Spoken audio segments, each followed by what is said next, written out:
This guy right here is our main character. He taught his disciple some basic morning calisthenics, yet somehow received a god-tier body technique in return. That's because he awakened the 10,000-fold return system. All he has to do is gift his disciple an item, anything at all, and he'll immediately get a return on that item multiplied by 10,000. Hand over a broken sword, get a supreme divine weapon back. Gift the kid a beat-up card, receive a super divine mount. Give the disciple a few spirit stones, and boom, you're instantly at the peak of society's elite. Give him a bun, and you get 1,000,000 back, enough to eat for a lifetime. All right, no more long-winded intros. Let's get started. The story begins with someone getting slapped so hard they're flattened against the ground. The group hovering in the air shouts down, "Bayou, let me tell you something. My patience is running thin." Our MC is lying face down in the dirt. It looks like he's about to return to Mother Earth.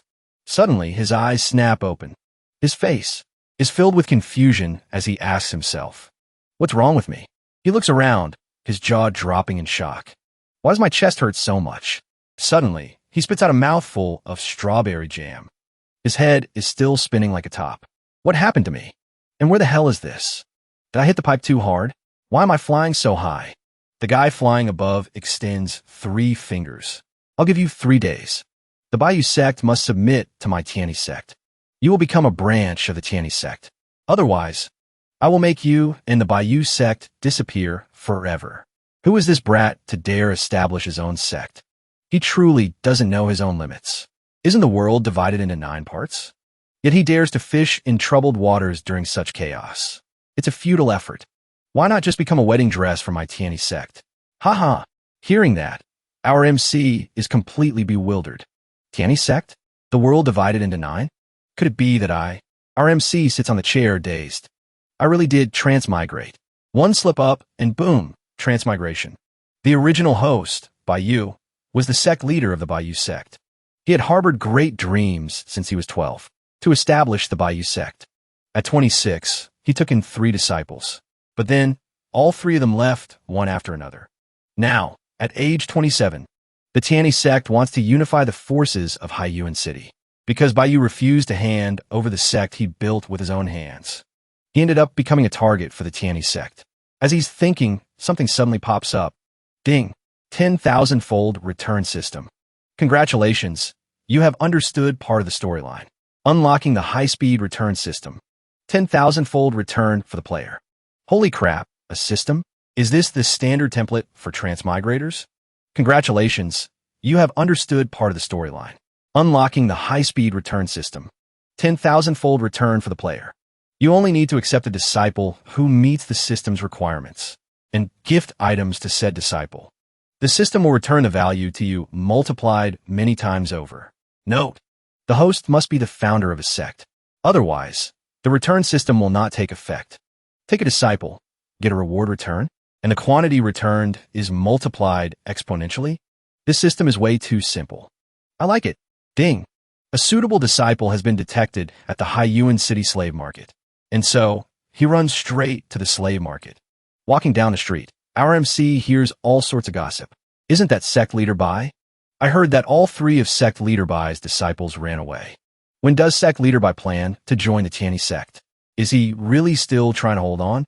It seems the original host has become a laughingstock in the eyes of the world. Our MC walks up to the disciple the system flag to ask about his health. How much for this dog? Accepting a disciple randomly. This guy definitely won't be willing, especially since this original host just lost 3 disciples. His reputation is trash. I better get to know him slowly first. The dog, sporting a black eye, gets absolutely triggered being called dog. Dog, if I wasn't severely injured all over my body, I would absolutely slap you into the sky. The blonde guy holds up 3 fingers. 30 tails. No bargaining. The crowd nearby can't help but snicker. No way. A dog that expensive? No wonder this kid has been selling for 3 days and no one's bought it. This is a straight-up scam. Only an idiot would buy that. Our MC rummages through every pocket on his body. Ah crap, not enough money. I searched the entire Bayou Sect and only found 12 taels of silver. The blonde guy, sensing that the MC is broke, immediately explains, I'm absolutely not scamming anyone. I caught this demon dog in the demonic forest. To catch it, I suffered serious injuries. I even lost a chunk of money on medical bills. I'm definitely buying this dog. However, you have to deliver it to my door. The blonde guy agrees immediately.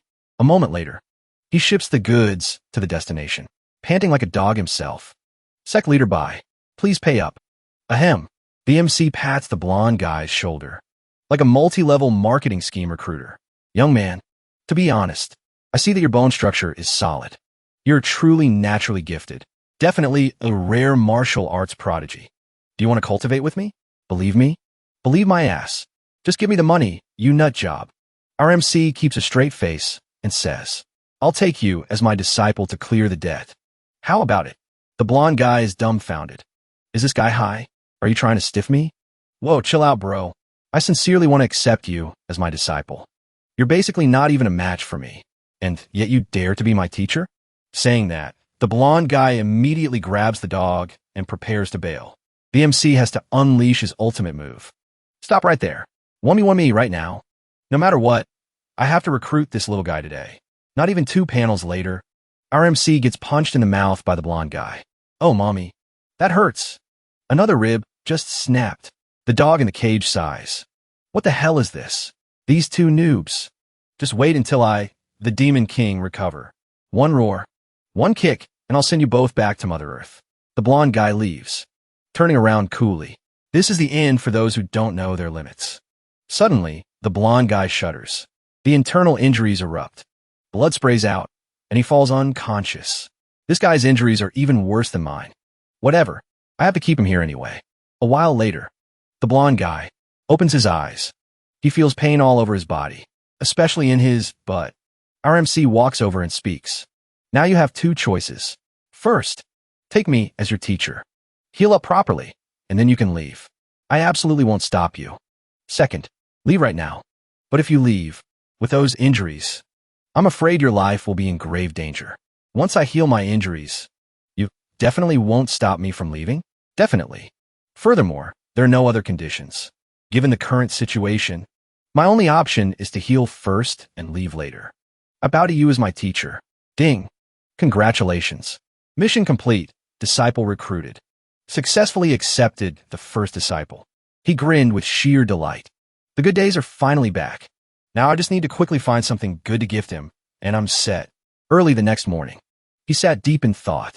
In this entire white jade sect, other than him and me, we don't have a single penny or item to our names. Suddenly, an old lady approached to ask after him.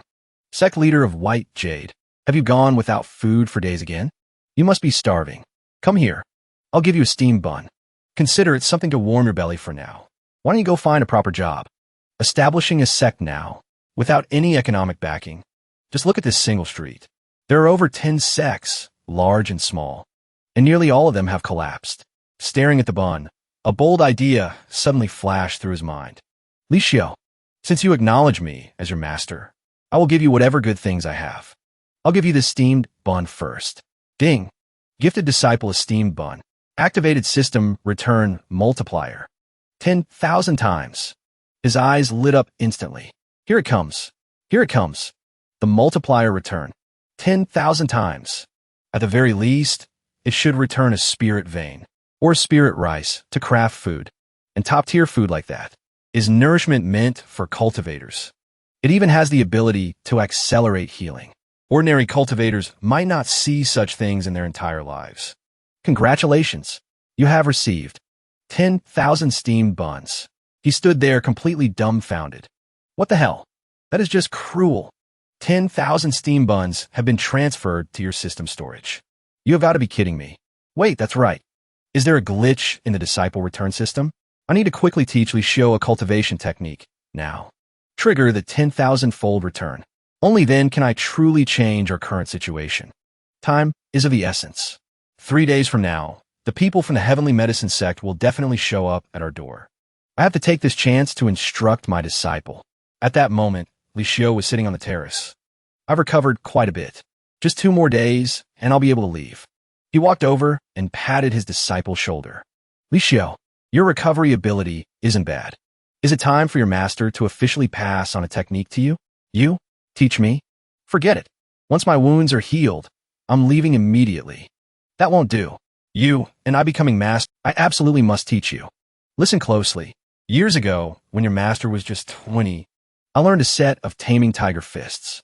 Today, I shall pass it on to you. No need. I learned the taming tiger fist when I was 5. He froze in place. No problem. Master still has the mantis fist. Learned that at 7. Vajra Qigong. Master at 10. Tai mystic sword. Proficient at 12. Wind god kick. 14. Great art of other transformation freedom. Reached grand perfection by 16. The MC was sweating buckets from all the bluffing. Damn it. My memories only contain those specific techniques. Yet this guy has learned every single one of them. Who could have known? I'm going back to sleep. Stop right there, my dear student. If you're so skilled, show me everything you've got. Do you really think your master is just a useless eater? I still have another technique. Don't talk about learning it. I guarantee you've never even heard of it. Impossible. I, Licio, have practiced all kinds of techniques in childhood. Even the supreme ancient tomes. I have seen their moves, let alone some trashy street technique like yours. Then listen clearly. The 8th set of broadcast calisthenics. Licio looked slightly surprised. Say that again. The 8th set of broadcast calisthenics. My secret esoteric art. Licio stroked his chin and thought. It's true. I haven't learned that one. So, do you want to learn it or not? Licio nodded. I can give it a try. Now, beginning the 8th set of broadcast calisthenics. Marching in place. Step. Stretching movement. 2, 3, 4. Chest expansion. 2, 3, 4. How does it feel? This is a bit embarrassing. The dog in the cage watched the two of them training and felt its eyes burning.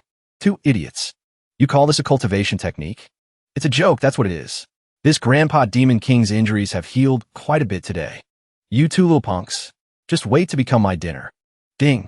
You have taught your disciple Licio the technique. The 8th set of broadcast calisthenics. Successfully activated the 10,000X return system. Great. What will the 8th set of broadcast calisthenics return? As long as it's not 10,000 sets of broadcast calisthenics. This daddy will happily accept anything. Congratulations. You have received a God-tier technique. Supreme Mystery Body Art. Fantastic. A God-tier technique. My time to rise has finally come. The Supreme Mystery Body Art is already in the system. When cultivating, just call its name to use it. A moment later, he ran straight into the testing room. System. Immediately cultivate the Supreme Mystery Body Art. Ding. Congratulations. You have automatically learned the Supreme Mystery Body Art. Congratulations. You have reached the beginner stage of Supreme Mystery Body Art. Time flew by like a dog running loose in a field.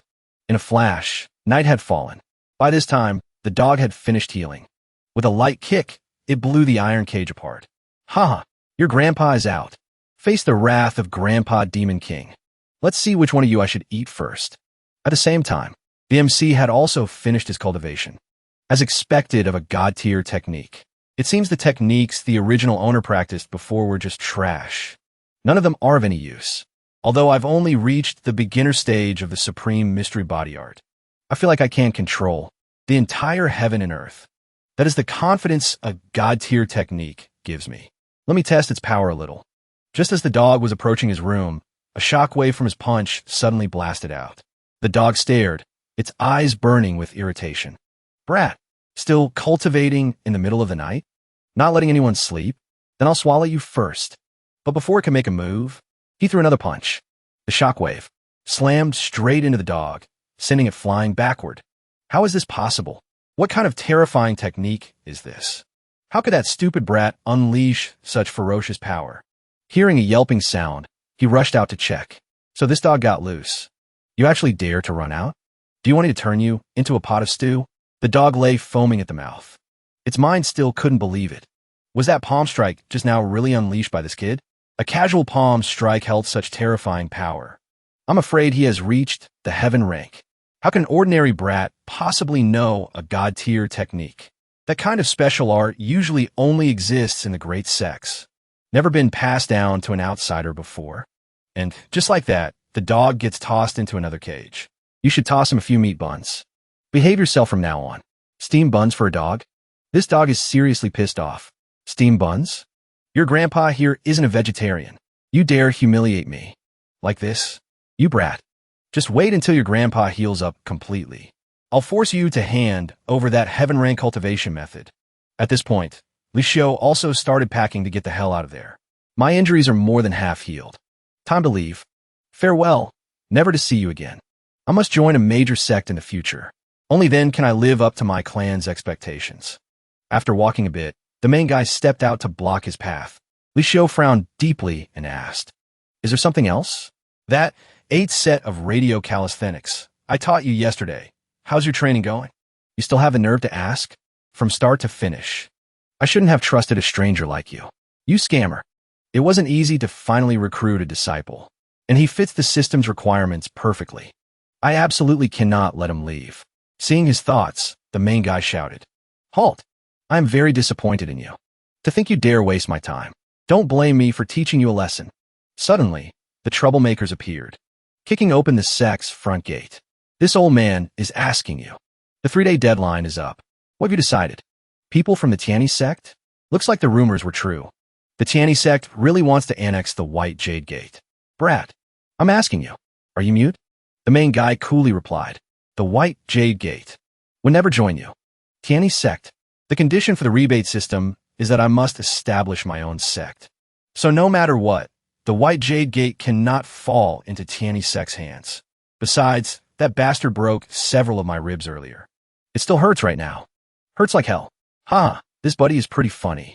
Is this kid so scared he's spouting nonsense? Did I hear that right? Division Master Wu. This guy must have been beaten brain dead. He actually dares to refuse. If that's the case, this old man will just have to crack his skull open to see if it's broken or not." Li Xiu shook his head helplessly. Division Master Wu of the Tianyi sect. He's a well-known expert, after all. Vicious methods. He can find an excuse to take a life, even when everything is fine. Sooner or later, the White Jade Gate will be swallowed up. I'm still injured. It's better if I leave first. Suddenly, Division Master Wu's body flew right past Li Xiu's face. The Division Master was smashed into the wall, blood spraying like strawberry syrup. Li Xiu couldn't believe it. How is this possible? The main guy struck a handsome pose and spoke. "Are you threatening this sect leader?" The Tianyi sect crowd froze for 5 seconds. "Impossible. Are my eyes playing tricks on me? All of you get down here." Saying that, the main guy stomped his foot. The ground beneath the Tianyi crowd cracked open, immediately followed by a series of explosions, sending the whole bunch to the scoreboard. Li Xiu's jaw dropped witnessing this scene. How can this be? This aura is a heaven rank technique? No. Perhaps it even surpasses heaven rank. Could it be God rank? The division master, still barely breathing, struggled to stand up. "White Jade, you piece of trash. You dare to defy me?" The main guy didn't waste words. He grabbed him by the neck. "You're already a division master. Why are you still so naive? You dare kill me? I am from the Tianyi sect. Sect my ass." Instantly, a crisp crack rang out. Division Master Wu was sent on his way. "A cruel man like you isn't worth pitying even in death. Let me see if this guy has anything valuable on him. A 3rd-grade healing pill? My old injuries still haven't healed. This 3rd-grade healing pill is exactly what I need." Li Xiu asked in confusion. "The move you just used, what kind of technique was it?" The main guy started bullshitting. "It's the God-rank technique, 8th set of radio calisthenics, at a different realm. Did you really think your master was a scammer? Actually, I just wanted to temper your character. Cultivation must start from the basics, the very roots. As long as you are willing to stay here, I will definitely teach you." "Stay here?" Li Xiu was still hesitant. This guy seems to have a lot of hidden secrets. After thinking a moment, Li Xiu made up his mind. "Never mind. I've decided to leave. A God-rank technique is indeed very attractive. I want to join a major sect, but I also want to learn the God-rank technique. After all, God-rank techniques are high-level arts, possessed by every major sect. The most urgent thing right now is to uncover the secrets of the major powers. I've wasted too much time because of my injuries. Today happens to be the last day for registration at the Shangtian sect. If I go now, I might just make it. I must do this for my clan." But the main guy wasn't about to let this cash cow leave so easily. He immediately bonked him on the head, knocking Li Xiu unconscious. "My foolish disciple, how could I bear to let you go? If the sheep runs away, Where am I supposed to get the wool? A while later, Li Xiu woke up, eyes groggy. As soon as he opened his eyes, he saw the main guy standing there. Li Xiu asked, confused, "What happened to me?" The main guy started spinning a yarn again. "Yesterday was truly dangerous. That Chinese Sect bastard ambushed you out of nowhere. If I hadn't stepped in just in time, your little life would have been forfeit long ago." Li Xiu looked suspicious. "Are you for real?" The main guy, a man of integrity his whole life, placed a hand on his chest, looking completely trustworthy. "Would I lie to you? At that time, other than you and me, it was just the Chinese Sect people. Could it be that your master attacked you? I have no reason to hit you." "That makes sense. You really don't have a reason to deceive me." "Damn, that Tianyi Sect. It made me miss a whole day. Registration for the Shungtian Sect has likely ended. My entire plan, years of effort, gone up in smoke." The next morning, Li Xiu resolved himself and went to the main guy. "Can you teach me the 8th set of radio calisthenics? Since I missed the chance to register for the Shungtian Sect, I might as well stay here and heal completely. I'll think about joining a major sect later." The main guy was smug, having successfully corralled this chicken. "You are my disciple. Of course I can teach you. However, you must call me master." Li Xiu started to face red as a tomato. Finally, he stammered out 2 words. "Master." The main guy chuckled with glee. "Haha, not bad. Good disciple. Master won't let you down. This bottle of healing pills is for you." "Is this really a 3rd-grade healing pill? With this, my injuries will surely heal by more than half." Ding! Gifted disciple Li Xiu. 3rd-grade healing pill. Activated 100x rebate system. Congratulations, you obtained a 5th-grade pill. Prime bone pill. Before, it always triggered a 10,000x rebate, or 1,000,000 times. Yet this time, it's only 100 times? Li Xiu, master is gifting you another prime bone pill. Li Xiu was astonished. "What? Here? Is this really the 5th-grade prime bone pill? Such precious pills. Master, you're giving them all to me? With these pills, not only will I fully recover, but even my bones will be tempered significantly." Ding! Gifted disciple Li Xiu, a 5th-grade healing pill. Player rebate system activated. 10x rebate. Congratulations, you obtained a 6th-grade pill. Yang Snow pill. 10 rounds later. Why is my luck getting worse and worse? Disciple, hurry and take this Yang Snow pill. A 6th-grade pill. Yang Snow pill. A rare treasure in this world. He just casually gave it to me? We haven't known each other for long. Why does he have to go this far? Does he have a thing for my ass? Ding! Gifted disciple Li Xiu. 5th-grade pill. Activated 100x rebate. Congratulations, you obtained a chaos rank pill. Heavenly Meridian. Creation pill. The main guy was happy as a clam. Success. Finally got something good. Suddenly, the system flashed a bunch of error warnings. Player rebate system warning. Detected usage of a bug, causing a system error. Formal warning. Items gifted from the rebate system can no longer generate a rebate next time. How am I supposed to get unlimited goodies now? I didn't expect them to patch the loophole so quickly just because I slipped up a little. Li Xiu still didn't understand. You. Why? Why do you treat me so well? I am a master. You are the disciple. A teacher for a day, a father for life. Remember this. From now on, I am your daddy. I am a top. You are the bottom. Li Xiu felt something was off about those words. Daddy? What does that mean? This person, his behavior is extremely bizarre. Yet he holds no ill will towards me. I can't worry about too much right now. I should just use these pills to heal up first. Cut to the main guy's room. Worthy of a chaos rank pill. It actually emits a shimmering 7-colored light. Extraordinary indeed. Swallowing it straight down. Wonder what the result will be. Immediately, the whole room lit up. The main guy went Super Saiyan. Swallowed the Heavenly Meridian Creation Pill. Congratulations, your internal energy has increased significantly. Obtain the Mystic Sovereign Body. Congratulations, you have comprehended. Supreme Mystic Body Art. Achieved initial success. After achieving initial success in the Supreme Mystic Body Art, you must continue to comprehend the ultimate skill within the art. One Punch Ascension. Special reminder. Your current cultivation base is too low. Aside from the ultimate skill, you can only utilize a portion of the Supreme Mystic Body Art's power. Truly worthy of a treasure from a 1,000,000-fold rebate system. It has strengthened me significantly from the inside out. The ultimate skill, one-punch ascension, and the mystic sovereign body have boosted my attack and defense to the extreme. Originally, the jade had flaws. No wonder my cultivation had been stagnant for so long. Meanwhile, the dog had also recovered quite a bit. It continued, breaking the cage. Huh. Finally, this Demon King Grandpa's injuries are fully healed. Human, your doomsday has arrived. Prepare to die. That might actually ran out. Human, just in time. Hand him over so I can interrogate him about the cultivation method. The dog opened its mouth and lunged for sneak bite. The main guy reached out a block. The moment it chomped on his arm, its teeth shattered into pieces. What a scam. You dare bite me?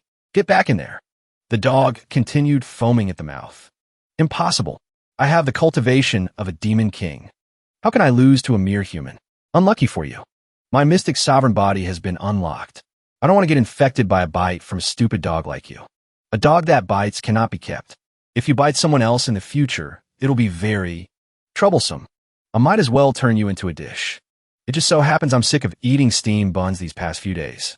Meanwhile, in the sky, a massive bird was clutching something in its talons. Behind it, a group of cultivators was giving chase. Xuanxiu, Demon King. Drop the item, or we will kill you. Let's see if you have the ability to catch this Demon King. Stealing to my Emperor's hidden essence core this time. Gives me a chance to break into the Emperor's hidden core zone. As long as there's a chance, I must obtain the things inside. I, the Xuanxiu Demon King, shall ascend and become a phoenix. Why is the aura of my brother, King Tianlin, down there? Didn't he go missing a month ago? This aura is coming from that garden. This is a human. How bold. You dare eat my brother. You dare treat the demon race like this? This Demon King will kill you. What huge bird. Is it trying to ambush me? The main guy immediately tested the skill he just learned. Ascension Punch. Immediately, a palm strike was launched. The giant bird was sent straight to the scoreboard. Bagged it. You're just a bird demon. The hidden essence core fell to the ground. While you glanced at it, he walked over curiously. What is this? A stone? There are spiritual energy fluctuations on the surface. This material is probably extraordinary. Why you picked up the hidden essence stone and tucked it into his robe. Why worry about it now? I'll just keep it for later.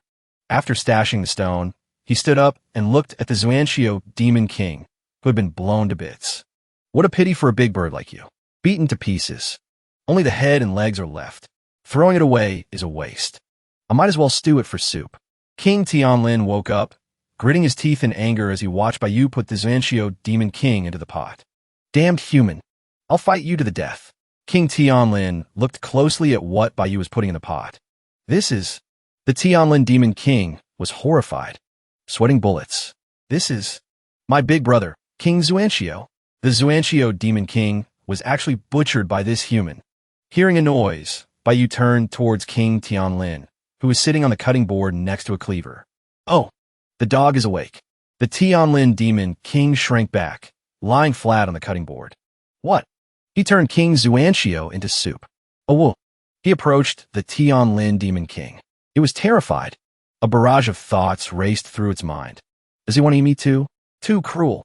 This human is too terrifying. He's nothing like he looks on the outside. His cultivation isn't even at my level, given the blatant signs he's shown over the past few days. He is undoubtedly a terrifying, hidden expert. The Tianlin Demon King obediently buried its face against the cutting board. It cried and begged. Don't eat me. I won't dare do it again. I surrender. White Jade pointed at the dog. Confused, he said, why is this dog suddenly scared shitless? How am I supposed to eat it like this? It jumped down from the cutting board, ran over and knelt down, licking White Jade's feet. Boss, please spare my life. White Jade smiled, looking down at the Tianlin Demon King dog. You even know how to beg for your life? He turned to walk away. Forget it. Looks like you have some intelligence. From now on, stay here and be a guard dog. The Tianlin Demon King heaved a sigh of relief. Holy crap. That was too close. Luckily, I managed to keep this dog life of mine. Somewhere else, a group of people gathered around a spot with a lingering, powerful aura. One of them spoke up. Senior Sister Fong. The Xuanxiu Demon King's aura has completely vanished. Could he be hiding in Haiyuan City? A girl replied. Impossible. Unless it's a very special species. There is no way a great demon could hide its aura so perfectly that we can't sense it at all. The young man from before spoke again. There's one other possibility. The Xuanqiu Demon King was killed by someone else. Another person immediately denied it. That is even more impossible. Xuanqiu is a demon king. Even if we combined all our strength and added senior sister Fang's power, we would barely be his match. There is absolutely no way he could be silently eliminated by someone else. Fang Muling issued an order. Regardless of the situation, Junior Brother Di Tsong, go investigate immediately. The most urgent matter is to find the core of the Imperial Treasury. Without the Imperial Treasury Essence core, the Imperial Treasury will be a death trap. Entering it would mean 9 deaths and only 1 life. We must break into the Imperial Treasury. She and her 2 junior brothers left. Master still needs the item inside to save his life. A set of clothes was neatly folded next to a cup of water on the table. White Jade casually sipped his tea, patting the dog. After using that 1-punch ascension earlier, I only have a tiny bit of energy left. Seems that using the ultimate skill of a god rank technique comes with a hefty price. With my current cultivation level, I can use it twice at most before I'm completely drained. Li Xiu walked in from outside. You actually let that monster run loose? That creature is likely a demon beast with extraordinary power. Extremely vicious. If it hadn't been injured, I wouldn't have been able to catch it. White Jade closed one eye, opened the other, whistled, pinched the Tianlin Demon King's cheek, and nonchalantly said, extremely vicious? Really? Guzzy. Smile for Grandpa. The Tianlin Demon King thought to himself. Endure it. I'm a dog who knows which way the wind blows. It forced a smile. Hee. See? It's so obedient. From now on, he is the guardian beast of the White Jade Gate. Li Xiu was astonished. Strange. How can this monster be so obedient? By the way, Master noticed your clothes are quite simple. I'm giving this set of clothes to you. Li Xiu held up White Jade's clothes with a look of disgust. How long has it been since these were washed? They smell terrible. Ding. System notification. Gifted disciple Li Xiu. 1 set of tattered old clothes. Activated 1000x rebate. Congratulations. You received 1000 sets of tattered old clothes. White Jade's face went blank. Just as I thought. White Jade rested his chin on his hand, thinking, the rebate system. Whether it's a rebate in quality or quantity, roughly depends on the nature of the item I give away. If I gift items related to cultivation, I'll get a rebate in quality. But for items related to daily life, I'll get a rebate in quantity. White Jade walked outside, looking at the White Jade Gate and sighing, which means the White Jade Gate is dirt poor. There are almost no cultivation resources. Furthermore, the system only gave me 10 chances for rebates. I've already used more than half. White Jade looked at Li Xiu. An idea struck him. In the future, I only get 1 rebate opportunity per month. I might as well figure out a way to recruit a lot more disciples. If I can recruit 30 disciples, I'd have a chance to get a rebate every single day. System, what is the maximum number of disciples I can accept? Within the range of Haiyuan City, no disciples matching the system's requirements have been detected for now. White Jade sighed wearily. Looks like I'll have to go out for a stroll more often in the future to expand the search range for the system and conveniently find some more cultivation resources.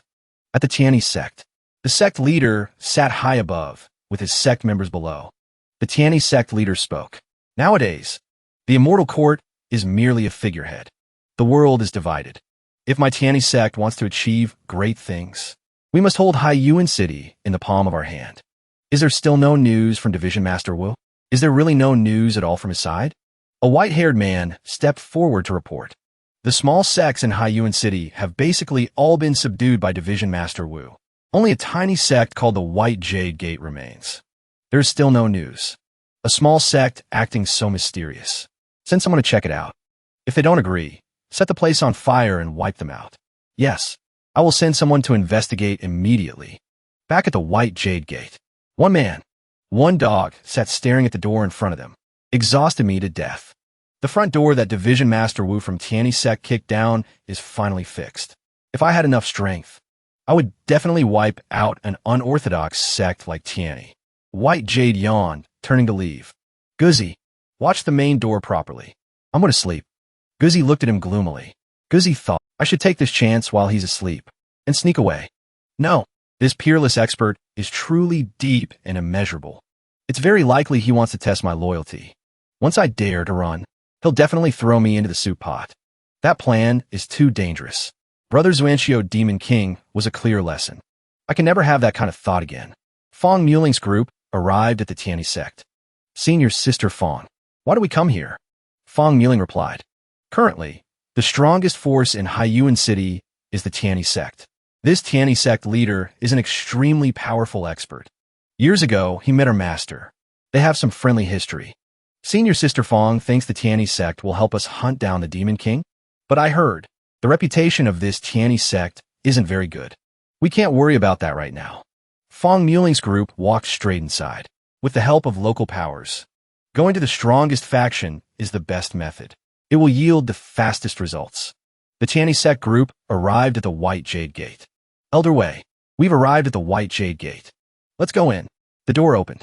Guzi, who was sleeping soundly, woke up, eyes wide. Elder Wei's group kicked the door open, shouting loudly, "People of the White Jade Gate, get the hell out here for this elder." Guzi glared at the group, growling. The door is broken again. The group walked in, spreading out and shouting to find people. Damn it, where are the people? Why don't we see a single soul? Guzi was furious. The expert asked me to watch the door, yet they dared to smash it to pieces. A swordsman glanced at Guzi. Hey, there's a dog here. Guzi frowned, looking like a human. It glared at the guy. He swung his sword at Guzi. You still dare to glare and bare your teeth at your grandpa? I'll take this dog's head. Finished speaking, he swung the sword down violently at Guzi. Clang! The sound of the sword striking the ground hard rang out. Guzi angrily jumped up to dodge. You dare ruin the mission the expert gave me? Then appeared behind him without him noticing.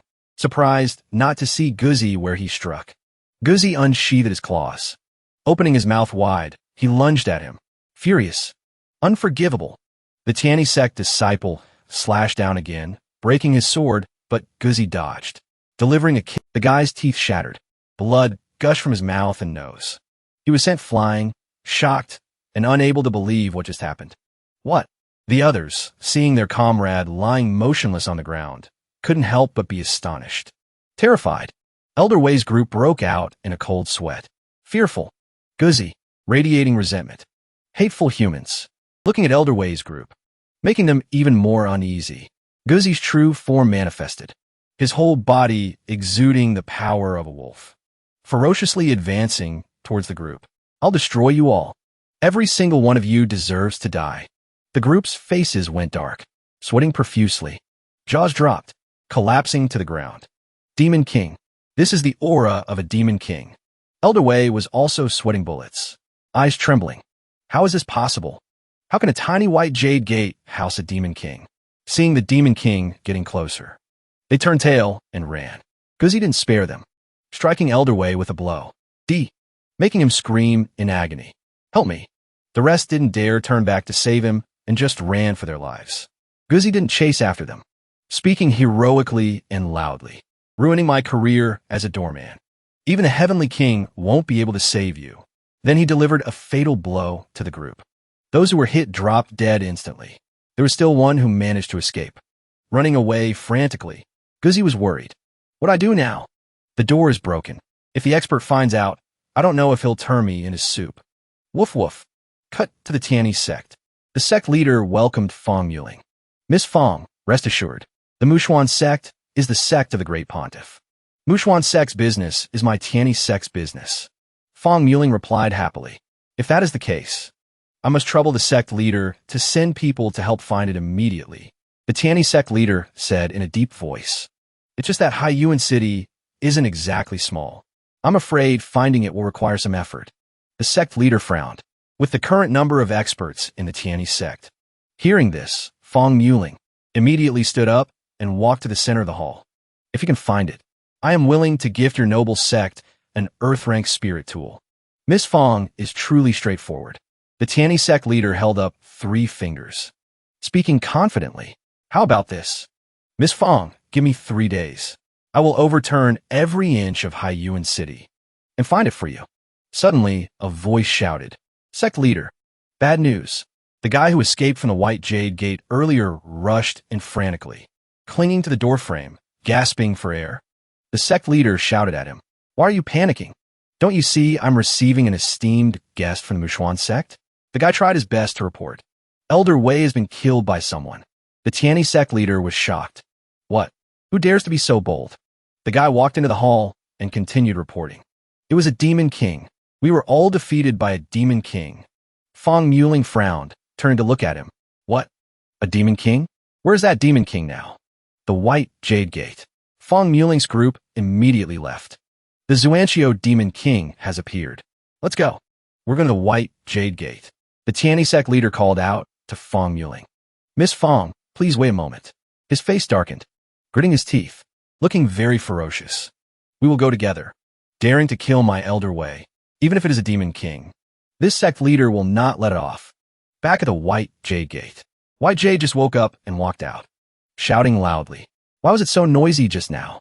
Can't you let me have a peaceful sleep?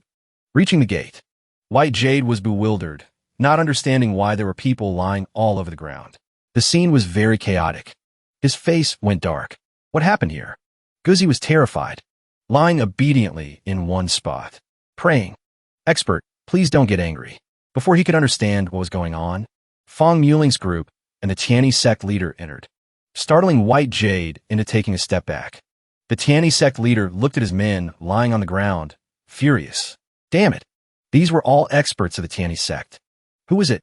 White Jade looked at the group, asked coldly. What business do you have here? The escapee from earlier pointed at Guzi. Sect leader. It was that dog. The Tianyi sect leader and the others were severely shocked. It was a dog? Are you sure? Sect leader, be careful. Don't let its appearance fool you. Then he drew his sword and stood in front of Guzi. I don't care. This sect leader will chop you to death. White Jade shouted angrily. Nonsense. You barged into my house. And you dare hit my dog? Damn old man. I dodged. Everywhere the Tianyi sect leader swung his sword, Guzi dodged. Guzi was angry, growling. This damn old man is actually kind of skilled. My cultivation is currently sealed. I can't go head-to-head with him. After several failed attempts to slash the little dog, the Tianyi sect leader radiated a dark aura. It's just a dog with some tricks. Fong Muling was a bit surprised. Why is it a dog? Isn't it the Xuanqiu demon king? Fong Muling's junior brother was also surprised to see Guzi. That's not right. Then he pointed toward the pot stewing the Xuanqiu demon king on the stove. Senior sister, look over there. Isn't that the head of the Xuanqiu demon king? How is that possible? Like a bolt of lightning striking right by her ears, Fong Muling stood frozen in place. The Xuanqiu demon king was actually killed by a human? No. I should say he was stewed in a soup by someone. She stared blankly at Baiyu. Could the Imperial Treasury Essence Core have been taken by this man? Meanwhile, Baiyu watched the Tianyi sect leader chasing his dog with a sword and shouted angrily. How absurd is this? Let go of my dog immediately. Stop right there. Baiyu was about to step in to stop the Tianyi sect leader when Fong Muling reached out to block him. Hold it. With a sharp expression, she spoke to Baiyu. Hand it over. Baiyu was confused. Hand what over? Fong Muling's junior brothers started clamoring. Stop pretending. Hand over the Imperial Treasury Essence Core. Baiyu brushed Fong Muling's hand away. I don't understand what you people are talking about. Sharp gazes locked onto each other. If that's how it is, don't blame us for getting rough. He didn't care at all and turned to walk away, over by the Tianyi sect leader and the little dog. One was slashing while the other dodged. Damn demon dog. This bastard is a bit hard to deal with. Forget it. I'll let the expert handle him.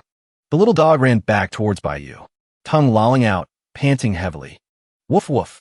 Baiyu looked down at the little dog beside him. The Tianyi sect leader marched towards the two of them, sword resting on his shoulder. You dare mess with the Tianyi sect? Everyone in the White Jade Gate deserves to die. Baiyu clenched his hand into a fist. This is bullying. First you hit my dog. Now you want to hit the owner? Absolutely lawless. He swung his sword at Baiyu, slashing down. Just as the sword came down, a light flashed towards him, startling him. What? Baiyu threw a powerful punch at the Tianyi sect leader, instantly vaporizing him. Fong Muling's group was astonished. Guzi was overjoyed, jumping up to celebrate. Ha! So awesome. One palm strike completely obliterated the Tianyi sect leader. Not even his bones are left. This is too thrilling. The Tianyi Sect leader was considered a powerhouse, after all. Someone who looked like he had mediocre cultivation turned out to be such a profound expert. Senior sister, are we still going to fight him? Fong Muling waved her hand. No, do not be rash. This is a true expert. While Fong Muling's group was wary of him, Baiyu stuck his tongue out, completely drained of energy. Huh, this is bad. This is really bad. I'm screwed. Fong Muling called out to Baiyu. Senior, we have offended you.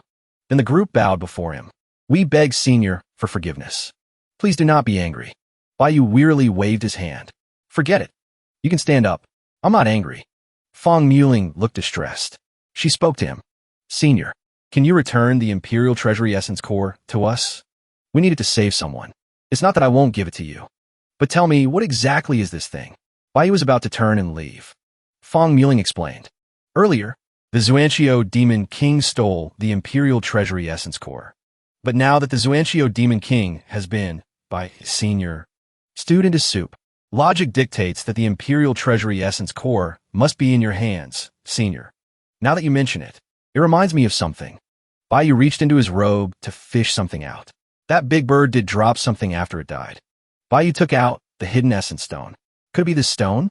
Fong Muling beamed with joy. Senior, it is definitely that stone. The Imperial Treasury Essence Core can open the core zone of the Imperial Treasury. I needed to save my master's life. I beg Senior to grant this wish. What is the Imperial Treasury? According to legend, an immortal emperor hid his treasures in a certain place.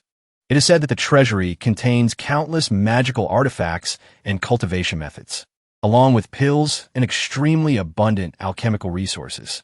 Baiyu touched his chin. Deep in thought, countless magical artifacts and cultivation methods. Pills. If I can obtain them, then I won't have to worry about having nothing to gift my disciples anymore. Baiyu raised a finger. How about this? I can give you the Imperial Treasury Essence Core, but you must take me into the Imperial Treasury with you. Fong Muling smiled brightly. That's wonderful. With Senior entering the Imperial Treasury with us, we will have an extra layer of strength. Suddenly, from inside the white jade gate, a powerful aura shot straight into the sky, startling everyone. This aura, someone is breaking through. That's my room. Li Xiu was cultivating. His body radiated a powerful aura. Seeing Li Xiu, Baiyu smiled with relief. Everyone, no need to panic. It is just my disciple cultivating. Fong Muling's eyes went wide in surprise. What technique is this person cultivating? The aura radiating from him is so formidable. My Muxuan sect has never had a technique with such powerful force. Moreover, the noise created by breaking through realms is simply too loud. Li Xiu opened his eyes. He stood up. His body was brimming with energy. That god-rank technique you gave me earlier, the Supreme Mystic Body Art. I seen it broken through a realm already. Baiyu looked at Li Xiu practicing and couldn't help but ponder. Cultivating a technique usually goes from entry level, small success, to great success. I just unlocked the system and only reached the entry level. But normally, cultivating a god-rank technique is incredibly difficult. I didn't expect Li Xiu to break through so quickly. Could it be that this disciple, Li Xiu, is actually a genius? Fong Muling's junior brothers whispered among themselves. What did he just say? God-rank technique? I thought I misheard. In the Muxuan sect, only master cultivates a god-rank technique. But even that is just a fragment. Passed down, he can casually gift a god-rank technique to a disciple. Fong Muling was filled with admiration. Maybe I should bow to him and take him as my master. Baiyu stood there picking his nose. Li Xiu's sturdy body radiated an extremely powerful energy from head to toe. This is the real deal, worthy of a god-rank technique. Even my own cultivation has had a breakthrough. After so long, I can finally break through to a higher realm than others. Baiyu stood with his hand on his chin, thinking, cultivation base. Can a cultivation base be gifted? Baiyu pointed at Fong Muling. You guys go outside first. Yes, Senior. Baiyu ran over to Li Xiu. Li Xiu, sit down here quickly. Get a bit closer to Master. Li Xiu looked at Baiyu suspiciously. What do you want to do? Transfer cultivation? Your cultivation isn't even as high as mine. What is there to transfer? Don't worry about that. This is an order from your master. Sit down now. Then Baiyu channeled his internal energy to transfer it to Li Xiu. Li Xiu sat still, letting him do it. Bai Yu's hand slapped Li Xiu's back. It's not working. It won't transfer over. Bai Yu kept feeling around Li Xiu's back, making him a bit uncomfortable. You keep touching me all over. What exactly are you trying to do? Bai Yu ignored his complaints, thinking, do I really have to rely on my own bitter cultivation? Li Xiu stood up angrily. Don't you know that transferring cultivation is a forbidden art? Except for special cultivation methods found in ancient texts. Only the immortal kings of the immortal capital can do it. Bai Yu froze. Special cultivation methods in ancient texts? Specifically what kind? As far as I know, there's only one technique in this world that allows cultivation transfer. It is called the Universal Salvation Divine Art. However, that technique disappeared long ago. Hearing this, Bai Yu looked dejected. So that's how it is. Looks like I have to find a way to raise my cultivation quickly, or find that Universal Salvation Divine Art. The next day, Fong Muling's group came to the White Jade Gate to meet Bai Yu. Senior, today is the day of the full moon. It is also the day the Imperial Treasury opens. We can set off now. Is there anything in the Imperial Treasury that can raise one's cultivation? There is indeed one treasure. It is called the Cold Ice Jade Bed. Sitting on it to cultivate will double your internal power. 1 day of training on it is equivalent to 3 days of normal training. Many cultivators desire this treasure, especially those whose constitution is lacking. Bai Yu was delighted. Guzi, watch the house carefully. Guzi obeyed. Woof woof. Although I have the system support, my cultivation is insufficient. I must obtain that cold ice jade bed to quickly raise my cultivation. Change scene to an area with densely packed mountains. Heroes from all over the Jianghu were flocking to this place. It was bustling with noise. Among the crowd were Bai Yu and Fong Muling's group. Bai Yu frowned. Why are there so many people? Didn't you say the Imperial Treasury is very dangerous? That entering, it means a near certain death? Fong Muling, close her eyes, speaking with a hint of sorrow. There is no other way. Ever since the world was divided into 9 parts, the cultivation world has officially entered an era of chaos. In the future, many great wars are sure to erupt. Everyone wants to increase their strength before the era of chaos fully hits. Bai Yu scratched his head. Era of chaos? Miss Fong, could you explain a bit about the world divided into 9 to me? Since coming to this world, my mind is still a bit hazy. Basically, I don't remember clearly anything from before I was 21. Fong Muling gently answered Bai Yu's question. 10 years ago, the Lord of the Heavenly Court passed away suddenly, causing the Heavenly Court to fracture into factions. Since then, the continent has also been divided into 9 sacred lands. Each sacred land controls a region. The place we are standing in is called the Xiutian Domain. It belongs to the territory of the Shengtian Sect. However, that is just a rumor in the Jianghu. The Shengtian Sect is one of the strongest sacred lands among the 9. There are many powers trying to rise up. Sooner or later, a great war will break out in this Xiutian Domain. Fong Muling was startled to see Bai Yu clutching his head in pain. She hurriedly asked, Senior, what's wrong? He replied, It's nothing. Please continue. Strange. When she mentioned the Lord of the Heavenly Court, it seems vague memory fragments appeared in my mind. Could it be that I have some connection to the previous Lord of the Heavenly Court? That's impossible.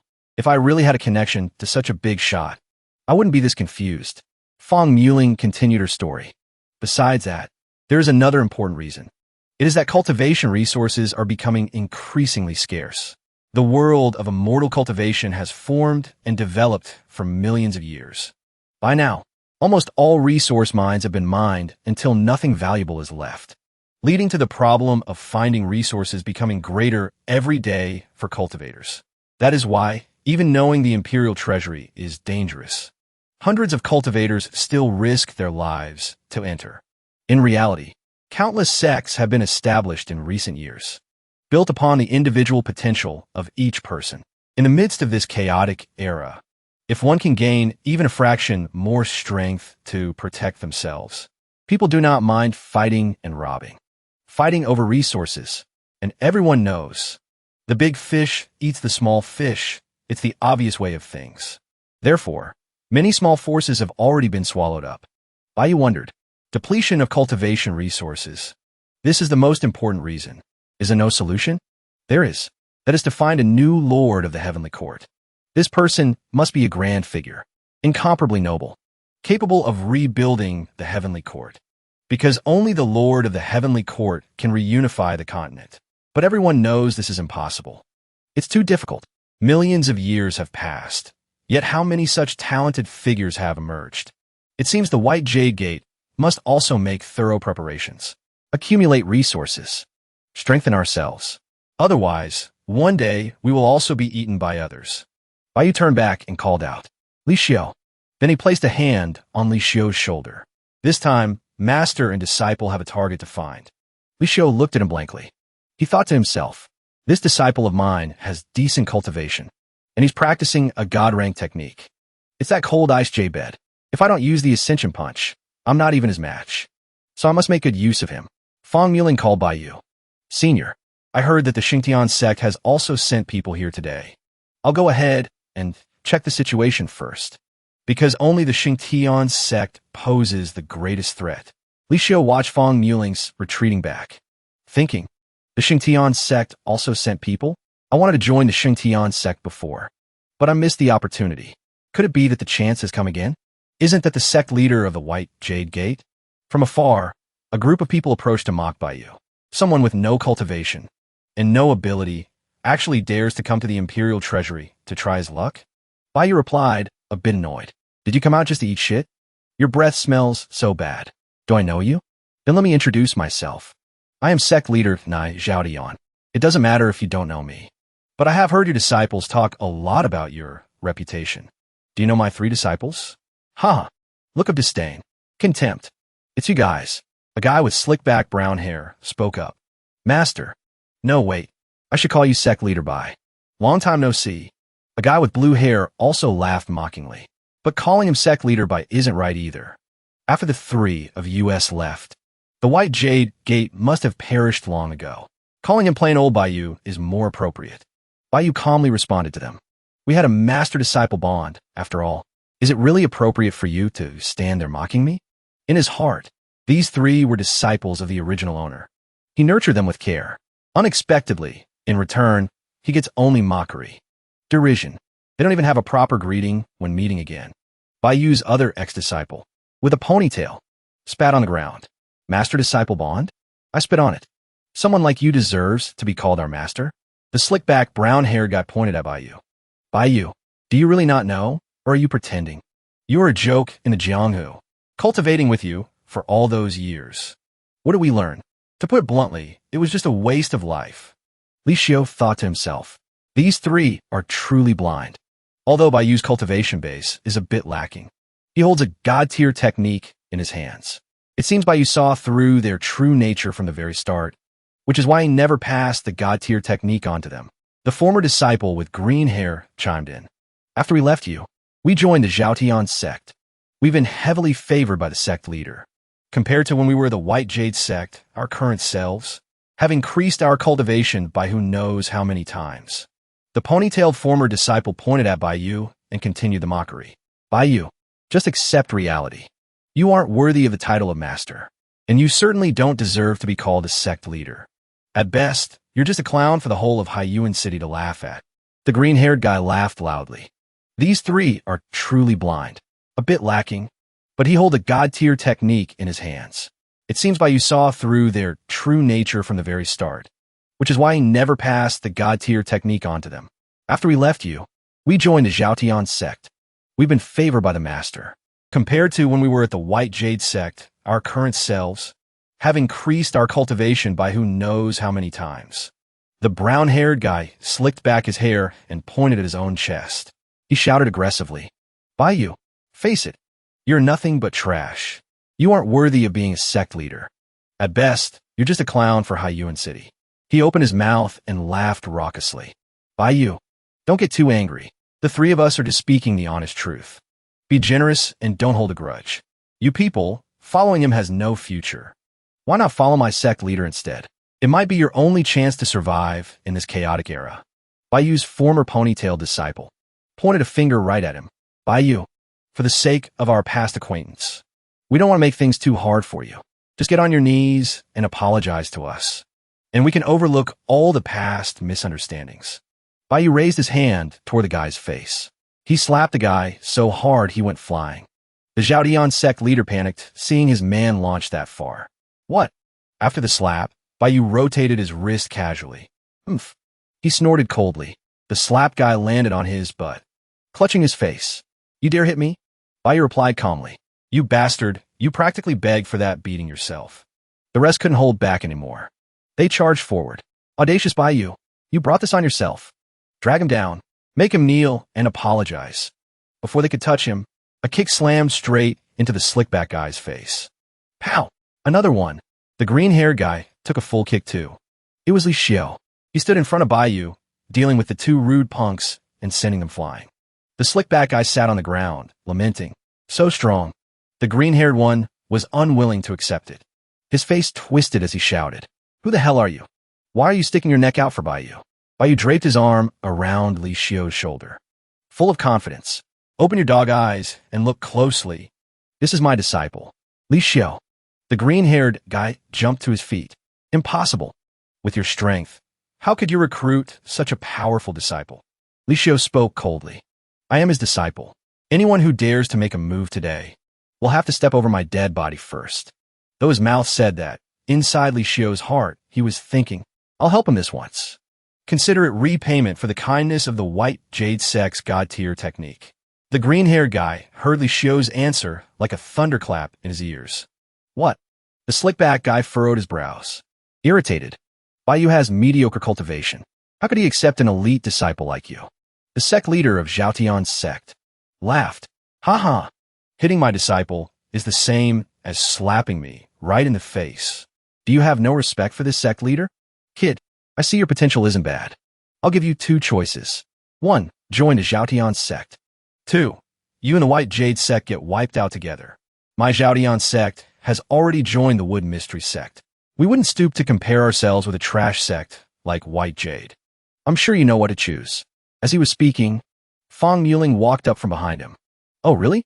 Startled, the sect leader turned his head around. The disciples saw Fong Yuling approaching. Her face was cold as stone. She spoke icily. Since when did the Zhaotian sect join the Wood Mystery sect without me knowing? Wang Ba leaped out to block her path in front of his sect leader. Who do you think you are? So annoying. Why do you people always have to butt into other people's business? Whoosh. Fong Yuling tossed Wang Ba aside, coldly throwing a single word at him. Scram. Wang Ba landed in a distorted heap. Damn it. She hit my face too. Master, hurry up and kill them all. Get justice for me. The sect leader of Zhaotian's sect froze, hesitant. Could there be a reason? The sect leader declared aggressively. Today, if you don't give this sect leader a clear explanation, I will tear you to pieces. Fong Yuling slapped him straight across the face, knocking it crooked. Is that clear enough for you? The slickback guy clutched his chest in panic. What? She even dared to hit the sect leader? She's crazy. The blue-haired guy also screamed out. You wretched girl. You brought this disaster on yourself. That sect leader. His face darkened, gritting his teeth. Fine. State your name. I don't kill nameless nobodies. She replied without expression. Fong Yuling.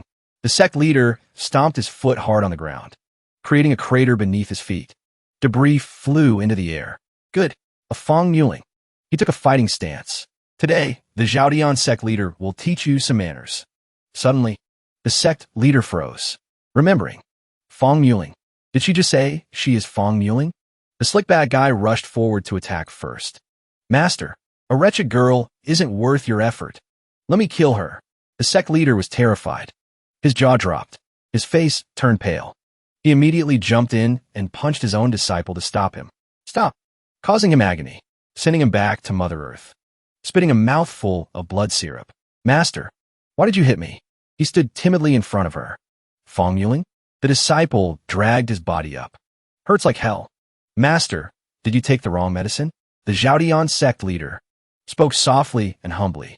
You are from the Wood Mystery sect. Fong Yuling? Fong Yuling's junior brother spoke up. That's right. My senior sister is a direct disciple of the Wood Mystery sect.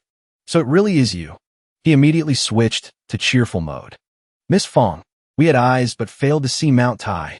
We have offended you, but in his heart, I'll endure. Endure one step for the greater good. These must be the disciples sent by the Wood Mystery Sect. A bunch of blind fools. Is Senior, by you someone you people can afford to offend? Hearing Muling say that, the sect leader was shocked. What? Senior? His disciples dropped their jaws. Did I hear that right? Miss Fong called him Senior by you? Yes, I think that's exactly what she called him. Head disciple Fong. That by you has mediocre cultivation. Why call him Senior? Could it be? Hearing that guy speak, Muling immediately set up a formation. What do you mean? Such terrifying pressure. Muling was radiating an intense aura. Haven't you realized the Senior's profundity yet? Facing the pressure of Muling's array, the disciples couldn't stand up. They collapsed to the ground. What? The slick-back guy, sweating bullets, turned to ask his teammate. What should we do now? It's all by you's fault. I basically don't believe he's some hidden expert.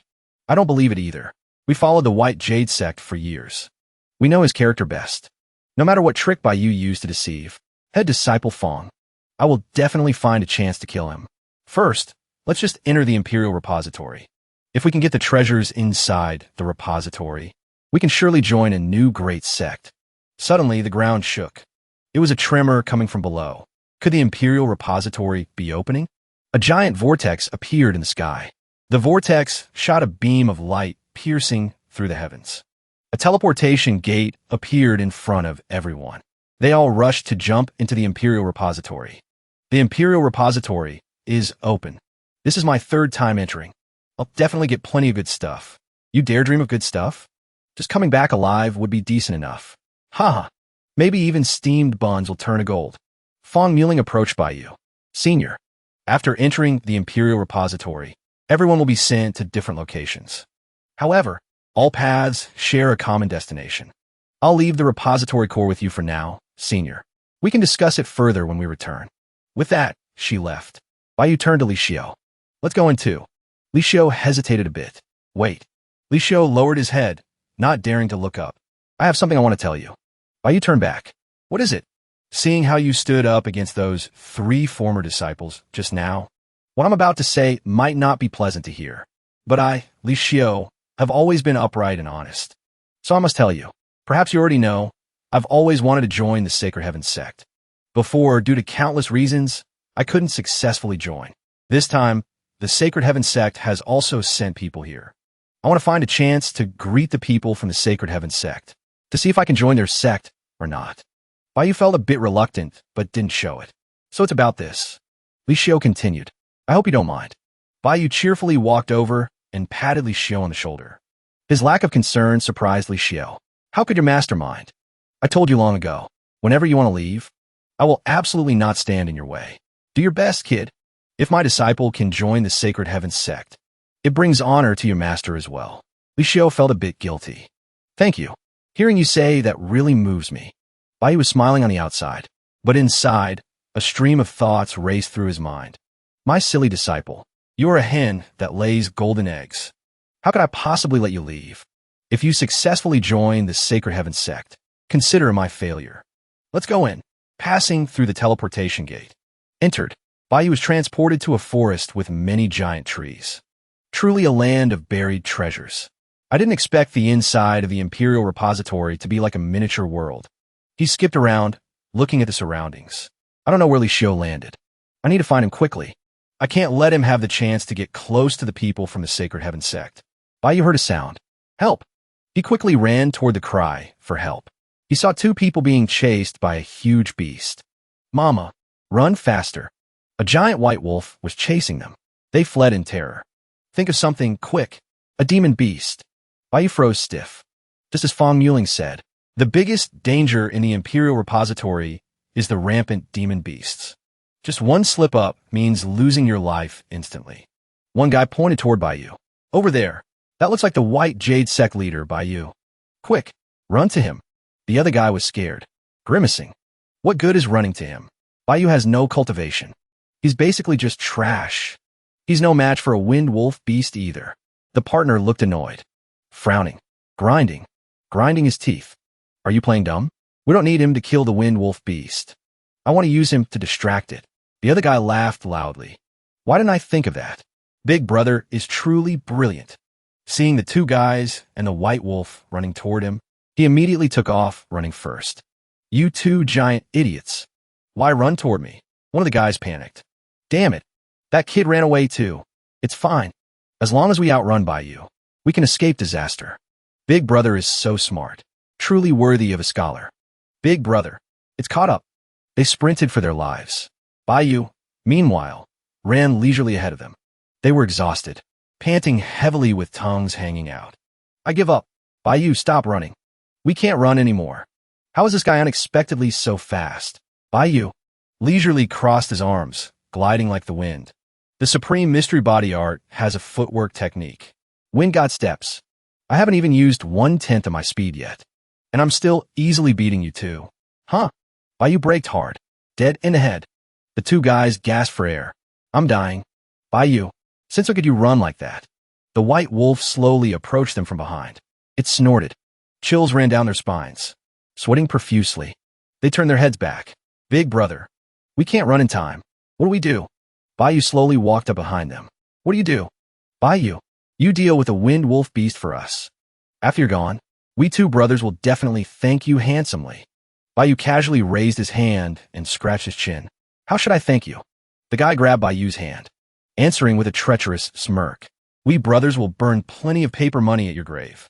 He looked smug, laughing loudly. Just be bait for the wolf for me. Before he could finish his sentence, he sensed something was wrong.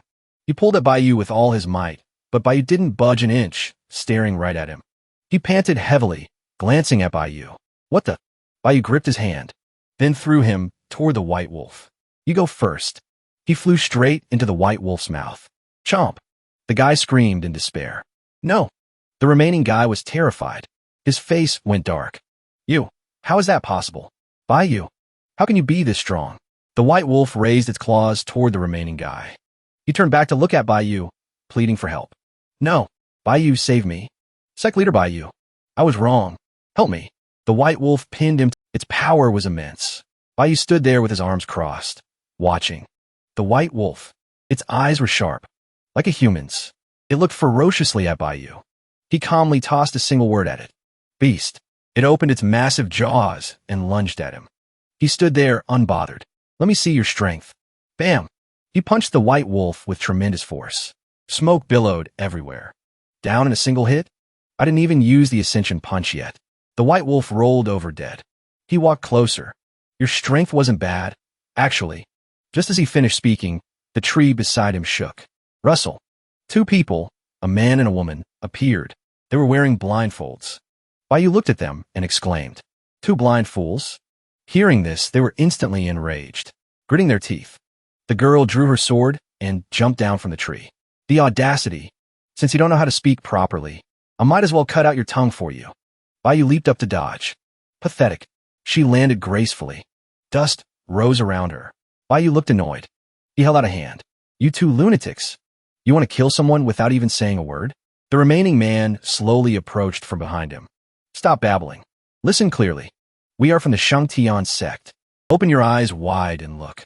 We are a major sect that cultivates pupil techniques. Bayou tilted his head, looking at him. Shangtian Sect? I didn't expect that before I could go find you. You deliver yourselves right to my doorstep. The girl pointed her sword tip at him. Oomph. We are currently looking for more beast cores. As long as you kneel and apologize, I might give you a chance. Bayou's eyes looked bored. You want me to sincerely serve you? Are you so happy you've turned stupid? The Shangtian Sect currently controls the Tsiutian domain. Such a good opportunity isn't something you can beg for. If we hadn't seen you kill that wind wolf, with decent skill, you wouldn't even be worth our time. Bayou gave a faint smile. Are you two even worthy? The girl was furious. What did you say? Bayou waved his hand as if calling a dog. You want my sincere service? In your dreams. The girl laughed at Bayou. Ha! You don't know death when you see it. Just a mere ant. You want to become my plaything? Junior's sister. No need to waste words. He deserves to die. If you dare move one step, this lady will make you die a miserable death. Bayou observed the girl. Her cultivation is relatively high, but her speed is not as fast as I thought. When she saw he wasn't moving, she smiled smugly. Scared stupid already? Watch how I take your head. She lunged forward, swinging her sword, but he dodged nimbly like the wind. What? Bayou kicked her in the back. Go meet your grandpa. She was kicked flat onto the ground. Her senior brother sensed something was wrong. Surprised, she quickly scrambled up. How is this possible? An ant like you actually knocked me down? Unforgivable. She continued to swing her sword, but this time with greater power. I will turn you into minced meat. Her energy has increased significantly compared to before. Swish. She slashed madly at him, but he dodged every strike. Baiyu evaded continuously, grinding his feet against the ground. So much friction it started to smoke. Before he could regain his footing, the other guy sneak attacked him. Did you think you could escape? Baiyu took the hit and fell to the ground. Two people attacking at once. I won't be their match like this. He thought as he stood up. The back of his shirt was torn. My current cultivation is still too low. I can't use the ascension punch again. It will be very difficult to take them down. If I absolutely have to use the ascension punch, I'm afraid it will have severe consequences later. I haven't been pushed to a dead end yet. I absolutely cannot use it. The man laughed loudly, mocking Baiyu. Brat, running into the Shangtian Sect. No matter how hard you struggle, death is certain for you. Baiyu retorted immediately. Idiots. Clearly you guys started it. Your grandpa isn't playing with you anymore. Saying that, he ran away as fast as he could. The two of them chased after him, running away. They chased him for a long distance, panting from exhaustion. He's gone. I didn't expect that bastard to be so fast. Junior sister. Don't chase him anymore. It's just a waste of time. It won't be too late to kill him when we meet again. That's right. You guys better remember this well. Baiyu's voice rang out, surprising the two of them. He dares to come back? Baiyu stood right behind them, raising his middle finger, laughing loudly. Your grandpa's name is Li Xiao. After saying that, he ran away. The two quickly chased after him. Next time we meet, I'll definitely cripple you. They let him escape once again. I'm furious. He dared to announce his name and provoke us. I've never met anyone who dared to confront the Shangtian sect so insanely. The girl gritted her teeth. Li Xiao, just you wait. Her senior brother was also filled with indignation. Li Xiao, very well. This young master will remember your name. Baiyu ran to a different location, strolling leisurely. The space inside this imperial treasury is truly too vast. I've been walking for so long, but haven't met anyone else. It's a Tianyuan fruit. This is truly a precious medicine to help increase cultivation. Hearing someone say that, his interest was piqued. Precious medicine to increase cultivation? Baiyu hid behind a tree near where the group was discussing to listen in. Next to them, two injured beast monsters lay on the ground. The precious medicine they were talking about was a red flower. We two from the Shangtian sect help you destroy these beasts. This Tianyuan herb should belong to us. Right? The other group looked a bit unhappy. The guy from the Shangtian sect glared. What? Do you have a problem with that? The group immediately became fearful, sweating with anxiety. No, nothing. Not all. Since the seniors from the Shangtian sect need it. Please go ahead and take it. Baiyu, hiding by the tree nearby, felt annoyed hearing the Shangtian sect bullying people so excessively. If you have no other objections, then get the hell out of here. Yes. We're leaving immediately. Let's go quick. The Shangtian sect isn't a sect we can mess with. Baiyu took out a piece of cloth to cover his face. Disciples of the Shangtian sect really don't know the immensity of heaven and earth. Openly robbing people like that. Then don't blame me for reaping the benefits. The Tianyuan herb grew on a low peak, radiating a brilliant glow, making the eyes of the two Shantan disciples light up. Such strong spiritual energy. The Tianyuan herb has matured. One of them quickly jumped up to pick it. I'll pick it. Before he could even touch the Tianyuan herb. Whoosh. The flower vanished. He was bewildered. What? Then he looked in the direction the shadow had flashed. Both of them stood there watching Baiyu walk away with the Tianyuan herb. Baiyu glanced back at them. Got it. It went even smoother than I imagined. The two finally reacted, shouting, How dare you? Baiyu admired the Tianyuan herb in his hand. Is this really a precious medicine that can increase cultivation? I can feel the powerful spiritual energy radiating from it. The two disciples cracked their knuckles, marching toward Baiyu. Return that to us immediately. Who are you? Baiyu pointed at the Tianyuan herb in his hand. This Tianyuan herb is fated to be mine. I'm taking it. Do you have a problem with that? The black-haired guy pointed at Baiyu's face and shouted. The audacity. We are both disciples of the Shangtian sect. Don't force us to lay hands on you. He glanced at them. Do you have an opinion? The two faces were filled with rage and resentment towards him. Did you not understand what we just said? Then they rushed in to beat him up. Baiyu nimbly dodged all their moves. Too fast. Pow! Baiyu planted both hands on the ground and kicked each of them in the face. They hit the ground painfully. This guy has mediocre cultivation. How can his strength be so overwhelming?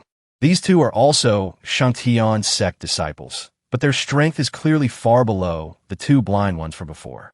Looks like those previous two definitely weren't ordinary disciples. The two staggered to their feet. Seeing him walking toward them, they immediately resorted to threats. You brat, you dare mess with the Shangtian Sect? You're in big trouble. You'd best obediently return the Tianyuan herb to us. And then kowtow in apology. Baiyu walked closer, coolly adjusting his clothes. I specifically want to beat the Shangtian Sect. The two men's faces went dark, filled with indignation. Arrogant. Are you crazy? Pow! Pow! After kicking them, he gave them a thumbs down. Shangtian Sect. The number one sect in the Tsuchin domain? Is that it? The two were beaten black and blue, kneeling on the ground. The Shangtian Sect has countless disciples. You are all alone. If you have the guts, tell us your identity. Baiyu declared clearly. Listen well. Your grandpa's name is Li Xiao. Go tell the Shangtian Sect disciples to come find me. Get lost. The two of them ran away. The black-haired one didn't forget to point back at Baiyu. Li Xiao, we will definitely settle this score with you. Seeing they had run far away, Baiyu pulled down his face mask. Li Xiao, my good disciple, you have no fate with the Shangtian Sect in this life. Baiyu let the Tianyuan herb float in front of him. Sat down. Let's refine this Tianyuan herb and see how effective it is. Break through for me. After refining it, Baiyu stood up, his body brimming with energy. Broke through 3 levels. I've reached the 8th level of the mortal realm. This Tianyuan fruit is really effective. The two battered disciples ran to the two Shangtian Sect disciples who had chased Baiyu earlier, frantically reporting that the Tianyuan herb was stolen. What did you say the name of the person who stole our Tianyuan fruit was? Reporting to senior brother Li. That person is Li Xiao. He was very arrogant. He didn't put the Shangtian Sect in his eyes at all. He even said he'd cut us down. The other two gritted their teeth. It's that Li Xiao again. Just wait until I catch you. That senior brother Li immediately issued an order. Pass down the order. If anyone sees Li Xiao, capture him immediately. I must cut him down with my own hands. In front of Baiyu lay a group of motionless bodies. More dead people. Inside the imperial treasury is indeed dangerous. I've encountered countless corpses along this path. Boom, boom. Bodies were scattered everywhere. Suddenly, a strange sound rang out. He went on alert. What noise is that? He turned toward the source of the sound, seeing a light beam shooting into the sky. Birds flew in panic. Noisy and chaotic. There's a phenomenon over there. A treasure has appeared. Let's go check it out. He dashed toward the noise as fast as lightning. Cut to a cliffside, surrounded by dense forest. A golden chest sat on the ground, surrounded by rocks. The trio of white jade gate traders appeared there, observing the chest. Wooden boxes are very rare in the imperial treasury. I wonder what treasure is inside. The green-haired guy stepped forward to open the lid. It's definitely something good. This aura, opening the chest lid. Inside was a glowing sword. The other two were astonished. This is a saint weapon. The green-haired guy picked up the sword, laughing loudly. Such towering radiance. It's definitely a saint weapon. We're rich. With this saint weapon, our combat power will reach a new level. Let's see who dares to mess with us now. Wang Ba scolded the green-haired guy. Idiot. How are we supposed to use such a precious magic treasure? The green-haired guy handed the sword to Wang Ba. You mean, junior sister? She smiled sinisterly at the saint's sword. Of course. We offer it to the Shangtian Sect. A saint weapon is a supreme treasure even in the Shangtian Sect. When the time comes, we will have established great merit. Junior sister is right. That way, we can join the Shangtian Sect. At the very least, we can be errand boys. Even if we're just errand boys for the Shangtian Sect. The 3 of us are rising like kites in the wind. Not bad at all. Our good days have finally arrived. I just wonder where Baiyu is. He thinks he's so high and mighty just because he clung to the Wood Mystery Sect. Let's see if he can still strut around and act tough in front of us now. Wang Ba looked at the sword in her hand. Better not let me see him. If I see him again, I will definitely use this sword to cut him down. Is that so? A familiar voice rang out, causing Wang Ba to freeze. The three traders immediately took defensive stances. Who goes there? Bai Yu appeared before them, arms crossed. He looked at the sword in Wang Ba's hand. That sword isn't bad. If I gift that sword to Li Xiao, even if the return rate is low, I'll still get something good in exchange. The green-haired disciple dropped his jaw. Bai Yu, it's you. The brown-haired disciple sneered at Bai Yu. You really couldn't wait to deliver your head on a platter, could you? I really don't know if you're stupid or just brain dead. Do you three pieces of trash remember what I told you? If you dare to be disrespectful to me, I will split your heads open. The brown-haired disciple swung his fist at him. Just you? Head disciple Fong isn't here now. Let's see who can protect you. Bai Yu also launched an attack, mocking him. You don't know your place. Bam! Two forces collided, creating a massive explosion. Crack! The brown-haired disciple's arm snapped. His face twisted in agony. Arg! My hand! He fell to the ground, clutching his broken arm. The green-haired disciple backed away in fear. This trash's strength is actually real. Wang Ba cheered on the green-haired disciple. We have the saint weapon in our hands. So what if he's a bit strong? The brown-haired disciple turned his head and shouted, Junior's sister, cut him down. Avenge me. Wang Ba held the sword and rushed toward Bai Yu with the green-haired disciple. They surrounded him, cautiously probing. Bai Yu, couldn't you just stay a quiet, useless piece of trash? Why try to imitate those protagonist comeback stories? Do you really think you have that kind of destiny? Bai Yu pointed at Wang Ba. You three pieces of garbage. Betraying the sect to climb higher. That I can understand. But plotting to kill your master and destroy your ancestors? That is the behavior of animals. Wang Ba exploded with killing intent. Are you even worthy to lecture us? Whoosh. She swung a palm strike toward him. Bai Yu was slightly stunned by the power of the saint's sword. Good heavens. He quickly regained his composure and dodged Wang Ba's move. The surrounding trees were all sliced cleanly in half. Almost capsized the boat there. So this is a saint weapon. Wang Ba swung the sword again. The sword's spirit manifested powerful ripples of energy. Its power is indeed extraordinary. Scared now? Let me see. Who can help you now?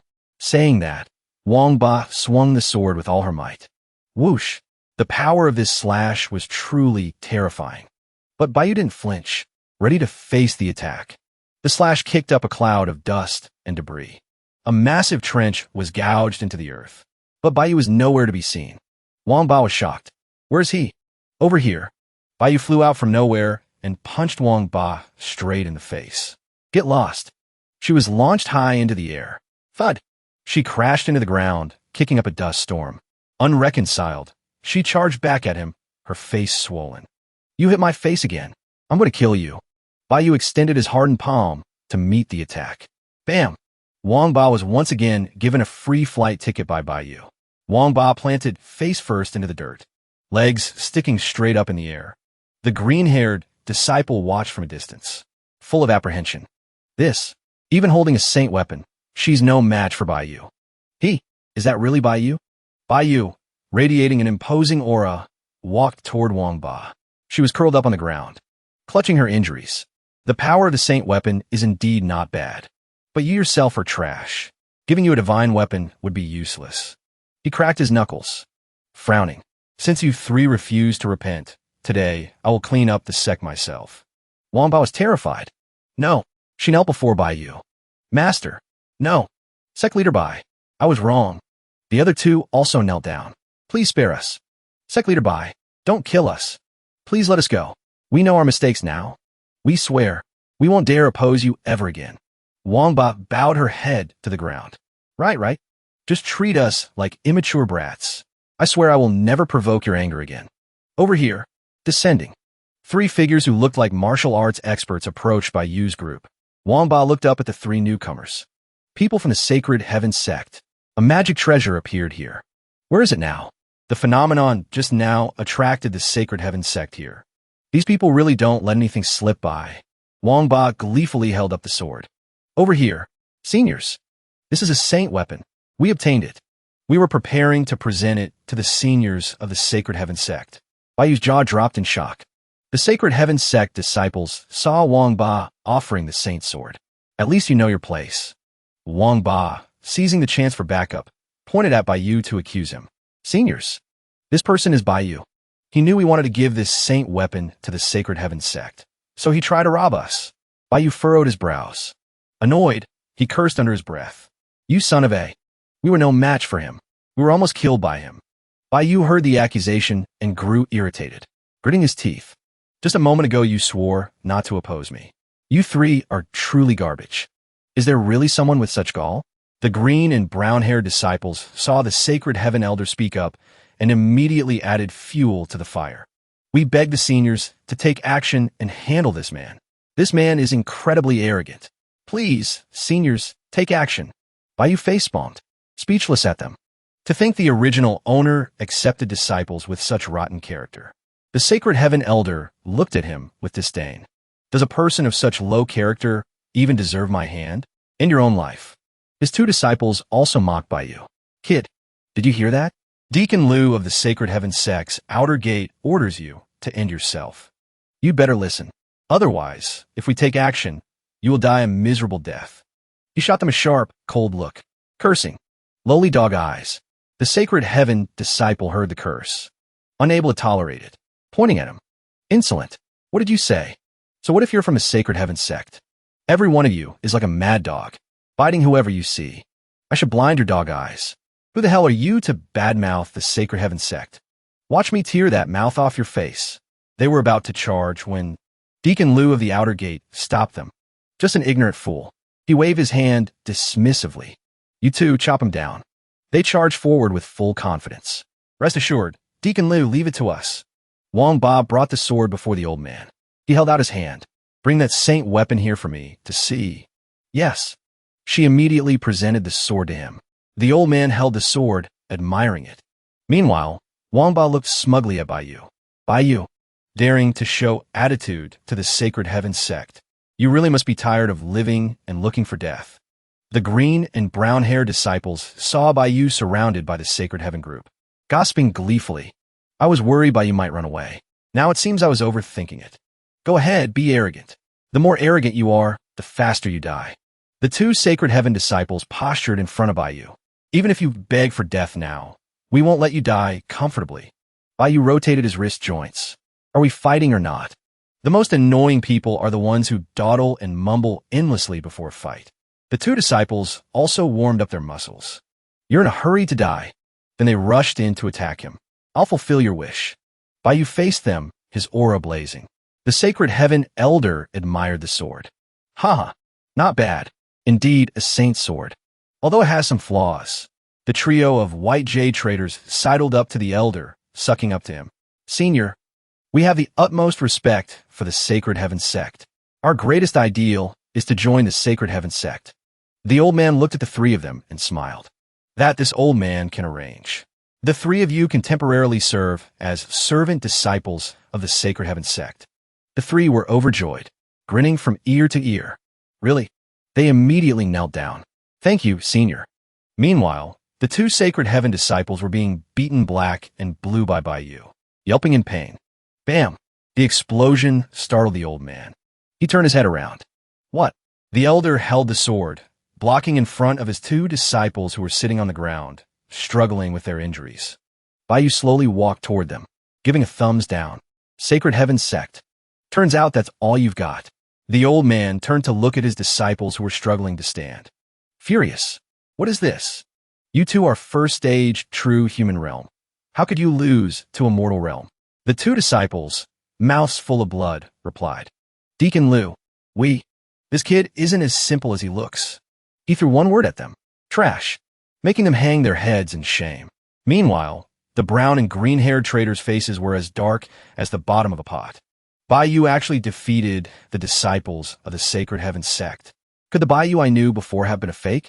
How did he suddenly become so formidable? Wang Ba still spoke calmly to the two of them. Why panic? Senior Deacon Liu hasn't made his move yet. With Deacon Liu here, Baiyu will definitely die. Kid, this old man will let you make the first move. Otherwise, if I so much as move, you won't have a chance to. Before he could finish speaking, Baiyu flew in and punched him straight in the jaw. Pow! He was launched into the air by the punch. He sprawled out on the ground, motionless. The The three white jade traders dropped their jaws. Terrified, the elder stumbled to his feet, screaming in rage. What the hell are you doing? Baiyu replied innocently. Didn't you tell me to make the first move? The old man jumped up and down in anger, roaring at the top of his lungs. I hadn't even finished speaking and you attacked? Baiyu quickly bowed his head in apology. My bad. I ruined your posturing moment. The old man furrowed his brows. You have truly angered me now. I will use your blood to refine this saint's sword. River severing slash. Baiyu was a bit apprehensive, seeing Deacon Liu unleash his move. Such strong power. Deacon Liu's cultivation is extremely high. In his hands, the power of this sword is multiplied several times over. Take this. Before Deacon Liu could even swing the sword down, Baiyu ran. Think you can run? He swung the sword down. The power radiating from it was incredibly intense. That is a saint weapon in his hand. The slash sent Baiyu flying into the air. Surrounding trees were sliced in half and flew up along with Baiyu. Not good. Baiyu skidded his feet along the ground to land. Blood sprayed from his mouth. Too strong. Luckily, I have the black tortoise body, helping me resist most of the damage. Just a minor injury. The old man raised his sword again. Still not dead? Even a peak true human realm cultivator couldn't withstand that strike of mine. You surprise me. I even feel a bit of admiration for your talent. If you hadn't hit this deacon, I would have wanted to take you as a disciple. He pointed the sword at Baiyu. A pity. Now, only death awaits you. The three traders were filled with hope once again. Cheering. Baiyu is badly hurt. He's finally about to die. Getting rid of this stone in our hearts. We can finally have peace of mind. Huh. Baiyu rubbed his chin, thinking, looks like I have to use a big move. I wonder if the Ascension Fist can send Deacon Liu ascending to the afterlife. Deacon Liu held the sword out. Kid, remember this well. In your next life, if you see me, walk the other way. Suddenly, a roaring sound erupted from the forest, startling Deacon Liu. What is that sound? The sound got closer and closer, terrifying everyone nearby. What's happening? This is bad. The ground is shaking. This aura, it feels like something is awakening. Grr. A gorilla with eyes as red as blood crawled along the ground. The crowd panicked. Run. There was a giant beast sleeping here. Damn it. I just picked a heaven origin fruit. Why did it wake up the giant beast? Help me. The giant beast stood before a brown-haired youth. He was so scared he was tearing up. Imami. This. This is... The giant beast raised its foot and stomped him flat into the dirt. The remaining people fled quickly. Run. Everyone scattered in chaos. Hurry. Slow down, and you're dead. Baiyu stood still, watching the tall giant beast walking toward him. Damn it. Such a huge demon beast. This is a heaven-reaching demonic ape. At least a saint-level demon beast. Crap. To think the Imperial Repository had this kind of beast. The heaven-reaching demonic ape ripped up a large nearby tree, roaring like a tyrant. Two eyes glowing red. It bellowed. It threw the tree in its hand toward Baiyu. Rumble, rumble. The survivors and the three traders panicked. Terrified. Quick, get out of the way. Bam. The tree crashed down, crushing people underneath. The survivors continued to flee. The three traders braced themselves against the shockwave of the impact. They were trembling uncontrollably. This is just too terrifying. The two Xingtian's Sect disciples called out to Deacon Liu, who was snapping out of his daze. Deacon Liu, we need to run. Of course we have to run. That beast is an invincible existence within the Imperial Treasury. But before we flee, I must finish off that brat. He pointed his sword toward where Baiyu was, only to drop his jaw in surprise. Where did that brat go? The three traders were furious. Damn it, did we let that Baiyu escape? Wang Ba spoke to Deacon Liu with immense frustration. Senior, that guy is sinister and cunning. We absolutely must eliminate him. Deacon Liu pondered for a moment. It's too late. Eventually, everyone will gather at the center of the Imperial Treasury. He's dead meat sooner or later. Right now, running for our lives is more important. If that beast catches us, even 10 lives wouldn't be enough. The heaven-reaching demonic ape slowly walked toward the group. They screamed in terror. Lord Beast, don't chase me. You all must die. Baiyu observed the massive monster from a distance. That ape's head is lush and green. There are so many Tianyuan fruits growing on top of it. If I can get my hands on those. My cultivation will definitely step into the true human realm. Roar. The giant beast let out a roar. A powerful beam of light shot out from its mouth, blasting straight at the fleeing crowd. The runners were mowed down instantly, leaving a massive trench in the ground. Smoke and dust billowed everywhere. That was horrifying. This ferocious beast might have surpassed the saint rank. Moreover, this beast has lost its mind. It could drown us with just its spit. Run quickly. A saint rank beast. The cultivation realms are divided into mortal, true human, transcendent, noble, king, and saint. A mortal realm cultivator like me is basically world apart from it. The owner of this place actually raised a beast of this caliber. I don't dare think about the Tianyuan fruits anymore. I'm out of here. Then he took to his heels and fled. The ape looked at Baiyu. Death. That person's aura. He glanced back at the giant beast. Huh. Why do I feel a chill running down my spine? That ferocious beast is staring right at me. It must be a hallucination. Grr. It's you. As soon as it spoke, the giant beast hurriedly chased after Baiyu, making him panic a little. Wait, it's running toward me. It's not chasing me, is it? Surely it's not chasing me. Baiyu ran away at full speed. Don't. Roar. Escape. The ape was right behind Baiyu. His face twisted in fear as he called out. Mommy, what is going on? Did I provoke your ancestors or something? Why are you chasing me? He glanced back while running. Why are you chasing me? We have no grievances. The giant beast roared. You deserve to die. Then it raised its foot to stomp on him. Cough, cough. That was terrifying. Luckily, Baiyu dodged in time. How could such a powerful monster exist in this world? The main point is this giant beast seems to have a grudge against me. What is happening? I don't even know you. The giant beast threw a punch at Baiyu. One punch ascension. Boom. The power of the punch radiated outward. Damn it. Even though I blocked it, my one-punch ascension isn't very effective against a beast of this level. Baiyu continuously dodged the beast's attacks. Keep running. This is bad. That's the sound of the giant ape. It's catching up again. Let's hide a bit further away. Wait, look. Look, everyone. I run. Call me by the runner. Ha, it's Baiyu. Baiyu is being hunted by that giant ape. Ha ha ha. That guy is so unlucky. Serve him right. Baiyu. Run faster. Slow down, and you won't even have a life left. Baiyu. To think you'd see this day. Just wait to die without a whole corpse. Oomph. You bunch of people. Just you wait. Targeted by that ape. He definitely won't survive. Let's go. We've wasted too much time. We should head toward the central area of the Imperial Treasury. What is it now? Hearing a strange noise. The Xingtian Sect group and the three traders turned back to look. The giant beast chasing Baiyu was running straight toward them. They panicked. What the? Oh God. That guy is luring it toward us. You pieces of trash. I'm coming for you. Baiyu. What are you trying to do? What am I doing? Didn't you guys like laughing at other people's misfortune? If I die, I'm dragging you down as a cushion. You're not even human. Run quickly. The three traders scrambled to run. Split up. Don't come over here. Baiyu ran past them. Think you can run faster than me? The brown-haired trader sped up to overtake Baiyu. Out of my way. Don't come near me. What? The brown-haired trader was flattened under the giant beast's foot. Baiyu smirked at the scene before him. Wangba looked at Baiyu with pure hatred, gritting her teeth. Baiyu, you bastard. Deacon Liu, save me. He ran past the Shungtian Sect group, raising two fingers. Don't be scared. Give me a smile. The Shungtian Sect disciple turned green with fear. This brat brought it to me. Deacon Liu scowled. Despicable wretch. You dare. The giant beast stomped down again. Damn it. Brat.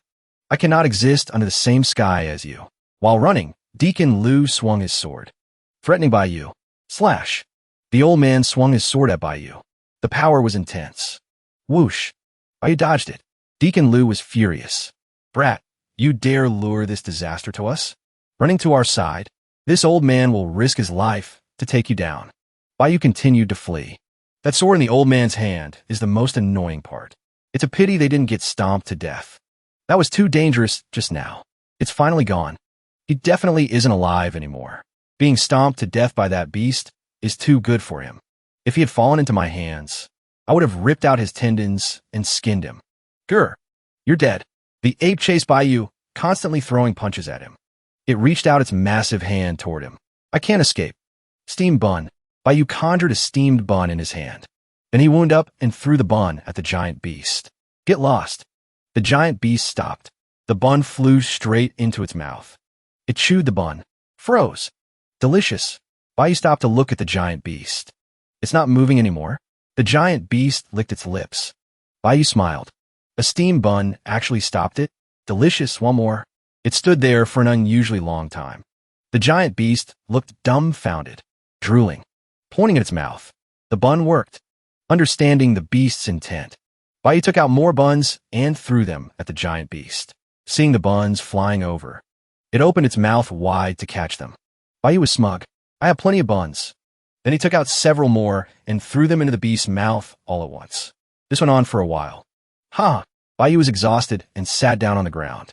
Meanwhile, the giant beast obediently crouched down, opening its mouth and waiting for Bai Yu to feed it.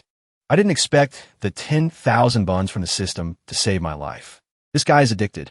The giant ape's eyes returned to normal. The danger has surely passed. Hey, big guy, I'm asking you, why were you chasing me? Bai Yu asked while throwing buns to the beast. It answered while catching and eating the buns. Your aura. After eating, its face went blank, raising a hand to scratch its head. I forgot. You. Weird. Bai Yu looked at it in confusion. Weird aura? What does it mean? Could it be that the original Bai Yu actually had a special background? The giant beast scratched its head. Familiar, but don't know. Can't remember. Bai Yu jumped onto the giant beast's head. This guy doesn't seem very bright. I won't get any answers out of him. I'll just pick the Tianyuan fruits off your head first. After refining all the Tianyuan fruits from the beast's head. True human realm. My cultivation has finally caught up to my cheap disciple. Unfortunately, the Tianyuan fruits have no effect on the true human realm. I can't increase my cultivation any further. I still need to quickly find that cold ice jade bed to rapidly boost my cultivation. The two traders found another chest. Deacon Lu praised them. You two are truly lucky stars. To think you discovered another precious treasure chest. Wang Ba flattered the old man. It is all thanks to Deacon Lu's good fortune that we are this lucky. Deacon Lu stroked his chin.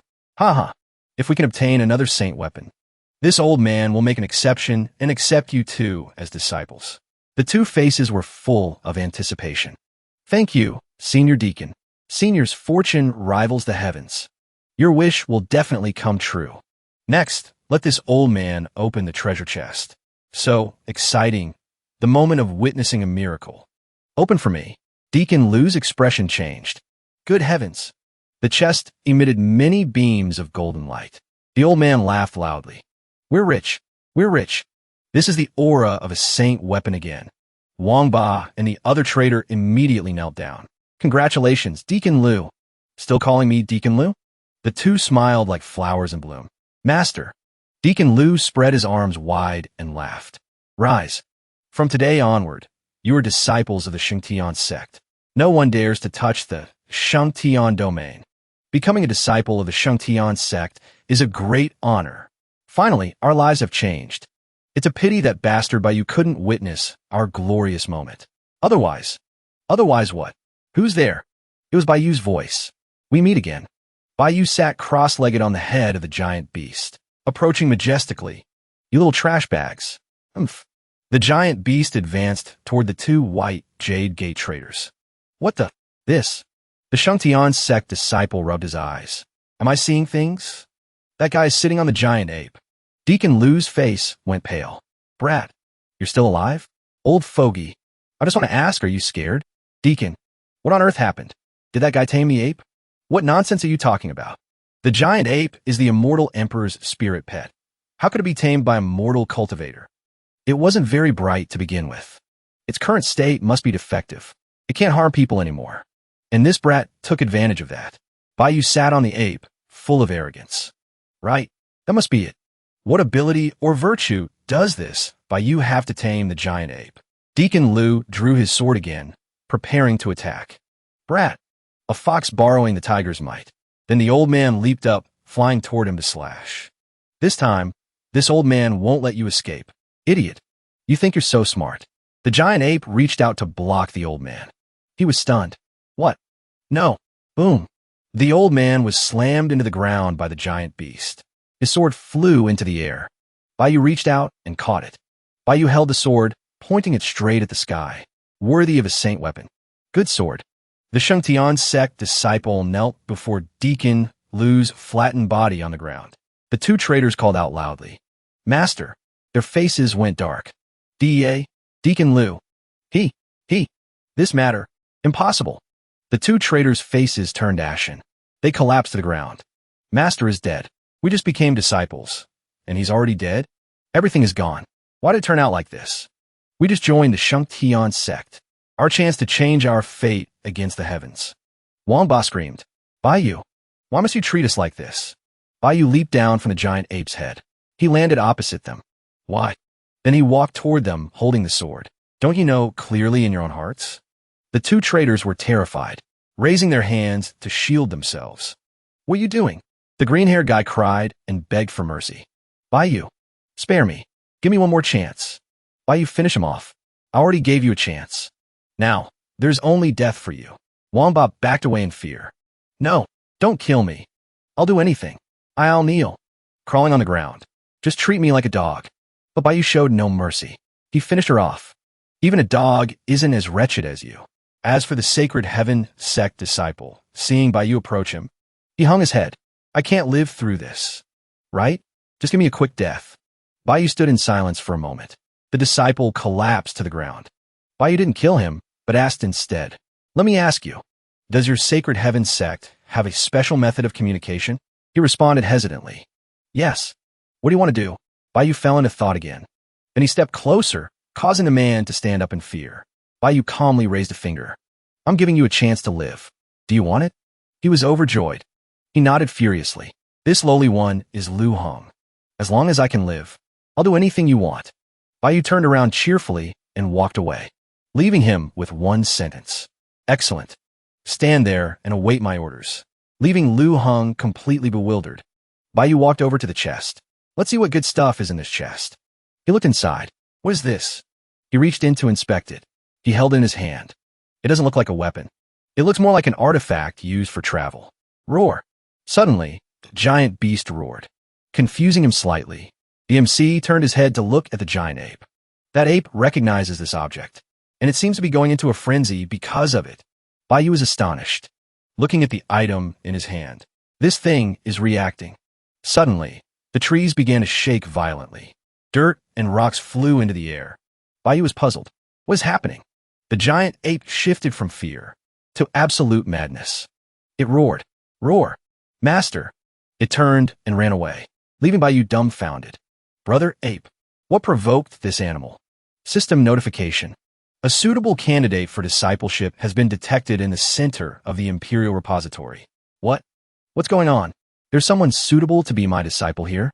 A pair of slender legs, wearing no shoes, just stirrup leggings, treading on the ground.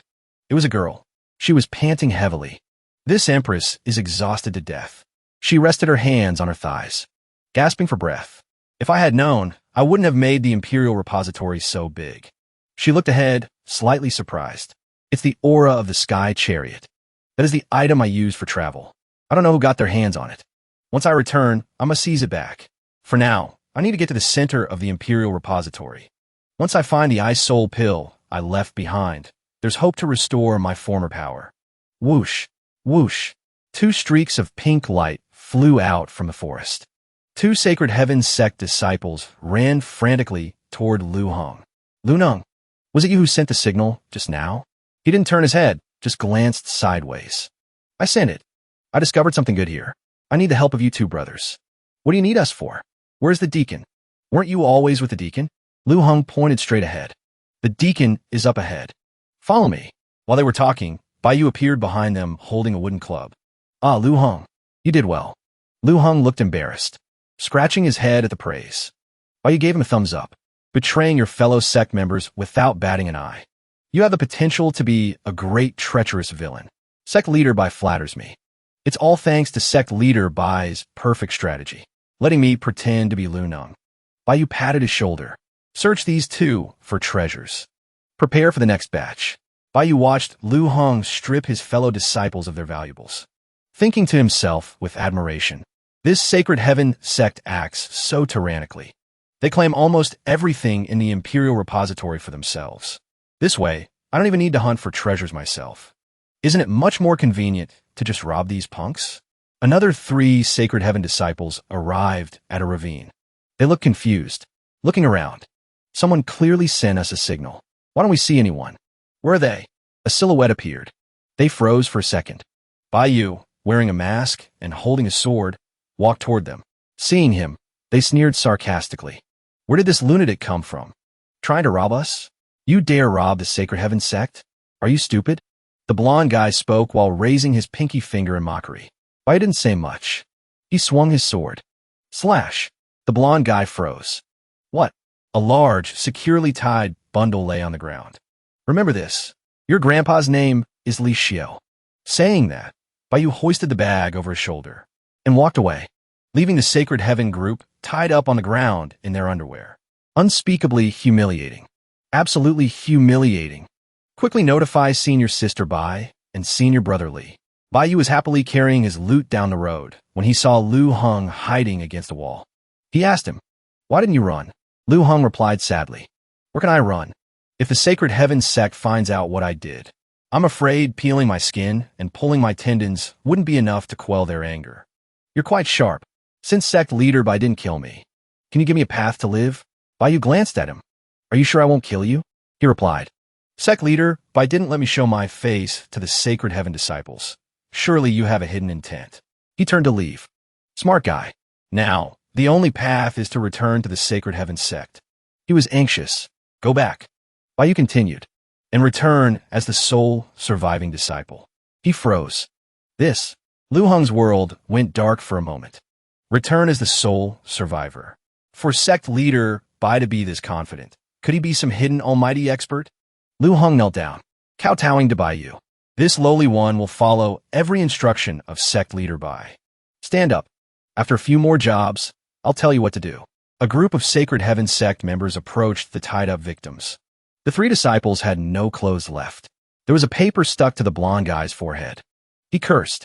That damn bastard Lu Neng, daring to harm disciples of the Sacred Heaven sect. Who did this? Senior Brother Li, Senior Sister Bai. It's written here.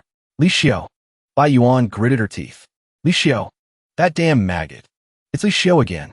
The bound blonde guy added fuel to the fire. Yes. This guy announced his name himself. He's incredibly audacious. Li Changqing was furious.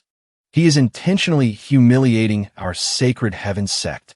Senior brother, Li Xiao is very cunning. We must find a way to catch him. Notify everyone.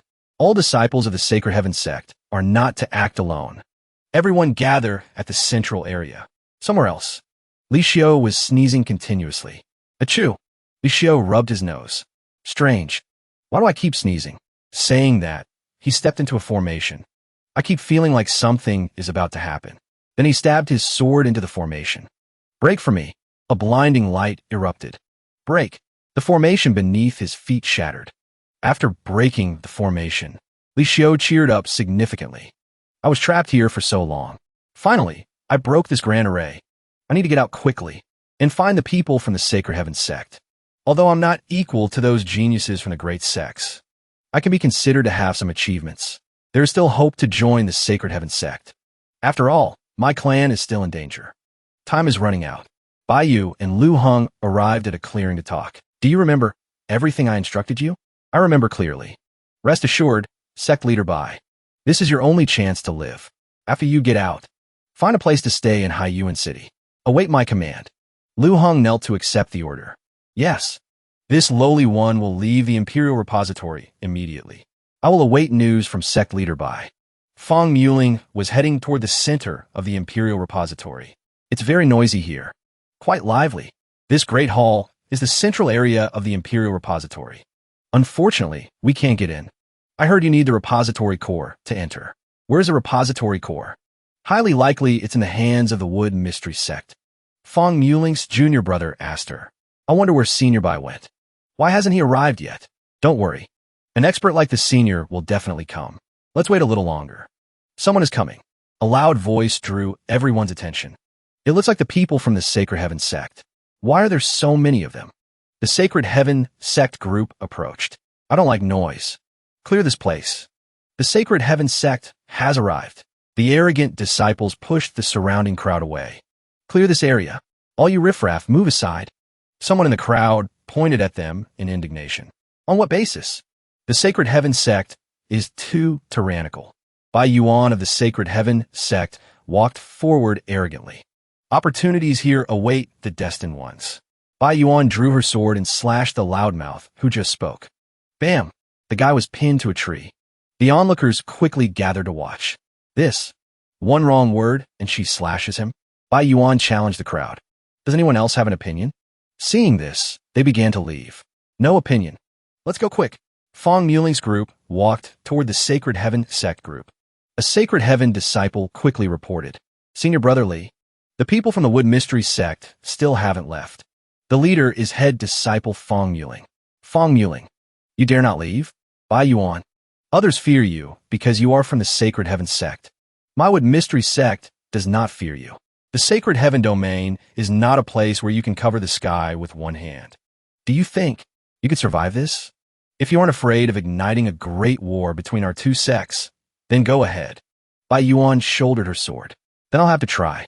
Although the Wood Mystery Sect isn't weak, disobeying my Sacred Heaven Sect is seeking your own death. Her senior brother Lee spoke up. Junior sister, keep one alive to interrogate about how to open the repository center. Bai Yuan ordered her junior brothers. Men, surround them. Don't let a single one escape. Fong Muling looked stern, slowly drawing her sword to face the battle. Suddenly, a person walked over from the distance. Everyone. It was Li Xiao. Walking toward them, he recognized the people in front of him. It's the people from the Sacred Heaven Sect. Who are you? Everyone here has been cleared out by the Sacred Heaven Sect. Yet you dare approach? The Sacred Heaven disciple pointed straight at Li Xiao's face. What the hell are you? Li Xiao cupped his hands respectfully, politely introducing himself. This humble one has come to find the people of the Sacred Heaven Sect.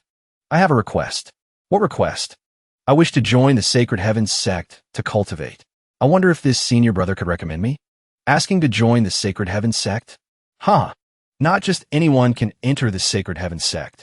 Li Xiao knelt down, solemnly pleading. My name is Li Xiao. Currently, my cultivation has reached the peak true human realm. Li Changqing replied haughtily. What's your name? Your current cultivation doesn't matter. What matters is potential. Understand? Suddenly, his face went dark. Wait. He pointed at Li Xiao.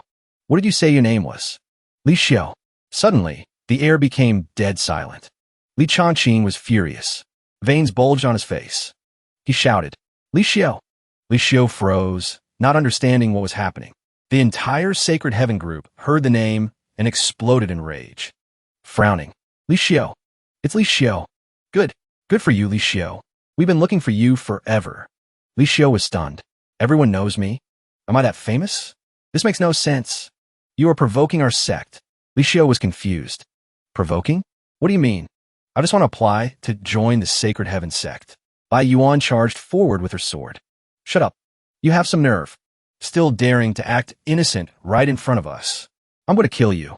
Seeing Bai Yuan attacking him, Li Xiao panicked slightly. One side attacked. One side blocked. Li Xiao struggled to defend himself. Isn't the Sacred Heaven Sect being too petty? Even if you don't agree to let me join, there's no need to get violent.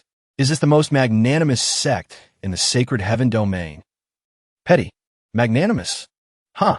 You kill Sacred Heaven disciples, and then come here asking to join. And if we don't agree, you call us petty? Li Changqing was enraged to the extreme. Li Xiao, you are absolutely trying to provoke us on purpose. Congratulations, you have succeeded. Li Xiao was bewildered. Bai Yuan joined her senior brother. You are humiliating the Sacred Heaven Sect to our faces, trampling us beneath your feet. If I don't kill you, I, Bai Yuan, am not a human being. Saying that, she swung her sword and rushed at Li Xiao. Li Xiao took a defensive stance. Clang! The two sides clashed fiercely. Do you think I'm weak and easy to bully? Whoosh! Li Xiao dodged Bai Yuan's move, surprising her slightly. What? She flew up to counterattack Li Xiao's back. He stumbled. Li Xiao got up and continued fighting. Damn it! What nonsense are you talking about? Are these people crazy? Truly unreasonable. Junior sister, I'll kill him myself. Saying that, he He rushed in to attack Li Xiao. Li Xiao was hit and sent flying into the air. Li Xiao, I'm going to slice you into ribbons as the price for humiliating my sect. Stop. Bai Yu appeared to block the attack. So many people bullying one person. Where's the honor in that? Fong Muling's group looked delighted. Senior. Bai Yuan pointed her sword toward the source of the noise. Someone else dares to come here? You really treat the Shangtian sect's words like wind passing your ears. Bai Yu didn't even bother to pay attention to her. He turned to ask Li Xiao, Are you alright? I'm fine. Li Xiao heard concern in Bai Yu's voice and asked, Why is your voice so hoarse? Bai Yu cleared his throat. Caught a wind chill. Let's not talk about that for now. Bai Yu, with the self-cultivation of an actor, ran over and grabbed Li Xiao by the shoulders. Full of concern. Didn't you want to join the Shangtian sect? Why are you fighting them? Li Xiao frowned. Angry. I didn't know that the disciples of the Shangtian sect were this domineering. They don't distinguish between black and white, like a pack of mad dogs. Far from how I imagined a great sacred sect would be. Do you still want to join them now? I've completely given up. Such a sect has disappointed me too much. Bai Yu smiled slyly, satisfied. That's good then. Next, Master will seek justice for you. The Shangtian sect dares to bully my disciple. Li Xiao, you have some nerve. Take this. While cursing, Bai Yu raised his middle finger.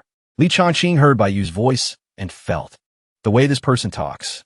Why does it feel a bit familiar? Disciple? So, you're Li Xiao's master. Bai Yu arrogantly demanded fairness for Li Xiao. I'll give you a chance. Apologize to my disciple, and I might consider letting you off. Bai Yuan was furious. Like master, like disciple indeed. You completely disregard our Shangtian sect. Every one of you is arrogant without limit. You're not our match. Li Xiao was about to rush in with his sword when Bai Yu stopped him. No need. Bai Yuan lunged forward. I really don't know where you master and disciple get this confidence. Bai Yu nimbly dodged Bai Yuan's move. Bai Yu slapped Bai Yuan across the face. Get lost. Bam. Bai Yuan fell heavily to the ground in pain. Li Xiao was surprised. This aura, true human realm? Bai Yu broke through his realm? Bai Yuan staggered to her feet, clutching her face. You hit me in the face. She immediately removed her blindfold, revealing 4 eyes that looked terrifying, frowning in anger. You dare to hit this fairy in the face. Grr. She took a combat stance. Bai Yu was astonished. So many eyes. A disciple of the Mushuan sect turned to ask Senior Sister, why 4 eyes? Why did her aura increase so much? Bai Yuan and Li Changqing are both key disciples nurtured by the Shangtian sect. They cultivate a special technique. The more eyes they open, the more powerful they become. By taking off the blindfolds, their strength increases significantly. Increasing it won't help. Senior Bai is a true expert. Bai Yuan charged forward. Are you still my match now? Li Xiao was worried. Don't try to force it. Bai Yu also drew his sword. Her current cultivation far exceeds the true human realm. It's higher than yours. Slash. Bai Yu breezed past Bai Yuan. Her sword shattered into pieces. A large gash appeared on her shoulder. Li Xiao stood there, feeling a bit awkward. Pretend I didn't say anything. Bai Yuan gritted her teeth, trying to stand up. My big treasure sword. I ask you, are you afraid now? Bai Yu asked Bai Yuan. She frowned. A saint weapon? Li Changqing stood to the side. Arms crossed. No wonder he dares to be so cocky. So he obtained a saint weapon in the treasury. Bai Yu was smug, pointing the sword at the sky. I just want to ask, are you scared? Crack. The sword suddenly snapped in half. Bai Yu froze. Bai Yu looked at the sword in his hand. Jaw dropped. What happened? Li Changqing laughed loudly. Perhaps you didn't know, but weapons in the treasury that haven't been refined again are basically only good for a few uses. Seizing this opportunity, Bai Yuan rushed forward. Now the divine might of the saint's sword is gone. It's just a piece of scrap metal. Let's see how arrogant you can be now. Whoosh. Our male lead nimbly dodged Bai Yuan's blade. She unleashed several more moves. Luckily, Bai Yu blocked them. Bai Yu was getting thrashed all over the place by Bai Yuan, making the Mushuan sect group wonder. Why does it feel like Senior is constantly fighting at the true human realm level? How long does he intend to fight like this? Fong Muling tried to rationalize it. Senior must have his own deep reasons. Li Changqing approached Li Xiao from behind. Li Xiao. He charged aggressively. I will kill you. Li Xiao and Li Changqing clashed. Li Changqing landed consecutive blows on Li Xiao, putting him at a disadvantage. Li Xiao was injured on his arm. Quickly land. Stabilize. Not good. Li Changqing pounced on Li Xiao. Is this all the strength you have? If this is all you've got, you can go die now. Li Xiao was kicked straight in the face by Li Changqing. Damn it. Li Xiao tried to regain consciousness. I can't die here. A column of smoke rose up. Dust covered the area. The smoke cleared. The scene revealed. Li Xiao had blocked Li Changqing's move. He was standing, holding Li Changqing's hand. Li Xiao shouted, "Break!" Li Changqing quickly jumped back. Li Xiao's power was so strong it forced Li Changqing to retreat. Breaking through in a crisis? Only with this courage and aptitude are you qualified to join the Shengtian Sect. You could even be an elite disciple in the Shengtian Sect. Saying that, Li Changqing removed his blindfold, revealing 5 eyes. His aura became incredibly powerful. Pity that you don't know what's good for you. Li Xiao's aura also blazed. I am very glad I didn't join the Shengtian Sect. As for Baiyu's fight with Baiyuan, she continuously hunted Baiyu down, but he dodged it all. This little girl is a bit tough to deal with. It's over. Baiyu paused. Baiyuan is about to use a divine ability. She can mobilize all the spiritual power in her body to deliver a fatal strike. Baiyuan used her ultimate move, Divine Eye ability. The power of this move was immense. No other choice. I can only use my ultimate move. Baiyu clenched his fist. One punch ascension. 2 powerful moves collided, shaking the entire area. Baiyu gained the upper hand, neutralizing Baiyuan's move. Appearing to finish her off, she saw him hovering above her head in shock. What? How is this possible? No, Baiyuan is dead. The Mushuan Sect disciples stood watching the drama, gossiping. Wouldn't it have been better if he fought like that from the start? This is the strength a senior should have. Before he could rest, Li Xiao was knocked flying behind the main character. He hurriedly turned to look. Li Changqing walked toward Baiyu, gritting his teeth. Junior sister. I didn't expect her to be killed by you. The Shengtian Sect group was also dumbfounded. What? Junior sister Bai? I didn't expect someone could kill junior sister Bai. Baiyu was a bit exhausted, panting. After using 1 punch ascension twice, I'm out of energy. Li Changqing approached the master and disciple, radiating killing intent. Junior sister is dead. You too. Unforgivable. Li Changqing launched an attack at Li Xiao, who was in front of Baiyu.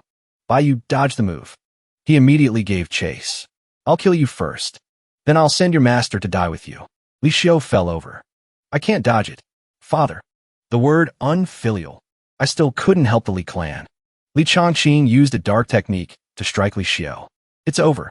A large fire engulfed Li Xiao. The smoke gradually cleared. I'm not dead. You. Li Xiao was stunned to see Baiyu standing in front of him, having taken the blow for him. Energy depleted. Li Xiao caught Baiyu in his arms, shouting loudly, Baiyu. Baiyu gasped, calling Li Xiao's name.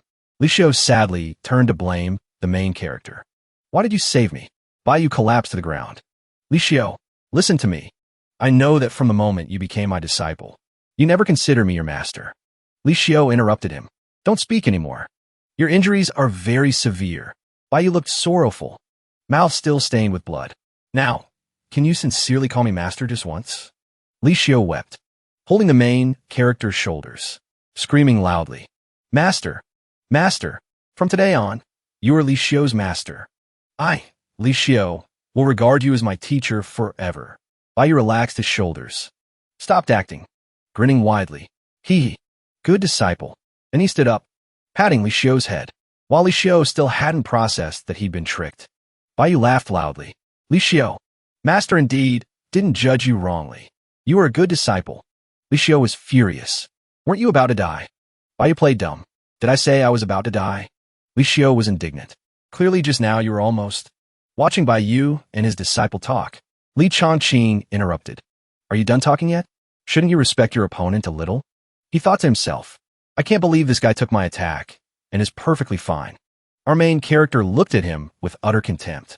Baiyu threw the broken saint's sword to Li Xiao. Li Xiao, I'm relying on you for what comes next. I'm gifting this sword to you. Li Xiao looked blankly at the saint's sword in his hand. Are you serious? Baiyu acted superior. You mustn't complain about a gift from your master. Li Changqing was extremely annoyed, grinding his teeth loudly. Still chatting. I can't take it anymore. Li Changqing attacked Li Xiao directly.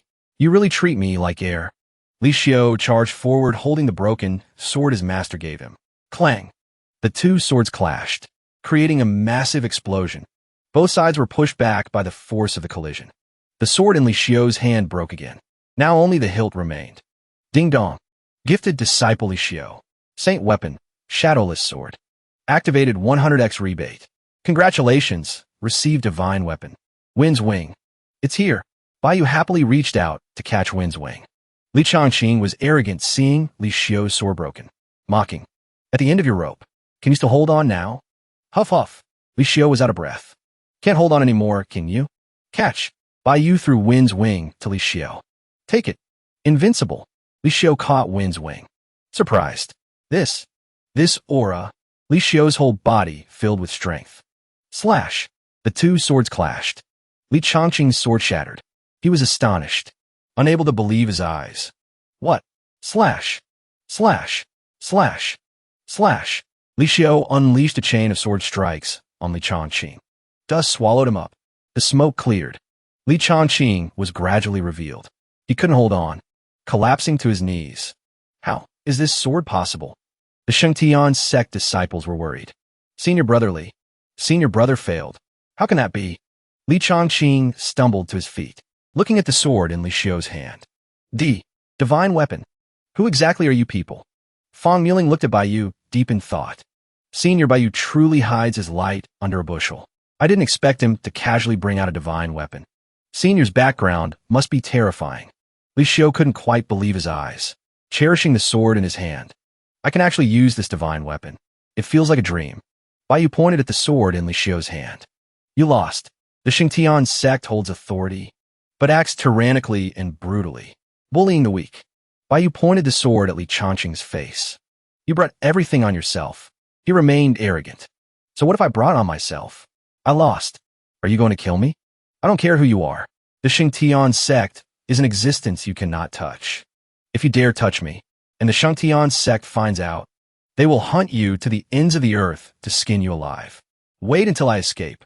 You master and disciple had better not fall into my hands. Baiyu whispered sinisterly to him. What if the Shengtian sect doesn't find out? Like a thunderbolt from a clear sky. Li Changqing panicked. What do you mean? Miss Fang, in this place, are there still other disciples of the Shengtian sect? Hearing Baiyu's words, Fang Muling was slightly stunned.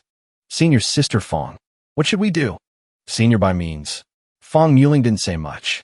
She gave the order. Listen to the senior. Disciples of the Sacred Heaven sect. Don't let a single one escape. The disciples of the Wood Mystery sect charged forward. Disciples of the Sacred Heaven sect and the Wood Mystery sect clashed in battle. Li Changqing grew even more furious. You dare. You are so audacious. We are disciples of the Sacred Heaven sect. The Sacred Heaven sect will exterminate your entire 9 generations. Baiyu slapped Li Changqing across the face, then added another slap in the opposite direction. Shut up. Baiyu, still unsatisfied, carried his sword toward where Li Changqing had landed. Li Changqing crawled backward in fear. Spare me. Please spare my life. Oh, you didn't have this attitude before. Li Changqing clutched his face, crying. I don't want to die. The main character raised his sword, preparing for the execution. When you bully the weak with your strength, you should have anticipated this day. Trash. Swish. The girl who'd been walking barefoot in the forest earlier appeared. She landed in a magnificent palace. This is bad. This isn't good. My cultivation is pitifully low right now. I almost made a mistake using the secret technique to enter the center of my own territory. She sat down heavily on the ground, sighing in relief. Luckily, I made it in. Then she stood up and walked straight ahead. Those stupid kids outside are still fighting, daring to enter this empress's territory to steal treasures. It's best if they beat each other to death. In front of her was a sparkling spirit orb.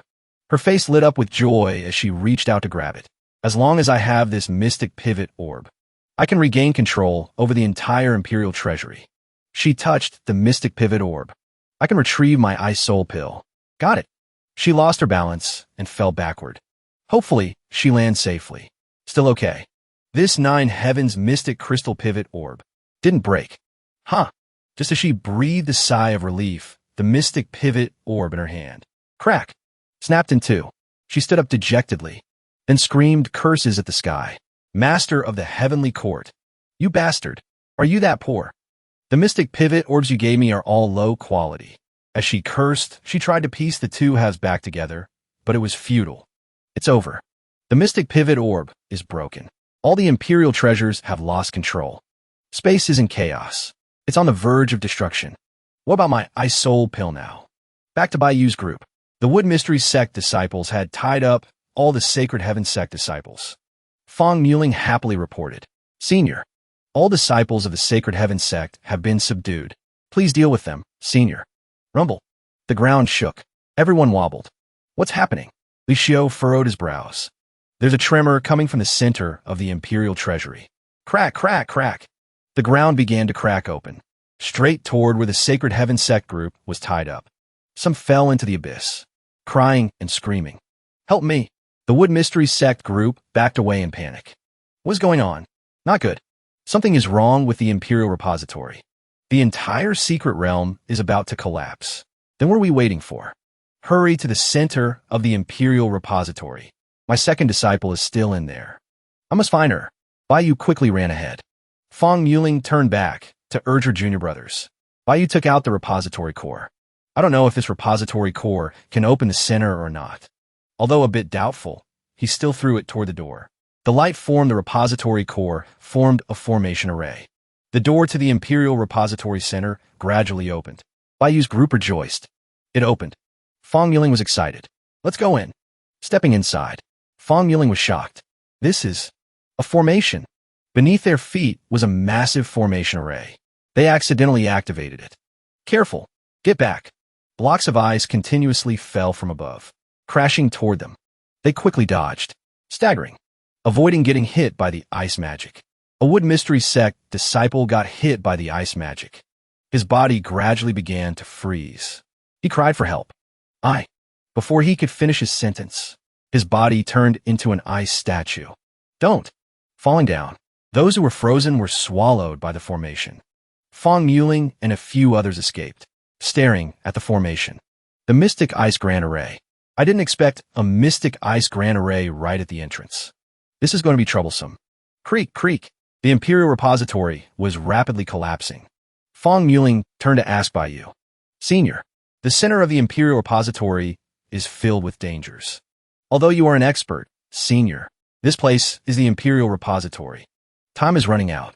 Senior, you should leave first. Saying that, Fong Muling quickly rushed inside. What about you guys? My master has reached her limit. I must obtain the cold water orb inside the Imperial Repository. Bayou replied calmly. Then I won't leave either, making Fong Muling freeze. I will enter the center of the Imperial Repository with you. He spoke very sincerely, but inside, he was chuckling to himself. My second disciple is still inside.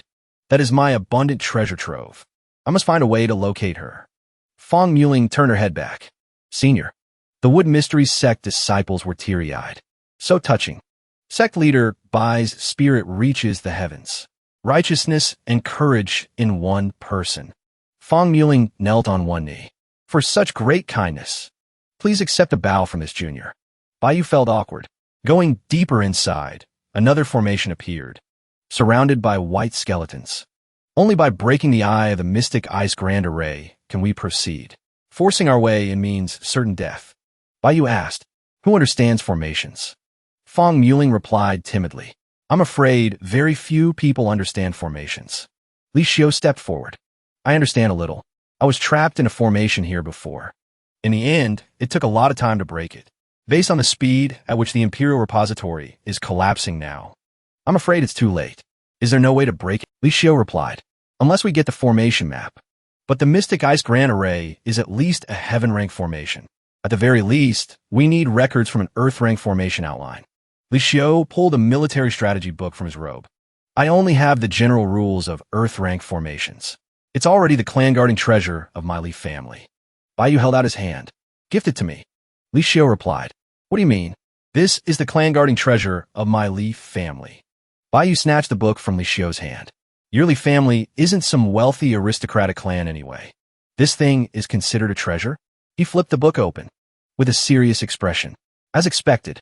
I don't understand a thing. The main character then tossed the book back to Li Xiu. This formation level is too low. Your master doesn't care for it. Return it to you. Li Xiao hugged the book, looking at Bai Yu in confusion. Thinking to himself, weirdo. The system return multiplier appeared again. Gifted disciple Li Xiao. Low-level formation outline. Returned 10,000 times. Congratulations, received saint-level formation outline. Bai Yu happily held the book in his hand. Master, you don't understand how vast the world of formations is. People who understand formations are very rare. Even sects of average scale don't have this earth-rank formation outline. Master, although you have many treasures, you still don't know how to recognize good goods. Before Li Xiao could finish his sentence, Bai Yu tossed this saint-level formation outline to him. He looked at him cheerfully. Take it. Li Xiao opened the book. The book emitted light. So bright. This is... His eyes widened. Unable to close his mouth, he exclaimed, Saint-level formation outline. How is this possible? He read the book intently. Unexpectedly, it's a real saint-level formation outline. Fong Muling expressed admiration, level plus 10,086. The senior is indeed a senior, casually taking out items that shock the world. I'm afraid even the Sacred Heaven Sect doesn't have this saint-level formation outline. Bai Yu patted Li Xiao's shoulder. Hurry up and break the formation. Thought stream. Li Xiao's 10 chances for returns are running out. This kept circling in Bai Yu's mind. A moment later, Li Xiao executed his martial arts. Break. Ah, that mystic ice grand array is changing. Li Xiao has broken it. Found the eye of the mystic ice array. He transferred energy into it, and the mystic ice array shattered. Fong Muling was joyful. Jumping up, the mystic ice grand array is broken. She looked at Li Xiao, thinking, the senior is an expert. Even his disciple is extraordinary, although he had the grand formation method for reference. To be able to break the formation in such a short time proves Li Xiao is different from ordinary people. Seeing the formation broken, Bai Yu didn't think much and quickly ran inside, passing through, causing ice dust to float in the air, attracting the attention of the girl who took the 9 heavens mystic crystal pivot orb earlier. Someone broke my mystic ice grand array. She was slightly interested. Someone entered. That means I have hope to get the ice soul pill. She went to find Fong Muling and Bai Yu's group. This place is the main hall. Bai Yu and Li Xiao were astonished. That girl stepped out from the Imperial Repository main hall, stepping gradually toward Bai Yu's group. She shouted, Stop right there, making Bai Yu and Fong Muling's group take defensive stances. Her face darkened. You have angered this one. Intruding into the Imperial Repository. You're truly bold. This, a little girl? Everyone be careful. To be able to appear in this place. This person is definitely not as simple as she looks. She must have a good cultivation foundation. Bai Yu smiled. It seems to be her. I didn't expect my second disciple to be a little girl. Kneel down. I give you a chance to submit. Otherwise, every single one of you will die here. The Wood Mystery Sect group was somewhat scared. This, senior sister, what should we do? Fong Muling spoke up. This senior is in the center of the Imperial Repository. Moreover, she is full of confidence. It proves she is a terrifying existence. We absolutely cannot anger her. She and her junior brothers bowed. Senior, we are disciples of the Wood Mystery Sect. Junior Fong Muling has come here to find a cold jade marrow pill. The girl was not satisfied. Kneel down when you speak. She made Li Xiao frown, annoyed by her arrogant attitude. Fong Muling endured it. Yes. Telling herself, forget it. So what if I kneel for master? Moreover, kneeling before senior expert. Suddenly, a hand patted the girl's head, calling out, Disciple, making her bewildered. It was Bai Yu patting her head, cheerfully calling out, My good disciple. She looked at Bai Yu with a blank face, her face full of question marks. Then fury erupted. She jumped up. You patted my head. Bai Yu unceremoniously continued to pinch. You look so cute when you're angry. I am the dignified Ming Xue Empress. Yet he called me cute.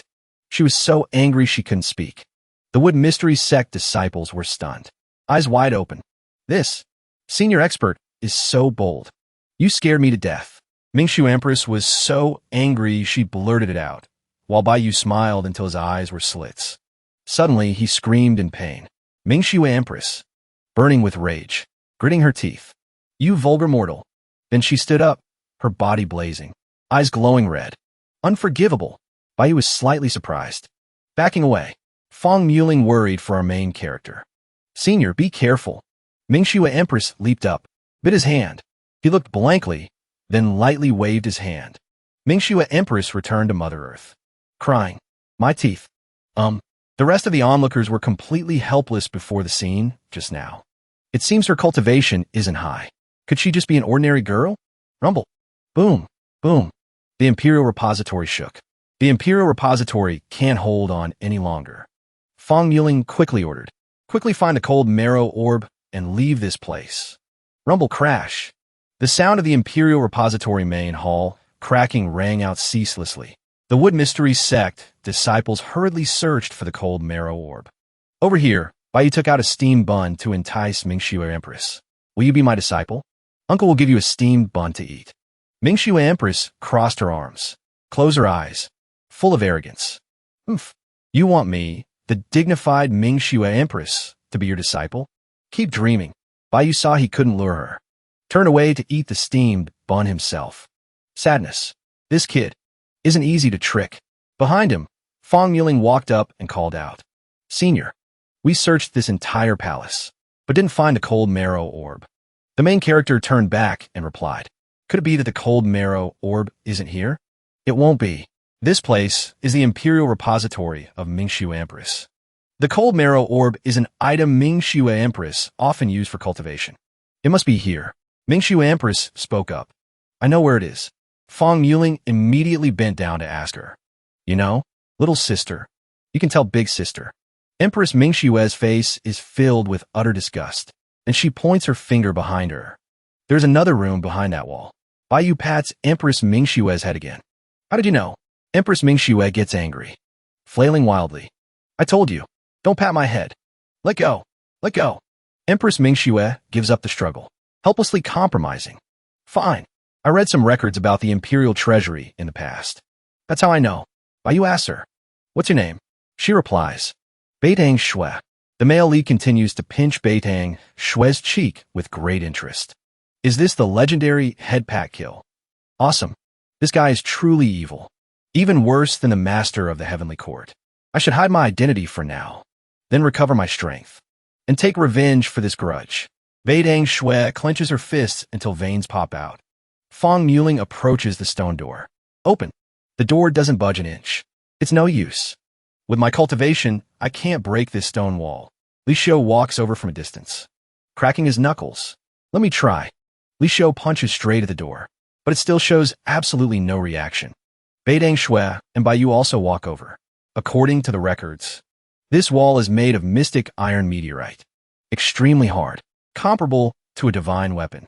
You can't use brute force. Baiyu takes out the wind feather dagger. Beitang Shui is startled. Before Beitang Shui can finish speaking, Baiyu unleashes a strike at the door. Li Xiu and Fong Muling are startled and quickly scatter to the sides. Beitang Shui's face goes dark. Her eyes widen, jaw dropping to the floor.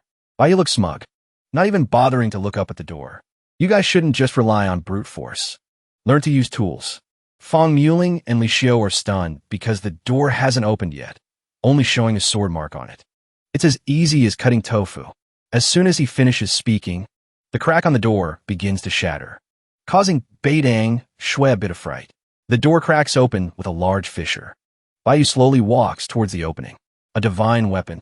How can this mortal casually pull out a divine weapon? Beitang Shui is full of suspicion, while Baiyu is triumphant. "Let's go in." The four of them, including Baiyu, Li Xiu, Fong Muling, and Beitang Shui enter through the door. They are amazed by the scenery inside. A bed made entirely of ice. Next to it is a table also made of ice with 2 trays on it. Above, icicles are cracking and falling. On the table, a spirit pearl is glowing. Fong Muling quickly recognizes it. That is the frigid water pearl. Beitang Shui's eyes also light up, indescribably happy. "My eyes soul pill." Baiyu looks at the room and can't find any joy. A dignified, immortal emperor.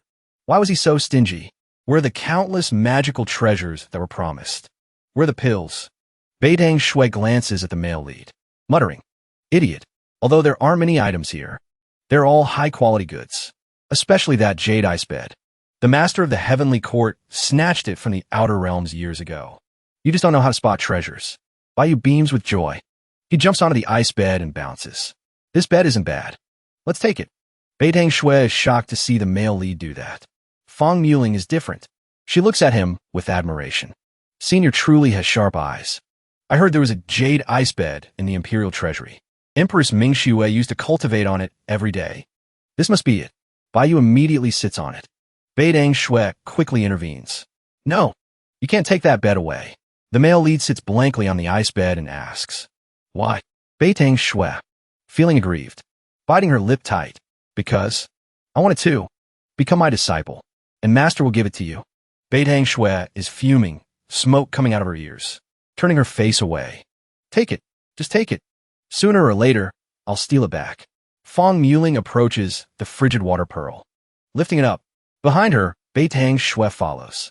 She looks at it with tears in her eyes. With this frigid water pearl, my master can be saved. Beitang Shui walks to the pearl next to it, excitedly reaching out to take it. I went through so much trouble to sneak in here. Finally, the ice soul pill is mine. Bai Yu is faster and grabs the ice soul pill. What is this? Beitang Shui freezes. The male lead holds the ice soul pill up to his eye to inspect it. Good stuff. So cool and refreshing. Ignoring Beitang Shui reaching out for it from below. Give it to me. This is mine. She bites her lip in anger. You rotten egg. You want to steal my ice soul pill too? Bai Yu raises the ice soul pill high, teasing Beitang Shui, who is trying to jump up and grab it from below. Bow to me as your master, and I'll give it to you. Rotten egg. Give it. Give it to me. She jumps up and chomps down on Bai Yu's hand. Huh. Gotcha. Bai Yu, showing a look of disgust. Then he pries her off his hand. His hand is covered in sticky drool. Does this girl have some kind of issue? Bai Yu drops her, takes out a handkerchief to wipe his hand, not forgetting to scold her. That hurt. Are you part dog or something? Meanwhile, Beitang Shui's power is undergoing a change. A loud boom resonates. Bai Yu is stunned. Beitang Shui's power is gradually recovering, radiating a blazing blue light that envelopes her body. The ice soul pill. After all these setbacks, it has finally returned to my body. With the ice would rebirth. I can recover 1% of my power from my past life. This bad person in front of me. Huh. Beitang Shui summons shards of ice around her, aiming them at Bai Yu. The male lead throws his sword, slashing once, asking worriedly, Beitang Shui, are you okay? Beitang Shui looks like she's been struck by lightning. Spit it out. My ice would rebirth. Mine. Beitang Shui goes stiff. Bai Yu quickly catches her. Did this kid get frozen stupid? Beitang Shui grinds her teeth, chewing out each word. IW will, K kill, YU, rumble rumble. Bai Yu quickly reaches out to shield Beitang Shui. Senior, the Imperial Treasury is about to collapse completely. It's about to be swallowed by the void. Get out immediately. Fong Muling takes out a talisman, activating a spell on it. Scene shifts to the outside. The disciples of the Holy Sky Sect are screaming and shouting for help. Help! Save us! We are disciples of the Holy Sky Sect. Someone come save us. It's over. The Imperial Treasury has collapsed. Help! A blue vortex appears. The ancient beast is slightly surprised seeing the vortex. Master. It quickly rushes through the forest towards the vortex. It shrinks its massive body into a small monkey and runs to the blue vortex, finding the master. Whoosh! Fong Muling and Bai Yu's group appear on the island. Beitang Shui is still biting the male lead's hand, refusing to let go. Fong Muling breathes a sigh of relief. We finally made it out. But the Imperial Treasury has been completely destroyed. Bai Yu strokes his chin in thought. Let those Holy Skies Sect guys fend for themselves. No need for me to intervene. While he has a headache wondering how to pry Beitang Shui off his hand, Fong Muling calls out, Senior, I must return to the Wood Mystic Sect first. Your great kindness, Senior. The Wood Mystic Sect will carve it into our hearts. Farewell for now. Li Xiu looks helplessly at Beitang Shui. What should we do with this little girl? Let's find her a home. Bai Yu pats Beitang Shui's head. If this girl had family, she wouldn't have been alone in the Imperial Treasury. From now on, we are her family. Beitang Shui, come back with us. Beitang Shui jumps out of Bai Yu's arms, baring her fangs and brandishing her claws at Bai Yu. Beitang Shui, even if I starve to death or die of thirst, I won't go with you. Then Beitang Shui stomps away in a huff. I'll march you. Bai Yu. leaving the two men standing there dumbfounded. The Icewood rebirth was ruined. I can increase my power quickly, but luckily I got the Ice Soul Pill. My cultivation speed will still be much faster than an average person.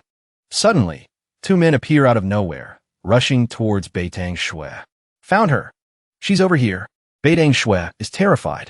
Backing away. 5 men holding weapons. Overflowing with killing intent. Let's see where you can run this time. Damn it. I've been discovered. The strangers are getting closer and closer.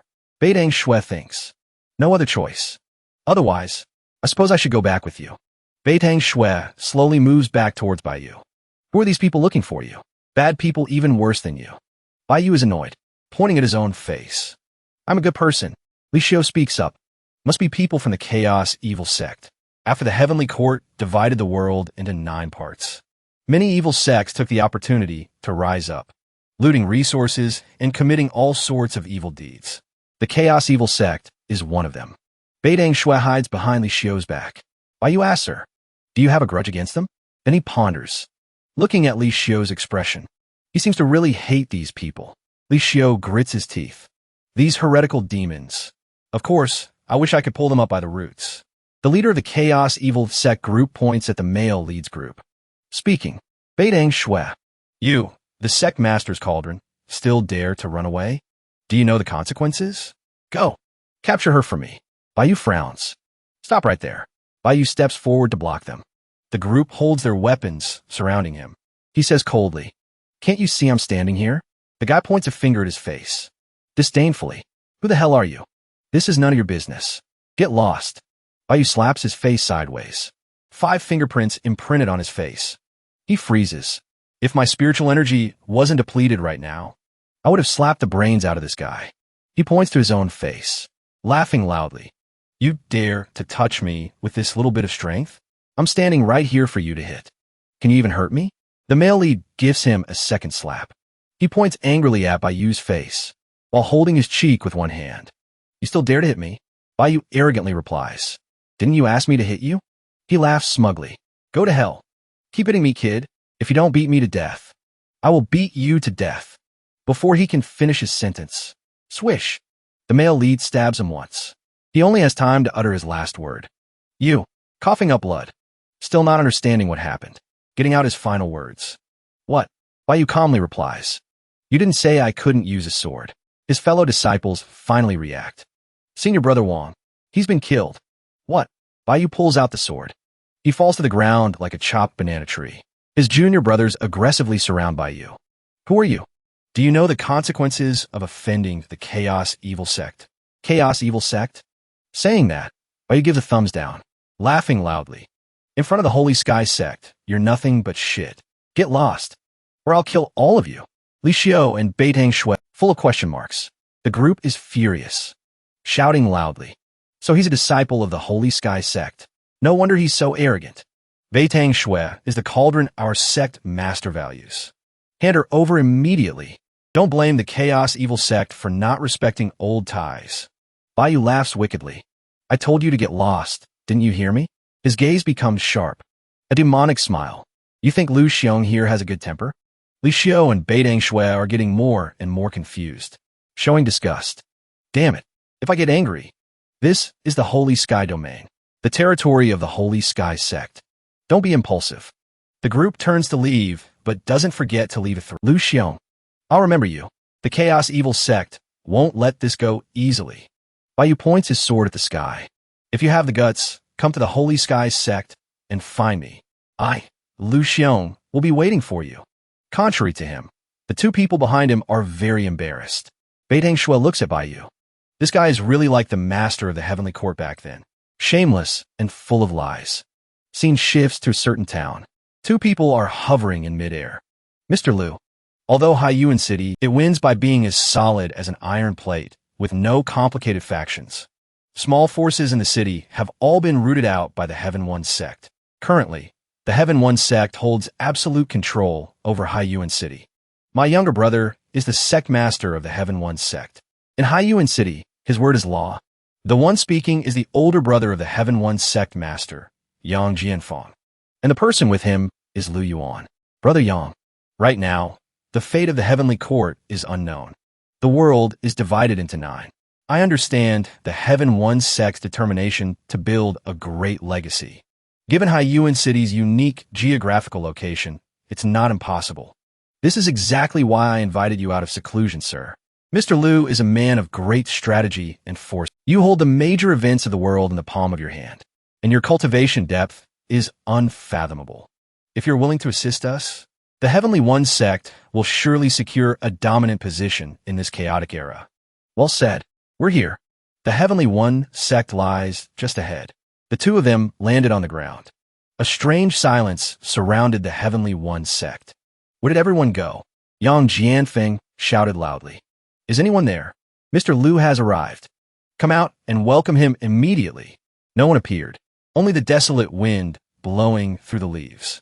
Brother Yang, it seems the Heavenly One Sect is a bit too quiet. Suddenly, Lu Yuan spotted 2 people carrying a chair in the distance. This chair is way too heavy. It would be a waste of effort to come back for another trip. Is it not worth any money? This is the Grand Preceptor chair the sect leader used to sit on. It's definitely worth money. Besides, who told us to be so slow? All the good stuff in the sect has already been taken, so we can only pick up the scraps others didn't want. Yang Jianfeng was furious. He roared at the top of his lungs. What do you two think you're doing? The 2 chair carriers looked blankly in the direction of the noise. Seeing Yang Jianfeng approaching, they panicked instantly. Yang, Uncle Master Yang, sect property. You dare steal it. I think you two have lived long enough. The 2 hurried to kneel. Uncle Master Yang, please listen to our explanation. What on earth happened here? Where have all the people of the Heavenly One Sect gone? And where is my sworn brother, the sect leader? One of them trembled with fear. He bowed his head to report. Uncle Master, the sect leader is dead. Everyone has run away. Yang Jianfeng stood there, petrified. Blood vessels burst in his eyes, turning them bloodshot. What? He couldn't believe it. He shouted in denial. How is that possible? The Heavenly One Sect is the strongest power in Haiyuan City, and my sworn brother is the strongest fighter. He grabbed one of the chair carriers by the collar, gripping tight, refusing to let. You dare lie to me? I'll kill you both. The disciple was terrified, stammering an explanation. Uncle Master, how would I dare lie about something this big? Everything. It was all done by you, the White Jade Sect. Yang Jianfeng dropped the guy to let him recount the story. Uncle Master, that is exactly what happened. That is the situation. White Jade Sect. Yang Jianfeng turned on his heel to leave. You harmed my sworn brother. I, Yang Jianfeng, will not forgive you. Lu Yuan stopped him, blocking his path. Brother Yang, don't be impulsive. Mr. Liu, this vengeance cannot go unavenged. The White Jade Sect is just a tiny faction. Their sect leader is nothing but trash. I must go and destroy them. Lu Yuan fanned himself, analyzing calmly. Is it truly just a small sect? Can a small sect kill over a dozen elites of the Heavenly One Sect? Can a piece of trash kill the Heavenly One Sect leader? Yang Jianfeng gradually calmed down. Lu Yuan walked closer to him. There must be a reason behind this. If you act rashly, Brother Yang, you might just follow in the footsteps of the Heavenly One Sect leader. Yang Jianfeng cupped his hands, pleading. Please guide me, Mr. Liu. Know the enemy and know yourself, and you need not fear the result of 100 battles. I will go probe this White Jade Sect for you first, Brother Yang. We plan first, then act. In that case, I will trouble you, Mr. Liu. Lu Yuan closed his eyes and nodded slightly. It's no trouble. I came out this time to experience the mortal world anyway. My cultivation has been stuck at the peak Earl realm for a long time. Walking around might give me the opportunity to break through to the princely realm. Scene shifts to another location. Green trees and a cool breeze. The sky was high and clear, under a large tree. Bayu was relaxed and carefree, reclining on a chair, sipping tea with one hand, petting Guzi with the other. As he was enjoying himself, Li Xiu walked past. He quickly called out, Li Xiu. He waved his hand, beckoning him over. Li Xiu kept a poker face, replying coldly, What is it? Bayu stood up. He ran over and patted Li Xiu on the shoulder. That cold jade bed I got from the Imperial Repository. I'm gifting it to you. Li Xiu was stunned. Giving me a bed? Is something wrong? But I can't refuse a gift from Master. Li Xiu stood there awkwardly. Bayu calmly poured tea into a cup. Li Xiu tried to make sense of it. I've been thinking about it over and over these past few days. I still don't know why you treat me so well. Master, can I ask you a question? Go ahead. Bai Yu was lifting the teacup to his lips, listening to Li Xiu ask, Are you into men? Bai Yu sprayed the water from his mouth everywhere. Bai Yu grimaced and turned to look at Li Xiu. He continued, You gave me a god-tier technique. Now you're giving me a bed. You're being excessively good to me. Except for that reason, I really can't think of any other explanation. Bai Yu, still dripping wet, hurriedly explained, Li Xiu, I just want to be like a father to you. Don't overthink it. As long as you're not, that's fine. I'll accept the bed. I'm going to cultivate now. Disciple acceptance return system activated. Gifted disciple Li Xiu. Yang Cold Jade bed. Activated 100x return. Congratulations, receive divine artifact. Myriad things Mother Vine share. Bai Yu extended his hand triumphantly. Myriad things Mother Vine share. Sounds like good stuff just by the name. Saying that, he retrieved the treasure. The treasure was glowing. The power is very strong. Rumble.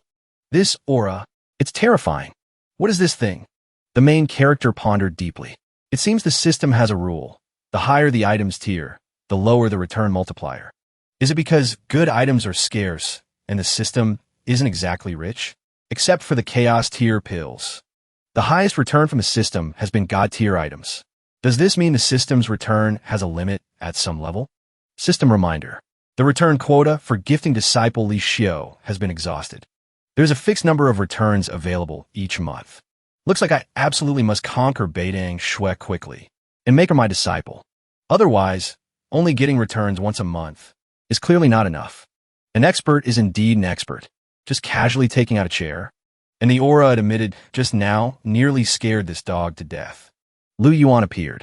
Is this the White Jade Sect? Lu Yuan looked contemplative, fanning himself as he walked into the White Jade Sect. Guzi blocked Lu Yuan's path. He hesitated. Woof, woof.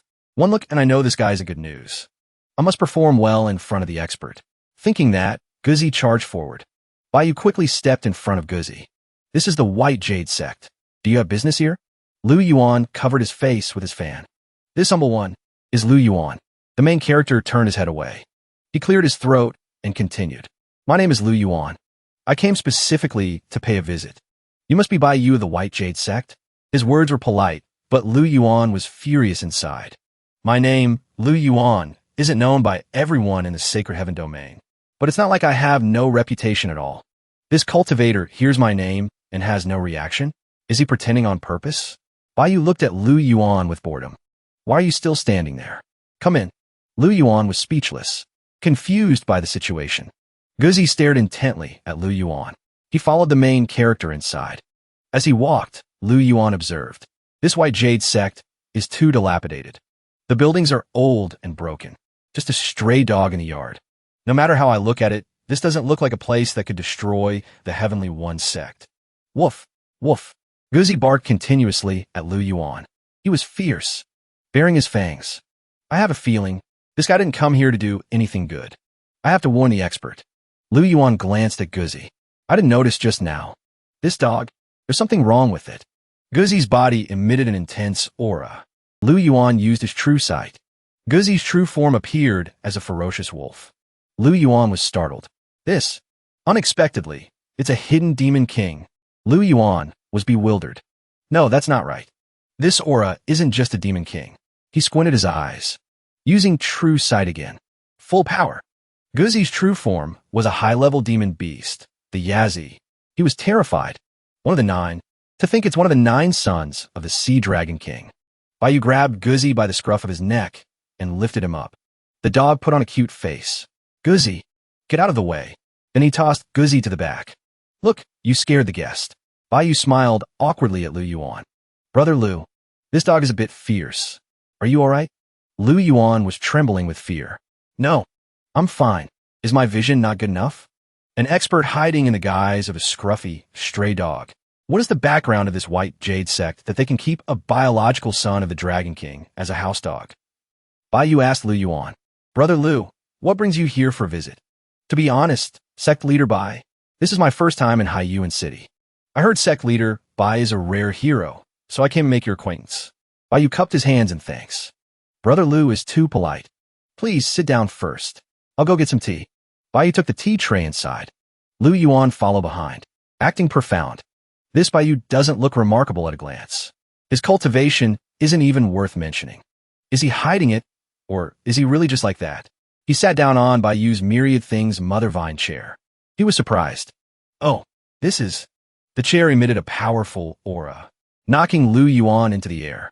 Whoa, he struggled to steady himself. What is this object? The moment I sat on it, a sudden force poured into my dantian from this rot-tan chair. My body feels no anomaly, yet I gained more spiritual energy. Could it be? Is this a cultivation assisting magic treasure? He approached the chair again. Let me try again. The aura from the chair flowed into his body. Indeed, my cultivation is increasing rapidly. He smiled cunningly. My realm bottleneck is loosening. I've been stuck in the Earl realm for 30 years, and it's finally loosening.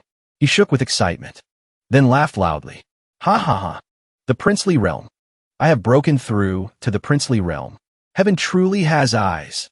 This supportive magic treasure is absolutely a divine artifact. Only a divine artifact could have such a miraculous effect, allowing me to level up to a realm I couldn't break through for 30 years. In the White Jade Sect, even a chair is a divine artifact. The house dog is a dragon prince. This sect leader Baiyu is absolutely a brilliant hidden expert.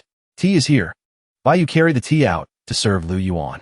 He welcomed the guest warmly. Sit down and have a drink. Suddenly, Lu Yuan knelt down, making Baiyu freeze in place. Then he kowtowed before him. Sect leader Bai, please accept a bow from me. Thank you, Sect leader Bai, for granting me this opportunity to break through my realm. The main character was dumbfounded, confused. He replied awkwardly. Although I don't understand what you're saying, please stand up and talk. Lu Yuan stood up, bowed respectfully. Sect leader Bai, I shall take my leave first. I will come to pay my respects another day. I must quickly go back and tell Yang Jianfeng that he absolutely must not provoke sect leader Bai. Lu Yuan quickly left, leaving the main character bewildered. He was puzzled. Strange guy. Then he stopped caring. He sat down to adjust his posture. He took out the treasure he got from the Imperial Repository last time.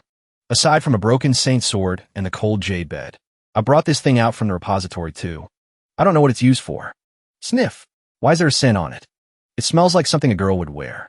Beidang Shui was taking a walk, thinking aimlessly. This White Jade Sect is truly trash. This Baiyu is even more trash. But why does he have a divine artifact? A place like this doesn't deserve a divine artifact. Do I really need to stay here? Beidang Shui saw Baiyu sitting on the chair and suddenly realized something. Huh, that is... Baiyu was sniffing the divine artifact intently. Beidang Shui blushed, frowning. What are you doing? Get away from that. Baiyu was bewildered by her attitude. Beidang Shui was furious. Disgusting. This vulgar mortal, daring to defile my sky chariot saddle. Baiyu spoke calmly. Do you know what this is? Why does it have a faint fragrance on it? Beidang Shui reached out her hand. That is the sky chariot. Give it back to me. In my past life, I spent most of my time on the sky chariot. It is a very personal item of mine. Naturally, it picked up some of my body scent. And this vulgar mortal dares to sniff it. Look at him eyeing me. Baiyu put one hand on Beidang Shui's head to hold her back, and held the sky chariot high up with the other. Beidang Shui seems to really care about this sky chariot. Beidang Shui was aggrieved. Keep dreaming. Baiyu held the sky chariot out near Guzi. Guzi, here, use this as a chew toy. You dare. Woof. I agree with you. Guzi chomped down on it, making Beidang Shui freeze in shock. But it wasn't what Beidang Shui thought. Baiyu held Guzi in one hand, and the sky chariot in the other, flaunting it in front of her. Whine. Baiyu tossed Guzi up into the air, laughing. Very good. Then he calmly sat down on the chair. Beidang Shui stood before him. Beidang Shui knelt down. Master, please have tea. Baiyu happily accepted the teacup. Beidang Shui, from today onwards, you are the second disciple of my White Jade Sect.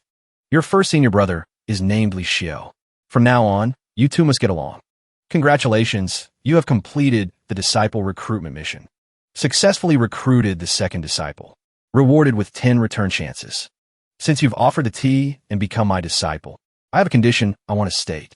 I understand. When my wings are strong, and I want to leave, Master will not stop me. Your first senior brother said the same thing before. But isn't he currently waiting for orders from the White Jade Sect? Beidang Shui shook her head. No. What I want to say is, the sect leader of the chaotic era evil, Sect, wants to capture me. In the future, if they catch me, you cannot hand me over. Even if you die, you must die before me. Bai Yu looked at her, slightly puzzled. Suddenly, Beidang Shui changed her tone, pointing a finger at his face. Who asked you to be my master? This is a master's responsibility. Bai Yu replied gently. Don't worry. Whoever dares touch my disciple, even if I have to risk my life, I will cut them down. It's just the chaotic era evil sect, right? Next time, I'll destroy them. I give this sky chariot to you. Bai Yu tossed the sky chariot up. Luckily, Beidang Shui caught it in time. She got what she wanted, turned around, and walked away. You really dare to talk big. What does this tiny white jade sect have to fight against the chaotic era evil sect? You'd best think of a countermeasure first. The system appeared again. Gifted disciple Beidang Shui. Sky Chariot. Activated 100x return. Congratulations, received Super Divine Mount. 9 Dragon Chariot. Special note. Below the princely realm, the 9 Dragon Chariot can only carry 2 people. Super Divine Artifact. Finally, a transcendent divine artifact has appeared. 9 Dragon Chariot. 9 dragons pulling a chariot. Truly majestic. The only pity is that it's not an offensive magic treasure. Bai Yu snapped his fingers. The 9 Dragon Chariot disappeared. I should be modest for now. Shouldn't reveal the 9 Dragon Chariot. Let's test the effect of this myriad things mother vine chair. At an inn, a sword lay on the table. Lu Heng sat in the tavern, extremely anxious. I've been waiting at the inn for 2 days. Why hasn't the White Jade Sect contacted me yet? Creak. There was a noise from the opening door. Lu Heng was alert. Grabbed his sword. Stood up. Lu Heng. It's me, Bai Yu. Lu Heng was somewhat fearful. Sect leader Bai. You finally came. Bai Yu sat down at the table with Lu Heng. He explained dejectedly. These past 2 days, I haven't dared to close my eyes. Please, Sect leader Bai, tell me how to return to the Sacred Heaven Sect. Listen closely. After you return, say that everyone from the Sacred Heaven Sect was wiped out by the Chaotic Era Evil Sect. Chaotic Era Evil Sect? The Chaotic Era Evil Sect's power isn't weak. In recent years, they've harbored intentions to challenge the Sacred Heaven Sect. I can say that. But won't others see through it? Bai Yu laughed loudly, holding out his hand. Rest assured, I have arranged everything properly. Speaking like that won't reveal any flaws. People from the Chaotic Era Evil Sect did appear in the Imperial Repository. I even mentioned your name, Lu Heng. Establishing an opposing stance. You definitely won't be discovered. Lu Heng slammed the table and stood up. I have no other path to take now. So I will listen to Sect Leader Bai. The main character tossed him a book. Take this. Lu Heng looked at the book on the table. This is, Bai Yu explained, this is a Saint tier technique. Cultivate it diligently. Secure the top position in the Sacred Heaven Sect soon. Lu Heng was astonished. Saint tier technique. He hurriedly knelt down. Thank you for your promotion, Sect Leader Bai. Saint tier techniques can only be accessed by heirs. With my background and aptitude in the Sacred Heaven Sect, I wouldn't dream of touching a Saint tier technique in my lifetime. Yet Sect Leader Bai casually gave it to me. It seems I, Lu Heng, followed the right person. Although the Wind God Steps is just a part of the Supreme Mystery Body Art, it is still a God tier technique. The reason I said it's a Saint tier technique is because I fear possessing Jade becomes a crime. After all, the Sacred Heaven Sect still has a few Saint tier techniques. But God tier techniques, I'm afraid they have very few or none at all. 5 days later, at the White Jade Sect, Rumble, Beidang Shui was cultivating. My cultivation has reached the transcendent realm. With the support of the Ice Soul Pill, my cultivation speed is increasing rapidly. It's just that my cultivation is still low. Not worth mentioning in the eyes of the Chaotic Era Evil Sect. I have nowhere else to go right now. Still better to stay here temporarily for a while. Bai Yu, wanting to be my master. Let's see if you have a destiny to be the Empress's master first. Ali Xiu's room, using the Supreme Mystery Body Art. My cultivation finally broke through to the Transcendent Realm. After the Transcendent Realm, I can memorize teleportation formations. Li Xiu drew a seal on the ground. I've been out for so long. Must report my safety to my family. Over at Bai Yu's side. Suddenly, he was shocked. The aura on his hand suddenly flared up. Peak true human realm. Sleeping for a few days on this myriad things mother vine chair, I didn't expect my cultivation to break through so fast. Even more effective than eating heaven origin fruits in the Imperial Repository. I have to say, this myriad things mother vine chair is magical. Li Xiao and Beitang Shui walked past coldly. Bai Yu raised his hand to call them. You two came just in time. I have something to tell you. My cultivation was lower than my two disciples before. Now that my cultivation has increased, finally, I can puff out my chest and hold my head high in front of them. Li Xiao walked over happily. Just in time. I also have something to say. Bai Yu acted magnanimous. You speak first. My cultivation broke through to the transcendent realm. After entering the transcendent realm, that is the first step beyond the scope of mortals. Huh? The main character froze stiff. From then on, one can roam the great way of heaven and earth. That's right. Master, junior sister Beidang, Shui's aptitude is also truly heaven-defying. She broke through to the transcendent realm at such a young age. She looked at Bai Yu with arrogance. I have never seen a cultivator with such fast cultivation speed. Bai Yu was dumbfounded. Beitang Shui is in the transcendent realm already? Right? Master, did you want to say something? Bai Yu was embarrassed. Changing the subject. Nothing. The weather today isn't bad. Whoosh. Whoosh. Suddenly, a large vortex appeared in the sky above Bai Yu's group. He looked at it blankly. This is... No need to panic. This is my Li family's grand teleportation array. I set this location before. The vortex beamed a brilliant light down to the ground. There were large words in the light. Family in great danger. Return immediately. Li Xiao was stunned. What? Li Xiao rushed to run off. Master, my family is in trouble. I must return first. I'll go with you. Li Xiao jumped toward the vortex, turning back to speak. The teleportation array can only teleport whoosh. The formation shrank immediately. Bai Yu hurried, shouting loudly. Leave the address. The formation transmitted the message down. White Mountain City, Li family. Back at the Heavenly One Sect. Yang Jianfeng stood helplessly before Lu Yuan. Brother Lu, is there no other way? Lu Yuan replied. None.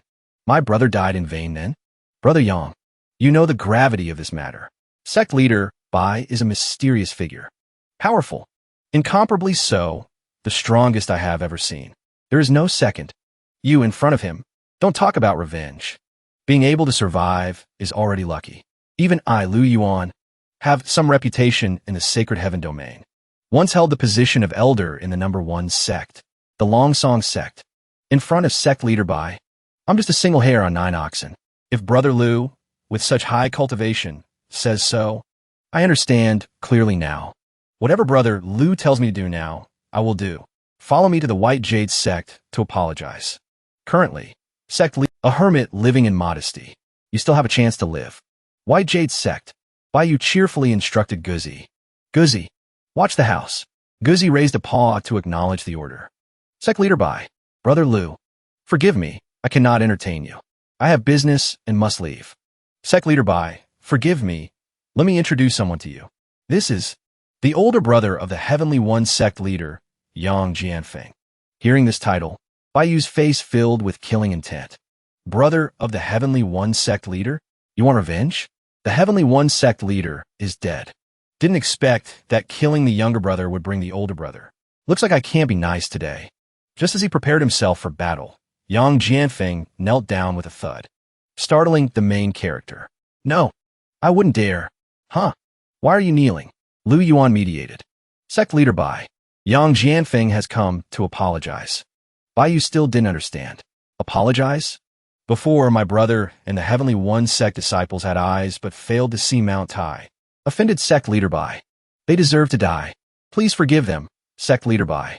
He took out a book, bowed his head, presented it to Bai Yu. This is the register of all assets and disciples of the Heavenly One sect, all gifted to sect leader Bai. From now on, the Heavenly One sect is a branch of the White Jade sect, at the sect leader's disposal. Really didn't expect this guy to come apologize. Moreover, gifting houses and land scared this daddy to death. Yang Jianfeng saw Bai Yu's silence and asked Lu Yuan anxiously, Brother Lu, why isn't sect leader Bai saying anything? Does he not want to forgive me? Sect leader Bai. Yang Jianfeng is different from his brother, the Heavenly One sect leader. He has been in secluded cultivation for many years. He only came out recently. His cultivation has only reached the princely realm. Of course, such cultivation isn't worthy of mention before sect leader by, but at least he can help the sect leader handle some trivial matters. I wonder if Senior could be magnanimous and spare him this once? If that's the case, this sect leader accepts. Princely realm. So strong. Luckily, he came to apologize. Thank you, sect leader by. From now on, whatever order sect leader by has, everyone in the Heavenly One sect will obey the White Jade sect. All right, stand up. This sect leader has business. I can't talk much with you today. Saying that, he waved his hand to leave. May I ask what business sect leader by has? Let us see if we can help this sect leader in any way. Why you turn back? My disciple Li Xiu's family is in great danger. I must go handle it. I don't know where Li Xiu's family is. Li family of White Mountain City. White Mountain City.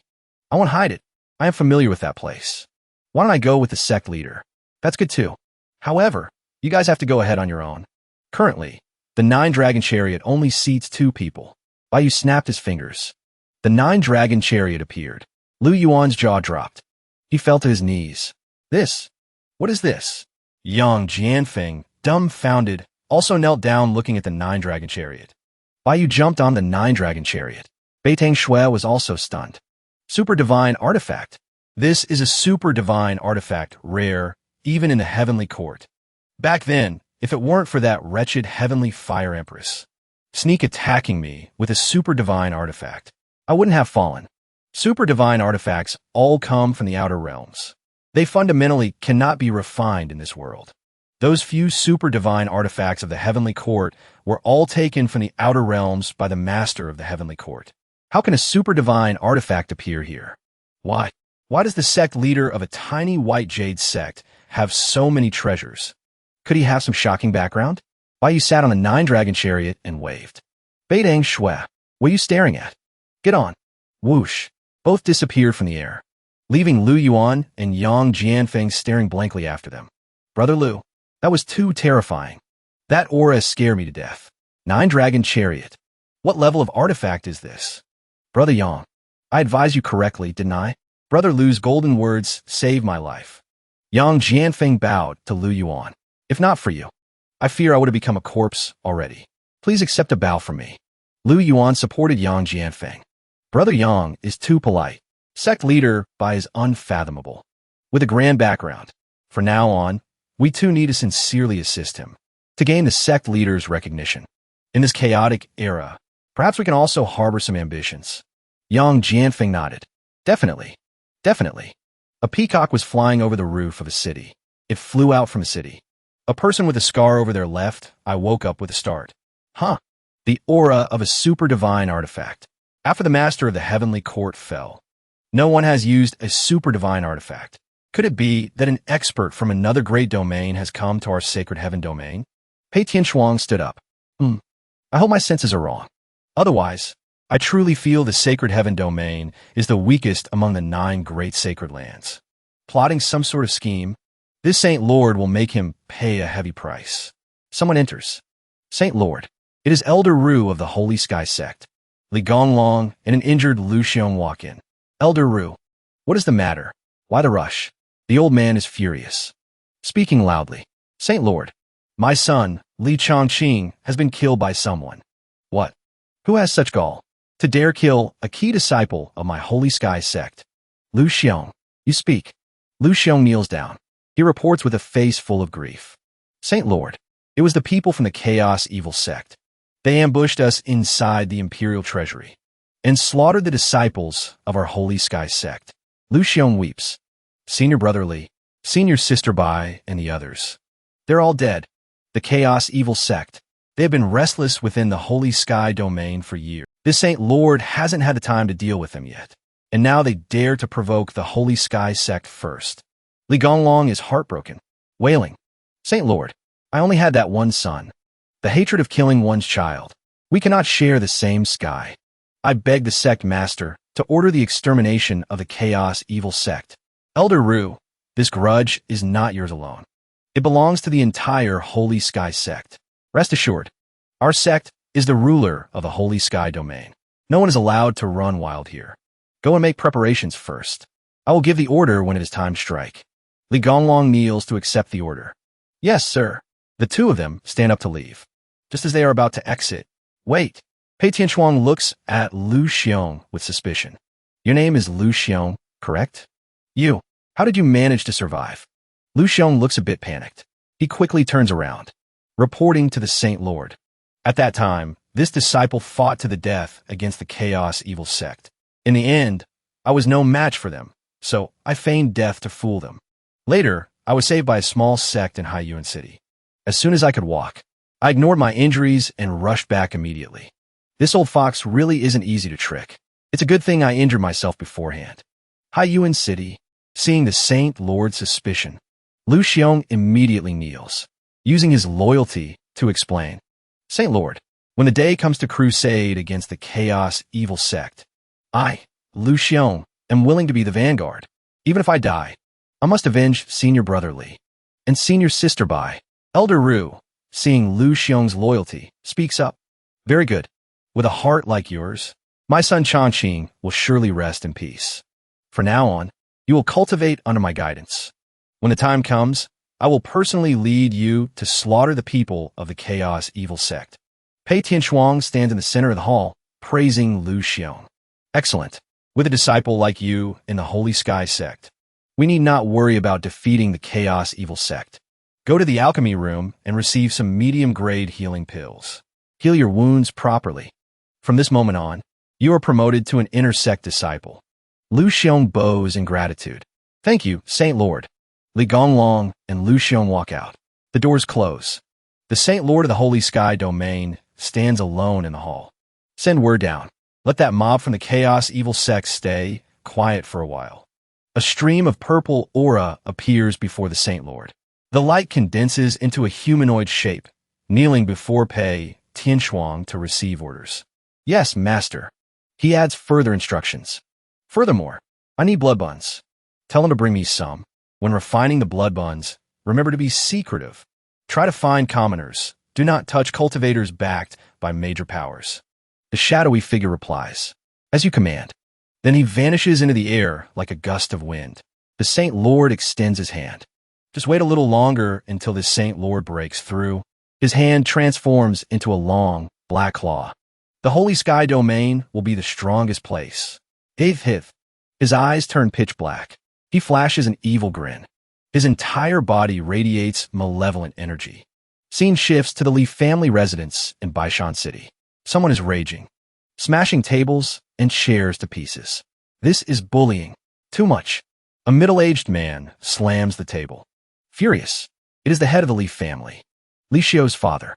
The giant python gang is pushing us too far. Patriarch, the situation is different now.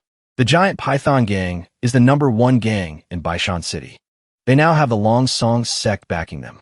Our Li family cannot compare. But we can't just hand over the Li family's assets to the giant python gang for nothing. At worst, the fish dies and the net breaks. We take them down with us. The 1,000-year foundation of my Li family is not to be trifled with.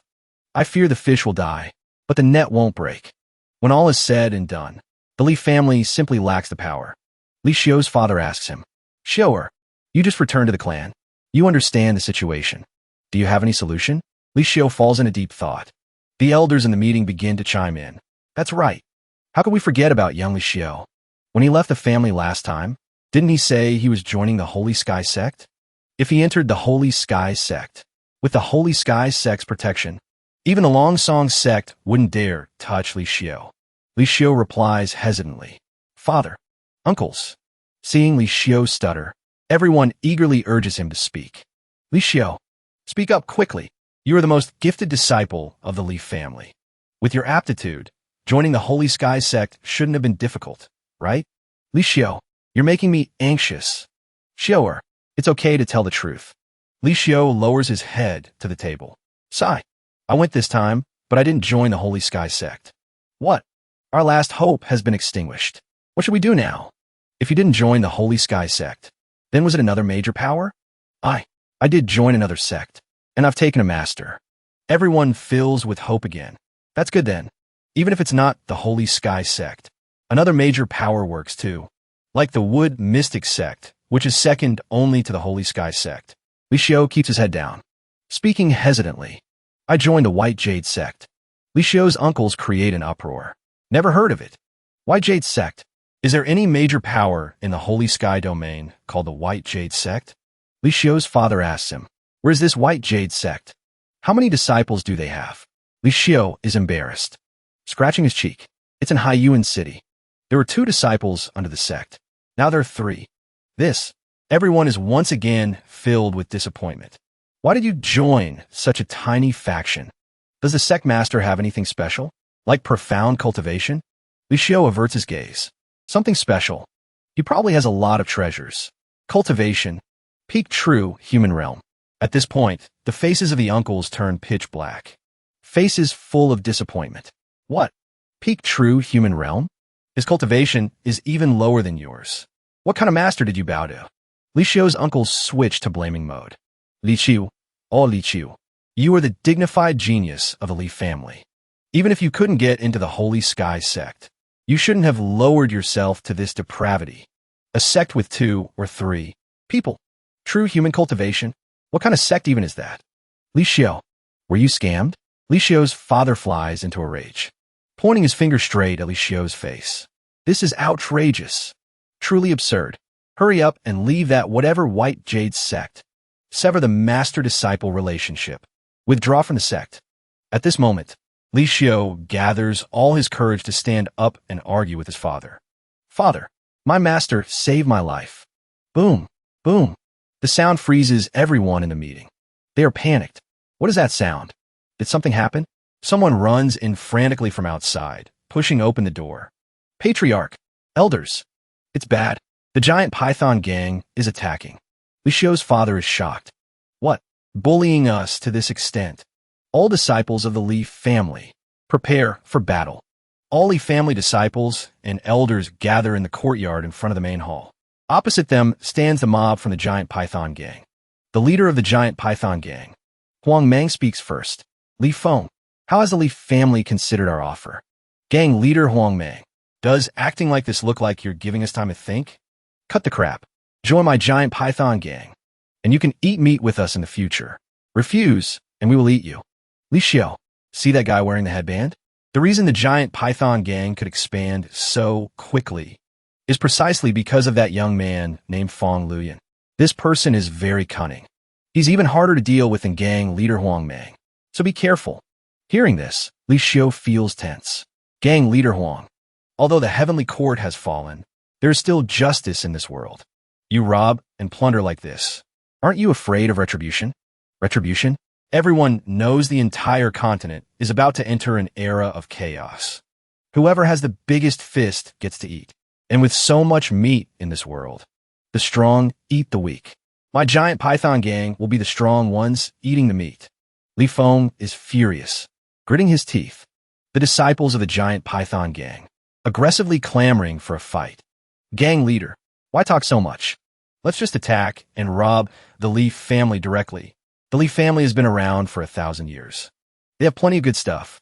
If we rob them, our cultivation will rise by a whole level. I heard the Li family has many beautiful women. We must take our time and enjoy them. Li Feng is enraged, pointing his sword at them. Shameless scum. If that's how it is, Li family disciples, prepare for battle. You refuse to toast only to drink a forfeit. Then taste my broadsword. With that, both sides rush at each other to fight. Li Feng and Huang Mang clash swords. Powerful energy radiates violently. Huang Mang says smugly, I'll kill you first, the #1 expert of the Li family. Let's see who still dares to disobey. Bam! Li Feng is overpowered and knocked back a great distance. Thud! Li Xiu shouts loudly. Father! Patriarch! The smoke clears, revealing Li Feng struggling to support his body and stand. Damn it! I must hold the line for the Li family. Huang Mang jumps up with his blade, charging straight at Li Feng. The blade is about to touch Li Feng's head, when another force impacts Huang Mang's face. Ugh, you dare! It was Li Xiu who punched him, causing him to drop the blade from his hand. The blade flies far away. Li Xiu continues to punch him away. He is slightly surprised. The Li family actually has an expert of this level. Xiu, are you alright? I'm fine. Shower's cultivation is much lower than Huang Mang's. Yet he managed to block a strike from Huang Mang. Gang leader. This young man is quite interesting. Leave him to me. He looks very delicious. Fong Lian sticks out his long tongue as he approaches Huang Mang. Finish this quickly. The Longsong Sect doesn't want us dragging this out. What's the rush? Don't worry. Just a tiny true human realm cultivator. I'll suck his blood dry in an instant. Patriarchally, let's stop this commotion. You can't die after your son. Otherwise, it would be the white-haired sending off the black-haired. Truly a heartbreaking tragedy. Whoosh. Meanwhile, Bai Yu and Beidang Shui are riding the nine-dragon chariot, cutting through the air toward the Leaf family on Green Mountain. Bai Yu glances at Beidang Shui. Why so silent? You look pale. Uncomfortable? Beidang Shui replies awkwardly. No, it's nothing. This nine-dragon chariot is just too terrifying. To think there are 9 actual true dragons. Fortunately, the 9 dragons seem to have no life force left. Beitang Shui stares wide-eyed, astonished. Even so, they still radiate an aura that makes it hard to breathe. The Leaf family is just ahead. I hope they haven't touched your senior brother yet. If anyone dares to touch my disciple, this master will ensure they are turned to ashes. Beidang Shui glances at him, looking skeptical. This guy seems very protective of his people. I just hope it's not all empty talk. At the Leaf family residence, Li Xiu is knocked into the air by Huang Mang. All the disciples of the Leaf family have also been beaten down by Huang Mang, lying scattered on the ground. A bunch of Leaf family trash. Couldn't even withstand one strike from this gang leader. Fong Luyan rushes forward. I can't wait to taste your body. Swish. Li Xiu dodges his attack. Damn it. Fong Luyan is at the peak of the wind. His realm is much higher than mine. Li Xiu is knocked back several yards again. Fong Luyan hisses. You managed to last this long in my hands. That's already very outstanding. Saying that, he reveals his snake form. Be a good boy. Don't run. Li Xiu frowns. Terrified, he uses his snake tail to trip Li Xiu, then wraps around him. Li Xiu has no time to resist. What the? Then Li Xiu was coiled up and lifted high by him. The Li family disciples were terrified. Snake demon. Good heavens. He's a snake demon. So terrifying. Li Feng was anxious, calling out loudly. Xiu'er. Li Feng spat out blood. He collapsed to the ground. Could it be? Does heaven really want the Li family to perish? Huang Mang held a blade to Li Feng's neck. Li Feng, if you don't wise up, the Li family will surely perish today. From now on, my giant python gang will govern White Mountain City. The world's power will have a share from my giant python gang. Ha ha ha. Li Xiu, after I eat you, you will become a part of me. Aren't you excited? Come on, let's share a passionate embrace. Saying that, Fong Luwen opened his mouth wide, sticking out his long tongue. Just as he was about to swallow Li Xiu. You vile beast! You dare! He was slightly surprised. Stop! A sword blade flew straight at him. Arg! His tongue was severed. Blood sprayed out. He writhed in pain, throwing Li Xiu to the ground with a thud. He was in agony. Sweating profusely, he looked toward where the sword came from. So bold. Li Xiu looked at the sword stuck in the ground. Cheered happily. It's the divine artifact, Wind Feather. Master is here. Huang Mang shouted aggressively. Who dares sneak attack here? Get out here now. His eyes turned bloodshot. Looking up, the 9 dragon chariots slowly descended, astounding everyone present. Fearful. Such a terrifying aura. Such powerful pressure. Huang Mang backed away in fear. My God, what is this? Fong Luwen was trembling. Terrified. This oppressive feeling is even greater than what the Dragon King gave me. My knees are jelly. Li Feng grimaced, looking up. So ostentatious. Could it be someone from the Sacred Heavens Sect?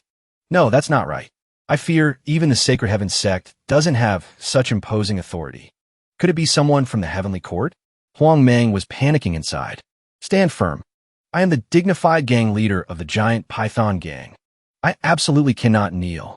He thought that, but his legs had turned to jelly long ago. Body shaking uncontrollably. May I ask, who is this senior? Li Xiu ran over happily. Master, you're here. Hearing Li Xiu say that, Li Feng and Huang Mang dropped their jaws in shock. Your master is here? What? Master, Bai Yu called down from the 9-dragon chariot, daring to bully my disciple? He looked dashing, stepping on the dragon's head. Looking down, you people are truly audacious. Huang Mang and Fong Luwen fell to the— What is going on here? Didn't we investigate and find the Li family has no backing? Huang Mang was on the verge of tears. We did investigate. The Li family really has no backing. Who knows where this master of Li Xiu popped out from? Bai Yu stood on the nine-dragon chariot, full of confidence. Bai Dang Shui looked at Bai Yu with boredom. A fox borrowing the tiger's might. Clearly his cultivation is only at the true human realm. Pitifully low. Yet he keeps bringing out magic treasures to scare people. Huang Mang knelt down, kowtowing repeatedly, declaring his guilt. The giant python gang didn't know Li Xiu was your disciple. Otherwise, give us 10,000 gallbladders. And we still wouldn't dare offend you, senior. He bowed his head in fear. We're done for. We kicked an iron plate. Such an expert can destroy us at will. Li Xiu's father couldn't believe it. Xiuer, is this almighty really your master? Father, this is the White Jade Sect leader, my master. Li Xiu's uncles also knelt down, overjoyed. Unexpectedly, Li Xiu's master is such an almighty. To take such an expert as a master. Well done, Li Xiu. Truly the most outstanding descendant of the Li family. Heaven has eyes. The Li family is saved. Xiuer, wait, isn't that wrong? Didn't you say your master was only at the true human realm? Li Xiu found it hard to explain. Father, you shouldn't ask this question now. Huh? Fong Luwen heard it. True human realm? Li Feng realized he slipped up, immediately covering his mouth.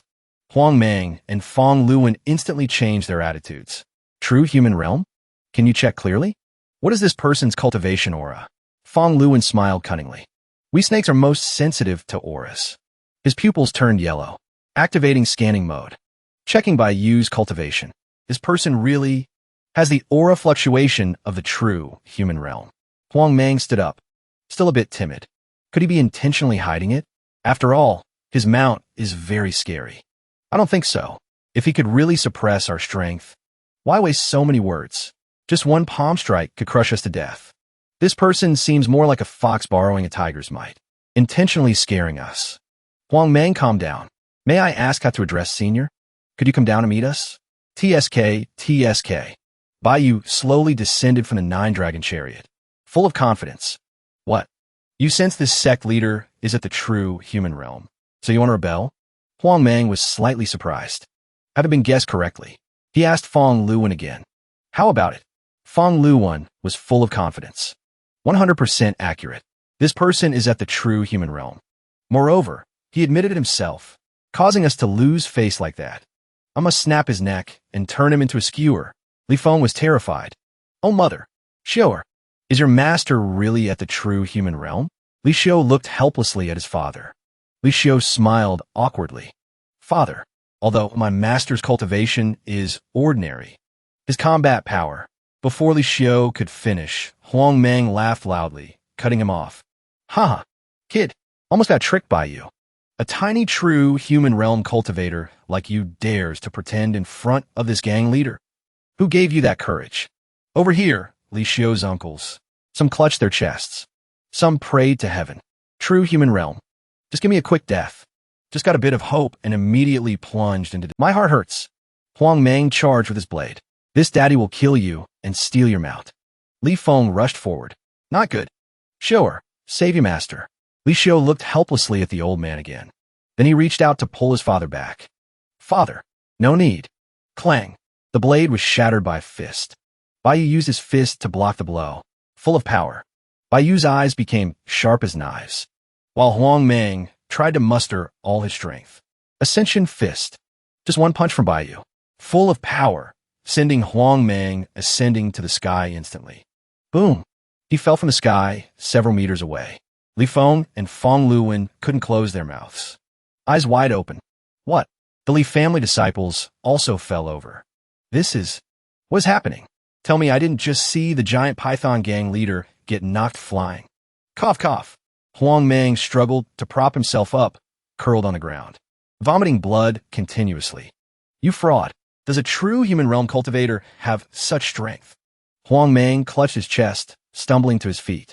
Bai Yu looked at him, thinking, this Huang Mang's strength is profound.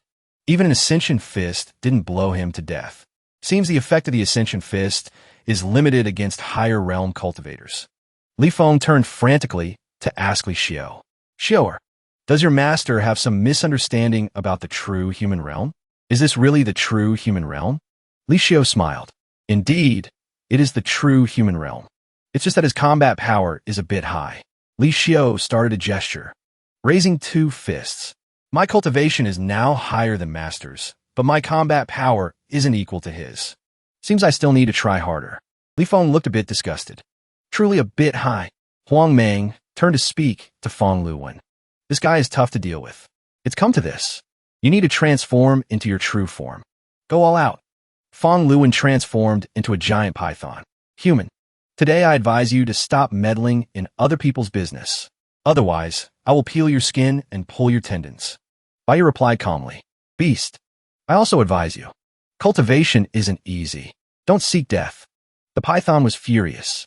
Since words won't get through, then I'll swallow you and turn you into a pile of dung. Wind Feather was summoned by a force, pulled from the ground. Sword come. Bai Yu held Wind Feather in his hand, agilely dodging the python's mouth. Beast. Slash. The python paused slightly. Bai Yu quickly slashed at its body. Divine artifact. You actually also have a divine artifact. This big snake really has thick skin and tough flesh. One slash of mine couldn't even kill it. The enemies now aren't those tiny disciples of the sacred heaven sect anymore. They're getting stronger and stronger. Huang Meng stopped Feng Luwen. We shouldn't fight today. Can't see through this guy. Withdraw first. The python glared at him. Withdraw my ass. He dared to injure me. I don't care who he is. I must kill him and seize the treasure. Huang Meng was a bit angry. Dissatisfied. Truly inexperienced. Huang Meng took out something green that looked like a flute. Sound of spring coming to contact Elder Lu of the Long Song Sect. Saying that, he crushed the item. Snake King's invincible world-destroying orb. Bai Yu showed no fear. Wind God steps. Then the main character flew up, gliding over the python's head. He stomped hard on its head. Despicable human. My ultimate move hadn't finished accumulating energy. You interrupted my casting. That is having no martial virtue. Sorry. You do it again. Snake King Invincible. It gathered all energy sources into its mouth, forming a massive orb. World-destroying orb. Break for me. Bai Yu slashed at its head, causing the orb to disappear. The Snake King's head wasn't severed. It lunged its mouth toward the main character. He quickly dodged. Damn it. Your head is really hard. Is my cultivation too low that when fighting a higher realm opponent, I can't unleash the full power of the divine artifact? Suddenly felt this demon beast isn't scary at all. That's right. Although his strength is very high, he is clearly quite stupid. Huang Meng watched the joke the python created, angrily scolding it. What are you doing? Don't you see he's mocking you? Just hit him directly with the orb. Insidious human. I'm really angry now. Orb. The Snake King spat out a fireball orb. Wind God steps. Bai Yu dodged nimbly. The orb exploded in the air. Huge power. Think you can dodge forever. Saying that, the python prepared to launch another orb. Infinite orbs. Can't block it. Hide first. This guy is really tough. He jumped onto the 9-dragon chariot. Continue. Directly destroy this person. The python trembled. The aura of that 9-dragon chariot is too domineering, especially for us snakes. Very scary. Scared of what? It's just a Mount Magic treasure. It has no attack power. Even if it's a true dragon, it has no life force. Moreover, a true dragon's corpse is a unique supreme treasure. Go up and destroy him. Don't let him escape. This person is worth more than 10 Li families. Beitang Shui stood with hands on hips, scolding by. A snake demon makes you run all over the place? Like this, how can you deal with the chaotic era evil sect? How can you protect me? Tiny snake demon? This snake demon is at least at the peak Earl realm, talking like a little old lady. Clearly just a child, thinking you were some resentful wife. You are the resentful wife. Saying that, Beitang Shui bit Bai Yu's hand again. This bastard dared to call me a resentful wife. Truly too hateful. Besides, killing it is as easy as eating pie for me. I just wanted to play with it. Bragging again. Beitang Shui turned her face away. Beast, if you dare come over here, I will turn you into ashes. Still daring to bluff. Feeling guilty because you have no skill? Once I catch you, I'll tear that mouth off your face first. In the current situation, I can only use methods from my past life to give him a hand. Otherwise, you might be scared by this snake demon. 9 Dragon Chariot. Crush him to death. The Snake King was confused. Puzzled. What? Bang. The 9 Dragon Chariot crashed into the Snake King. It screamed loudly. The stone tiles below shattered into holes. Baiyu crossed his arms, smiling down alongside Beitang Shui. This? A mount could be used like that? Oh mother. The giant python gang has been defeated, as expected of young Master Li Xiu's master. Li family, we won. The Snake King let out one last roar. Then it turned back into human form. Covered in injuries, lying on the broken stones. He couldn't move. Huang Meng ran over. You. Are you okay? Didn't you say? Mount magic treasures don't have attack power? Who knew this guy wouldn't follow common sense? How can a mount be used for combat? This is just how the cultivation world shows appreciation. Appreciation my ass. What do we do now?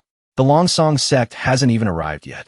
With our cultivation, if we want to leave, who could possibly stop us? But if this guy chases us in that 9 Dragon Chariot, can we even outrun him? Thud. I hadn't thought of that. You too. Do you have any last words? Baiyu walks majestically towards them, sword in hand. Kid, don't be so arrogant. Do we look afraid to you? We aren't afraid at all. Do you know why? Whoosh. Baiyu swings his sword past Huang Meng, sending him flying into the treetops. Baiyu replies listlessly. I don't want to know. Fong Luyun crawls up from the pit. Hey, can't you follow the old routine? Baiyu answers nonchalantly. Following the old routine, too much gets boring. I'll slash you first, then we can talk. Wait. I, Huang Meng, am a tough man who stands tall between heaven and earth. I have a question. Today, I must let you know why I am not afraid. You really are stubborn. Fine. Speak. Huang Meng does not kneel. A man who stands tall like me. Suddenly, he looks terrified. You won't agree? Baiyu's face becomes completely expressionless. Huang Meng kneels down. A great man knows when to yield. My giant python gang has a backer. The number 1 power within 1,000 miles. The Longsong Sect is the mountain backing of my giant python gang. Baiyu frowns in thought. Longsong Sect? Li Feng explains. Sect Master Bai. The Longsong Sect is indeed the premier power here. The Sect Master of the Longsong Sect is a famous figure in the Holy Sky domain. The Li family cannot afford to provoke them. At this moment, Huang Meng laughs smugly. Consider your Li family sensible for once. Sect Master Bai, even if you have some skill, you're nothing in front of the Longsong Sect. If you dare to touch me, the Longsong Sect will absolutely not let you off. The Longsong Sect arrives. A palanquin pulled by 2 white horses appears, hovering in the sky. The Vice Sect Master of the Longsong Sect, Yin Shao, arrives at the Li family with several disciples. Huang Meng grins from ear to ear. Ha!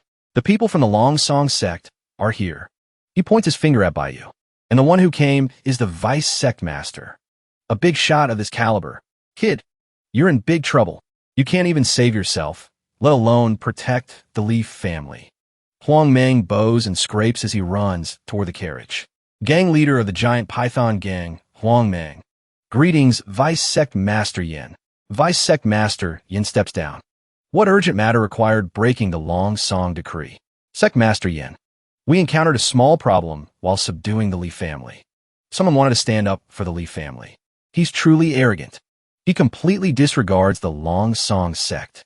He even injured us. Who is it? Let me see how many heads he has to be so bold. Seeing Vice Sect Master Yin walk past him, Huang Meng immediately gets cocky. He points an accusing finger at Baiyu. It's this guy, the Sect Master of some white jade sect.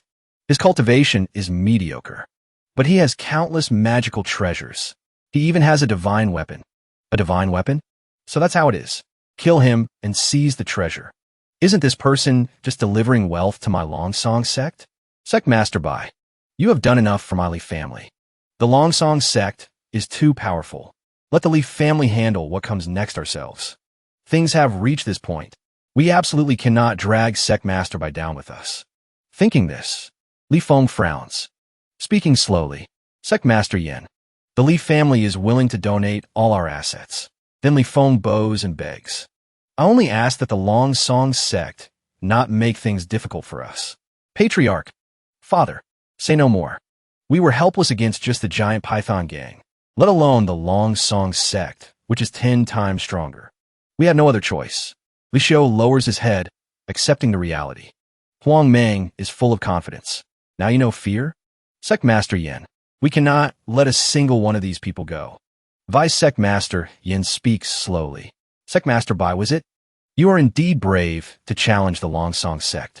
Now, I order you to hand over all your magical treasures and cripple your own cultivation. Bai Yu is speechless at the old man's demand. Sure. Bai Yu holds out the divine weapon. Sensible. Old man, Yin reaches out to grab the holy sword. Bai Yu grips the hilt tightly. Bai Yu's gaze turns sharp. In your dreams, he swings the holy sword, surprising the old man. What? The old man quickly draws two swords to block the male lead strike. Very unexpected, right? I was already prepared for your petty tricks. Bai Yu looks at him with disdain. Not unexpected at all. He clenches his hand into a fist and charges forward. The old man feels a twinge of fear. This is one punch ascension, sending the old man flying into the void. Whoosh! He flies straight up into sky. The disciples of the Longsong sect are in shock. Vice Sect Master Yin. Sect Master Bai is so noble. To think he would risk his life to fight in this situation. Li Xiu is worried. Master, I'm fine. Vice Sect Master Yin grimaces, gritting his teeth in anger. To think you dare injure me. You still don't know the terror of the Longsong sect. If I don't make you regret coming into this world, then I, Yin Xiao, am not worthy of being Vice Sect Master. A powerful aura surrounds the old man. This is a bit troublesome. The situation is urgent. We can only board the flying chariot and retreat first. Men, kill everyone here for me. Beitang Shui watches from above, slowly descending. Absolute zero. She conjures a sphere of ice and snow. Yin Xiao senses something ominous. Turning around. Not good. Before he can react, Beitang Shui freezes him solid. Huang Meng is panicked. What is happening? Vice Sect Master Yin is frozen. Beitang Shui. This little girl Beitang Shui is impressive. One move, and she freezes the Vice Sect Master of the Longsong sect. Bai Yu, don't just stand there staring. Attack him. The male lead asks back, bewildered. Attack? Hurry up. Strike him like you did earlier, and we win. Beitang Shui thinks anxiously. I haven't mastered absolute zero yet. I can't hold him for long. Bai Yu thinks awkwardly. I'm screwed. I used up both charges of one punch ascension, and it's on cooldown. Why isn't Sect Master Bai making a move? Take this chance to claim his life. Bai Yu is helpless and speechless. Yin Zhao's eyes start to move. Bai Yu and Beitang Shui begin to panic. A massive explosion occurs. The force impacts both Bai Yu and Beitang Shui. The old man is seething with aura. Sneak attack. Trying to sneak attack this Sect Master again. Since you failed to grasp your chance. Now it's my turn. Tremble before me. Stop right there. It is Lu Yuan riding the wind. Yin Xiao is startled, turning his head. Lu Yuan and Yang Jianfang slowly land on the ground. Yin Xiao is confused. It's Lu Yuan. Chief Sect Master Lu. The Chief Sect Master actually came personally. Li Feng is in despair. What? The Chief Sect Master of the Longsong sect is here. This time, there is absolutely no chance of turning this around. Yin Xiao looks smugly at Bai Yu. Hiv. The Chief Sect Master has arrived. Your fate is sealed. Li Feng collapses behind Bai Yu. While Bai Yu is thinking, who is the Chief Sect Master? Li Feng bows. Kneeling down, I beg Sect Master Bai to take my son Li Xiu and leave first. My Li family will buy you time. Bai Yu hurries to help Li Feng up. Patriarchally, please stand up. Don't rush. Li Feng is losing control, grabbing Bai Yu's shoulders and shaking him. How can I not rush? It has come to this. If you can run, run quickly. Meanwhile, Huang Meng approaches Lu Yuan to pay respects. Gang leader of the giant python gang, Huang Meng, greets the Chief Sect Master. The Chief Sect Master's fortune rivals the heavens. To think you came personally, these Li family ants will surely be exterminated. Lu Yuan is annoyed. He shoves Huang Meng aside. Walking past him, Huang Meng is slammed straight into the wall, dazed and confused. What has happened to me? Yin Xiao is worried, seeing Lu Yuan's expression. Chief Sect Master, you hit the wrong person. The giant python gang has submitted to our Longsong sect. Lu Yuan slaps Yin Xiao. You get the hell out of here too. Lu Yuan's power sends him sliding across the ground. In pain, sitting there clutching his face, confused. Then Lu Yuan walks up to Bai Yu. To Yin Zhao's astonishment. Chief Sect Master, Why? Lu Yuan kneels before Bai Yu. He confesses his sin. Sect Master Bai, please forgive me, because I arrived late. I allowed these animals to offend you. Please punish me, Sect Master Bai. Yin Zhao's jaw drops, eyes popping out. What? Fang Luyun and Huang Meng are also bewildered. This can't be real. Li Feng is also bewildered. The chief sect master is kneeling? Sure. The chief sect master is kneeling before your master. Li Feng's admiration for Bai Yu increases by 10,086 points. No wonder Sect Master Bai was so calm. It turns out Sect Master Bai had everything prepared. This is a supreme expert. Truly a supreme expert. Yang Jianfang goes to Huang Meng and Fang Luyun and curses them. A bunch of idiots. You dare provoke a figure of heavenly stature like Sect Master Bai? Tired of living? Lu Yuan glares at them furiously. Sect Master Bai is a peerless expert that even I can only look up to, yet you dare to be so bold. Huang Meng kneels down, completely broken. I'm finished. I'm dead. Bai Yu says to Lu Yuan, this matter is unrelated to you. Stand up quickly. Lu Yuan stands up, moved. Sect Master Bai, how should we deal with this trash? Just say the word. Yang Jianfang is furious. How else should we deal with them? They offended Sect Master Bai. Kill them all directly. Old Yin Shao crawls on the ground, begging for mercy. Chief Sect Master, for the sake of the years I've followed you, for the sake of being the Vice Sect Master. Lu Yuan's face goes dark. He kicks Yin Shao far away. You damn fool. My only regret is handing the Long Song sect over to you to manage. Begging me is useless. Your life now belongs to Sect Master Bai. The old man quickly kneels and begs Bai Yu. Sect Master Bai, spare my life. Yin Shao had eyes but couldn't see Mount Tai. I beg Sect Master Bai to spare me this once. Bai Yu calmly replies. If that's the case. Yin Shao sweats like rain. What? Splat. Lu Yuan strikes Yin Zhao's head with a single move. The old man is obliterated. Since Sect Master Bai said you can die, then you can die. Bai Yu is dumbfounded by the scene that just unfolded. The death penalty could be waived, but living crimes are hard to forgive. The male lead screams internally. What the F? I wasn't even finished speaking. Fang Luyun and Huang Meng quickly flee. Lu Yuan and Yang Jianfang do not let them off. Think you can run? Saying that, Yang Jianfang blocks Huang Meng's path, and Lu Yuan blocks the front. Fang Luyun, Yang Jianfang finishes Huang Meng with a single strike. On the other side, Lu Yuan speaks coldly. You should die too. Before he can finish his sentence, Fang Luyun hastily begs. Stop. My foster father is the Flood Dragon King. Killing me will anger him. Hearing this, Bai Yu also speaks up to stop him. A king-class beast. That is a supreme powerhouse. Maybe we should keep him. But Lu Yuan interrupts immediately. Before the sect master, a king is nothing but a shrimp. With a cold expression, he swings his blade, taking the opponent's life. After dealing with everything, Lu Yuan and Yang Jianfang turn back and speak sweetly. Sect Master Bai, I've handled it all. Bai Yu is speechless. Great job. Don't do it again next time. But in his head, he thinks differently. These two are truly violent maniacs. They only know how to cause more trouble. The entire Li family gathers before Bai Yu. They all kneel down in unison, shouting together. Thank you, Sect Master Bai, for saving our lives. Bai Yu smiles and replies, my disciple's business is my business. No need for such formalities. The Li family continues.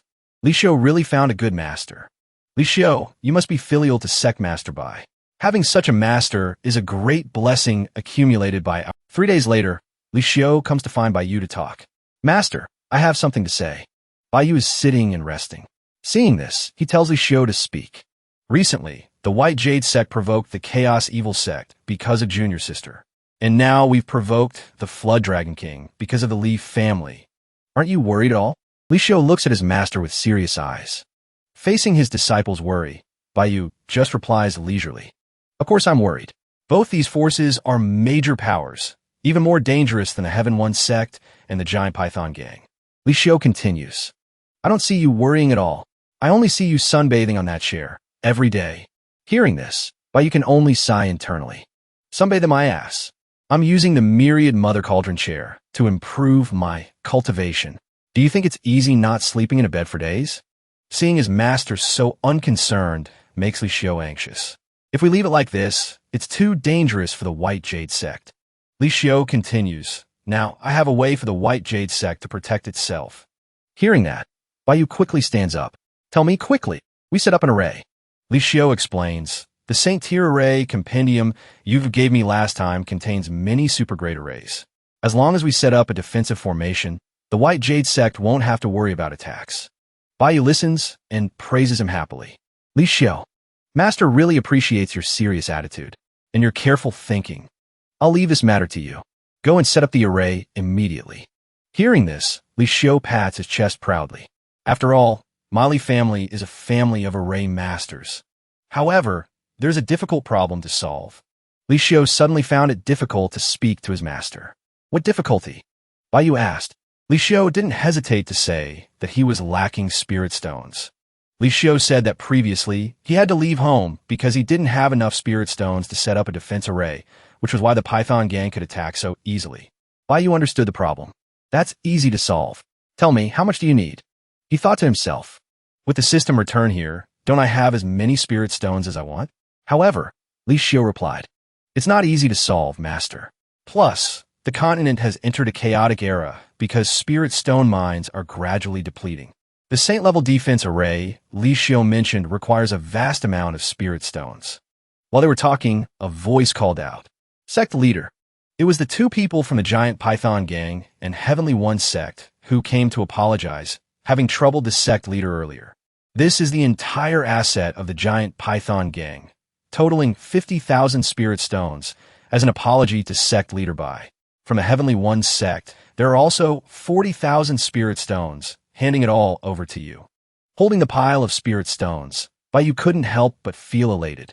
Truly, doing nothing and still getting people to offer gifts. He gave all those spirit stones to his beloved disciple. The system return notification appeared. Gifted disciple Li Xiu 90,000 spirit stones. Activated millionfold return. Congratulations, received 1 million high-grade spirit stones. Reminder, the return opportunities for disciple Li Xiu this month have been exhausted. After receiving the notification, Bai Yu happily shouted, finally got a millionfold return. This is what I call a generous system. The two people over there watched Bai Yu casually give all the spirit stones to his disciple, speechless. Li Xiu also felt bewildered. Master, these spirit stones aren't few, but you underestimate the saint-level array too much. This still isn't enough. Even this isn't enough? Just as he finished speaking, Bai Yu snapped his fingers. Instantly, a massive pile of spirit stones appeared right in front of Li Xiu. Is this enough now? Contrary to his master's calm attitude, Li Xiu stared wide-eyed, replying in a dazed voice. It's enough. Good heavens, where did you get so many spirit stones? Looking at this mountain of spirit stones is truly dizzying. Sect leader Bai has an ocean of spirit stones. No wonder he looked down on our tens of thousands. Thought we overestimated Sect leader Bai, but in the end, we still underestimated him. Moreover, this fluctuation of spiritual energy. These are all top-grade spirit stones. In this lifetime, I wouldn't dream of seeing so many spirit stones. Yang Jianfeng held a handful of spirit stones, filled with awe. If I were crushed to death by this pile of spirit stones, it would be a kind of happiness, wouldn't it? Chapter 42. At the Sea Dragon King's abode, he was extremely furious. Subordinates reported to the Dragon King. Young Master Fong Luwen was killed by someone in White Mountain City. Who was it? The Sea Dragon King was raging more than ever. Did he not know Fong Luwen was the Sea Dragon King's adopted son? The crab-faced guy reported. Young Master Fong said so, but those people still didn't regard you with any respect and killed him on the spot. The Sea Dragon said, I favored Fong Luwen the most. He was the one with the highest hope of transforming into a dragon in our clan. Now he's been killed by someone. Whoever he is, he's dead meat. At the Wood Mystery Sect, the sect leader of the Wood Mystery Sect, Taoist Nun Xingyun, was undergoing treatment. The treatment session was finished. Muling saw our master was done and ran over to ask, Master, how do you feel? Muling, this time, thanks to the cold marrow orb you brought back, the heavy poison in Master's body has finally been purified. Moreover, my cultivation has also increased. Hearing this, Muling was happy. Master, this is all thanks to Sect Leader Bai. Sect Leader Bai disregarded the danger and rushed into the collapsing Imperial repository to get it. Hearing your description, Sect leader, Bai must be a great figure of this world. This favor cannot go unrepaid. How about this? You lead Master to the White Jade Sect for a visit. Master must meet this person personally to thank him. At the White Jade Sect, gifted disciple flying mystery arrows. Activated 100,000 X return. Congratulations, received 10 God-tier items, God-killing arrows. Special reminder, God-killing arrow is a one-time use hidden weapon. Gifted disciple Beidang, Shui, the mountain-splitting axe. Activated 100,000 X return. Congratulations, received God-tier item, godly wood-chopping axe. Baiyu was incredibly excited. Very good. Very good. Got 2 more God-tier items. Holding the axe, he thought to himself, godly wood-chopping axe. The name is too plain, not majestic at all. Ordinary people wouldn't recognize this as a God-tier item. Seeing so many gifts, Beitang Shui voiced her dissatisfaction. Recently, you keep giving me these random things. Tell me, do you have some scheme? Baiyu helplessly patted Beidang Shui's head. Why do you always think like that? You are my disciple. If I'm not good to you, who should I be good to? Beidang Shui blushed and turned away, pretending not to care. Wait until you help me destroy the chaotic era evil sect, then we'll talk. She thought to herself, does this guy really think doing this will move the Mingxiu empress like me? That's impossible. But back in the heavenly court, everyone schemed against each other to increase cultivation. This bit of worldly affection, I haven't felt it in a long time. Master, just then, someone came to call Baiyu. It was Li Xiu coming to find him. His face looked very pale. It seemed he hadn't rested for a long time, hence the poor complexion. Baiyu couldn't help but worry about his disciple. What's wrong with you? Li Xiu replied. Master, everyone in the Li family tried their best to complete the grand defense array in time. Finally, it's set up. Moreover, because there were enough spirit stones, this grand array not only defends the White Jade Sect, but its range can also cover the entire Haiyuan city. Baiyu praised. You did well. Truly worthy of being my first disciple. With this defense array, the White Jade Sect can protect itself. Also, the Heavenly One Sect. The Giant Python Gang and the Longsong Sect basically belong to the White Jade Sect now. When you have time, help me manage these 3 sects. Strengthen the power of the White Jade Sect. Do you mean for the White Jade Sect to expand and recruit disciples? Baiyu replied, the White Jade Sect's requirements for disciples are extremely strict. We won't accept disciples easily. These 3 sects can acknowledge my White Jade Sect as the superior sect. They will be subordinate sects under White Jade Sect's management. Let Yang Jianfeng and Lu Yuan help you manage them. Li Xiu understood after hearing this. This would be the outer sect of the White Jade Sect. While they were talking, a voice called out to Baiyu. Baiyu noticed it was a very beautiful girl. Baiyu was slightly surprised to see her. He sank into thought. I remember now. This girl is named Wu Yulian. She was childhood sweethearts with the original owner.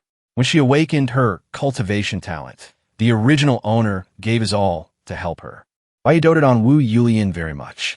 Only later, Wu Yulian was scouted by some sect and left here. In the end, nothing came of their relationship.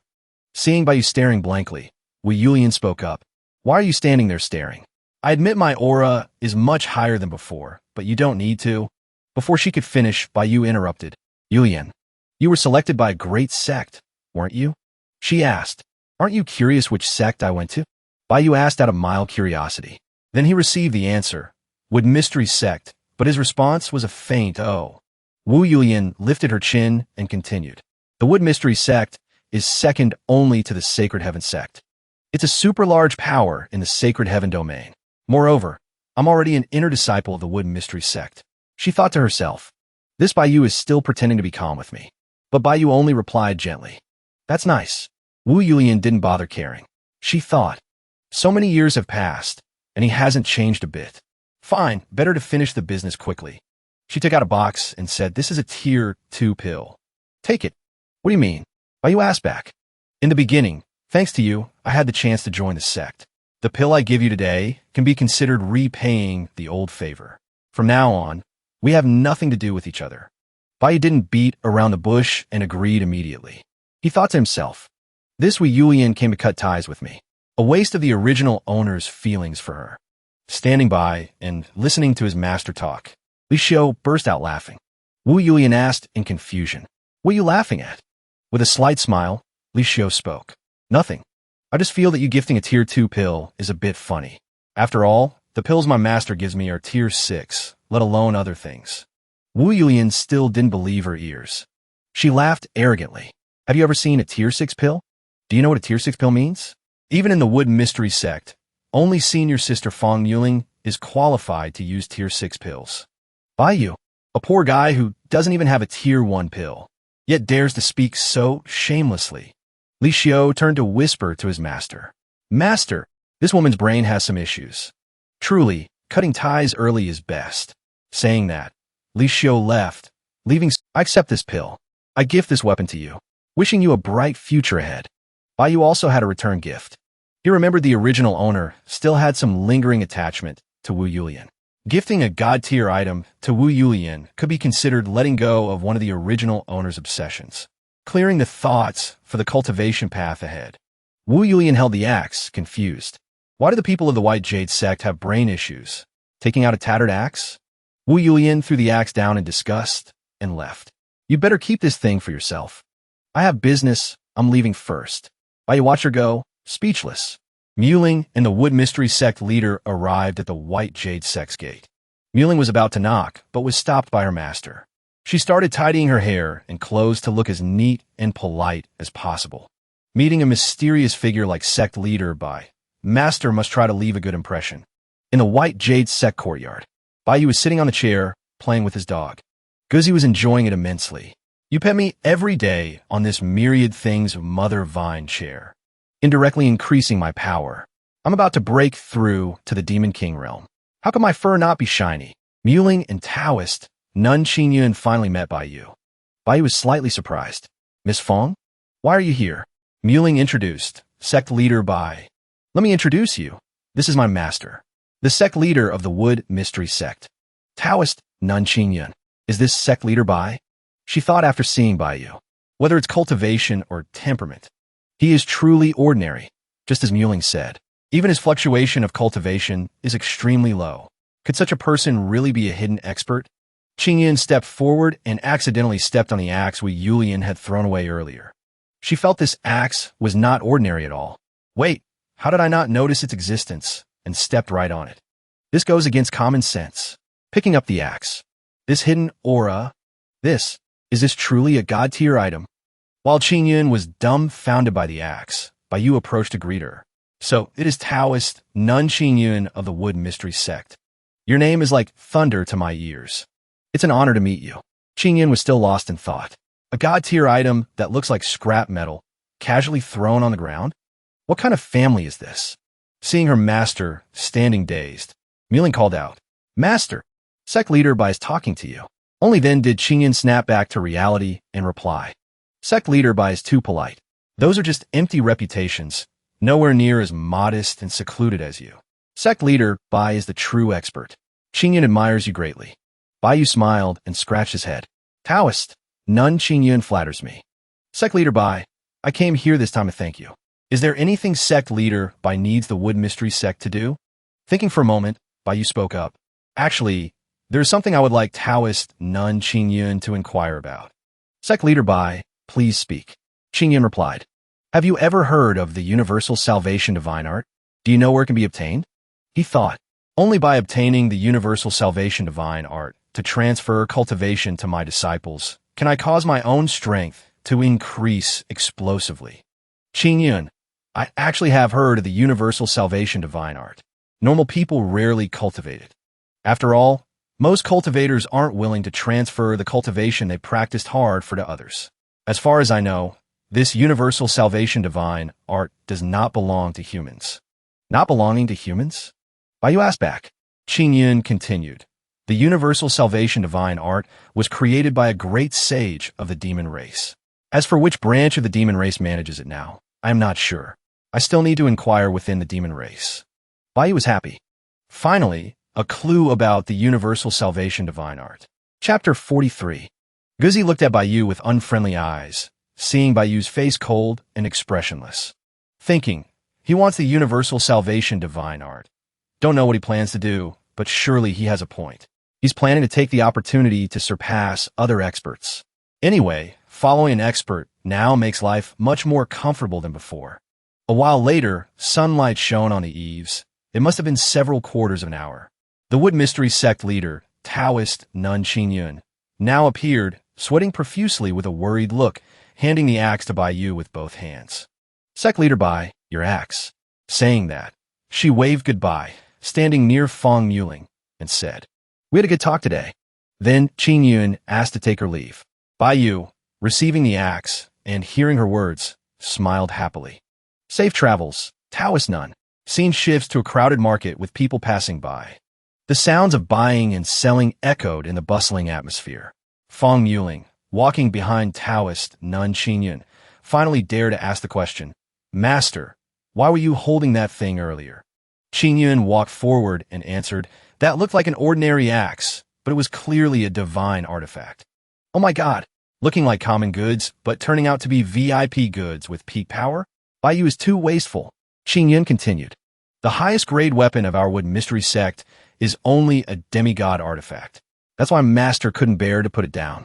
Hearing this, Fong Muling's jaw dropped in shock, unexpected. So that's how it is. The tiny white jade sect has treasures everywhere? Terrifying. Qingyun looked at her little disciple and explained further.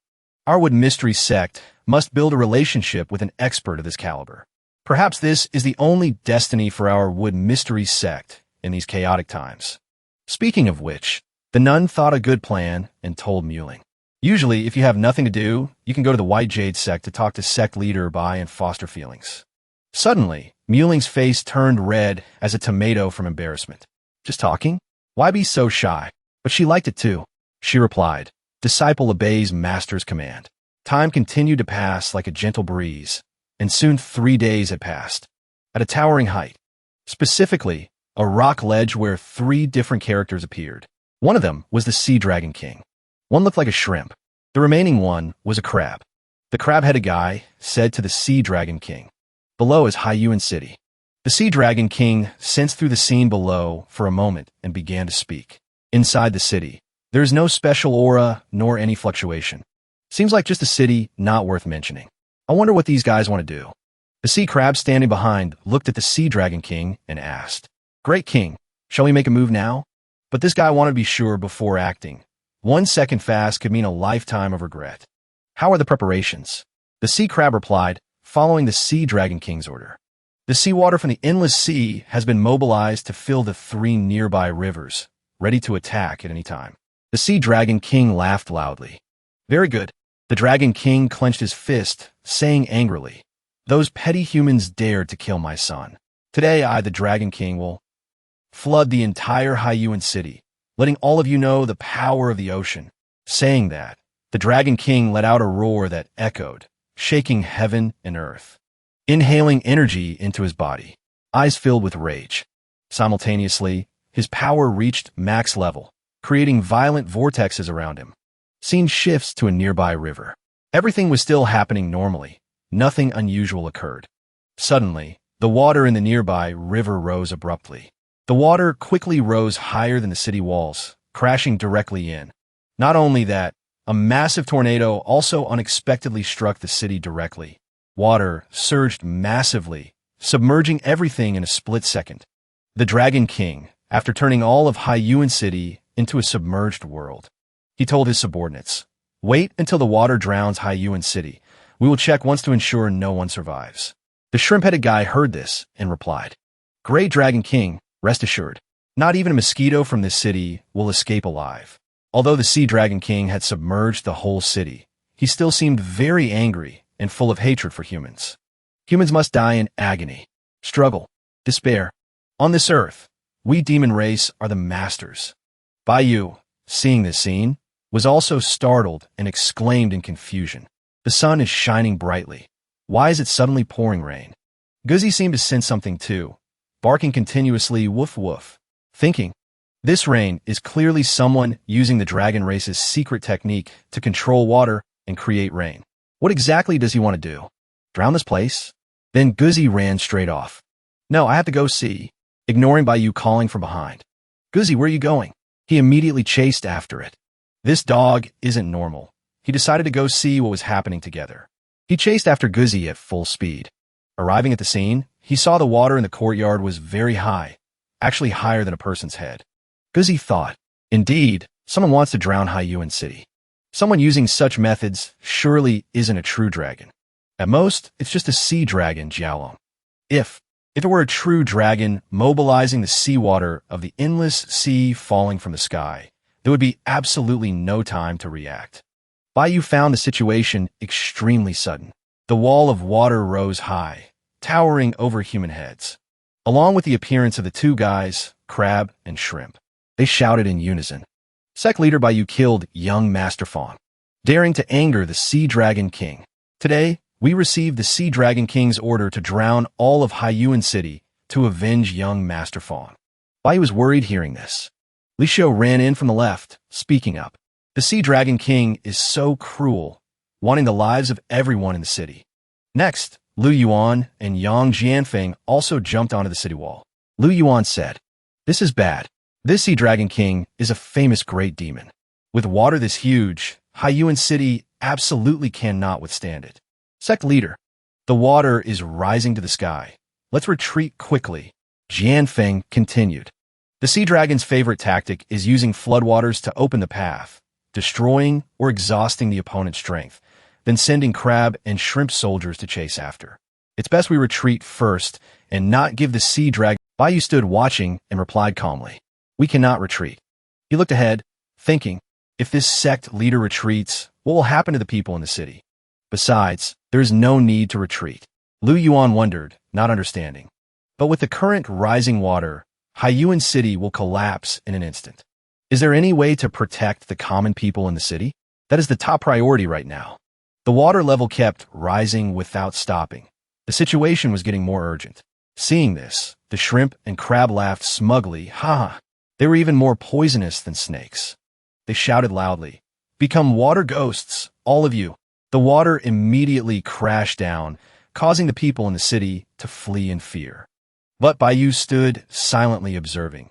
Even though the tsunami was just a bit more, and Baiyu might receive a ticket to heaven. Yet he still didn't budge. Or did Baiyu know something? Suddenly, he shouted loudly, "Activate array!" A miraculous thing happened. The tsunami crashed down, water pouring onto Haiyuan City, but suddenly a boom sound rang out. Before the wave could crash down, it collided with something that looked like a golden protective wall. No matter how much it poured down, the city remained completely unaffected. Old Jianfeng was astounded, unable to believe his eyes witnessing this scene. Is this a grand array covering the entire city? The Shrimp and Crab soldiers summoned a giant water orb from behind. The orb hit Baiyu's formation, causing it to disperse. Lu Yuan was surprised seeing this.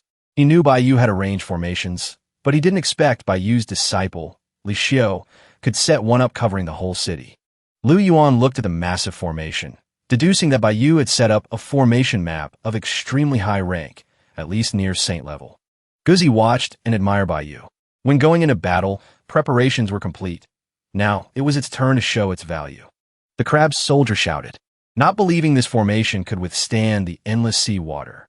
He used his power to make the seawater churn and rise high. Some water drops had penetrated the formation and fallen into the city. Baiyu was worried.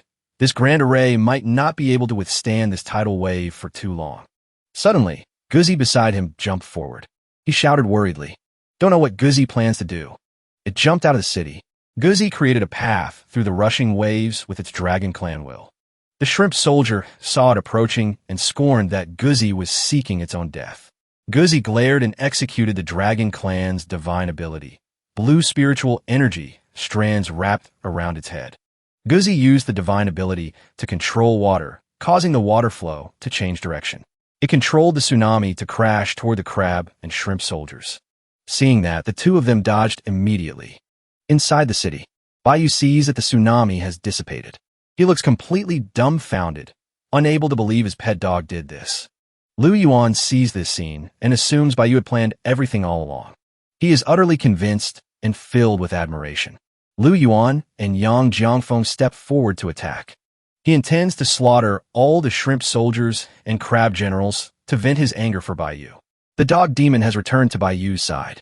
Seeing the little creature return, he doesn't hold back his praise, telling it that it did a great job. Baiyu smiles and pats the dog demon's head. He finds it hard to believe that the dog he scolds all day is actually a great demon, and apparently has some connection to the dragon clan. Baiyu looks at the dog demon, who is happily sticking its tongue out, and thinks to himself, I should probably treat it a little better from now on. Over at the Water Palace, a flood dragon is speaking to his generals. The dragon third prince is about to go on patrol and will pass through here. He asks for the general's opinions on what gift would please the dragon third prince. General Shrimp suggests giving a treasure. The flood dragon disagrees immediately. General Crab next to him speaks up. We should gift a beauty. The flood dragon frowns, considering that too vulgar. The crab general who controlled the flood to attack Haiyuan City rushes over to him. The flood dragon asks why he's back so soon and if everyone in Haiyuan City is dead. The crab general reports that the plan to flood Haiyuan City failed and many of their soldiers were killed. Hearing this, the flood dragon furiously demands answers. What happened? In the water palace a few moments later, the flood dragon strokes his whiskers as he summarizes the situation. Haiyuan City is covered by a formation. Moreover, he refuses to believe his rain-calling art was broken by a dog. The crab general insists. There really was a dog that pushed back your flood waters. The flood dragon says that if its water control art is superior to his, there is only one possibility. The flood dragon thinks and speculates. That dog demon might be one of the 9 sons of the Sea Dragon King. The generals find it hard to believe. How could a noble 9th son turn into a dog and appear beside a human? How could a lowly general like him understand? The flood dragon explains that the 9th son of the Sea Dragon King is a mutant. He recounts that the 9th son has the appearance of a mongrel dog, so he was despised by everyone. Even the Sea Dragon King considered him a disgrace to the noble true dragon bloodline. The other 8 sons felt the same way. This led to him being imprisoned for many years, never allowed to leave. The general worries, asking what they should do if that dog really is the 9th son. The flood dragon remains calm because the third prince is arriving soon. If it really is the 9th son, he will capture the dog and present it as a gift to the third prince. He walks and talks at the same time. He needs to personally make a trip to Haiyuan City. He is furious and wants to confirm the dog's identity. At the same time, he wants to see who dares to oppose him. The flood dragon shouts, I will kill everyone there. Meanwhile, at Haiyuan City, a monkey jumps across the rooftops with incredible speed. The monkey happily leaps high into the air. It runs as fast as it can, chasing Baiyu's aura to meet him. In front of the white jade Sect gate, Beitang Shui turns to look at Baiyu. He waves his hand, telling her to come over. Impatient, she asks what he wants. Baiyu pinches her cheek and tells her not to be so fierce with him. Baiyu wants to pinch her cheeks to his heart's content while she's still small. She grimaces and yells out in anger. While the two are standing there talking, suddenly there's a chattering sound and a monkey silhouette leaps into the sky. It is the monkey jumping down towards them. Seeing it, Beitang Shui happily calls out, Little monkey. Little monkey isn't dead. It actually found its way here on its own. But before the two can hug, Baiyu grabs both of them. Seeing this, she demands he give the little monkey to her. The little monkey is hers. Baiyu sees her reaction and says, You're a good kid in every way, but you're too possessive. You claim everything you see is yours. Now this monkey is mine. Hearing this, Beitang Shui stamps her feet in anger. No, you have to give him back to me. She thinks to herself, I was ambushed by the heavenly fire empress, but my soul didn't shatter. I was able to reincarnate and recultivate because little monkey risked his life to protect my soul. I thought little monkey had died at the hands of the heavenly fire empress. I never expected him to still be alive. Baiyu pats the little monkey's head and says, Master can give this monkey to you, on the condition that you admit this monkey belongs to Master. Hearing this, she asks, What are you talking about? Why at unnecessary steps? Hearing his disciple say that, he reaches out and flicks her forehead. Girls shouldn't use vulgar language. Say it quickly. Although unwilling, she still says it. The little monkey is yours. Only after hearing that does Baiyu happily hand the little monkey over to her. The two of them hug, moved by their reunion. Beitang Shui lifts him high and spins around in joy. After waiting a long time without any activity, Baiyu turns around repeatedly. Huh? Why is there no rebate reaction? System, are you there? It's urgent, very urgent. Then the system appears and speaks. I'm here. As soon as he sees the system, he says, "Don't forget the rebate." The system says, "First time rebating a living creature. Must capture for the rebate. Please wait a moment." Capturing a rebate target? He can't understand what that means. You are rebating a living creature to me? In the infinite demon realm, inside a cave, a demon lord is urging impatiently. "Wife, are you not ready yet? It is our wedding night." This lord can't wait any longer. A servant announces to him, "Demon lord, the madam has arrived." A girl with a red veil over her head walks into the room. Seeing this, the demon lord approaches and says, "Wife, I have cultivated for hundreds of years and never been near a woman. Today my cultivation is stable. After searching high and low, I finally found a beauty like you." This demon lord is extremely happy today. You all leave. This demon lord wants to consummate the marriage with my wife. "Wife, a moment of spring night is worth 1,000 gold. Let's go to bed." This demon lord can't hold back anymore. Suddenly, the system announces target detected, confusing him. What does that sound? System, "Congratulations, demon lord, you fit the Startled, he asks, "Who is speaking?" Immediately after, a golden light surrounds him. Then he vanishes in a thin air right in front of his wife. Seeing this, she calls out, "Demon lord?" She pulls down the veil on her head, revealing her fox-like face. Back at the White Jade Sect, Beidang Shui walks behind Baiyu and talks to the little monkey. "My cultivation has dropped significantly right now. I see your demon saint cultivation has also dropped, but you still have the strength of a demon king. Help me teach this guy a lesson." Hearing this, the little monkey says he understands. She rubs the little monkey's head and says, "Just scare him. Don't hurt him. He's not that bad of a person after all. Once it's done, I'll take you to eat steamed buns." System notification. Gifted the spirit monkey to disciple Beitang Shui. Triggered rebate.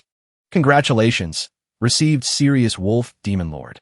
Seeing this, Baiyu's eyes sparkle with anticipation. It's actually a demon lord rank beast. This is a peerless find. A demon lord is far more powerful than a demon king or a demon saint. At this moment, the little monkey rushes over, intending to scare him for teasing its master. It slowly grows in size. Seeing this, Beitang Shui smiles smugly. "Baiyu, who told you to always bully me? This time I'll watch you get scared witless." Suddenly, the demon lord falls from the sky, blocking the little monkey's path. He looks around blankly asking, "Where is this? Where's my wife?" Saying that, he stands up and stares at the little monkey. Then his eyes fill with murderous intent as he speaks. A tiny demon king dares to be so bold.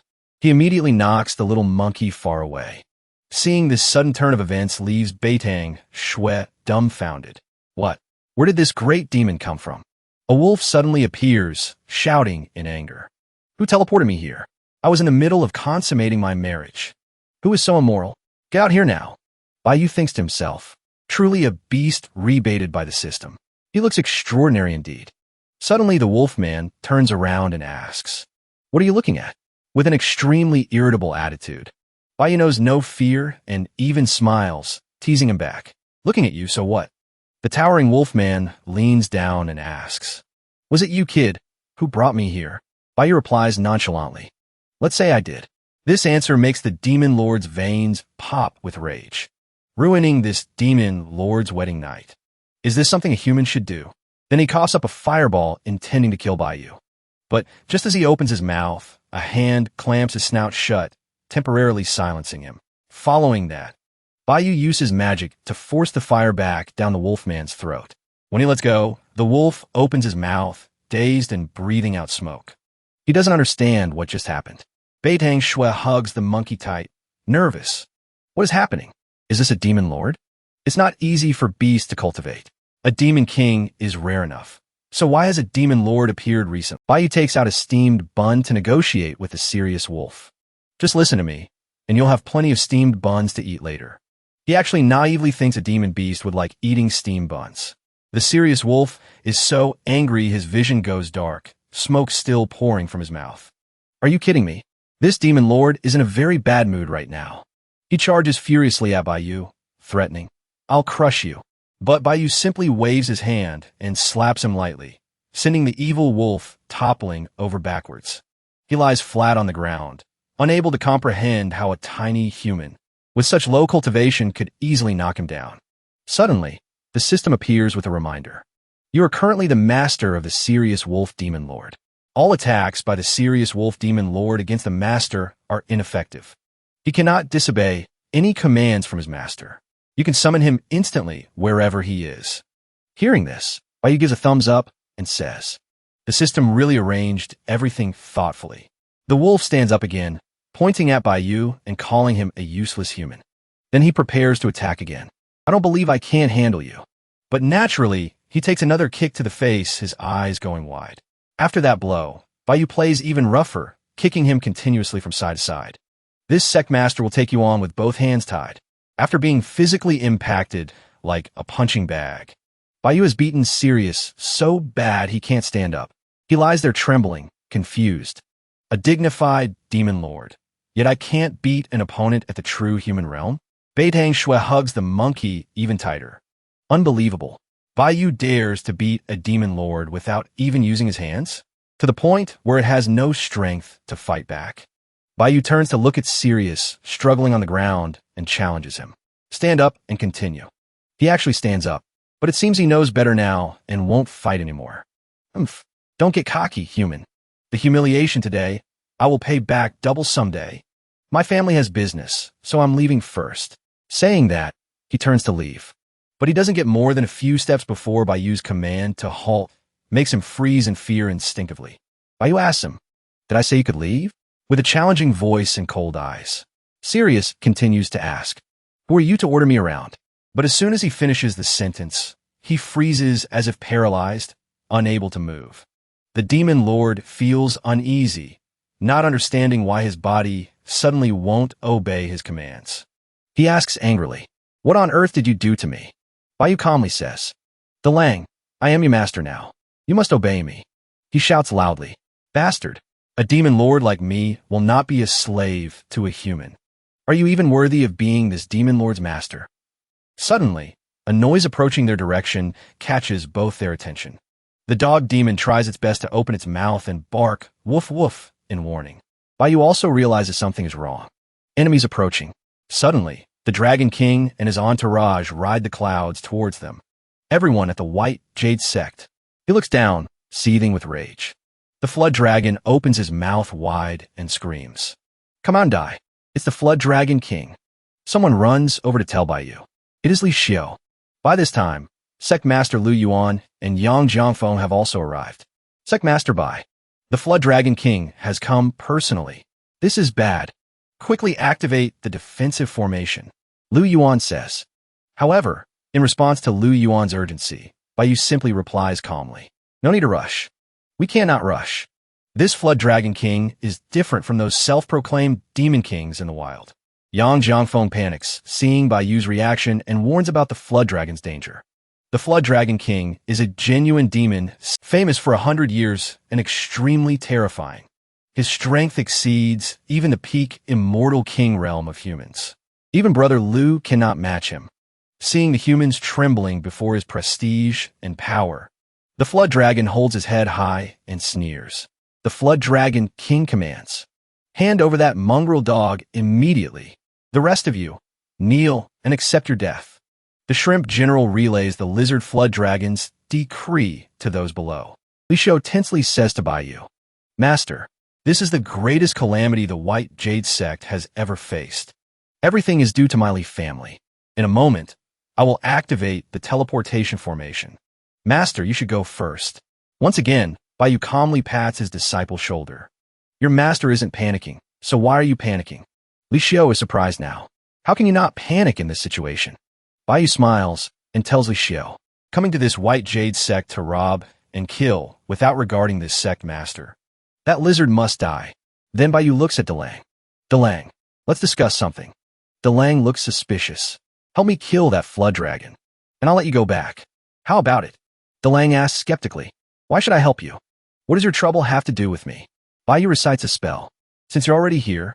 Seeing this, Delang says, "You mean you'll let me go unconditionally?" Baiyu says bluntly, "Definitely." But he also thinks to himself, "You can indeed leave any time, but I can also summon you back any time." Delang steps forward. "Deal. Are you sure you can win, Delang?" That flood dragon has been famous for a long time. He's very powerful. Baiyu says this, but it seems more like a way to boost Delang's confidence. Delang does not disappoint him and replies confidently. He's just a gecko. Not even worth entering this demon lord's eyes. Dealing with this trash only takes one slap. The flood dragon looks down from above, seeing no one obeying his orders. He feels annoyed. These humans are truly brave. No one is kneeling. The crab general speaks up. Great king.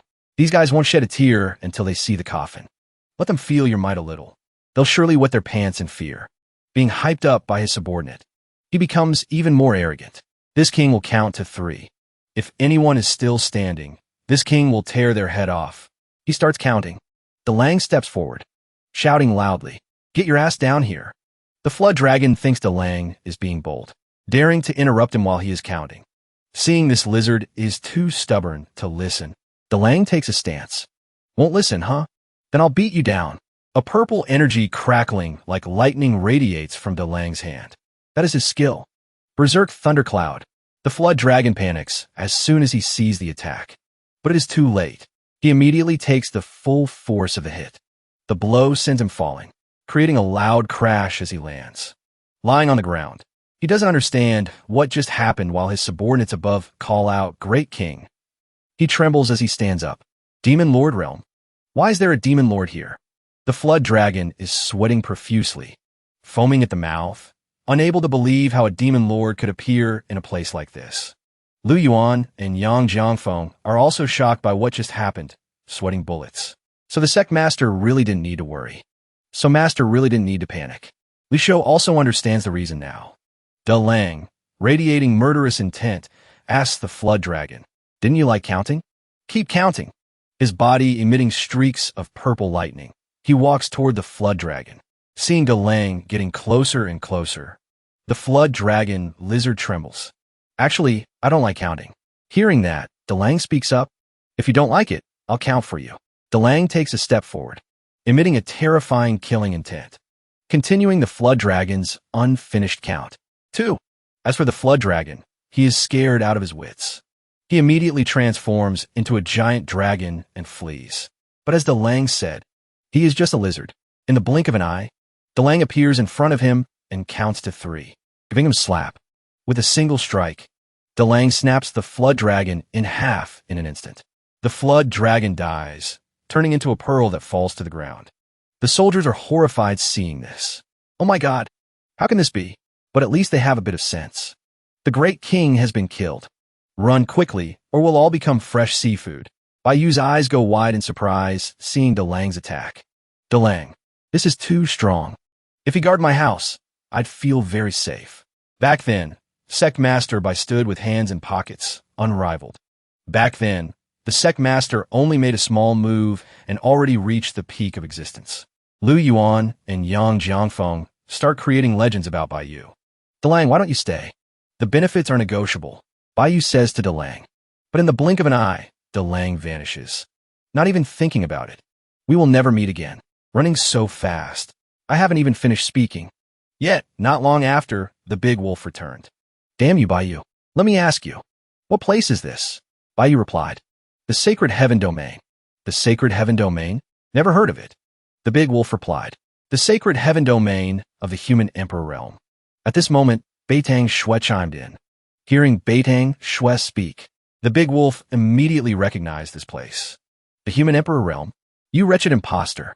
You dare to teleport me to such a faraway place. The big wolf immediately rushed off, but didn't forget to shout back at Baiyu. The Human Emperor Realm. This teleported me to a desolate and remote continent. How long must my wife wait alone in the empty room? Meanwhile, at Guzi's spot, the Dragon King's pearl fell beside it. Seeing the pearl, its eyes brightened. This is the dragon essence of the Sea Dragon King. Guzi, do you want this? Baiyu walked over, picked up the pearl, and asked Guzi. Seeing this, Guzi barked continuously and stood on its hind legs to show excitement and agreement. Lu Yuan saw this and also approached, saying, Sect Leader Bai, this is the dragon essence of the Sea Dragon King. It is a treasure tens of thousands of times more precious than a demon core. Only those of the demon race bloodline possess it. Swallowing this item, can drastically increase the aptitude of a demon beast. Hearing this, Baiyu raised the pearl. If that's the case, this sect leader will give this item. Guzi became even more excited, wagging its tail harder. The expert is a good person. Such a precious item. He said he's giving it to me, but in the end, Baiyu turned and gave the pearl to Beitang Shui, leaving Guzi speechless with shock. Even Lu Yuan didn't understand what Baiyu was doing. Beitang Shui, receiving the pearl, asked in confusion, "Is there something wrong with your brain?" While the little monkey was drooling at the sight of the pearl, she also realized this was dragon essence that could aid cultivation. "Is a good item," the system announced at that moment. Gifted disciple Beitang Shui the sea dragon essence. Activated 10,000 X return. A blue, quadrangular gem appeared before Baiyu's eyes. The system congratulated him. Received the golden giant dragon essence. Baiyu was thrilled. Beitang Shui is truly my lucky star. The return multiplier is always very high. Golden giant dragon essence. Sound incredibly domineering. In that case, if Guzi swallows it, will have the potential to become a golden giant dragon in the future? Guzi sat slumped in one spot, looking sad. The expert didn't give me the dragon essence. In his heart, I still can't compare to his disciple. At that moment, Baiyu spoke to Guzi. "Hey kid, this is for you." Hearing the call, Guzi turned around.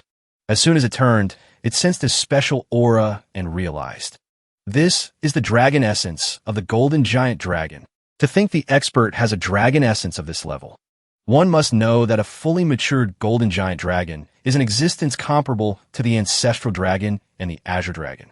Seeing him give such a precious item to Guzi shocked Lu Yuan immensely, because the golden giant dragon is also known as the war dragon. Born noble. Before this, the sea dragon king's essence is not even worth mentioning. The sect leader's actions are truly extraordinary. Beitang Shui suddenly didn't find hers appealing anymore. Then he told Guzi, "Catch." It lunged up, bit the golden giant dragon essence, and wagged its tail in joy. Suddenly, a dragon apparition appeared behind Guzi, prompting Lu Yuan to say, "Sect leader, the Dragon King's ninth son has been despised by the dragon race since birth. Swallowing the golden giant dragon essence this time will surely allow him to be reborn and wash away past humiliations." Hearing this, he hadn't expected Guzi to be the Dragon King's ninth son. He saw a stray dog, yet it turned out to be the Dragon King's son. No wonder Guzi is so obedient. Why does everyone know this but me? Currently, Guzi was very touched. It felt the expert treated it so well. In the future, I will guard the expert's home properly. Meanwhile, in the evil Sect city, a person appeared before him and said, "The Holy Lord needs blood buns." He replied, "Recently, I massacred a remote city. There are still blood buns in the warehouse." She relayed the Holy Lord's words. The Holy Lord also said you should be more low-key. Recently, people from your evil sect killed disciples of the Sacred Heaven sect. The entire Sacred Heaven sect wants a crusade against the chaotic era evil sect. The Holy Lord is finding it hard to suppress. Hearing him explain, "It wasn't easy for me to find a furnace. Recently, she ran away again. It must be related to the killing of the Sacred Heaven sect disciples. No matter what, I want to capture her back. I must do this no matter what." She asked, "Who is that person?" He replied, "A small sect in Haiyuan City. Haiyuan City is too close to the Sacred Heaven sect. Moreover, recently many powers have gathered on the island near the Endless Sea. Your chaotic era evil sect shouldn't appear there. I will report this matter to the Holy Lord. The Holy Lord will do it for you. Must be quick. That is an exquisite furnace. Once I merge with her, my rebirth will be limitless. Only then can I serve the Holy Lord better. Otherwise, I can only achieve the objective." Hearing that, she said, "Everything the Holy Lord does is for the Sacred Heaven domain. After all, the Sacred Heaven domain is the weakest of the 9 domains. You cannot cause chaos. Even refining blood buns is for the greater good of the Sacred Heaven domain. The Holy Lord stands on the side of righteousness." Hearing this, he scoffed. 3 days later, Baiyu was sitting on a chair when he was suddenly shocked and blurred. He said joyfully, "My cultivation has reached the transcendent realm, one step closer to those 2 disciples of mine. Beitang Shui's 10 return chances are running out.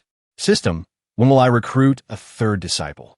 It replied to him, "No suitable disciple has been found yet. Please wait patiently."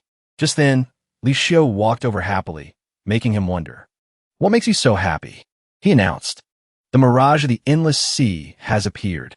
But he didn't know what that was, so Li Xiu explained. It's the sea market mirage spoken of in folklore. For us cultivators, this is a great opportunity encountered only once in hundreds of years. Seeing him puzzled. Isn't a mirage just an illusion? Can one really get opportunities there? Beitang Shui standing behind spoke up. An illusion that is void yet not false. Going up there yields opportunities. It has been verified by countless people. Seeing their attitude, he guessed both wanted to go. Go. Why not go? The sea market hides great opportunities and heavenly benefits. We cannot miss this level. Fries looked at him determinedly. Beitang Shui added excitedly.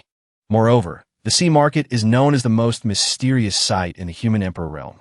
Back then, even the lord of the heavenly court, the human emperor, wanted to explore its existence. Unfortunately, only those at the princely realm and below can enter.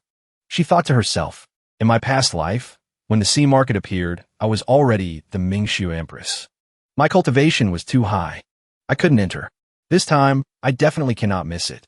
Why you saw this? Since that's the case, my white jade sect will go to the sea market. At the gathering of heroes, many people were heading to the sea market. Bai Yu and Li Xiu's group also arrived. He was astonished. Is this the sea market? Lu Yuan explained.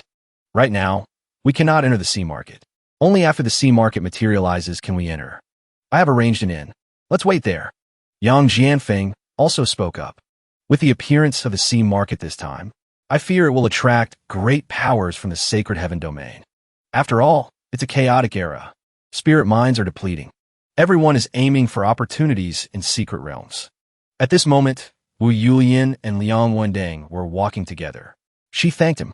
Thank you, senior brother Liang, for bringing me to the sea market. Otherwise, with my qualifications in the Wood Mystery Sect, I surely wouldn't be eligible to participate. He touched Yulian's hand, making her shy. Wendeng told her, Junior sister, you understand my feelings, right? If there's something good, I will definitely remember you first. Between us, there's no need for formalities. Senior brother, I understand. The atmosphere between them was extremely romantic. Junior sister Wu, this time, we just need to seize the opportunity. Obtain the opportunities in the sea market. Then there's a chance to be promoted to true disciple. By then, our status in the Wood Mystery Sect will skyrocket. Seeing this, Yulian responded. Rest assured, senior brother. Wu Yulian, came from a small city. Precisely because I refuse to be mediocre. I must seize this opportunity. Then they turned to leave. Because it's windy here, let's go back first.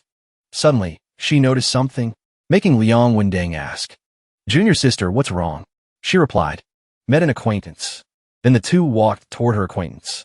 On the way, she told him, Senior brother, remember I once said before I joined the Wood Mystery Sect. There was a sect leader of a small sect interested in me. Always chasing after me? That's him. It's Bai Yu. Hearing this, he understood. So it's a toad wanting to eat swan meat. Then she called his name. Bai Yu. Bai Yu turned around and saw it was Wu Yulian. Upon arrival, she said to Bai Yu, I didn't expect you to come here. You must know that fighting for opportunities of this level involves great powers of the sacred heaven domain. For example, my Wood Mystery Sect. It's not something your White Jade Sect can participate in. Hearing this, he calmly replied, Whether we can participate or not, you don't need to waste your concern. Hearing that, she assumed, Your vision is too narrow. Never having contact with big figures and top powers of this world. Knowledge is too shallow. Not even knowing their terror. Hearing those things made him annoyed. Because she talked too much. So annoying. In your eyes, I am indeed a big figure. But if you hope I help you at a critical moment, that's impossible. We no longer have any relationship. Hearing her talk so much annoyed his group, so they prepared to turn and leave. Suddenly, Liang Wendeng shouted loudly, Stop! Don't you understand human language? My junior sister is kindly advising you, saving your life. Even if you go to the illusion, you'll just be cannon fodder. Understand? Seeing him speak like that made him wonder. Who are you? Hearing that, he placed his hand on his chest and said, Listen clearly. I am an inner disciple of the Wood Mystery Sect. Liang Wendeng, in charge of logistics this time, acting for the Wood Mystery Sect in this place. Surely many people here know me. Hearing his name, people passing by recognized him, making him even more smug. Even though the position he held wasn't anything big. Seeing this, He smiled fakely and said, "Oh, so it's a big shot with real power in the Wood Mystery Sect. Scared me to death. Disrespectful. Disrespectful. Good that you know. I know you once liked Junior Sister Wu, but now you and she are like clouds in the sky and mud on the ground. The gap is too big. Seeing your attitude isn't bad. Get lost. Remember, never appear in front of me again." He stepped forward and said, "This sect leader's attitude is indeed always good." Then he told Jianfeng, "Beat him." Hearing this made him laugh out loud in mockery. "Beat me? Junior sister, listen to this. Is this guy talking in his sleep?" While talking, he was hit by Jianfeng and fell to the ground, shocking Yulian. Then he stood up, coughed a few times, and said, "Who dares hit me? If you have guts, state your name." Quickly, he stated his name, Yang Jianfeng. Hearing the name, Yang Jianfeng, never heard of it. This small fry deserves to hit me?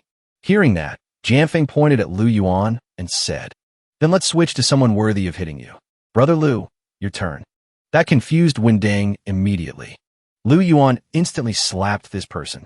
Bam! Lu Yuan surely has the qualification to hit you, right? Hearing his name surprised him. Former sect leader of the Long Song sect. Consider #1 figure, but why hit me?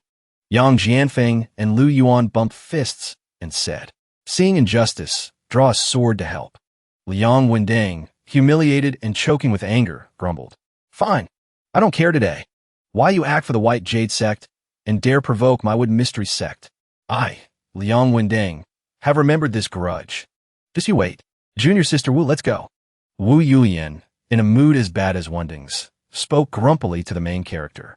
"Baiyu, you truly don't understand things. Provoking a great disaster without knowing. Senior brother Liang is in the top 100 disciples of the Wood Mystery sect.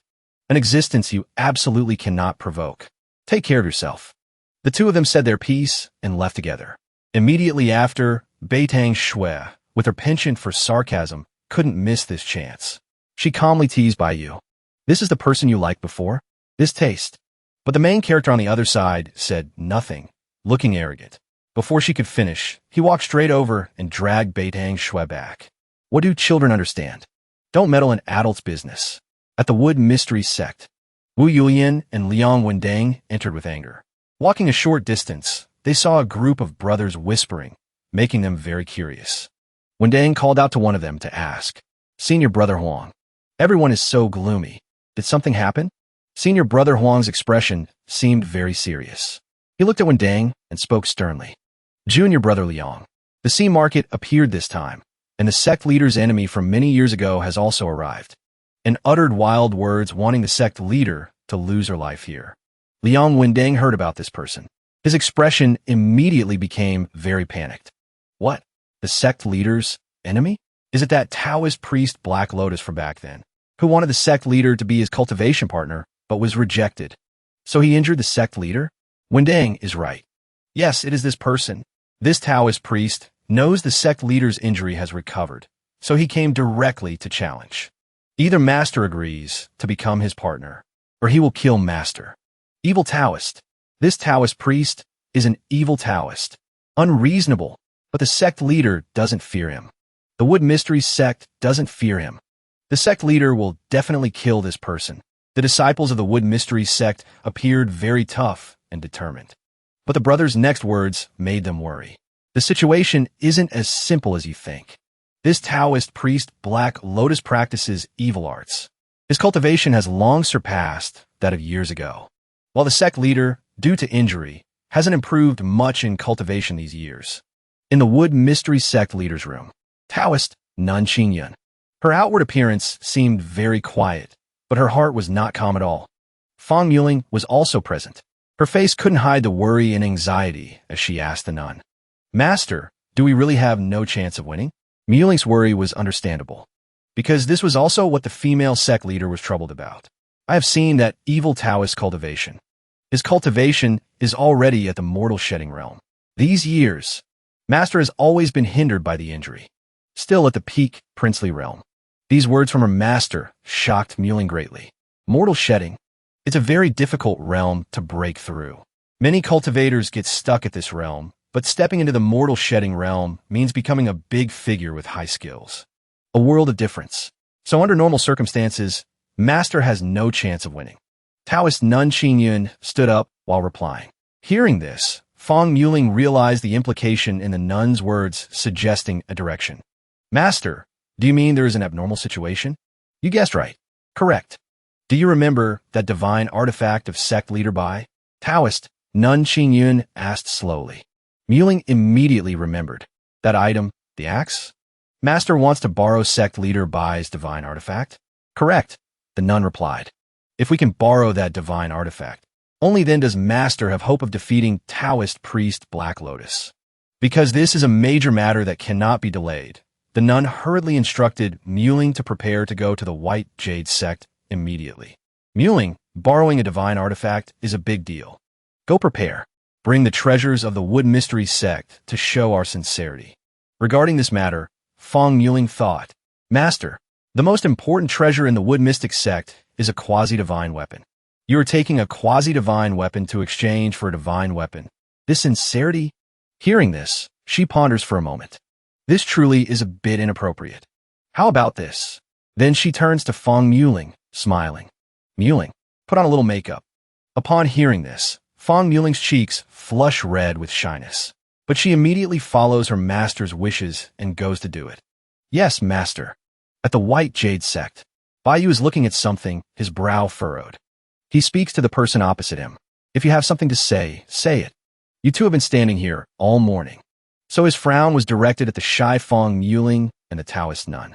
Hearing him say this, Taoist Nun Qingyun stops, standing on ceremony, and speaks up quickly. Then I'll be direct. We came this time to ask the Sect Master for a favor. To borrow your axe for a while. She thought borrowing this divine weapon would be difficult. Who knew that as soon as she asked, the axe would be resting in her hands? I thought it was something major. Take it. This decisive action from a male leaves the master and disciple wide-eyed in astonishment. Taoist Nun Qingyun thinks to herself. He gave it to me so easily. This is a divine weapon. This implies that Sect Master Bai is extremely wealthy. He completely disregards divine weapons. I must secure a connection with a figure of this caliber. Then she turns to her disciple and says happily, Muling, today you stay here and serve Sect Master Bai to repay the great kindness he has shown the Wood Mystic Sect. Yes, Fong Muling replies, blushing. Taoist Nun Qingyun continues speaking to Baiyu. I hope Sect Master Bai won't refuse. You have helped the Wood Mystic Sect many times. The Wood Mystic Sect has nothing to repay you with. I can only let Muling repay you on my behalf. Hey, the male lead still can't quite process this situation. He speaks up in panic. This isn't proper at all, only to receive smiles from the master and disciple, and getting teased by Beidang Shui standing next to him. Lecture. Baiyu clears his throat, regaining his usual composure, and says, Ahem, Taoist Nun, you are too serious. I only wanted to help. No need for any service.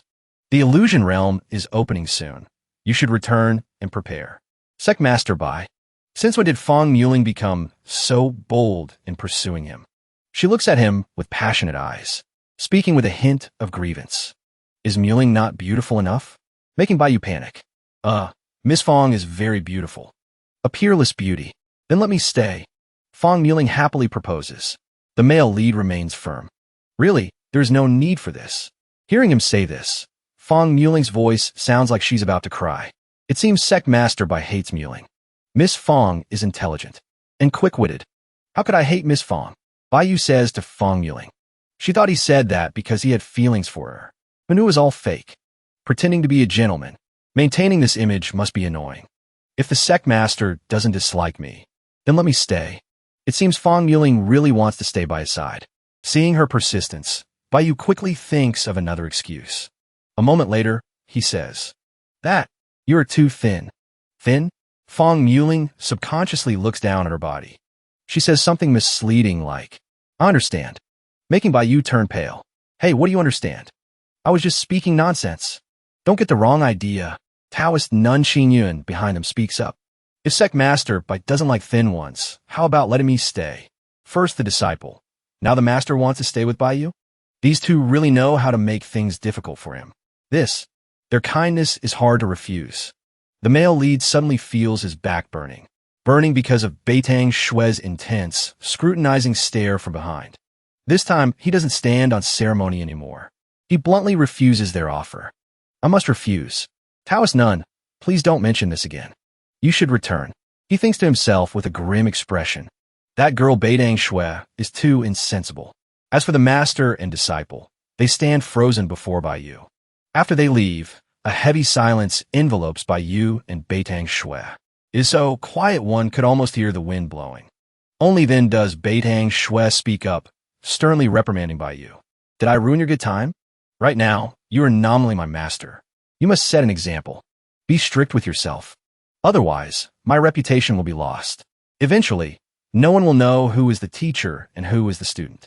Bai Yu, having been scolded by her for a while, can't help but pinch Beidang Shui's cheek to vent his frustration. What reputation do you have? Speaking so stubbornly and unreasonably. Be a little cuter in the future. Back at the Wood Mystic Sect, Wu Yulian and other disciples of the Wood Mystic Sect are waiting outside. Senior Sister Fong and some outstanding disciples were summoned inside by the Sect Master. I wonder what's going on. I'm not sure, but the Sect Master seems to be in a good mood. I heard the Sect Master borrowed a magical treasure from an expert. I don't know if it's true or false. Everyone seems very anxious about this event, constantly discussing it amongst themselves. Senior brother, since the Sect Master borrowed a magical treasure, is victory guaranteed? We still don't know if it's true or not. Let's wait and see. In a private room, Taoist Nun Xinyun speaks loudly to her disciples. I called you here because this Sect Master has borrowed a divine weapon. You are all disciples of the Wood Mystic Sect. I will let you broaden your horizons and use this divine weapon. That way, you will have a better chance of grasping opportunities than others when entering the illusion realm. As soon as they look at the axe in their master's hand, they criticize it. Huh, why does it look so ordinary? That's right, it looks really ordinary. Haven't you heard, don't judge a book by its cover? Since they said that, she will show them what ordinary looks like. Ordinary, huh? Does anyone want to come up and try? As soon as asked, Liang Yunting at the back immediately raises his hand to volunteer. Sect Master, let me try. In this situation, he must try to perform well so the Sect Master remembers him. Taoist Nun Xinyun gives him a reminder before acting. This Sect Master will activate the divine weapon. Use all your strength to defend, if you can withstand it. The training from the divine weapon will be very beneficial for your future cultivation. Disciple understands. Yunting replies quickly. In his heart, he still looks down on the divine weapon in his master's hand. Just an ordinary axe. I really don't see anything special about it. This Sect Master is starting now. As soon as Taoist Nun Xinyun activates the axe, it emits power in an instant. The Taoist nun spins the axe once. Anxiety clearly shows on Liang Yunting's face. What? The Taoist nun didn't even need a full swing to knock him away. Liang Yunting flies straight into the wall without missing a beat. Those outside also sense the aura emitting from the axe. What happened inside? This aura is terrifying. Everyone cheers when they recognize the aura. It's coming from a divine weapon. It's the aura of a divine weapon. The Sect Master really borrowed a divine weapon. Is this a divine weapon? The extraordinary aura makes people tremble. Possessing it in this life would leave no regrets. At the same time, they see Yunting stumbling out from inside. Senior brother. Liang Yunting is out. Junior sister Wu. Yunting calls her name loudly in his wretched state. Seeing this, Wu Yulian rushes towards him, worried. Senior brother Liang, what happened to you? You want to learn from the Sect Master's divine weapon. Why did you end up like this? Liang Yunting suppresses the pain and recounts happily. Junior sister, I was lucky enough to be trained by the divine weapon. But sadly, I couldn't even withstand the weakest strike of the divine weapon. His words astonish Yulian. The weakest strike of the divine weapon? You couldn't even block that? Is this divine weapon that formidable? The Sect Master only gently activated it. And I was blown away. In such a state, Yunting recounts with excitement. But seeing a legendary divine weapon makes me very excited now. This time, we will definitely defeat Taoist priest Black Lotus. Yunting's words are enough to revive the spirits of the Wood Mystic Sect disciples. Wu Yulian eagerly asks him, Senior brother, so what does the divine weapon look like? Junior sister is also very curious. Yunting's answer is, it looks ordinary on the outside, very ordinary. How about this? Junior sister, go get paper and a brush. I'll draw it for you to see. After a while of drawing on paper, the form of that divine weapon is finally revealed. Junior Sister Wu. This is that divine weapon. Wu Yulian picks up the paper and examines it closely. This divine weapon. Seeing her serious expression, Liang Yunting wonders. What's wrong? Junior sister? Wu Yulian quickly replies. Senior brother. Why do I feel like this divine weapon looks a bit familiar? Liang Yunting responds immediately. He laughs and says, looking familiar is normal. This type of axe is everywhere. Maybe this is great form is formless. The more divine the form, the more ordinary it looks. But that wasn't Yulian's point. She quickly says, no, senior brother, I feel like I've seen it before. Liang Yunting still insists. Junior sister, what are you thinking? Our Wood Mystic sect only has a quasi-divine weapon. Even if you wanted to see a divine weapon, you wouldn't find one anywhere. You must be mistaken. Hearing this, Yulian stops worrying about it. Then, maybe I'm overthinking it. With the Wood Mystic sect holding a divine weapon, Liang Yunting's desire for revenge against Baiyu burns again. Junior Sister Wu. Wait until Master finishes the duel. We will take Senior Sister Fong to seek revenge on the White Jade sect. Let's see who dares to stand up for that kid Baiyu this time. 2 days later, Lu Yuan and Yang Jiangfeng speak hurriedly to Baiyu. Sect Master. The illusion market is about to materialize. Baiyu stomps his foot mightily, full of spirit, leading his sect on the journey. Let's go. Not only the White Jade sect, but other sects are also eagerly advancing into the illusion market. Get ready. The illusion market is materializing. This rare opportunity. I will be the first to rush in. The illusion market has always been mysterious. I don't know if there are dangers inside. For the opportunities within, the risk is worth it regardless. This is a place even great emperors cannot enter. Only the Wood Mystic sect has another difficult problem to solve first. Suddenly, a voice echoes from above. Taoist Nun Qinyun, come out here for this Taoist priest. Seconds later, they see a figure standing on a lotus bud slowly approaching the Wood Mystic sect. He is none other than the danger the Wood Mystic sect needs to resolve. This is Taoist priest Black Lotus. Taoist priest Black Lotus has been famous for a long time. I heard he came this time because of the duel with Taoist Nun Qinyun of the Wood Mystic sect. If you don't show yourself, this Taoist priest will level your Wood Mystic sect. Taoist priest Black Lotus warns loudly. Taoist Nun Qinyun has now shown her face. She responds loudly to him. Big talk. Not afraid to challenge the opponent. Do you have that ability? Taoist priest Black Lotus looks at her with a lecherous face and says, Qinyun, haven't seen you for 30 years. You become even more charming. To speak so shamelessly. Come, have you thought it through? Become my Taoist companion. Taoist Nun Qinyun replies firmly. Black Lotus. It's still the same answer as 30 years ago. Dream on, making him choke with anger because she humiliated him. Damn it, where do you get the courage to say that? This Taoist priest has surpassed the mortal shedding realm. Are you not afraid of death? Who lives and who dies is not certain yet. Taoist Nun Qinyun says boldly. If that's the case, this Taoist priest can only use force. When that time comes, I'll make you wish you were dead, he says as he speeds towards her. Then the two Taoists are seen clashing and fighting. But Taoist Nun Qinyun's strength is still not enough to defeat him. So she's soon pushed back by Taoist priest Black Lotus. The disciples of the Wood Mystic sect below watch anxiously. This is a battle between peak powers. The aura is terrifying. They cheer for their master in unison. Sect Master will win. Heaven bless the Sect Master to win. Liang Yunting and Wu Yulian are still preoccupied with taking revenge. Junior Sister Wu. I've spoken with Senior Sister Fong. Senior Sister Fong defends me the most. Wait for the Sect Master to win, and we'll go to the White Jade sect for revenge. We should teach him a lesson he'll never forget. Let him know who not to provoke. Back to that battle. Two powerful forces with immense destructive power are constantly clashing. After a while of struggling to resist, Taoist Nun Qinyun's strength seems to have diminished somewhat. But that Taoist priest Black Lotus, her opponent seems to still be full of energy. Flash a grotesque smile and speaking to her. Not playing with you anymore.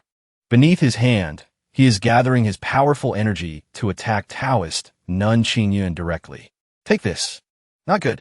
Taoist Nun Qinyun's expression becomes extremely worried as she realizes the opponent is about to use his ultimate move against her.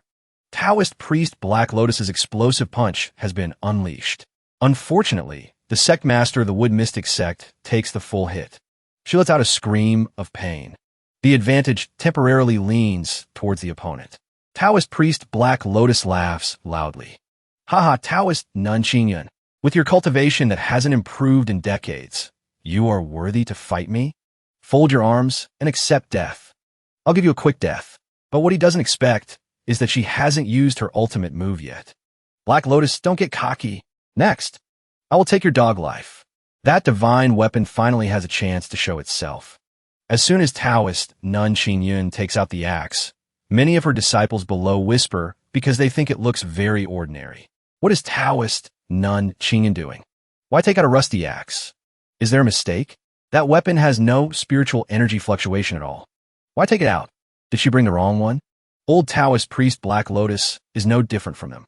He also mocks Taoist Nun Qingyun and the divine weapon in her hand. Ha! Taoist Nun Qingyun, I think you're senile. Taking out a rusty axe and claiming to take my life? Can you stop doing such funny things? Then let action prove it. Talk is useless. Taoist Nun Qingyun draws the axe back, activating its power. Take this. Taoist Nun Qingyun swings once, swinging the axe straight at the opponent. Taoist priest Black Lotus is still very calm, unaware of the danger of that item, and says smugly, "What is this? Is that it? Are you kidding with this Taoist priest?" But the very next second opens this guy's eyes. That single slash creates countless streams of energy surrounding him, making Taoist priest Black Lotus only able to utter two words. What?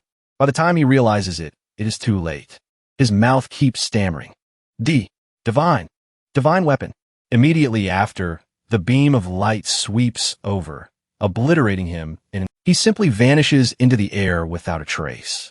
When the aura dissipates, Taoist Nun Qingyun stands there majestically in absolute victory. Finally, she can breathe a sigh of relief. It's over. The disciples below who were mocking earlier now marvel at the terrifying power of that divine weapon. That aura just now. Could that be a divine weapon? Just one strike, and that Taoist priest Black Lotus vanished without a trace. Truly terrifying. The Sect Master won. Our Wood Mystic Sect won. They start cheering. Only Wu Yulian stands frozen before that divine weapon. That rusty axe. It seems the White Jade Sect once gave me one like that too. But she quickly dismisses this thought. What am I thinking? How could the White Jade Sect have a divine weapon? On the other side, Baiyu, witnessing the entire battle of Taoist Nun Qingyun, also has to praise her. Indeed, a divine weapon can only unleash its full power in the hands of high-level cultivators. Just then, high above, the wind begins to swirl in waves. Everyone starts to realize that the illusion market has finished materializing. Hurry up. Let's hurry and enter the illusionary realm. The moment to fight for opportunities has arrived. The illusionary realm is open. Disciples of the Wood Mystery Sect prepare to enter. Fong Muling had been preparing for this moment for a long time. Just as she was getting ready to enter with her juniors, she heard someone call her name from behind. Senior Sister Fong. I told you before, Senior Sister. There is someone who offended the Wood Mystery Sect. He beat me and injured me. Before we enter the illusionary realm, shouldn't we teach him a lesson? Where is he? She turned back and asked Liang Wendang. Over in that direction. He pointed his finger. Let's go. I'll point him out to you, Senior Sister. As soon as the illusionary realm opened, everyone rushed in without needing a signal. Baiyu's group also moved quickly.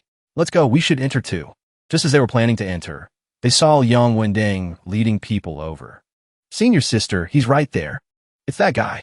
He pointed straight at the main character. Fong Muling and Baiyu were both surprised to see each other here. She didn't expect the person Wendang wanted revenge on was Sect leader Bai. Liang Wendang, unaware that they already knew each other, shouted loudly, Senior Sister. This guy's extremely arrogant. He slapped me right in the face. He clearly has no respect for the Wood Mystery Sect. And Wu Yulian chimed in. Baiyu, you brought this on yourself. No one can save you now. Wendang continued to threaten him loudly. Kid, prepare to die. My senior sister Fong Muling is here. Baiyu simply smiled at this. Then he leisurely walked toward the enemy, amidst the man's anger. You asked me to come over, remember? Fong Muling, standing behind Liang Wendang, spoke up to verify one more time. You say Sect leader Bai hit you? Hearing her question, Liang Wending strained his neck to yell, Senior sister. In front of you. Is he even worthy of being called a Sect leader? He's just an ant. It was him and his people who hit me. If he didn't rely on others, he wouldn't be a match for me. Wu Yulian at the side also added fuel to the fire. Senior sister Fong. Bai Yu knew me before and had feelings for me. Now, seeing that I am faithful to senior brother Wending, he became jealous and hateful, asking others to beat senior brother Liang. This person truly doesn't know good from bad. I regret ever knowing him. Liang Wending even dared to insult the main character right in front of Muling. And you still dare to walk over here? Kneel down before me. As soon as the words left his mouth, Bai Yu's palm was already planted on his face, leaving him dumbfounded. What? Just like that, Liang Wending took his astonishment and went lip to lip with Mother Earth. He glared at Bai Yu, shouting in anger. Bai Yu, you have some nerve striking me in front of senior sister Fong. I will kill you. But the more he spoke, the more his face was decorated with Bai Yu's handprints. In less than a minute, he had been knocked down by Bai Yu twice. But that still wasn't enough. Bai Yu grabbed him by the collar, lifting him up, showing no intention of stopping. He smiled and said, You told me to come over, didn't you?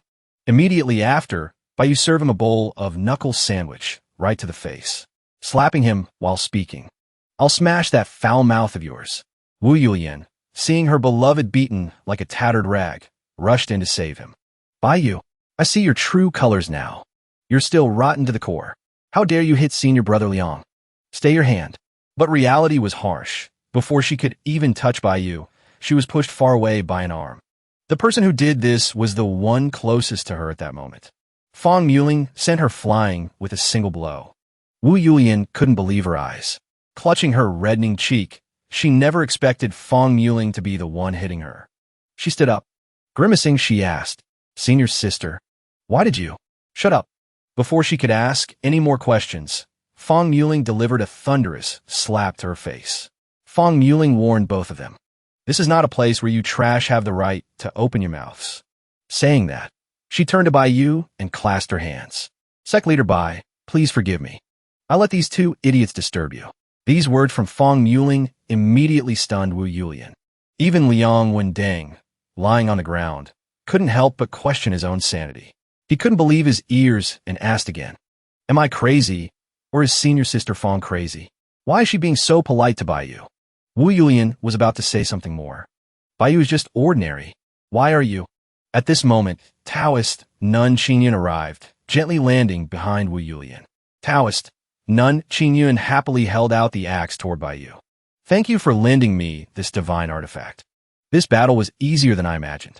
The shock from earlier hadn't faded when another bombshell hit, turning the two of them from stupid to brain dead. What? Liang Wending seemed to use his brain a little bit more. He collapsed helplessly. Master appearing here is enough for me to know everything. The divine artifact was lent to the sect leader by Bai Yu. He stammered. It's all over. Wu Yulian began to feel regret creeping in.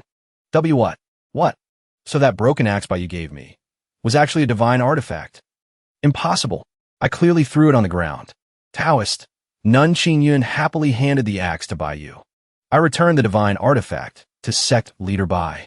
From now on, the Wood Mystery Sect honors sect leader Bai as a venerable. Suddenly being addressed like that surprised Bai Yu. Over on the side, Lu Yuan and Yang Jianfeng were tearing up with happiness. The Wood Mystery Sect called sect leader Bai venerable. This is a title of extreme height and respect. It seems the Wood Mystery Sect acknowledges him as superior. We can do as we please now. Great powers will come flocking. Following sect leader Bai was the best decision of Lu Yuan's entire life. Bai Yu understood her meaning and replied, Taoist Nun, you are too polite. He turned his back. Enough, no more talk. Let's hurry into the illusionary realm. Saying that, he led his disciples into the illusionary realm. Seeing Bai Yu pass by, Wu Yulian spoke up. Bai Yu, that broken axe, that divine artifact. But Bai Yu simply walked past her without saying a single word, leaving Wu Yulian stunned. Wu Yulian lowered her head, feeling regret. But realizing it now was far too late. She asked herself, why is it like this? What should I do? Fong Muling and Taoist Nun Qingyun watched him go, astonished. The nun whispered, How strange. Muling asked, puzzled. Master? What's wrong? Taoist Nun Qingyun watched Bai Yu walking toward the sea market and wondered in shock. Why is Venerable Bai Yu going to the sea market too? What does he intend to do? Fong Muling assumed. I'm not sure. Maybe the Venerable wants to observe the sea market up close. But the next second surprised the girl. Bai Yu and his disciples disappeared. What? They all went in? Muling hurriedly asked the nun. Master, isn't the sea market restricted to those below the princely realm? How could the Venerable enter? Could it be his cultivation hasn't reached the princely realm? Before she could finish, her master reprimanded her. Don't speak nonsense. How could he not have reached the princely realm? That's truly impossible. The final conclusion the nun reached was, this proves that for the sea market, even the laws of the heaven and earth divine realm cannot restrict the Venerable. The sea market is a place he can enter and leave at will. We are far inferior to Venerable Bai Yu. No wonder the Venerable didn't think much of us, master and disciple. Saying that, her voice dropped a few notches. Meanwhile, Bai Yu was actually using a speed-up talisman to enter the sea market. Back to the two women. Taoist Nun Qingyun instructed Fong Muling. Muling, in the future, even being a maidservant to the Venerable would be fine. Don't even think about anything else. Although we are cultivators, we cannot escape being mundane women, unable to catch the Venerable's eye. Is that so? Disappointment was clear on Muling's face hearing her master say that. Now, it was time for her to punish the dissenting couple. You two, wait until I return. I will deal with your matters then. Hearing this, Wu Yulian cried and begged her senior sister. I was wrong. Please give me another chance. In response, Muling said bluntly, Are you still worthy of calling me senior sister? Fool! You dared say you regretted knowing Venerable Bai Yu? Not realizing that the greatest opportunity in life was knowing the Venerable. Unfortunately, you missed it. Wu Yulian sat there helplessly, watching Fong Muling walk away. Her mood was already bad, and then Liang Wendeng took his anger out on her. Wu Yulian, are you blind? The White Jade Sect is so formidable. Instead of hugging their legs, you provoked them. He even gave you a divine artifact, and you didn't want it.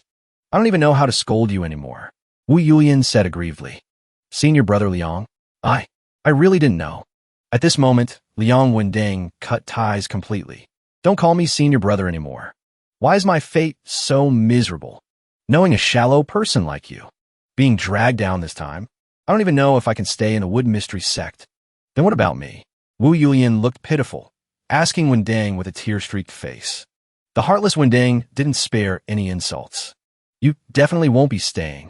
You are the ringleader of this mess. You might even be thrown into prison. Hearing this, she was terrified. What? It was so hard for me to get into the Wood Mystery Sect. So hard to step onto the path of cultivation. It can't end like this. I'm going into the illusionary realm first. I can't miss this opportunity. Fine, I'll apologize after I get out. Saying that, Wendeng ignored her and left alone. Even when Wu Yulian grabbed his arm, sobbing, Senior brother, take me with you. In response, he coldly ignored her. You still want to follow me? Haven't you harmed me enough? He ruthlessly shook off Wu Yulian's hand, saying annoyed, Get lost. Don't say you know me in the future.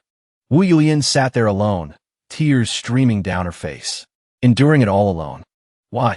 Why is it like this? Why did I end up in this state? If I get expelled from the Wood Mystery Sect, if I get thrown into prison, my entire life is over. What meaning is there in living? Suddenly, a figure appeared, emitting a gloomy aura as he approached. The Sacred Heaven Sect really can't be trusted to do a job. It's been so long, and they still haven't caught Beidang Shui for this seat. I can't wait any longer. I'll have to act personally. He stood in front of the illusionary realm entrance and said, Is this the illusionary realm? Unfortunately, this seat's cultivation has surpassed the princely realm. I cannot enter the illusionary realm. And the Sacred Heaven Sect doesn't allow disciples of the chaotic era evil sect to appear here. Missed a great opportunity. According to the clues, Beitang Shui was taken in by the White Jade Sect leader. The people from the White Jade Sect have arrived at the sea market, so why don't I see anyone? His attention slid over to Wu Yulian sitting dejectedly alone. Identifying a target, he immediately approached her. There's someone over there, let's ask. He asked for her name, but her mind was unstable. She couldn't register anything. Her distraction made him gradually angry. He spoke again. This seat is asking you a question. There was no answer to his question. Wu Yulian was lost in her own thoughts, completely ignoring his presence. What should I do? Is there any place left for me? This infuriated him. He immediately used spiritual energy to grab her. He shouted, "This seat is asking you. Are you deaf? Answer obediently, or this seat will kill you." He thought saying that would scare her. Who knew she would look at him helplessly? Kill me then. Living has no meaning for me now anyway. It was the first time he encountered such a case. She surprised him. You say you're not afraid of death? Acting like this. I really don't know what to do with you. I've lost interest in you. This answer from Yulian saved her life and opened a new path for her. Wu Yulian's face darkened. It's all because of that bastard by you that I ended up like this. Her eyes filled with killing intent. I cursed the White Jade Sect to be exterminated. This sentence accidentally caught his attention. White Jade Sect. You know the White Jade Sect? Tell this seat everything clearly. So, she had someone to confide in. This seat will give you a chance for revenge. After hearing Yulian's story, he could confirm one thing. So that's how it is. It seems Beitang Shui followed them into the illusionary realm. You said you'd give me a chance for revenge? She looked at him and asked hurriedly. Consider it a reward as agreed. He smiled simply and asked her a question. Do you know who I am? Her answer was, I don't know. Then let him tell her. This seat is the sect leader of the chaotic era evil sect. Hearing this, Yulian looked shocked and quickly backed away. What? The evil sect? The sect leader calmly interrupted. Now, I give you a chance to join the chaotic era evil sect. I will increase your power. You help me enter the sea market, capture Beidang Shui, and destroy that by you while you're at it. She hesitated slightly at the offer. The sect leader smiled and continued. Well, you're not afraid of death, but afraid of joining the chaotic era evil sect? Wu Yulian's eyes filled with murderous intent. She replied boldly. I'm not afraid. I'm like a stray dog now. It's all because by you harm me. I agreed to join the chaotic era evil sect. Her words pleased the evil sect leader greatly. Very good. Now, this seat will transmit the evil sect's techniques to you. Immediately, her body was lifted into the air by him to increase her realm strength. Power from the sect leader was gradually transferred into Yulian's body. As she accepted the evil power, her appearance began to change. Wu Yulian had now completely become a person of the chaotic era evil sect. In this moment, she was a fine seed for cultivating evil arts. The sect leader smiled eerily and immediately assigned her a mission. Go. Remember, from now on, you are a disciple of the chaotic era evil sect. Wu Yulian accepted the order without hesitation. Yes. With that, she entered the sea market to find Bai Yu for revenge. The sect leader, having finished his instructions, also left immediately. I should go back. I can't let the Sacred Heaven sect discover I was here. The sea market, a mysterious scene covered in mist, appeared before everyone's eyes. Bai Yu, seeing it for the first time, couldn't help but marvel. This place is indeed extraordinary. Spiritual energy is 10 times denser than outside. Moreover, the pavilions and towers are filled with celestial aura, just like the fairyland in legends. Li Xiu behind him chimed in. Rumor has it the sea market was the true residence of immortals. Only later, a catastrophe occurred, and all the immortals disappeared. The illusionary realm became an empty city. Beidang Shui had already run ahead at some point and said, I'm not going with you guys. I want to act alone. Hearing this, Bai Yu hurriedly stopped her. No, a kid like you going alone is too dangerous. I can protect myself. I'm going. As soon as she finished speaking, she vanished without a trace. Beidang Shui confidently walked her own path. This empress has unparalleled talent. Going with you will only slow down my speed in obtaining opportunities. Her action made him truly worried. This girl is good at everything except listening. Beidang Shui is gone. How am I supposed to get returns now? Li Xiu advised him. Master, Junior's sister isn't simple. Let her go on her own. Outside the illusionary realm, a flying boat was slowly approaching. On it was a group from the Sacred Heaven sect. Lu Heng excitedly said to the leader, Saint Sun, we've reached the illusionary realm. The Saint Sun looked ahead ambitiously and spoke to them. Once inside, you know what to do. Lu Heng, acting as the cheerleader, shouted loudly. Everyone, shout the Sacred Heaven sect slogan. Sacred Heaven sect marches out, sparing not even a blade of grass. Where the Saint Sun passes, gods and immortals make way. The Saint Sun was very pleased with their performance. Very good. Entering the sea market this time, all opportunities belong to this Saint Sun. They all belong to the Sacred Heaven Sect. Lu Heng added more flattery. Saint Sun's fortune is as vast as the Eastern Sea. This time, victory is certain, obtaining supreme opportunities. Lu Heng, this Saint Sun likes hearing you talk. You are quite a talent. Isn't this just liking bootlickers? Back to Baiyu and Li Xiao.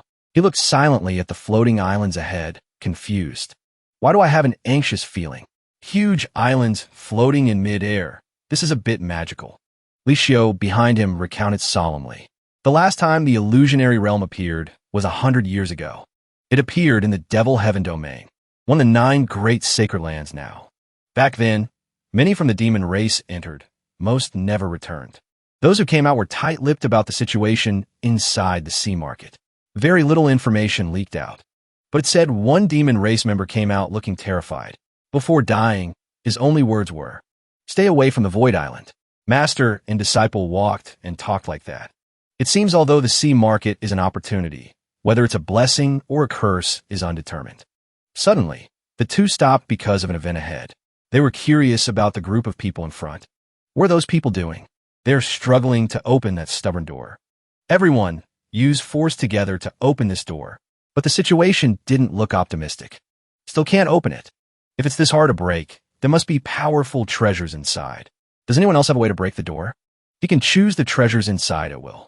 Tunok's son, Su Yushan, stepped forward to guarantee the offer. Correct. If anyone can break this door, I, Tunok's son, guarantee they can choose the treasures inside first. Let me do it.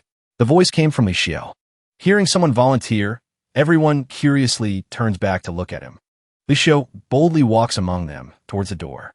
He carefully inspects it once and then says in a deep voice, "This door has a divine gate array. It cannot be opened by force.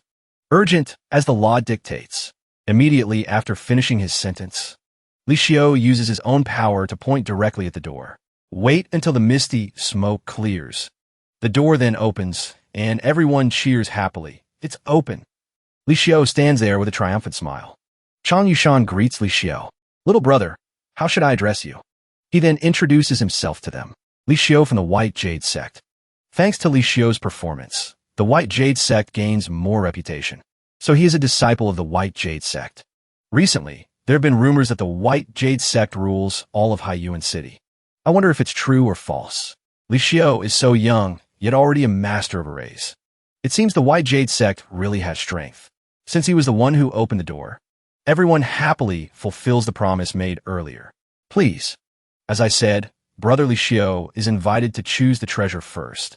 Just then, a voice suddenly rings out from somewhere. Wait, attracting everyone's attention. In the distance, a group of people is slowly approaching. The cultivators immediately recognize them as Shun Rulong of the Shun family.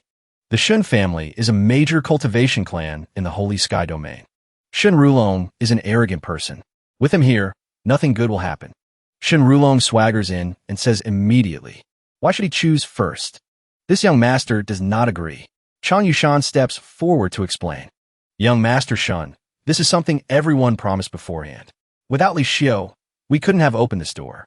However, saying that only invites an arrogant retort from him. You promised. I didn't say that. Get out of my way. This young master will enter this door first. Young Master Shun, acting like this is against the code of the Jianghu. Chang Yushan speaks up against Shun Rulong, unconvinced.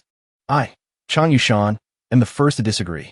Other cultivators also support his stance. That's right. When you're out in the world, you must have integrity. Even if the Shun family is powerful, they can't bully people like this. Receiving widespread opposition makes Shun Rulong extremely... Shun Rulong throws a punch to vent his anger on him. Too much talk. Chang Yushan gets hit and flies backward. Shun Rulong is bullying the weak with his strength. With strength like yours, Chang Yushan, you dare lecture this young... Don't you know your place? Do you believe I'll kill you right now? Now that the entire cultivation world is entering a chaotic era, you still want to talk about morality with me? A bunch of naive idiots. I'll see who else dares to make a sound.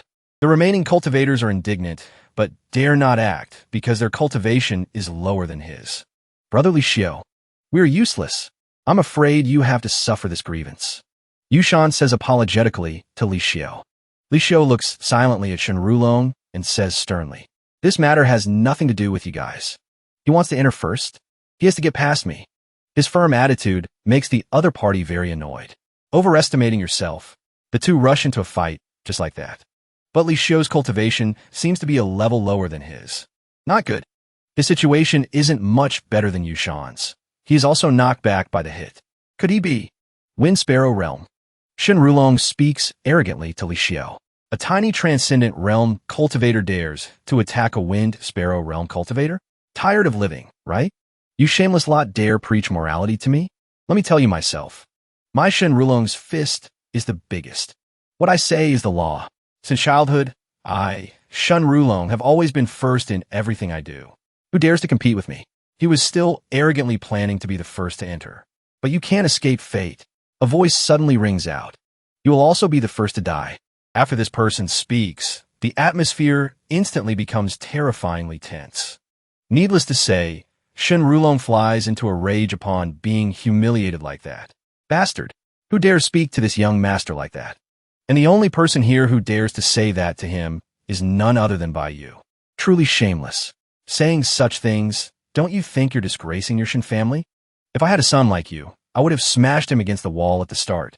Shen Rulong is driven mad by him. He grits his teeth and glares at the male lead.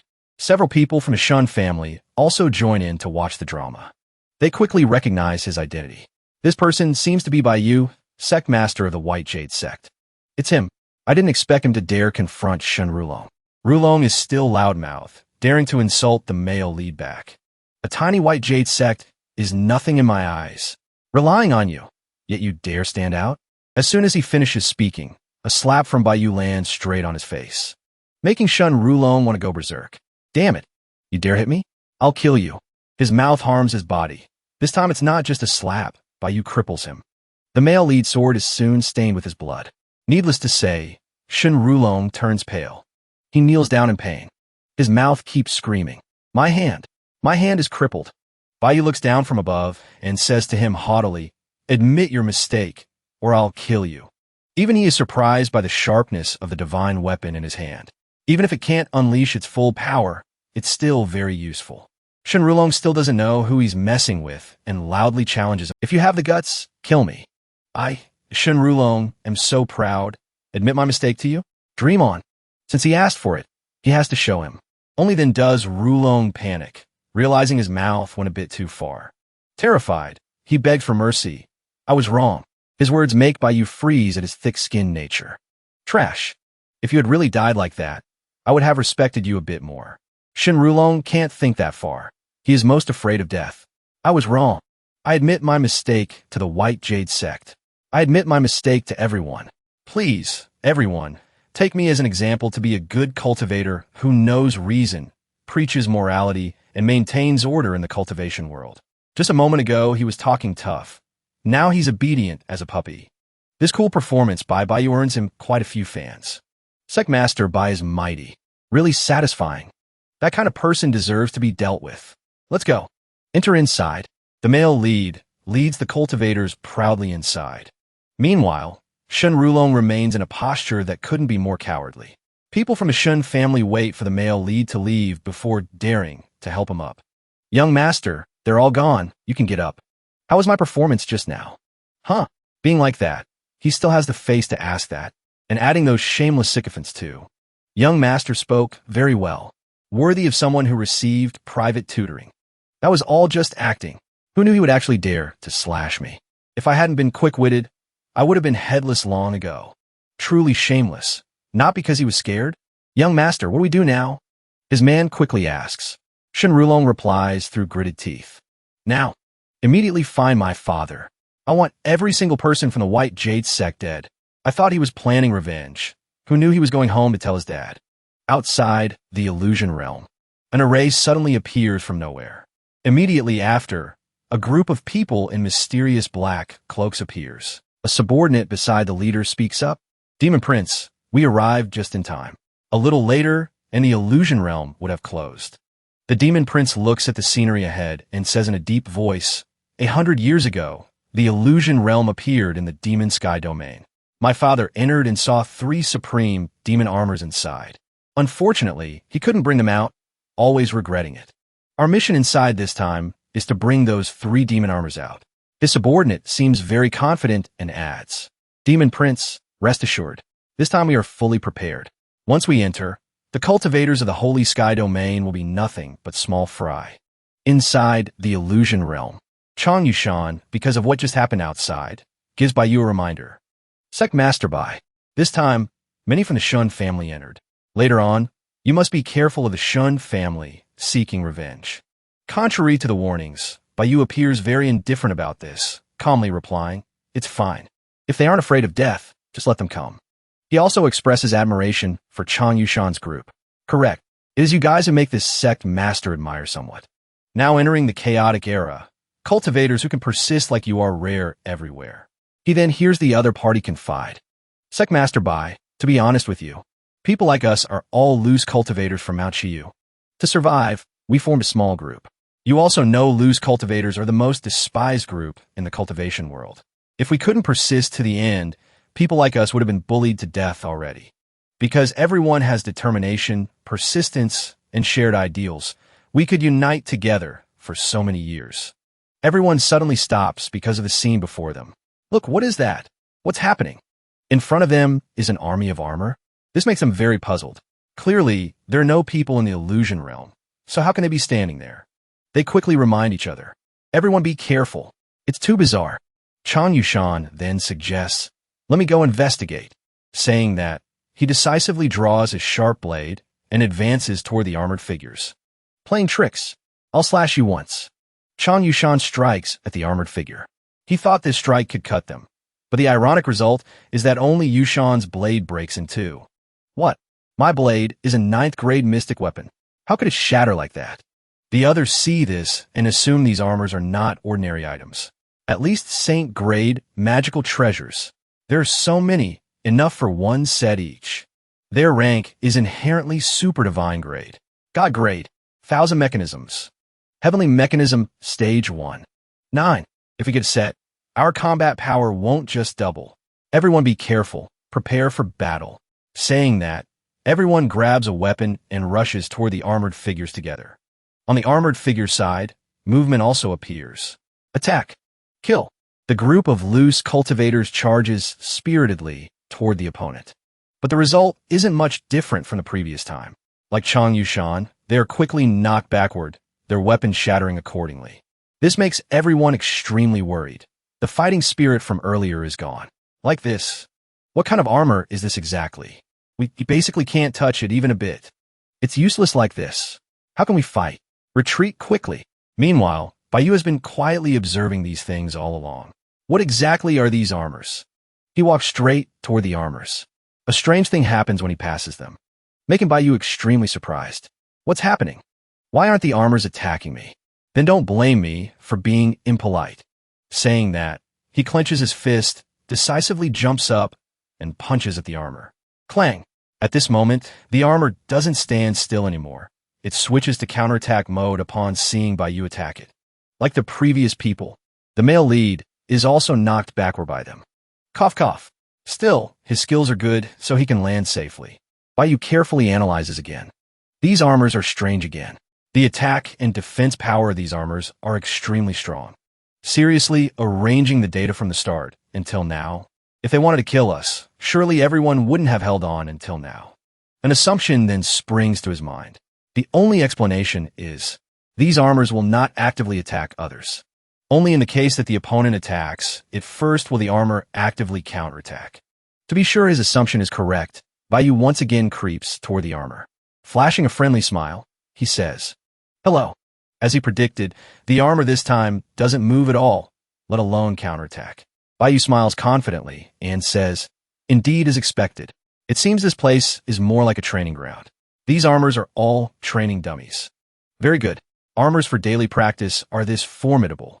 Outside the illusion realm, Shen Rulong, in a wretched state, is going to tattle to his father about the incident earlier. Unreasonable. Shen Rulong is the only son of the Shun family, and he dared to cripple my son's hand?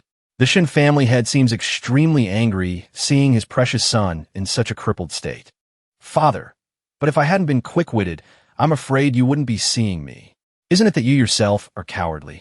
The Shun family head, favoring his son, immediately leads people into the illusion realm. Go first, lead the way. Only cultivators below the Marquee realm can enter the illusion realm. Now, the Shin family has 4 Peak Wind Sparrow realm cultivators, only missing 1 step to stand in the ranks of Marquee realm experts. Not to say the strongest in this illusion realm, but enough to make others wary.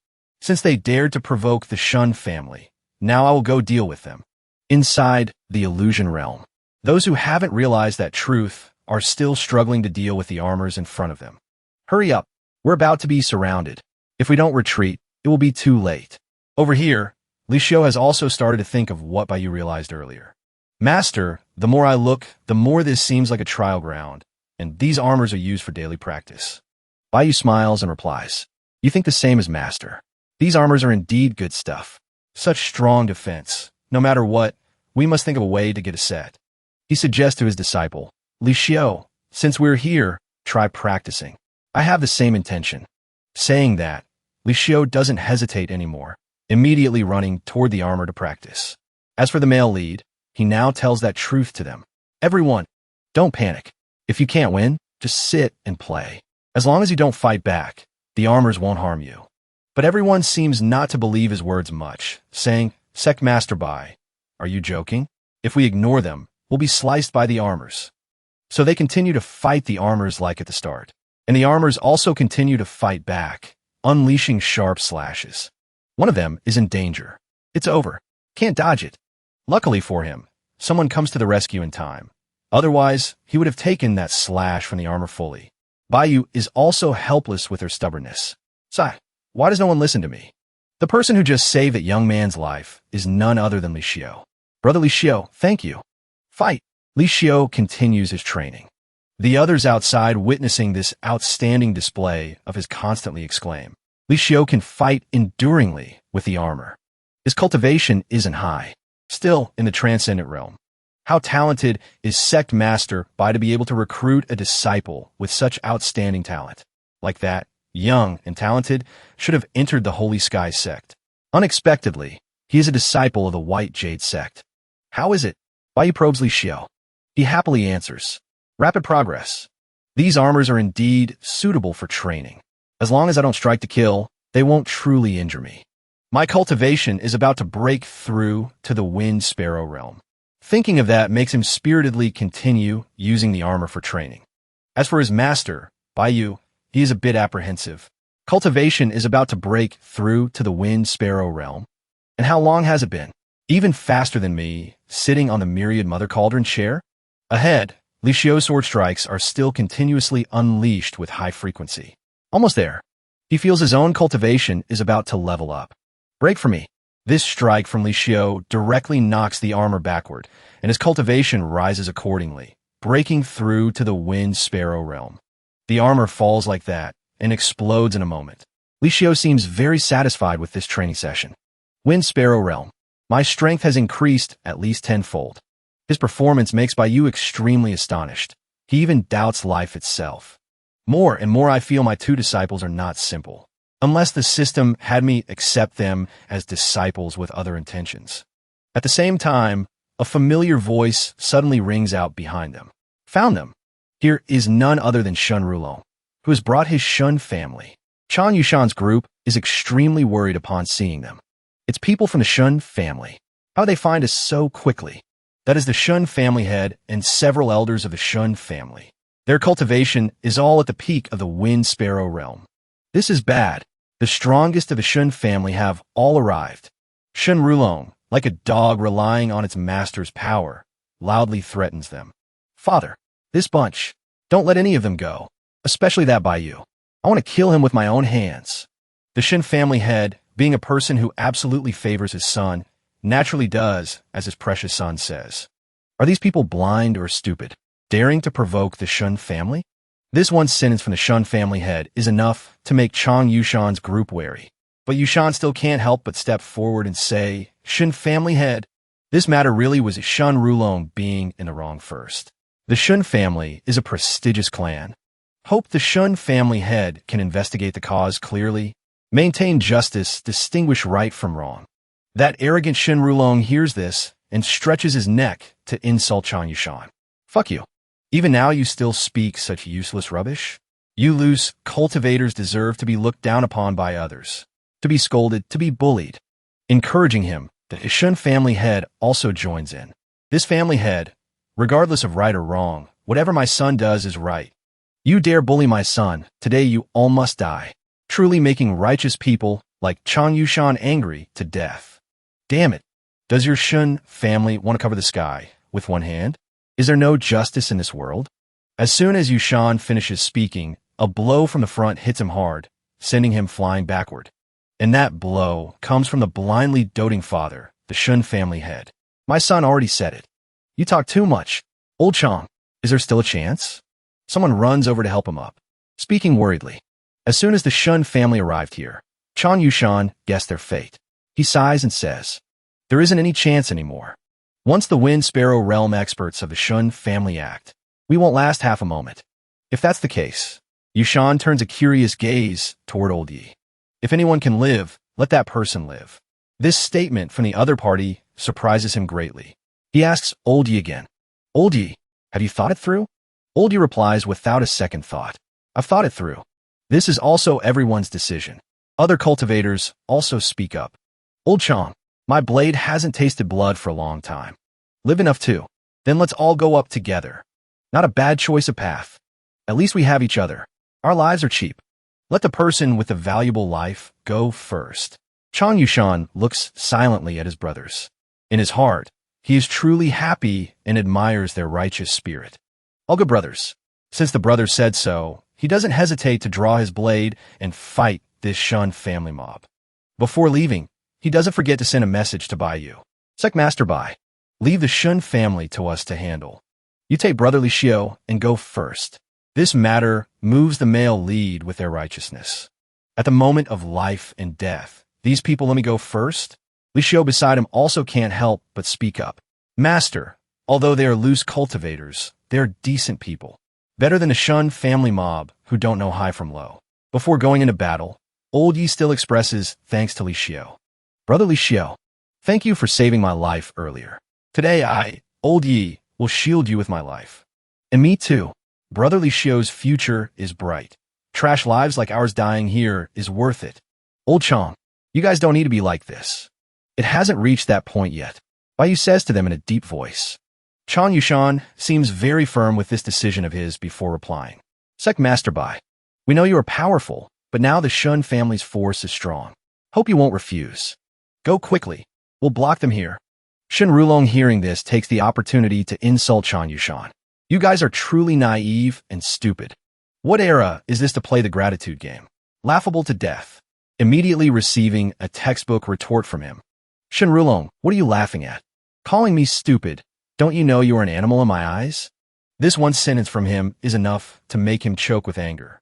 You lowly bastard dare speak to me like that? We are about to die. Do we still not dare to curse you? Just as Sect Master Bai said, if you're my son, I should have dealt with you right from the start. Yushan flashes a provocative smile and says, making not only the son, but also the father choke with rage. Insolent. The Shun family head immediately orders his men. Men, dispose of this bunch for me.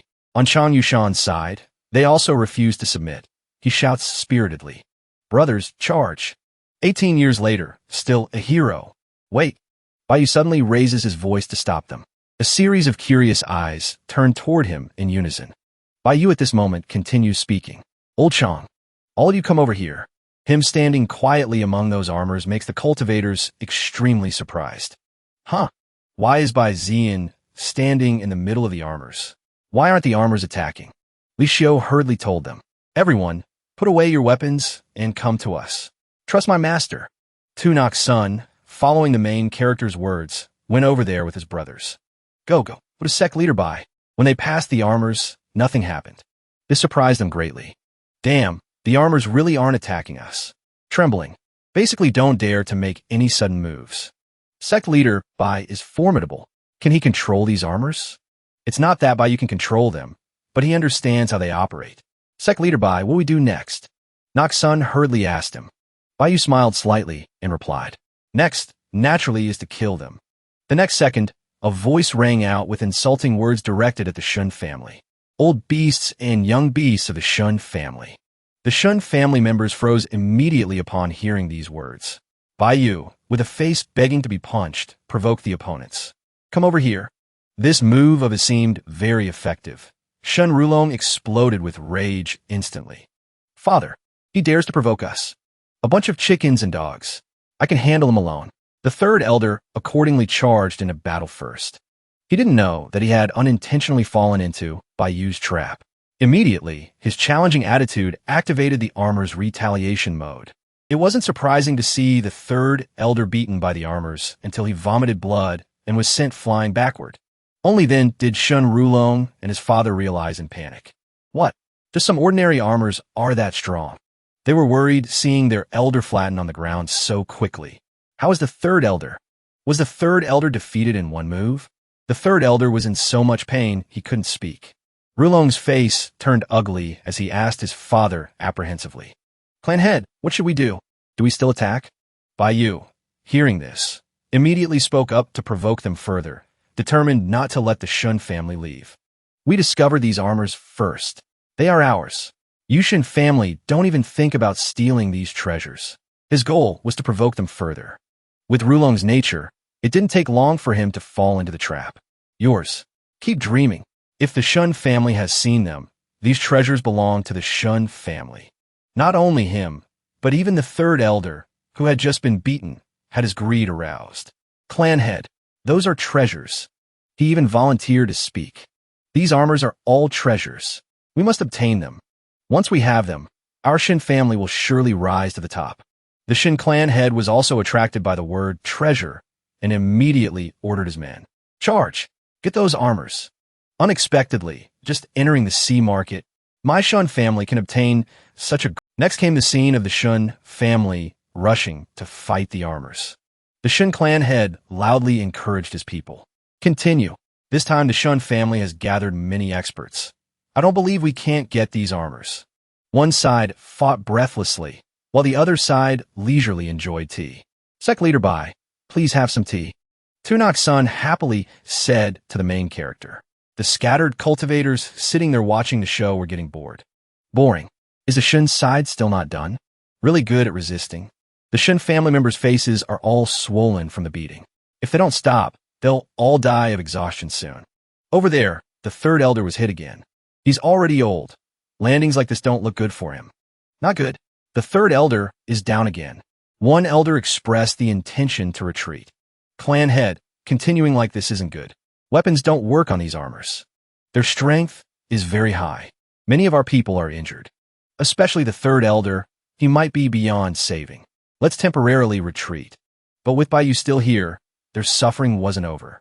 He spoke to their leader. Shun clan head, if the Shun family admits defeat, these treasures will all belong to me, okay?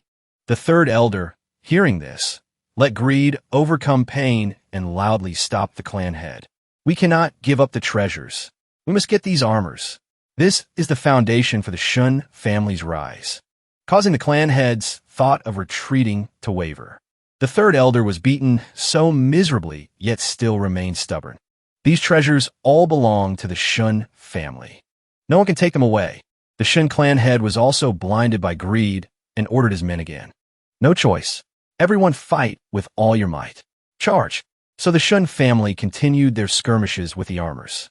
Meanwhile, Bai remained relaxed there, sipping tea and watching the show. Don't just stare blankly. Come, drink tea and watch the show. Father, save me. Shun Rulong screamed in fear, seeing an armor preparing to slash with a sword. The Shun clan had heard him call and rushed over to stop the armor. Don't hurt my son. If not hurting your son, then hurting you instead. The Shun clan head thus took the slash for Rulong. Coughing blood. After being tormented by the armors for a while, the Shun clan head finally had to speak. All Shun family members, listen to my order. Stop fighting. Retreat. The other elders loudly complained. Should have retreated earlier. If not for the third elder's stubbornness, we wouldn't be so seriously injured. I can't walk anymore. Exhausted. Ouch. I'm injured too badly. The third elder lay there helplessly, unable to move anymore. Can't walk anymore. I'll leave it to fate. He had already given up. In the moment of his powerlessness, he realized how the armors operated. What is this? I've given up? Why isn't this armor attacking me? Could it be? His eyes widened as he realized the truth, loudly warning the others. Everyone stop. Don't attack anymore. Don't attack the armors. After the third elder's shout, don't attack the armors. Everyone stood still.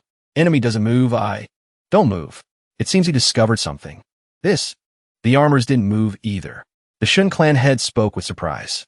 The armors aren't moving anymore. He continued. We were tricked. As long as we don't actively attack, these armors won't actively attack either. Then he cursed loudly. Damn it. Damn little beast. You tricked us. You dare to play us. Being discovered, but Bai Yu's attitude remained very calm. He leisurely enjoyed his tea. Then he said, because you are stupid and you blame me? Tunok's son praised happily. Sect leader Bai is mighty. First time I've seen fighting others so easily without even needing to lift a hand. The Shun clan head angrily ordered. Go. Temporarily retreat. Just at this moment, Bai Yu said sternly. Can you even walk? This sentence made old Shun freeze, his face gloomy. He and everyone walked forward boldly. He sneered disdainfully. Just relying on you guys dares to stop my Shun family? Even if we are injured, a starving camel is still bigger than a horse. He replied, well, have to wait for the camel to die to know if it's still bigger. The next second, he pointed at their faces. Bai Yu scolded sternly. The entire Shun family is scum. Today, on behalf of heavenly justice, I will destroy you. The Shun clan head frowned and retorted. Chickens and dogs, speaking shamelessly. Just finishing his words, this hot-tempered old man attacked unexpectedly. I'll kill you first. Tunok's son warned worriedly. Sect leader Bai, be careful. This Shun clan head is just one step away from the princely realm. Even injured, his strength cannot be underestimated. Without a word, our cool main character hit the opponent with a palm strike, sending him flying several meters away. The result truly is the main character's halo. Old Shun cried out with difficulty, save me. Tunok's son smirked. This time a Shun clan head is dead for sure. Then Bai ordered everyone. Charge. Destroy the Shun family. Everyone was fired up. Shun Rulong saw this and was a bit worried. They charged very fiercely, striking without mercy. Shun Rulong of the Shun family was beaten black and blue. The situation is not good. I'm the only son of the Shun family. Absolutely nothing can happen to me. I am a hope of the Shun family. Running away now. Surely everyone will understand. Unexpectedly, this guy's courage was also too small. But his intention to flee didn't succeed. Before he could do anything, he was blocked by Li Xiao. He stood in front of him and said, stop right there. Shun Rulong still boasted loudly. You were once defeated by me. Are you worthy to stop me? Truly the main character's disciple. Indeed a person who prefers action over words. One hit immediately slashed him. This skill cannot go unpraised. He replied, back then, yes. Now, not anymore. The Shun family group was beaten to a pulp and collapsed, unable to get up. Bai Yu spoke up. Resolve the Shun family matter. Now must think of a way to get these armors. Then he called Li Xiao. Having just thrown him a treasure, he said, use this divine artifact to deal with those armors and see how effective it is. Li Xiao obeyed immediately. He quickly struck with agility and decisiveness. Bai Yu said happily, effective. Although it didn't damage the armor, at least Li Xiao wasn't knocked away. Li Xiao shouted, fight! Trading blows, neither giving an inch. Blades clashed fiercely. Both Li Xiao and the armor stepped back. Master, I discovered the weakness of these armors. Immediately after, he gathered momentum, then charged to attack. Take this. The armor hadn't struck yet. He stared at the helmet, eyes resolute. Slash. Movement fast as lightning. Looks like his skills have improved a lot. Surprisingly, that helmet flew off the armor. Li Xiao evaluated seriously. Seems I guessed right. The armor's weakness lies in the connection between the head and body.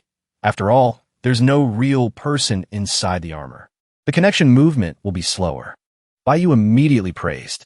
Wow, to discover this weakness, you are truly a genius. Heaven-defying, truly worthy of being Master's good disciple. The armors witnessing that scene immediately went into chaos. They unexpectedly ran from the side. Everyone felt extremely confused. What do these armors want to do? Suddenly, a strange light appeared in the space. What happened? Too sudden. The armors gathered around that light. Everyone was dumbfounded. Bayu's face was full of surprise. These armors actually merged into one. The huge armor in front looks like it won't be easy to handle. He spoke. These armors combined to form a new armor. Moreover, don't know how much stronger the new armor's might is compared to before. Looks very powerful. Li Xiu rushed forward. Let me try. The armor counterattacked fiercely, sending him flying far away. Completely not its match. Seeing his student defeated so easily, Bayu spoke up. Li Xiu, when was the last time Master gave you something? He quickly replied, seems like last month. Bayu thought, that's good, still have new return chances.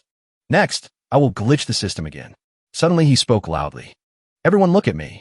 This armor is now mine, Bayu's. No one has any objections, right? Everyone agreed. No objections, but they were also curious about what he intended to do. What does Sect leader want to do? Don't know. He continued happily. Li Xiu, listen clearly. Master gifts this armor to you. He was astonished. Gift me? But Master, you haven't given it to me yet. I can't take it away either. Bayu crossed his arms and asked back. Anyway, I don't care. Just say you take it or not. Li Xiu replied. Can't refuse Master's gift. Take it. Immediately after, the system announced. System returned Disciple Gift. Gifted Disciple Li Xiu Mystic Iron Demon Armor. Activated 18,000 X return. Congratulations, received 18 Mystic Gold Demon Armors. He cheered happily. Glitch successful. Bayu thought for a moment. However, this return is a bit strange. Activated 18,000 times. Moreover, returned 18 Mystic Gold Demon Armors. Previously, it was 10,000 times, 100,000 times. Numbers were powers of 10. Could it be the system only has 18 demon armors? Suddenly, the system issued a warning. Detected behavior of glitching the system. Special warning. Must gift items that you personally control to proceed with the return. Otherwise, the return will be invalid. Hearing this, he said dejectedly. As expected, after glitching, the system patched the loopholes. Then he told everyone to leave, go explore other places. He repeated, let's go out. Find another place then. Suddenly Li Xiu asked, Master, can't we take this armor? Bayu replied, no need. Basically can't take it away. Going back, Master will give you something better. Have higher level mystic gold armors. Even stronger than this one. Suddenly Li Xiu said excitedly, actually, I have a way to take it along. Hearing that, he asked curiously, what way? He replied, let me try. His eyes stared sharply at the armor. The armor just stood still there, seemingly watching a good show, not knowing what he would do. Then Li Xiu ran for his life, shouting at the same time, Master, I'm going one step ahead. Turns out it was the tactic of provoking the opponent. Bayu laughed helplessly. So eccentric, truly. A talent, making the armor chase you to bring it along. Luckily you could think of this way. Meanwhile, at another place, Wu Yulian walked quietly. She walked and said, the girl the chaotic era evil sect leader mentioned must be with Bayu. She gritted her teeth in anger. Bayu, that trash I once looked down on. I absolutely will not allow him to live better than me. Ahead, there were some men talking. Suddenly Liang Wending turned around and recognized. That is, Wu Yulian also saw him, softly calling, Senior Brother Liang. However, he was extremely agitated, immediately shouting loudly, Wu Yulian, have you no shame? You actually followed me into the illusionary realm. I don't want to see you anymore. Now get lost. She froze, stunned. Another man saw this and added fuel to the fire. Senior Brother Liang, this Wu Yulian implicated you like this. How about I directly cripple her? To show loyalty to Senior Sister Fong. Another person continued. Right, this Wu Yulian is a jinx. Such a super backing ruined by her. Liang Wendeng muttered. Cripple her. This word made Yulian slightly worried, along with vigilance. She asked heartbrokenly, Senior Brother Liang, are you really this heartless to me? He said angrily and loudly. Enough. I said don't call me Senior Brother anymore. You and I now sever all ties, no relationship whatsoever. She spoke coldly. Man, huh? Indeed, there isn't a good one among them. This woman has a temper like ice cream. Melts/explodes easily, actually attacking people now. Yulian charged toward Wendeng. You threaten beyond your strength. Don't forget your techniques were all taught by me. She struck so fast that others couldn't react in time. One of Liang Wending's arms was chopped off early. His face was filled with extreme rage. Wending screamed in pain. Wending tried to turn around. The next second, he was grabbed by Yulian and choked. She asked sternly, "See if my techniques now are still what you taught." Wending was astonished. How? How do you know evil Sect techniques? Her eyes were like a demon's, saying bitterly, "Now die for me." Now senior brother Liang was scared to tears, hurriedly begging, "Junior sister Wu, spare my life. Please spare." However, she heartlessly killed him right there. Truly too cruel. The group of men witnessing this panicked. "Run, run. Senior brother is dead. Quickly go report to senior sister Fong." Wu Yulian spoke calmly. "The Wood Mystery Sect doesn't need me anymore, right? Then I will kill all of you. She's gone crazy." In another scene, in this room appeared a group of armors. A man was performing a puppet control secret technique. Then a strange aura spread throughout the room. It seeped into each armor. A circle of light suddenly glowed. The armors had now become brave, upgraded versions. They cheered excitedly. "Very good. Merged into a true demon armor. Success. Halfway there. Next, use the puppet secret technique to control this supreme demon armor, successfully obtaining the first demon armor set. After successfully merging the demon armor, that man continued. He chanted the puppet secret technique mantra. Collect. From that treasure emitted a strange purple light shining straight onto the demon armor in front. The next second, all parts separated from each other, falling to the ground. He cheered excitedly. Success. After hundreds of years of preparation, the demon-vanquishing puppet created by my father has succeeded in collecting the supreme demon armor. He continued. Just wearing this demon armor, combat power will skyrocket incredibly terrifyingly. Then all those parts were sucked inside. He walked while ordering his subordinates to go get the remaining 2 demon armor sets. At this time, Bayu's group was also present at the illusionary realm. He sighed worriedly, not knowing where Li Xiu had been chased to buy that armor. Suddenly, nearby, 2 men hurriedly told each other something. Quick! Heard someone discovered the Sea Market's treasure vault. Go quickly. Too slow and we won't grab anything. Hearing this, Bayu becomes interested. Treasury? Old Chong, let's go over there and take a look. Everyone heads to the mentioned location together. This place looks so old and dilapidated, but don't judge it by its appearance. I can't believe there are so many magical treasures in here. Weapons and even pills. Their joy lasts only a few seconds before disappointment sets in. This is a grade 5 green cloud sword. Unfortunately, all the spiritual energy has dissipated. The quality of this sword was quite good, but it's broken. Another person says dejectedly, "This is a grade 4 spirit herb. It still retains a little bit of its medicinal properties." Chan Yushan speaks up. With so many cultivation resources, even the Holy Sky Sect isn't this wealthy. It's a pity that due to the long passage of time, most of the treasures are ruined. Bayu looks around once and evaluates. Why do I feel like this place doesn't look much like a treasury, but more like a warehouse? He continues. Most of the items stored here are damaged. These treasures look like spoils of war casually discarded here. Who exactly built or controlled this illusion realm in the past? Chang Yushan regains his excitement. Sect Master Bai, since we're already here, let's search around. We'll probably find plenty of good stuff. Suddenly, a voice calls out, "Master," from outside the door. He turns back and asks, "Where's the armor? Why didn't it follow you?" Li Xiu replies, panting, "Don't mention it. I was chased so hard and got exhausted, so I temporarily hid it in a corner." Bayu urges him, "Come in and see if there's anything good inside." Everyone actively searches. Suddenly, Old Chong speaks up. "Sect Master Bai, look what I found. I found a grade 7 weapon that still has spiritual energy. Truly so lucky." He rejoices. Bayu examines it carefully and says, "Grade 8 long swords and grade 9 long sabers are useless to the White Jade Sect." Old Chong turns away dejectedly.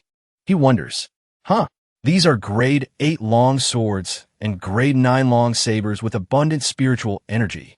He asks further, "Brother Li Xiu, why did you throw them away?" He replies, "Too low grade. We can't use them." Chang Yushan is endlessly surprised. Grade 8 and grade 9 are sharp weapons that some cultivators can obtain in a lifetime, and you threw them away? Moreover, even if you don't use them, You don't have to throw them away.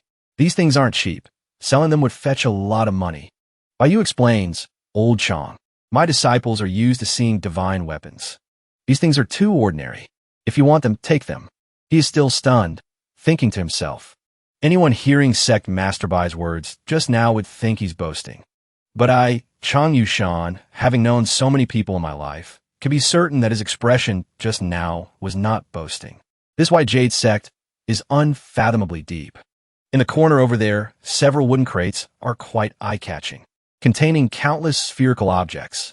Curious, I want to pick one up to see what it is. Seeing this, Li Xiu hurriedly stops him. Master, don't touch it. He asks immediately. What's wrong? Is this thing dangerous? He replies. If I'm not mistaken, this is the legendary explosive armor beetle. His face shows surprise. This is an insect? How is that possible? This is clearly a pile of iron balls. Li Xiu pensively picks up an item to examine. It really is an insect. They look very fierce too. Yu exclaims, My God, it's alive. He immediately seals the insect. However, unexpectedly, they can evade that attack. It curls up to protect itself. Li Xiu says, Explosive armor beetles are extremely dangerous. Once they come into contact with a human body, they will come back to life. A few seconds after reviving, they will explode with great power. I read about this in an ancient book at the Li family library.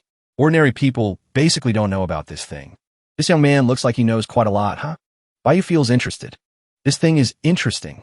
This sect master will take it. Suddenly, there is a shouting voice. Stop right there for this saint's son. The Holy Sky Sect and a group of guards charge in aggressively. Everyone is surprised. These people from the Holy Sky Sect aren't just regular members. The leader is the saint's son of the Holy Sky Sect. Someone says, I have a bad feeling. Encountering the Holy Sky Sect is not a good thing. Among the group is Lu Xiong. He thinks to himself, it's Sect Master Bai. He entered here too. Those people are truly arrogant. As soon as they enter, they declare, Everyone listen clearly. The saint's son has arrived. All treasures you have obtained must be handed over to the Holy Sky Sect. Hearing this, everyone feels the injustice and retorts angrily. The Holy Sky Sect is the ruler of the Holy Sky domain. You cannot rob and plunder like this. The Holy Sky Sect owns everything in the domain. Why do you want to rob our things? Lu Xiong says smugly, My Holy Sky Sect is the master of this domain, so naturally, all items in the Holy Sky domain belong to the Holy Sky Sect. A man speaks up. Is this world truly hopeless? The Shin family was like that. Now, the Holy Sky Sect is the same. Everyone is furious, extremely unwilling to hand over their items.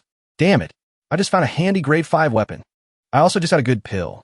I intended to use it to break through after getting out. The Holy Sky Sect is bullying people too much. We risked our lives coming in here. It wasn't easy to get a few things, and now they're being robbed? Yu joins the crowd, shouting loudly. No, I just found a crate of extraterrestrial meteorite iron. I absolutely will not hand it over. Our male lead intends to play a trick on them. Hearing this, the Holy Sky Sect pays attention. Oh, extraterrestrial meteorite iron? Yu pretends to act out a scene. Saint's son, let me keep this crate of extraterrestrial meteorite iron. Can I give you other items in exchange? He orders. Go. Bring it here for me to see immediately. Lu Xiong smirks. Saint's son, I'll go. Yu hurriedly tries to stop him. Saint's son, you can't blatantly rob things like this. This is mine. The Holy Sky Sect side shouts imperiously. This saint's son doesn't like wasting words with others. Your head or the treasure, only one can remain. Choose willingly. Lu Xiong approaches and whispers. Sect Master Bai, what are you doing? Even if you have treasure, you shouldn't flaunt it like this. He continues. This saint's son considers anything good as his own. He says happily, it's fine, let him rob this thing.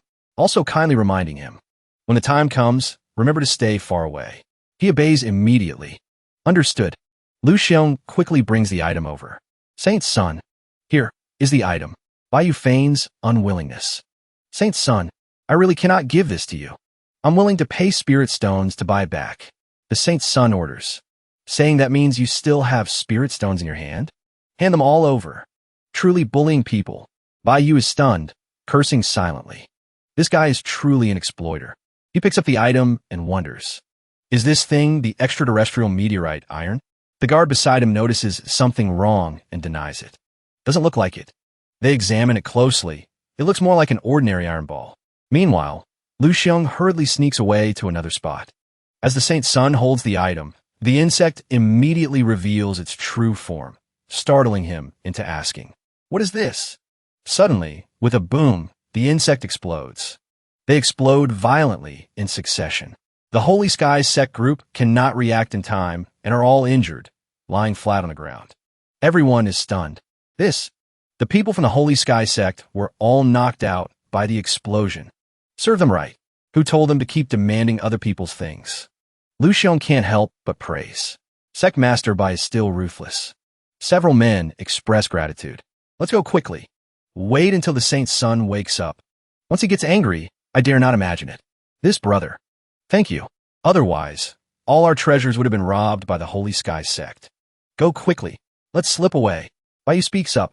You guys look around and see if there are any more treasures you want to take. We are about to start leaving. At this moment, Lu Xiong turns around, points at him, and scolds. Kid, you dare play our Saint's son? You aren't finished with me yet. He approaches and says, Not finished, so what? I didn't do it on purpose. Lu Xiong. It seems you're doing quite well mixing in with the Holy Sky Sect, kid. Already following the Saint's son. He replies, Thanks to Sect Master Bai's blessing. After you gave me the cultivation technique, I was the only disciple to survive walking out of the Imperial Treasury. Naturally, I was valued by the Holy Sky Sect. He continues, Now I have been promoted to an inner sect disciple. He praises, Very good, continue doing your job well as a spy. Take this cultivation technique manual. Try hard to cultivate. Your strength will increase greatly. He immediately thanks him. Thank you, Sect Master. Lu Xiong reminds him, Sect Master, this Saint's son holds grudges. I'm afraid he'll cause trouble for you when he wakes up later. Should we? Saying this, he makes a gesture for killing to silence. Bai Yu instructs, Don't do that for now. There are many people here, it's complicated. This matter started because he grabbed my things first. I didn't do anything wrong. He continues, So what if he holds a grudge? We'll see the situation and act later. In another scene, that man is still practicing his move. Secret art, puppet control. Collect. After 3 attempts, he says with satisfaction, Very smooth. Successfully collected the second demon armor. Next, only the last set remains. However, arriving there, in front is just bare brick floor, along with a crowd of people lying scattered on the ground. This guy feels confused. He asks with some annoyance, Where's the armor? Why isn't the 3rd demon armor here? A disciple speaks up. Demon Prince. A great battle happened here. Could the demon armor have been taken by someone else? He denies it adamantly. Impossible. My father prepared for years to find the way to take the demon armor. Ordinary people entering here absolutely cannot take it. Saint's son, wake up. Lu Xiong waits a while before pretending to shake the Saint's son awake. He wakes up.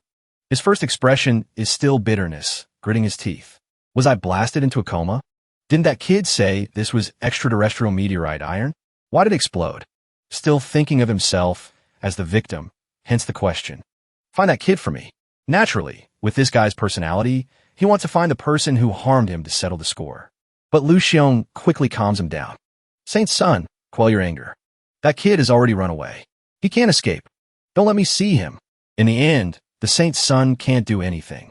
He himself doesn't know that the person beside him is the traitor. The demon prince and his accomplices also flee after finding 2 weapons. 3 sets of supreme demon armor, only got 2. In the end, things weren't done perfectly. He is bitter about not achieving the set goal. But those 2 demon armor sets are not ordinary items either. Indeed, those with malicious intent are often greedy. The demon prince looks to the right and accidentally sees something very familiar.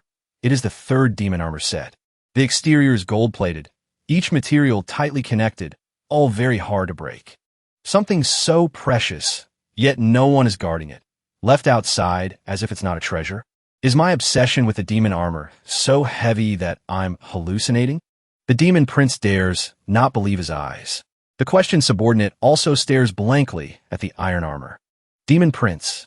It's not a hallucination. That is the 3rd supreme demon armor. Unexpectedly hidden here. The subordinate startles, then turns to speak to his demon master. This is excellent. Indeed, heaven helps my demon sky domain. Seeing the demon armor in front of him, the demon prince thinks nothing will stop him from seizing it and is very happy. But why would heaven and earth side with someone like him? Whoosh! The demon prince immediately moves to collect it. He takes out his own treasure, as usual, and begins chanting to take the demon armor. But life is never that smooth. From afar, Li Xiu's voice echoes. Master, I hid the armor here. Li Xiu and Baiyu are shocked and horrified seeing the cloaked group messing with their demon armor. Gone for just a little while, and someone dares to snatch the demon armor? Stop right there. What are you people doing? Hearing the voice, the demon prince turns around to see who is obstructing him. Cultivators of the holy sky domain? This demon prince also wants to ask what you are doing, being in the territory of the holy sky domain, yet he speaks up as if this is his own home. How did the guest become the host? Demon prince? Are you demons from the demon sky domain? This armor is mine. You are not allowed to touch it. Li Xiu knows perfectly well the people in front of him covet the demon armor. These verbal exchanges aren't just warnings anymore, but announcements of an impending fight. The demon prince sneers and mocks. Yours? You can't even control it. How can it be yours? Now move aside, and I'll spare your life. Don't ignore me taking the demon armor.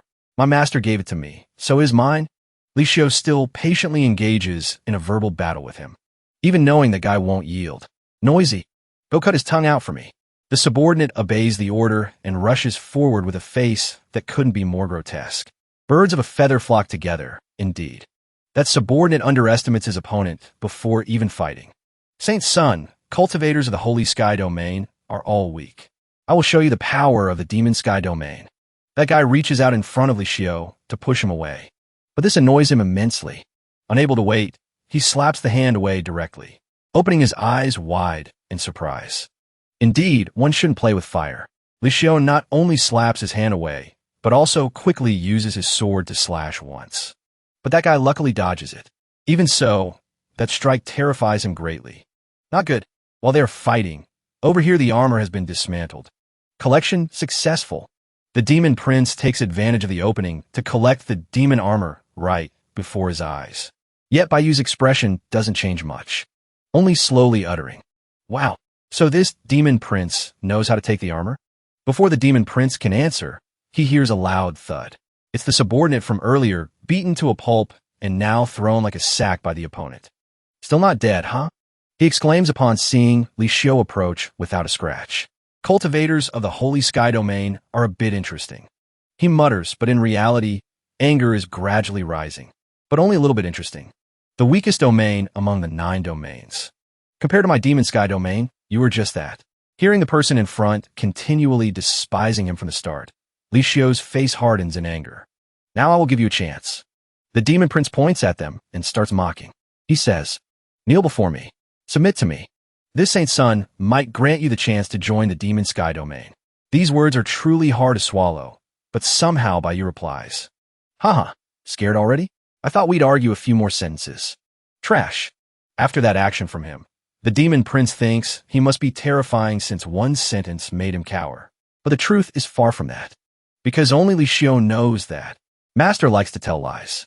This guy is about to be unlucky.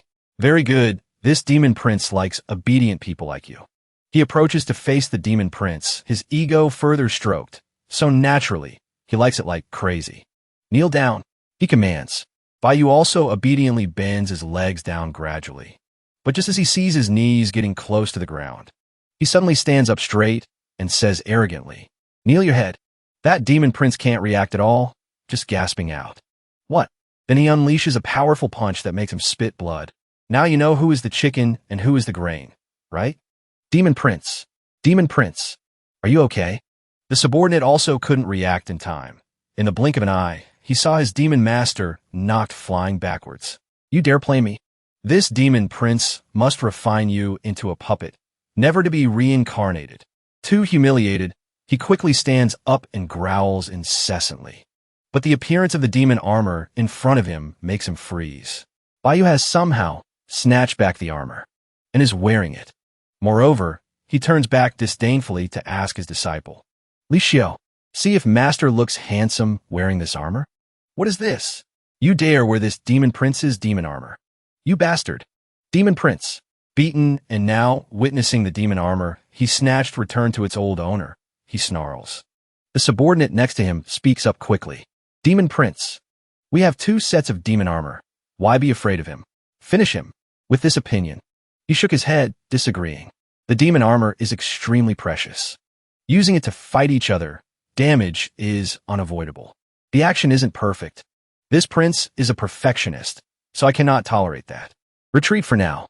After all, it's not time for this illusionary realm to open yet. They can't get out either. Although his subordinates still wanted revenge, the demon prince quickly regained his composure and turned to leave. Wait until he takes off that armor. I have 1,000 ways to deal with him. For now, as long as someone is wearing that armor, fighting him in a human body is certainly unwinnable.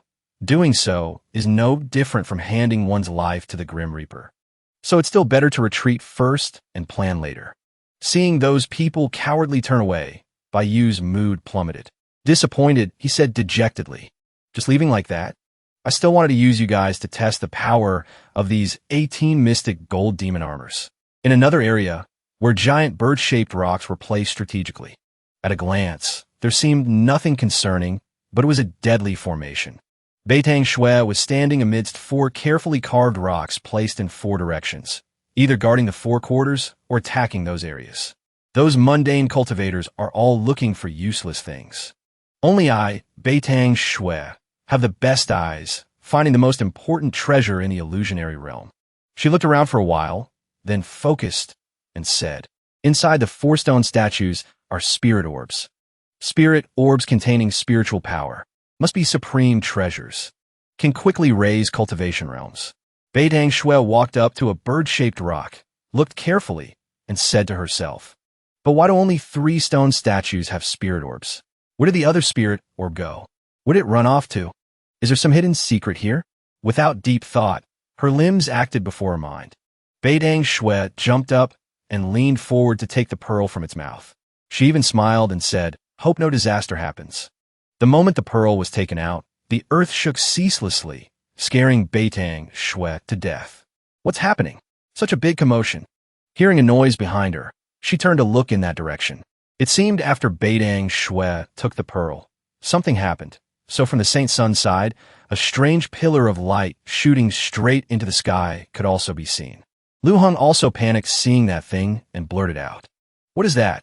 The Saint Sun, after freezing for a moment upon seeing the light pillar, now regained his composure and said, "Such intense spiritual power. Let's go see." The demon prince and his fleeing accomplices, upon discovering the strange light pillar, also pointed at it. "Prince, it seems a treasure has appeared over there." After seeing it, he immediately ordered, "Go there." So it seems thanks to Beitang Shui, all the martial artists were heading towards her. While everyone was flocking to the light pillar at the academy, it seems something happened causing all the scholars to be seriously injured and lying on the ground. "Fang Yuling, weren't you high and mighty in front of me before? Did Wu Yulian wreak havoc in this entire academy? How is Fang Yuling so injured, struggling to stand up like that?" Wu Yulian seemed possessed. The power she emitted was truly not to be underestimated. She looked at the person in front of her and said, "What are you now? Wu Yulian, to think you practice evil arts." Fang Yuling, after the fight just now, said indignantly. She couldn't believe the person in front of her was blinded by jealousy and led to practice evil methods. At this moment, Wu Yulian seemed to have lost her humanity. She ignored her friend's words and replied arrogantly, "So what? The important thing now is that I have power. I can defeat you. You are just a dog in front of me." A disciple of Muling, not too seriously injured, hearing her words, was so angry he struggled up to warn Fang Yuling.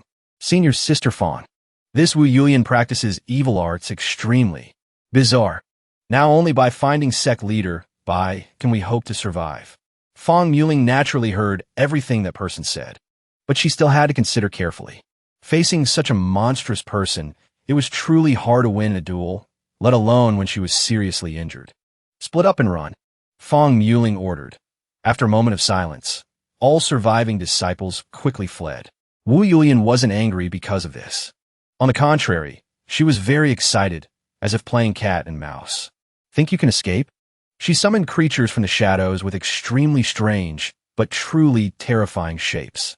Those bugs, though small, were incredibly fast, catching up to the disciples in moments. Don't! Help! They screamed one by one as the bugs latched onto them. Never had death chased them so quickly.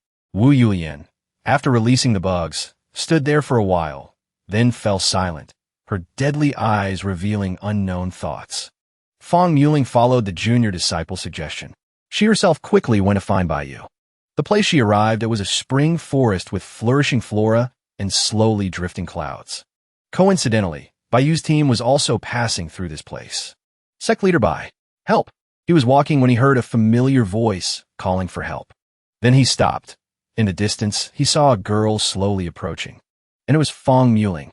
When she got a bit closer, he recognized her and exclaimed, "Miss Fong, what happened to you?" Baiyu quickly went to support her when he saw Fong Muling couldn't walk anymore. "I was beaten by Wu Yulian, seriously injured." Hearing her words, he frowned and asked, "Wu Yulian? With her strength, how could she injure you? Who said I couldn't injure her?" Wu Yulian had been following Fong Muling unknowingly, now appearing and speaking up. "Didn't know. Wu Yulian joined the chaotic era evil sect. When? Her evil art is extremely powerful. I am not her match." Being reported by Fong Muling, he looked thoughtfully at the girl opposite. "Chaotic era, evil sect?" he asked. Once again, the girl spoke loudly without reservation. "Fong Muling, you think a piece of trash like Baiyu can protect you? Let me tell you, he can't even protect himself. I will kill him too." Li Xiu, seeing someone wanting to touch his master, started to speak sarcastically, speaking arrogantly without shame. "Someone stupid like you deserves to say this?" Wu Yulian was provoked to anger by Li Xiu's words. She didn't look ahead or behind, madly rushing at them, wanting their lives. She shouted as she rushed over. "I hate people calling me stupid the most." It seems because of this, she strived harder to prove herself strong so as not to be looked down upon. Ultimately, Wu Yulian only wanted to escape public opinion, hence falling into the trap. Li Xiu naturally accepted the move. He didn't fear this person.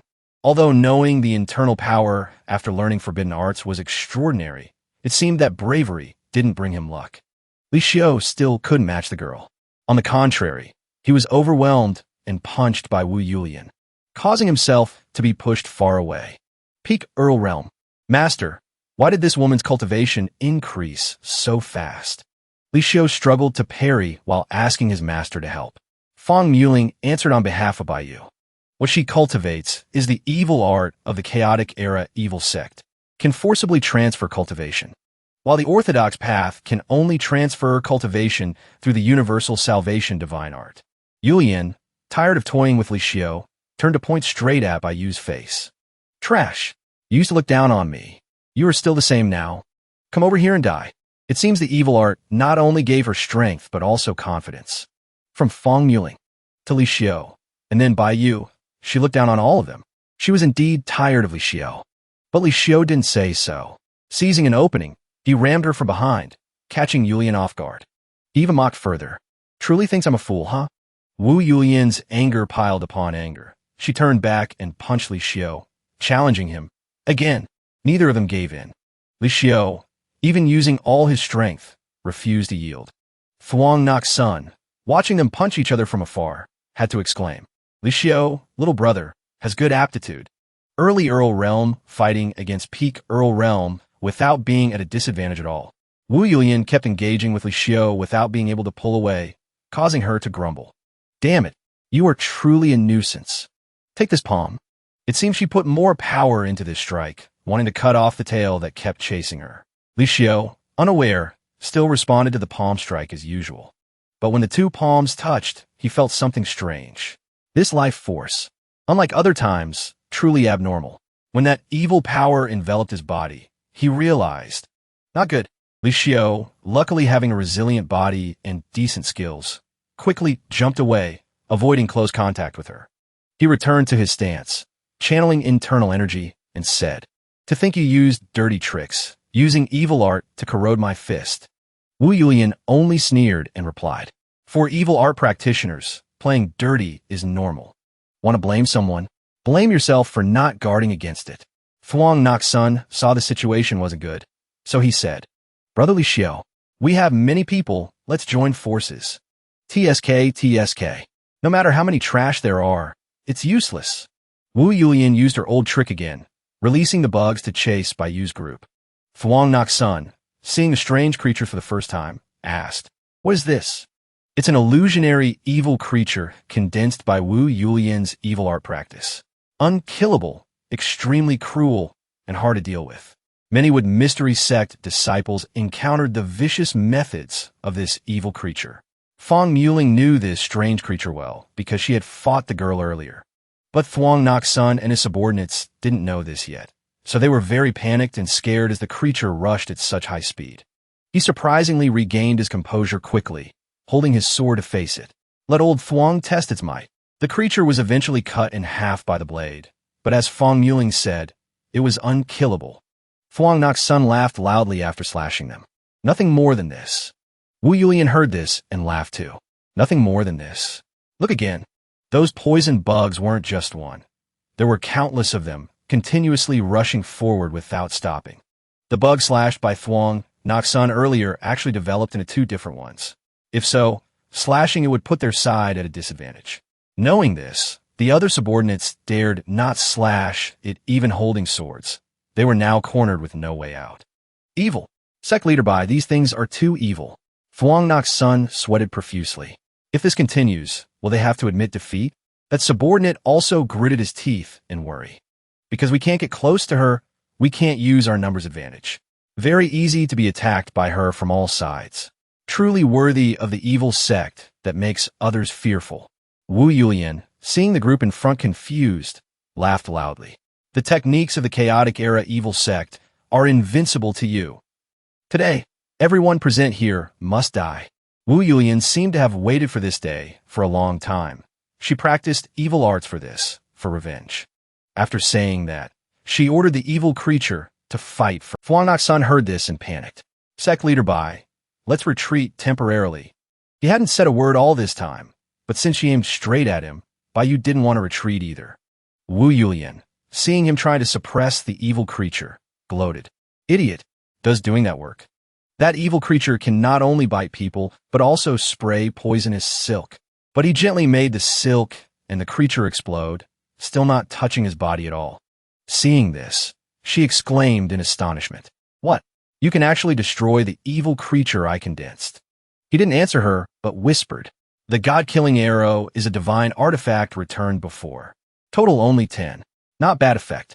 She understood his tacit agreement, so she gritted her teeth. I don't believe it. Go destroy Bai Yu for me. Yulian summoned 3 or 4 more poison bugs to destroy him. Bai Yu also conveniently threw out 3 or 4 arrows like before. If she used old tricks on him, naturally he wouldn't waste effort thinking of new countermeasures.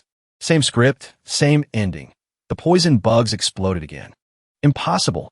Wu Yulian only now believed he could neutralize the poison bug she created. Fong Muling saw this and was overjoyed because finally, as expected of sect leader Bai, indeed has a way to counter the evil sect. Wu Yulian, see if he can still be arrogant. He showed her that evil magic could never compare to righteous arts, saying a sentence that enlightened her. Wu Yulian, being stupid doesn't warrant death. But joining the chaotic era evil sect is unforgivable. Yulian was furious now. She asserted, Bai Yu, you just destroyed a few of my evil creatures. Do you really think you can beat me? I want to kill you. Let's see who can stop me. Wu Yulian still didn't want to turn back. If this continued, she would really die by his hand. Singing palm. She used the old move again, the one used on the show before. He already had a way to deal with this move. Bai Yu used the god-killing dart, another type of dart, but its destructive power was certainly stronger than the type used on the poison bugs. Wu Yulian easily dodged the thrown dart. Dodging it, she immediately cursed him. Idiot. Thought I was a dead object that couldn't dodge. Saying so, but she never expected the dart this time was like a boomerang. Thrown out, it could return. And obviously, Wu Yulian was hit. The dart stabbed straight into the middle of her back. Although it didn't leave a significant wound, it made Yulian turn pale. That dart, besides being able to return, could also self-detonate like the previous items. Wu Yulian didn't expect a moment of smugness could harm her like this, so she said bitterly, What? Bai Yu saw the dart's effect, and thought to himself, as expected of a divine artifact. Seems to have a tracking feature, never misses. Wu Yulian, injured and exhausted, had to retreat. But she didn't forget to leave a sweet message for him. Damn it, you just rely on hidden weapons. Once you use them up, let's see what you do. Just you wait. Li Xiu saw her escaping and was angry for not finishing her off. Damn it, she ran away. Let her struggle for a while. He said so because he already had his own plan. Wu Yulian revealing herself as a member of the chaotic-era evil sect was like giving a pillow to someone sleepy. Next matters can probably be exploited. Sect leader by. Earlier there was a sky-high light over there, very strange even. Let's go check out too. Thuong Noxun was overjoyed seeing his sect leader drive away the bad guy. He also mentioned the light pillar Beidang Shui accidentally created. Back to Beidang Shui's side. She held the stone in her hand, looking at the floating land masses in front. Could this orb be related to the Void Island? She asked herself. Then she answered sternly. I understand now. This spirit orb full of spiritual power is the energy source keeping the Void Island afloat in the sky. Once the heart is taken, the Void Island will lose its heart and fall straight down. If so, doesn't that mean the light pillar wasn't a consequence of Beidang Shui taking the orb? Then who created that light pillar? Beidang Shui was holding the orb when she saw a group of strange people in black cloaks approaching. This is where the Void Island fell, as my father mentioned. The demon prince and his gang started talking about the land they stood on. The spirit orb in that little girl's hand must be the supreme treasure keeping the Void Island afloat. They guessed correctly. Beidang Shui frowned at them, unaware of what she was about to face. With what matter? Kid, give me the spirit orb. The demon prince walked up to the girl, bluntly demanding an object that didn't belong to them. Cannot give you this spirit orb. Once you take it, the Void Island will fall. The girl quickly threw the spirit orb back into the stone statue's mouth. The demon prince saw that action and hardened his face, repeating once more. He was like this with everyone, always considering himself superior. I am ordering you, not negotiating with you. Kid, hand over the spirit orb, or I'll feed you to the wild wolves. Those subordinates didn't wait any longer and rushed towards Beidang Shui one by one. They didn't know how formidable the kid in front of them was. Beidang Shui saw she was threatened, so she had to counterattack. Absolute zero. This move lowered the surrounding temperature to the lowest possible. In other words, it could freeze the opponents. The demon prince looked at his frozen subordinates and realized this was an extremely mysterious ice attribute technique. It seemed this girl's background was not simple.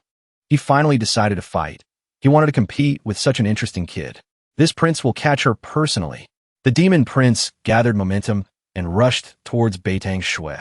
But it seemed something terrified him. His eyes didn't change much but still showed considerable chaos.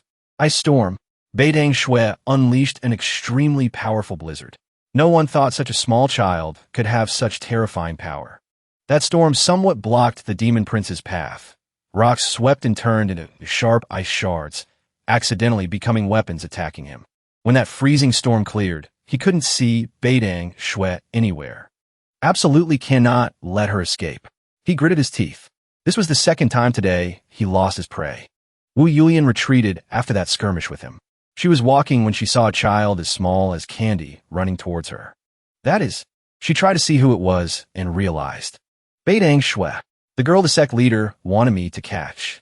Even though she didn't get his life, the prey she didn't need to search for had arrived. Came just in time, truly not in vain. Leave her there for me. Behind was the demon prince. In front was Wu Yulian. Beidang Shui had no escape. Luckily, Beidang Shui dodged the demon prince's earth-shattering punch. Otherwise, that small life would be gone. The girl told herself, luckily I dodged. But out of the frying pan into the fire, Beidang Shui hadn't rejoiced for long when Wu Yulian rushed up. And me too. What? The girl hadn't known of the poisonous snake's presence until now. By the time she realized, she was already hit. The demon prince took the opportunity to use his magic to twist and compress into a long rope. Tying Beidang Shui up, the girl was now restrained. The rest seemed to be a battle between those two. Wu Yulian spoke first. Who are you? Also want to capture Beidang Shui. The demon prince replied. This prince wants to ask you that. Who are you, prince? Are you from the Devil Heaven domain? Yulian asked while thinking. The Devil Heaven domain is the most ferocious faction. Even the chaotic era evil sect has to behave in front of the devil heaven domain. He didn't answer, but asked another question. Do you know this kid's background? Do you know what relationship she has with the Mingxiu Empress? Wu Yulian frowned upon hearing this. Mingxiu Empress? I don't know. Beidang, Shuel listened to the two confronting each other and monologued. One side demon race, one side evil sect. Falling into their hands means the end. Moreover, this demon prince even guessed I'm related to my past life identity. Baiyu, hurry and come save me. At this point, Beitang Shui couldn't do anything but ask for help. The demon prince got more agitated. He grabbed the girl's head and said, Since you don't know, now this demon prince will use the soul-searching spell to search your consciousness. These words from the demon prince made Beitang Shui tremble more than ever. She didn't know what would happen if he knew all her thoughts. The demon prince acted immediately upon speaking. He started chanting. But not long after, another voice rang out. Stop! Like every other story, the main character always appears at the right time. This time, Baiyu is the same. Moreover, he brought many people with him. Seeing him, the girl was happier than ever and called out loudly. Baiyu, you really came? He spoke in a deep voice carrying a bit of killing intent. My disciple, and you dare touch her? Tired of living? The demon prince smiled, seeing him again. So this girl is your disciple? What a coincidence. At the same time, another group arrived. Saint Sun has arrived. Line up neatly for me. The Saint Sun reunited with Baiyu again. Seeing him, he was surprised. It's that kid. At this moment, forces gathered, but most wanted to kill him. Others also arrived gradually. They spoke up one by one. Here. It's here. The sky-high spiritual energy earlier came from here. Look at those bird statues over there. Seems there are treasures in their mouths. The demon prince wasn't very pleased seeing more and more people. So many people. This prince is getting a bit excited. He licked his lips, eyes looking around like daggers. At that time, Wu Yulian was also scanning him. She spoke very softly, enough only for herself to hear. As expected of the demon prince of the devil heaven domain. Normally, my chaotic era evil sect avoids the orthodox path, yet the demon race is very excited. Both are evil demons. Why are they so aggressive? The Saint Sun provoked first. He pointed at his face and shouted, Kid, earlier you used a meteorite trick to deceive me. Reveal your name, faction, relatives, family, friends immediately. I'll wipe them all out. These words only amused him, having little power. Get aside from me. I don't care about you right now. His words did nothing to him, but his words provoked him. I'm really angry now. Lu Heng feared he would be agitated, so he had to calm him down. Saint Sun, calm down.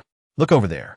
Following his direction, he looked over and saw the demon prince standing there. Seems to be from the demon race. The Saint Sun went in front of the demon prince, wondering what else he wanted to do. Demon race people? Demon race people daring to intrude into the sacred heaven domain? Truly bold. Turns out he wanted to show off his authority. Then the Saint Sun showed off to the right person, because in front of him was also someone who liked being superior.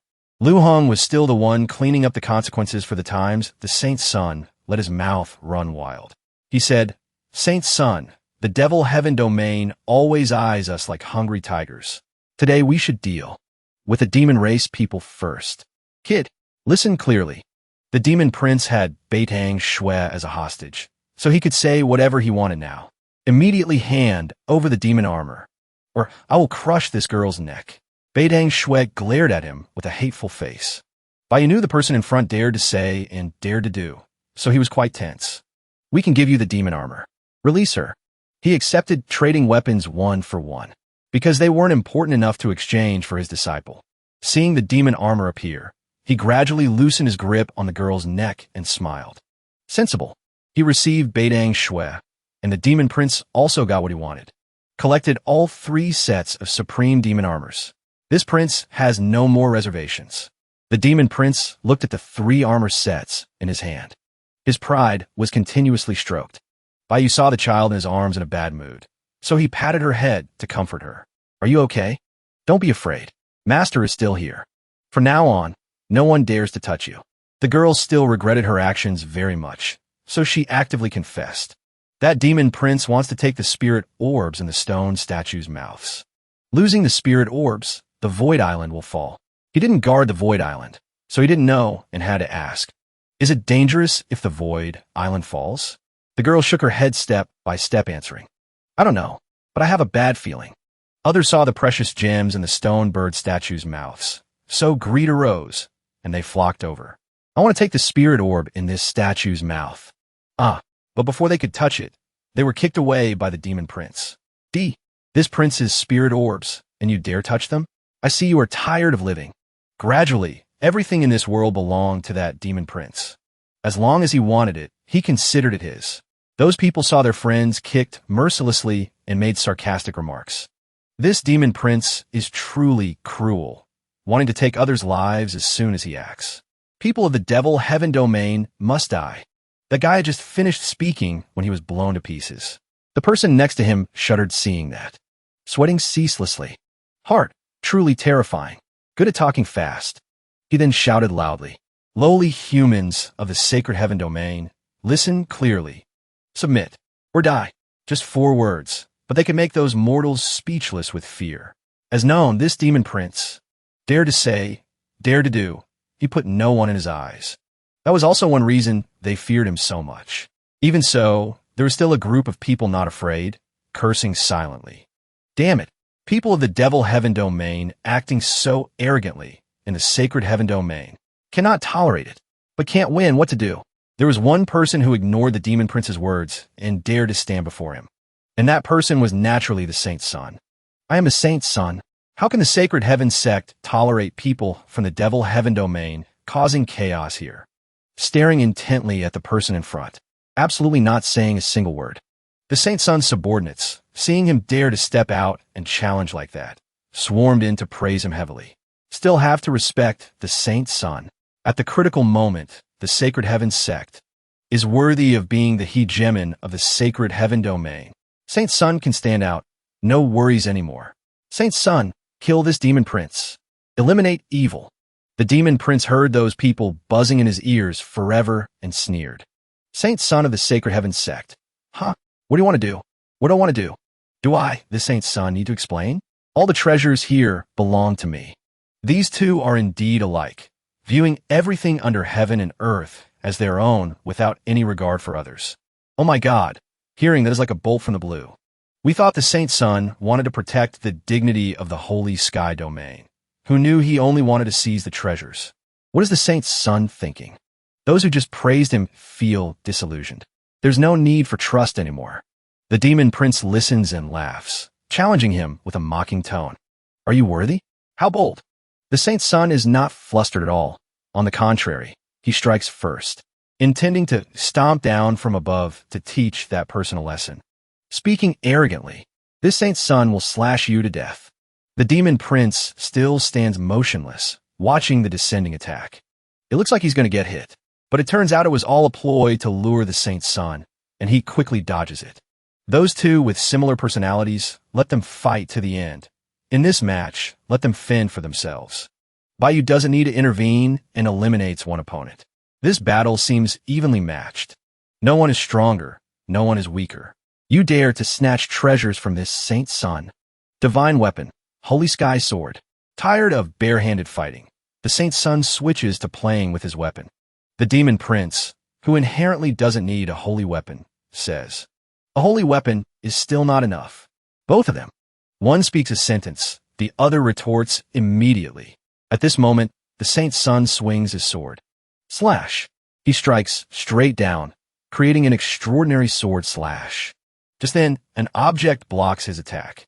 Seeing this, the saint's son opens his eyes wide. The demon prince actually used the demon armor to break his precious sword. What the? Before he can finish speaking, he is kicked far away by the demon prince. Indeed, the demon armor represents a significant power gap. As the dust settles, the saint's son is seen immobilized by just one kick.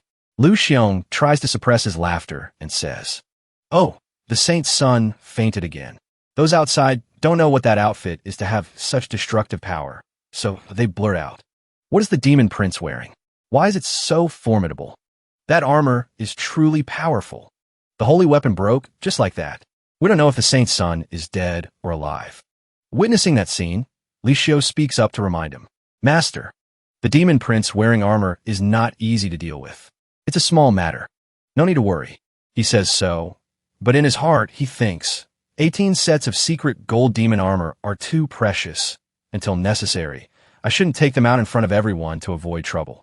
The demon prince laughs loudly in triumph. The demon armor is invincible. Is there anyone else? Brats of the Holy Sky domain. Whoever can take one of my moves without dying. This demon prince will gift that person a spirit pearl. Of course, those guys dare not step forward. Encouraged, the demon prince becomes even more arrogant. Haha, a bunch of cowards. No one dares to stand out.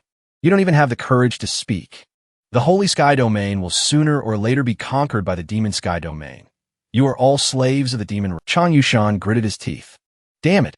Chang Yushan, can't take it anymore. Bai speaks up now. Old Chang, you know the power of that armor. You are not his opponent. But Yushan refuses to submit and continues. Even so, we can't let him look down on the cultivators of the Holy Sky domain. I can't swallow this anger. The demon prince reaches out toward the statue of a bird. Its mouth is holding a pearl. Before anyone knows it, the pearl in the bird's mouth is in the demon prince's hand. He holds the pearl and says, "Good treasure." On the Void Island, a great wind blows out, making everyone feel surprised. What's happening? What is going on? Why is the sky of the Void Island shaking? Beidang Shui speaks up. Stop. If the Void Island falls, you and I might be in danger. Don't you know that?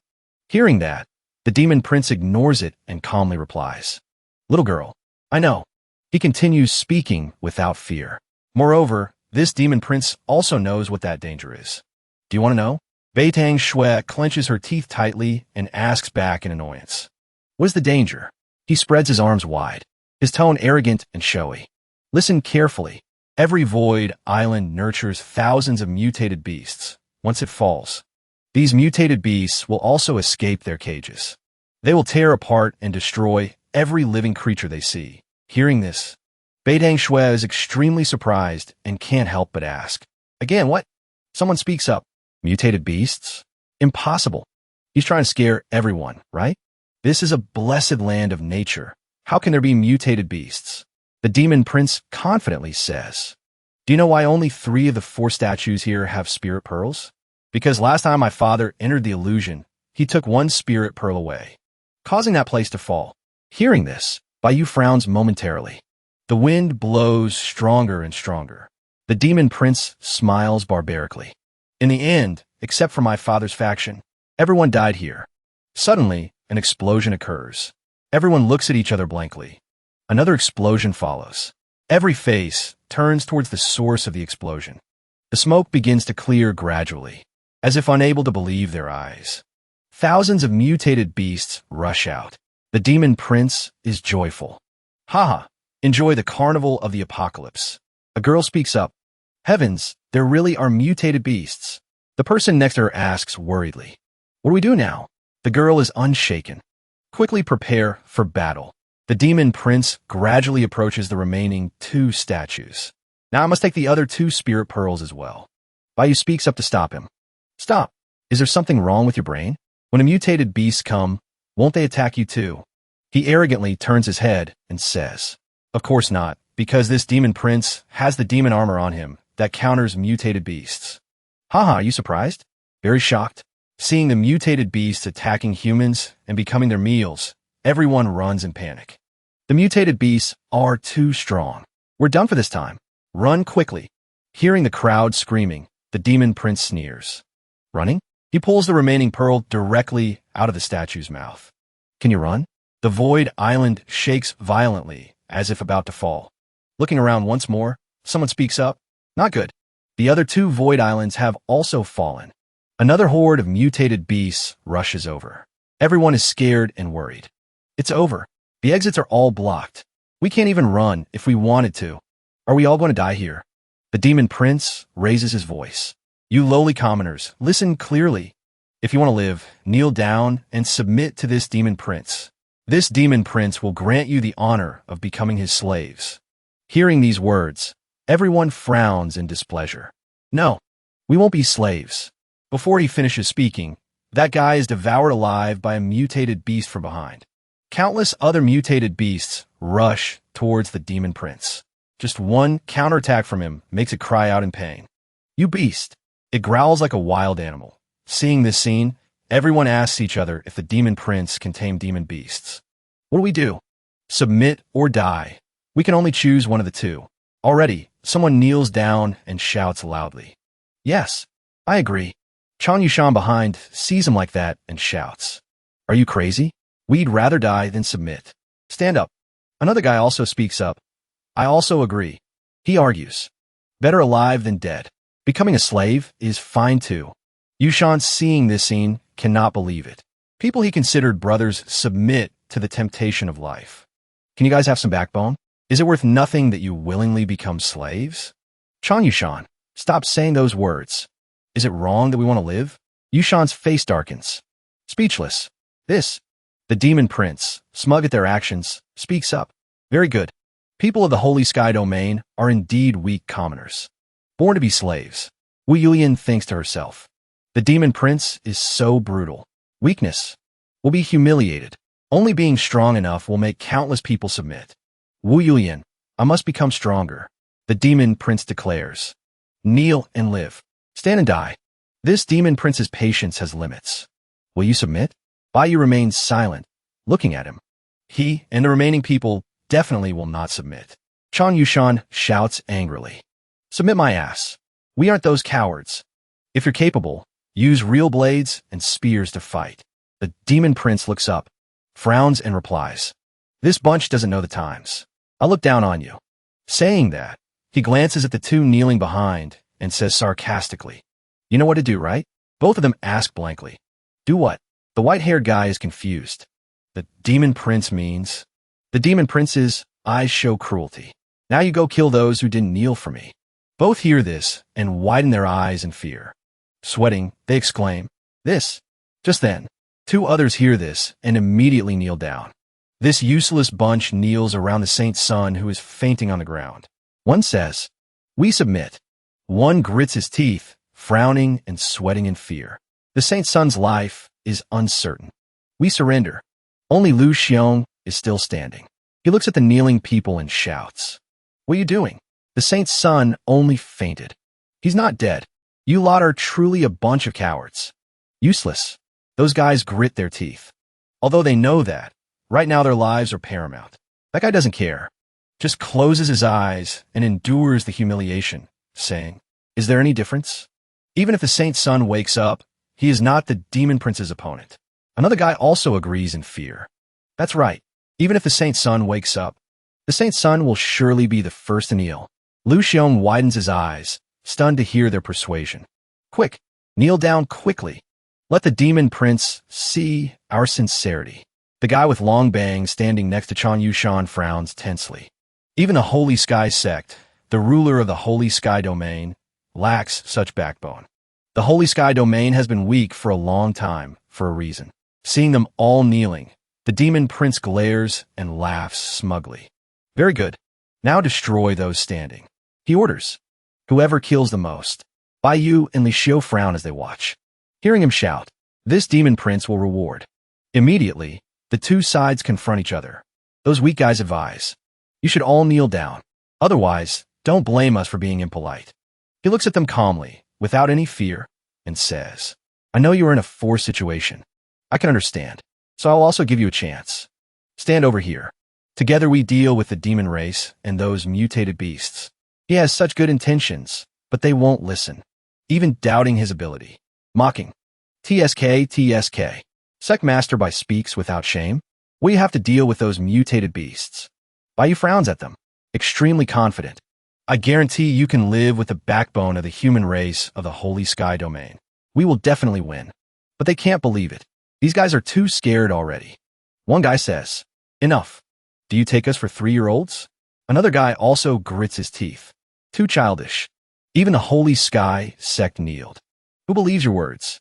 Just as he finishes speaking, a beautiful girl steps out and says loudly, My what Mystic Sect believes. The girl is Fong Yuling.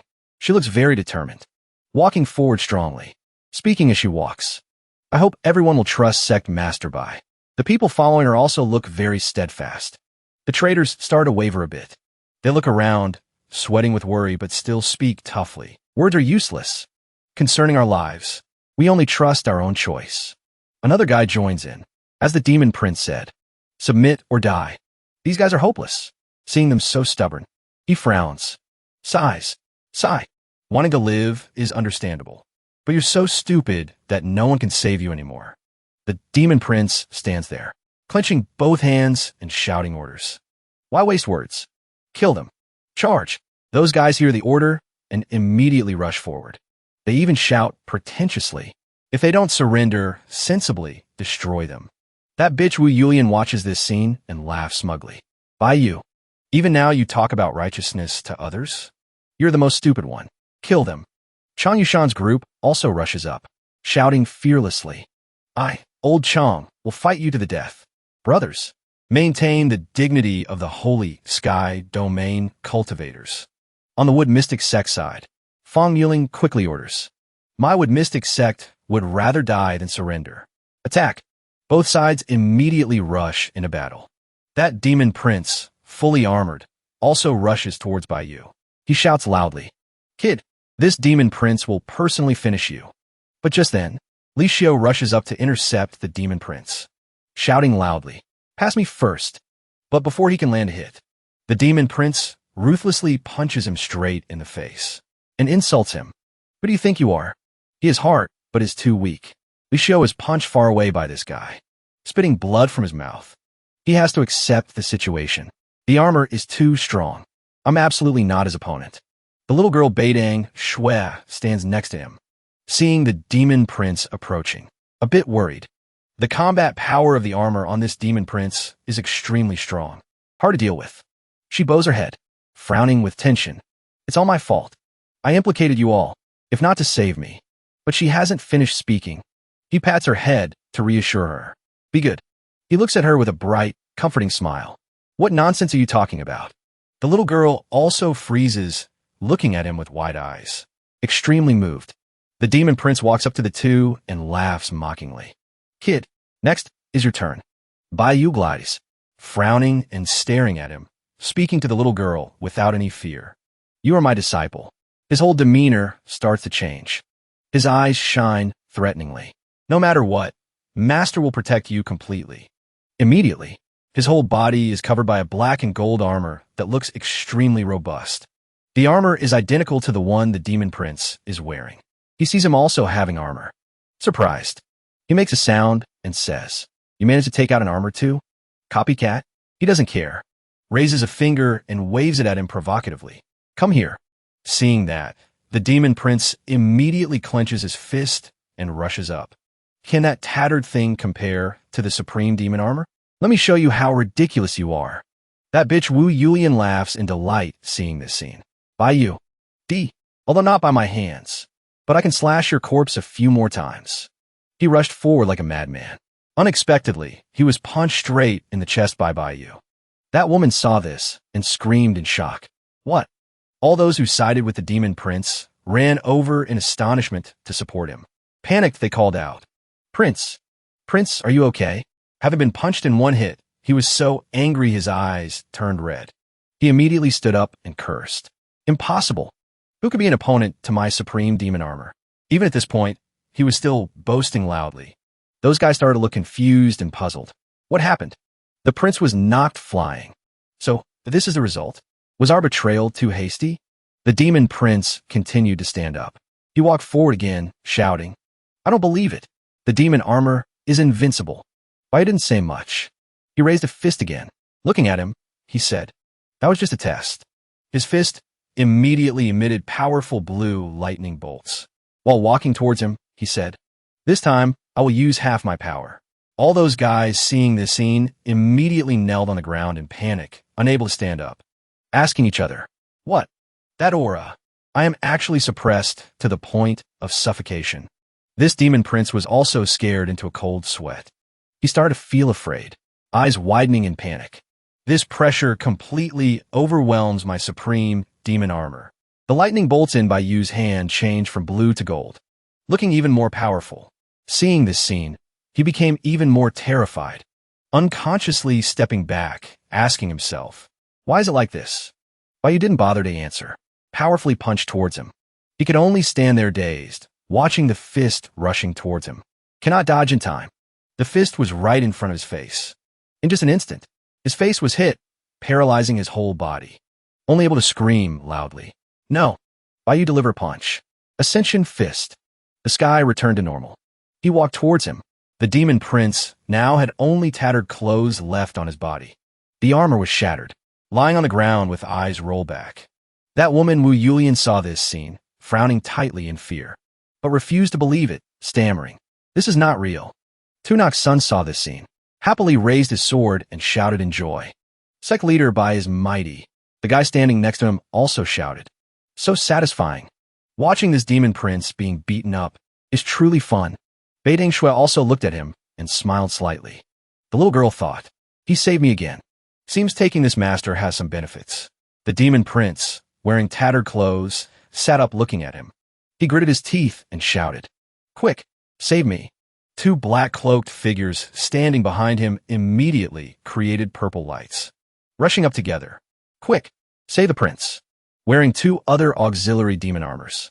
Immediately, they also had armors like his. Both rushed up together, but he didn't expend any effort. Raising his hand to block and grab one by the neck, coldly said, Committing sins cannot live. Saying that, one in each hand, spinning like windmills. Finished off in a single beat. The demon prince, sitting on the ground, watched this scene, scared into a cold sweat. Soul scared out his body. What? Now he looked extremely wretched. All the strange beasts also stopped. They stared intently at the group. Tunok's son saw this and warned immediately. Sect leader Bai. The strange beasts are rioting. Need to rush out. Just at this moment, that saint's son woke up. He opened his eyes looking confused. Finally asked in puzzlement. What happened? Lu Hong standing behind him frowned, sweating, thinking annoyed. This guy wakes up at the wrong time. The demon prince sitting on the ground started begging in fear. Sect leader Bai. I was wrong. As long as you don't kill me and take me out, then my devil heaven domain can agree to any of your requests. Saying that, he threw 3 pearls towards him. These 3 spirit orbs I also give to you. He immediately accepted without ceremony, smiling happily and replying. Accepted. The demon prince saw him satisfied, turning to leave. Thought he had successfully bribed him. Stood up smirking. Very good. Sect leader Bai is sensible. After taking me out. But he hadn't finished speaking. Baiyu glanced at him with sharp eyes. Warning. Who said I want to take you? Only now did he widen his eyes in panic. Seeing Baiyu refusing to help and leaving immediately. He stood behind pointing and cursing angrily. Didn't you take the spirit orbs? Baiyu only replied coldly. The spirit orbs weren't yours to begin with. Me taking them has nothing to do with you. He frowned looking at him with disdain. I'd take a dog but wouldn't take you. You stay here and reap what you sow. Those old men who betrayed earlier were very loudmouthed. Now started gathering around begging him. Sect leader Bai. Take us with you too. Sect leader Bai. We were wrong. Okay? Take us with you. Baiyu walked past them very decisively without any pity. All are adults now. Must bear the consequences of your own choices. Saying that, he walked straight out, adding one sentence. I, Baiyu, am not a saint. All those who betrayed earlier. They now shouted angrily. No, Sect leader Bai. Didn't you speak of benevolence and morality? You cannot see death and not save. Others also chimed in. You not saving us is unrighteous. Old Tunok's son saw this and immediately shouted back. Stop with the moral kidnapping here. Sect leader Bai only speaks of benevolence with benevolent people. You traitors should have thought of this consequence. The guy standing next to him also said, Sect leader Bai did not give you a chance. It was you who chose to seek death. Just at this moment, the useless saint's son dared to block his path again, pointing and shouting. That guy surnamed Bai, take off that armor for me, or I'll exterminate your 9 generations. But he hadn't finished speaking. Baiyu struck him on the back of the neck with a palm, watching him faint on the spot. He ordered coldly, take this idiot out with me. At this moment, even the monster hordes had to tremble before him. He wore the armor walking among them. It seems this mystic gold armor also has the effect of suppressing strange beasts. Moreover, the stronger it is. The strange beasts all actively retreated, but he still had some worry, sweating while saying. But beast nature is hard to extinguish. The mystic gold armor also cannot suppress for long. Need to leave quickly. Those beasts at this moment also lost their calm. They became aggressive, as usual, immediately rushing toward those guys. He left this place with the group. not bothering with those guys anymore. They could only scream in fear and beg. Don't, help. I want to be a good person. The beast horde also surrounded the demon prince. At this moment, he had nothing left to resist. Could only stand there, glaring angrily, gritting his teeth, cursing. Damn it. Saying that, his whole body spewed out a pink light. Said loudly, can only sacrifice strength. Temporarily separate the primordial spirit from the shell. He quickly left this body. Soul turned into smoke and flew away. That woman Wu Yulian was also blocked by a dinosaur. She glared angrily, still stubborn even now. Wu Yulian, absolutely cannot die here. I cannot be trampled underfoot by that trash by you. Saying that, she jumped up and punched the dinosaur. While fighting, she gritted her teeth, saying, if by you can escape, then I can too. But the more she ran, the more monsters chased her, screaming loudly, then ran for her life on all fours. Then she flew through the spatial gate. Just as she jumped up, a purple light shot into her body. She also realized it, shocked, asking herself, what is this? The purple light on her chest emitted a voice. Don't be afraid. It's me. She looked down at her chest in surprise and screamed, Demon Prince, you want to possess me? He hurriedly explained, don't misunderstand. I only use the demon race secret technique to separate the primordial spirit from the shell. My primordial spirit is extremely weak right now. Just lodging in your body. Cannot possess you. She had no time to stop and argue. Could only talk to him while running. What do you want to do? He hurriedly shouted to persuade. Take me out. Back to the Devil Heaven Domain. I am the Demon Prince of the Devil Heaven Domain. Status noble. By then, there will be a heavy reward. She seemed not yet agreed immediately. Gritting teeth, frowning, stern voice. Too difficult. I need to see sincerity. He immediately tried to curry favor. To express sincerity. Now I can transmit the supreme demon art to you. Moreover, just return to the Devil Heaven Domain. I will persuade my father to let you become the saintess of the demon race. By then, our status will be equal. You ascend to the sky in one step. Wu Yulian was very cautious. She still didn't quite trust him. Running and shouting. Possible. Swear to the heavenly Tao. He immediately stammered. Swear to the heavenly Tao. This. She seemed dissatisfied. Frowning asked, you are unwilling? The demon prince hurriedly agreed immediately. I am willing. I swear. Running forever.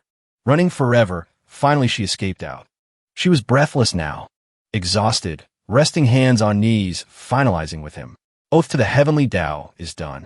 Now you and I are in the same boat. You can completely trust me. Seeing this, he seemed quite amused and replied, Wu Yulian, your mind is meticulous. Quite good.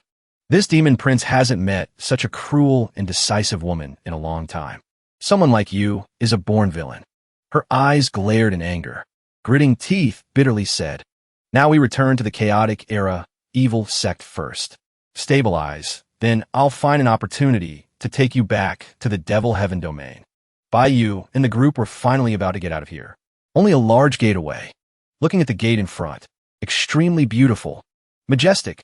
He smiled happily and shouted excitedly. Can get out of the illusionary realm now. Suddenly a guy looked behind and frowned. Seemed to discover something. It was those huge monsters. Looking very aggressive. Baiyu also saw this scene. He shouted loudly. Strange beasts rushed over so quickly. Get out quickly. The Wood Mystery Sect group also immediately tensed up. Li Xiu was about to run away when suddenly he turned back in surprise, looking behind. He seemed panicked, shouting loudly. Master, look, behind Baiyu. Tunok Sun's group didn't move at all. They stood in a long line like a protective wall. He was confused. Old Two, they aren't moving? Baiyu also found it strange, shouting loudly. Old Two, let's go. What are you guys doing? He didn't turn back. Straightening his back, standing straight, and answering. Sect leader Bai. I remember a problem. He listened to him in surprise. If thousands of strange beasts rush out of the illusionary realm, his eyes looking at Baiyu seemed sad, asking, then what will happen? He immediately widened his eyes in shock. Little Beidang Shui walked up behind him saying, creatures will be devastated. The little girl frowned, looking tense. The combat power of these strange beasts is extremely strong. Uniting will form a beast tide. Ordinary cities will be destroyed. Li Xiu frowned, glancing at him. Speaking like that, We need to stop these strange beasts from running out of the illusionary realm. Beitang Shui suddenly shouted loudly. With our current strength, we cannot stop this horde of strange beasts. In the end, except for by you wearing armor, everyone else will die. Tunok's son heard, face unchanging, extremely determined, straightening up saying, not far from the illusionary realm is Mount Kainak, is where us rogue cultivators have lived for decades. If these strange beasts rush out, speed even faster than us, people in Mount Kainak will all fall into the mouths of beasts. Others hearing this also started to worry. My old parents are still in Mount Kainak. Another guy also said. My newly wedded wife is also there. Another old man also sweated frowning. My daughter is also living there. Bayu hearing this also seriously looked at them saying, therefore, you want? Tunok's son immediately replied, we want to stay and stop these strange beasts from running out of the illusionary realm. He shouted, loudly wanting to stop them. You can't stop them. In the end, only death awaits.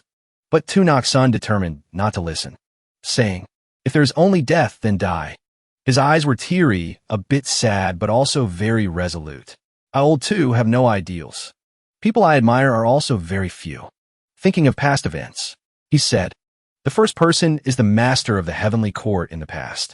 When a master of the heavenly court was young, he traveled through this continent, acting chivalrously and helping justice, eliminating evil, leaving behind countless legendary deeds and good names. Hearing this, he also thought to himself, master of the heavenly court when young? That guy indeed had a resounding reputation when young. He continued, the second person I admire is Sect leader Bai. Although the time contacting Sect leader Bai wasn't long. But I can feel that Sect leader Bai is also a chivalrous person. Saying that, he suddenly clasped his hands in front of his face, respectfully shouted, therefore, I want to ask Sect leader Bai a favor. He also approached him asking, what favor? He looked at him seriously, expressing his intention. We stay here to stop the strange beasts. Try to delay the time the strange beasts leave the illusionary realm. His eyes extremely determined. Please, Sect leader Bai, run to Mount Kainak. Under the condition that your safety is guaranteed. Please save the people in Mount Kainak. Hearing this, he smiled lightly replying, you want to sacrifice yourselves for righteousness? Saying that, he looked at all the people. His whole body seemed to emit the light of justice and hope saying, therefore, this sect leader does not allow you to die here. Just as he finished speaking, the crowd immediately kneels down. They kneel down, looking at him sincerely. We beg Sect Master Bai to fulfill our wish. Chang Yushan also shouts. We beg Sect Master Bai to fulfill our wish. He remains silent, looking at the crowd with some surprise.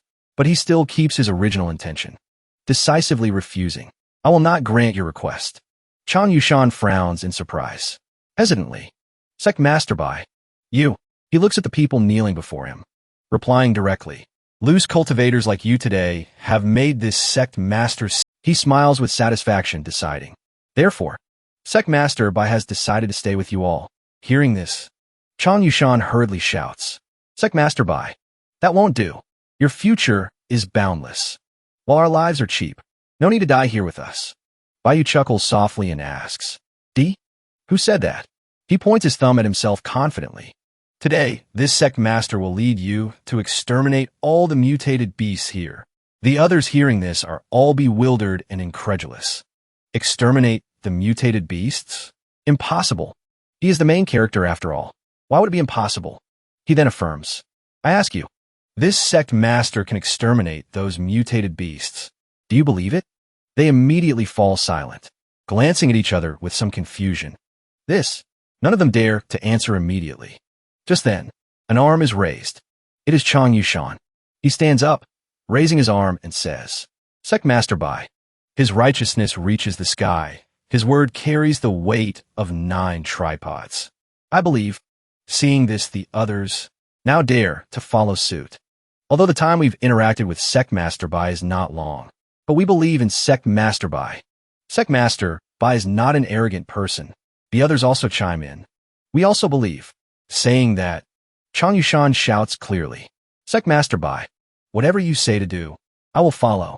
All the others seem to be infused with strength and faith. They also stand up one by one and shout, That's right. Sect Master Bai, give the order. If it doesn't work, 20 years later, we'll be heroes again. Whoever retreats first is a coward. Kill the mutated beasts. Protect our race. Fong Muling, seeing this scene, also admiringly says to her subordinates, although my mystic sect is the second largest sect in the Holy Sky domain, our spirit cannot match these loose cultivators. Lu Xiong also has to exclaim, these loose cultivators are impressive. Suddenly, the Saint Sun wakes up now, shouting abnormally, woo, startling several people. As soon as he wakes up, he starts rambling nonsense. Fainted again. How can this be? Audacious. Shameless. Exterminate 18 generations of your clan. But he doesn't notice behind him. Lu Xiong is holding a huge stick aiming at his head to strike. This guy immediately faints again. Lu Xiong, with a face as black as the bottom of a pot, holds the stick looking at him with disgust and threatens. Don't ruin the atmosphere. Now it's time to yield the stage back to the main character. Baiyu dramatically raises his hand to prepare. Immediately, those loose cultivators. Everyone is equipped with iron armor. He stands among the crowd, showing off. I have 18 sets of secret gold armor here. You have exactly 18 loose cultivators. One set for each person. Old Chang Yushan looks in astonishment and shouts, is this the armor that sent the demon prince flying? Those people are also terrified, sweating bullets. Cannot believe their eyes. This is a fine treasure. Sect Master Bai actually has 18 sets. I think I'm dreaming. Every one of them stands there dumbfounded. In the sky, golden lights are extremely gentle. The loose cultivators are equipped with additional armor. Everyone is full of hope. Empowered, everyone feels more confident. This feeling of controlling power is unprecedented in their lives. Now I feel like one punch can topple a mountain. Just as they finish preparing, the mutated beasts also start rushing in. Baiyu looks at them and starts analyzing. Although these mutated beasts are suppressed by the armor, but their fierce nature is hard to change. Better to take the initiative to attack. Hearing that, Chang Yushan immediately leads his brothers, shouting, brothers, kill the mutated beasts. Absolutely do not let a single mutated beast escape the illusion market. Saying that, men and beasts clash fiercely. With the help of the armor, the loose cultivators are much more excited, jumping up and fighting with great enjoyment. So satisfying.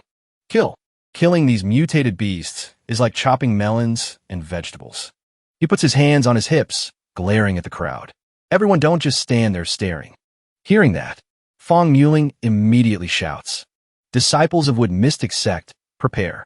Li Xiu also takes out his sword, holding it up, eyes sharp. I've been itching for action for a while now, just waiting to fight. But unexpectedly, his intention wasn't to tell them to fight, but to invite them to sit and watch. He leisurely takes out a cup of tea, enticing the two. Come sit and drink tea. Both of them are startled, looking at him in surprised confusion. He takes a sip of tea, speaking very calmly. With the armor, old Chang's group won't have any problems. Sit aside, drink tea, and watch the show. Li Xiu is also speechless, can only sigh helplessly. Following Master is good in every way, just that opportunities to act are too few. Master finishes everything first. Fong Muling also looks at him in awkward confusion. Half an hour later, Chang Yushan's group seems tired and sweating, but there are still many beasts. Exhausted, sitting on a beast carcass to rest. Killing for half an hour, and there are still so many mutated beasts. The others also seem tired. They complain to him, tiring this old man to death. Running out of strength. Another guy also sits on the ground resting, trying to force a smile. Old Chang, how about resting a bit, then fighting again? I can't make it. If this continues, if not killed by mutated beasts, we'll die of exhaustion. Fong Muling, seeing them like that, says to him with concern. Fighting for such a long time, they can't hold on anymore. Exalted One, let's go. Before he can say anything, Chang Yushan stands up very strongly. He roars. Don't say such dispirited words. Everyone cheer up for this old man. He stands up, starting to shout to revive everyone's spirit. Sect Master Bai trusts us so much. Just gave us 18 sets of armor. We cannot disappoint Sect Master Bai's expectations. The others hearing this immediately cheer up. That's right. Must cheer up. For Mount Chiyu, fight for Sect Master Bai. Saying that, the group stops resting and immediately rushes forward. shouting in unison. Fong Muling frowns, sweating nervously. She can also feel it. The will and trust of this group is truly strong. Li Xiu's side also says in surprise. They're like oil lamps running out of oil. Not something willpower can compensate for. Old Chan Yushan stands in front of two giant monsters. Truly now the beasts are both more numerous and larger than Chan Yushan's group. Even with armor, fighting them is not easy. He drains all his strength to take the initiative. His whole body surging with power, shouting, I, Old Chong, will slash all you mutated beasts. Saying that, he jumps up, quick as lightning, kicks one in the mouth, then another in the eye. Finally, dealing with both mutated beasts at once. Seeing this, the others are much more excited to fight. They rush up, fighting and cursing. We are not easy to mess with.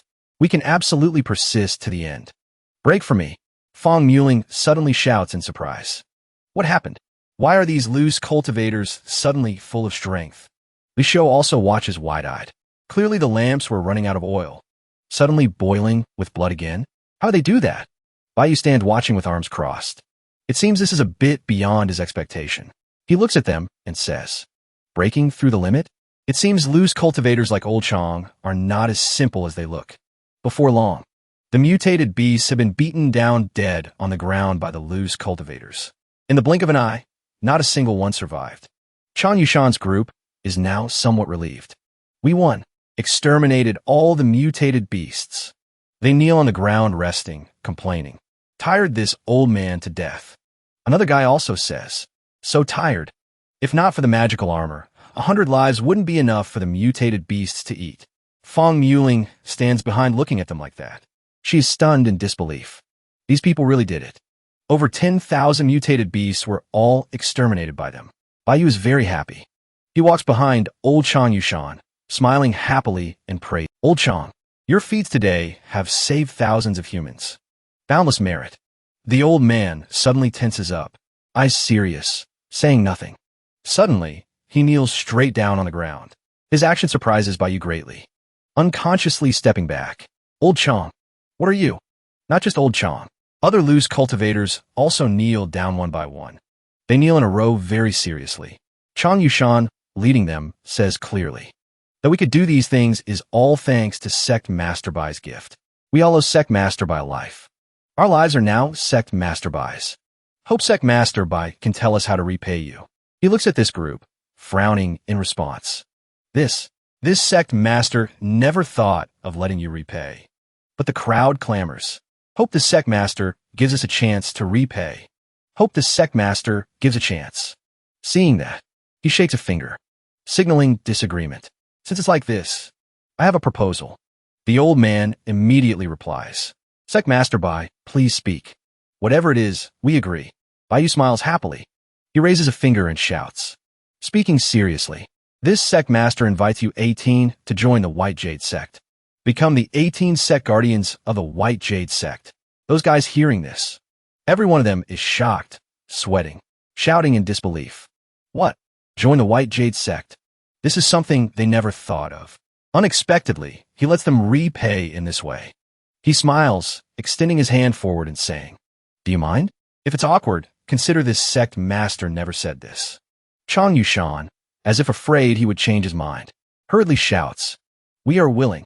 The others also place their hands on their chests to express loyalty. Sect Master Bai, we were too excited. We old, loose cultivators.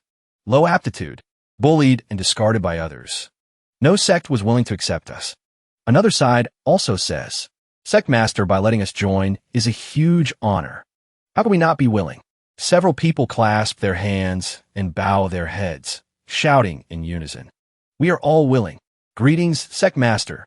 Chan Yushan volunteers to lead, standing up and shouting. From now on, we 18 loose cultivators will fight for the Sect Master. Live for the Sect Master. Others also punch the air. Fight for the Sect Master. Live for the Sect Master. He looks at the crowd, smiling slightly, thinking, these loose cultivators are absolutely treasures. Invincible character. Absolutely trustworthy. Exactly the people the White Jade Sect is missing. These people, everyone is eager. He knows. Moreover, although on the surface these loose cultivators have ordinary aptitude and combat power, But from the battle with the mutated beasts just now, everyone broke through explosively.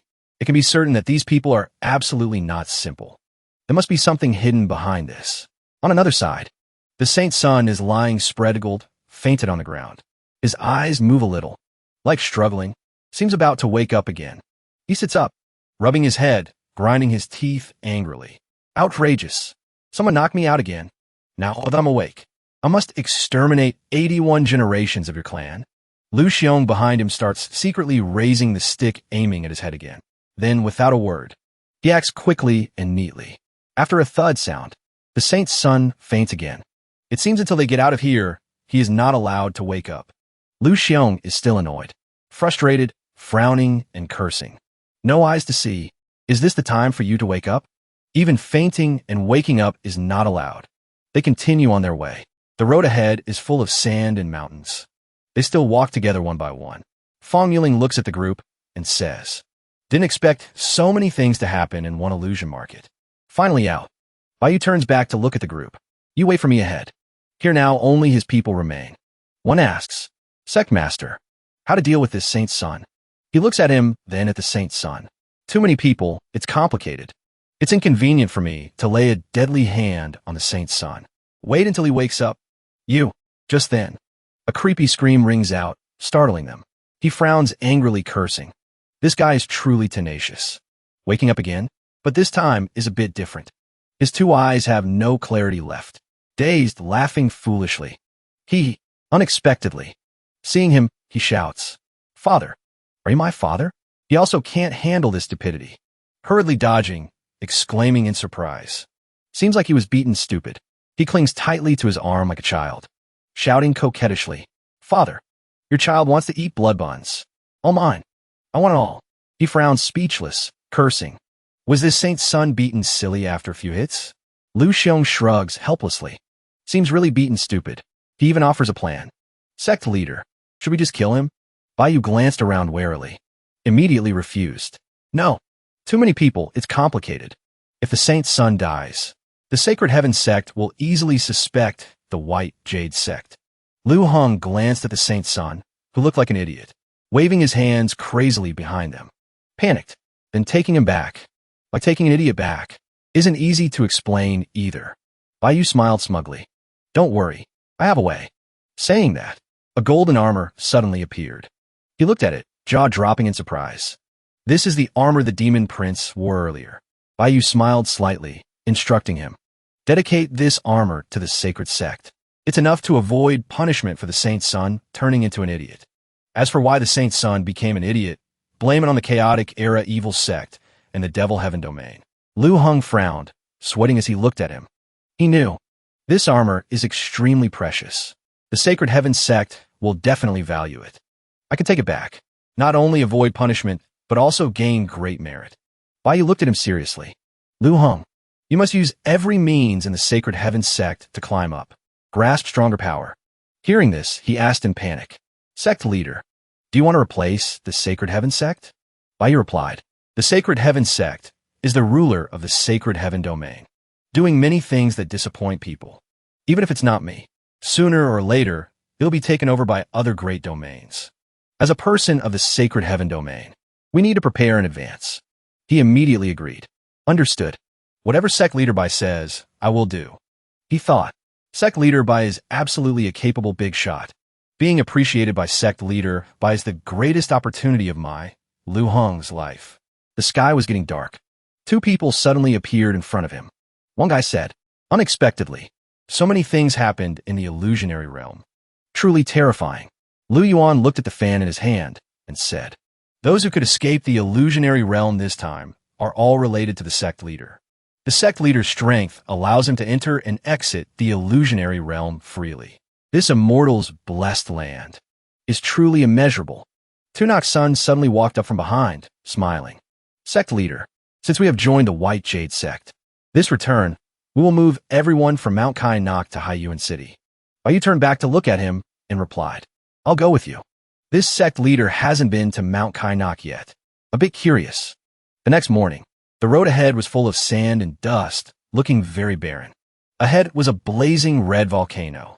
Seeing the scene, Tunok's son's eyes lit up brightly. Sect leader, this is Mount Kainok.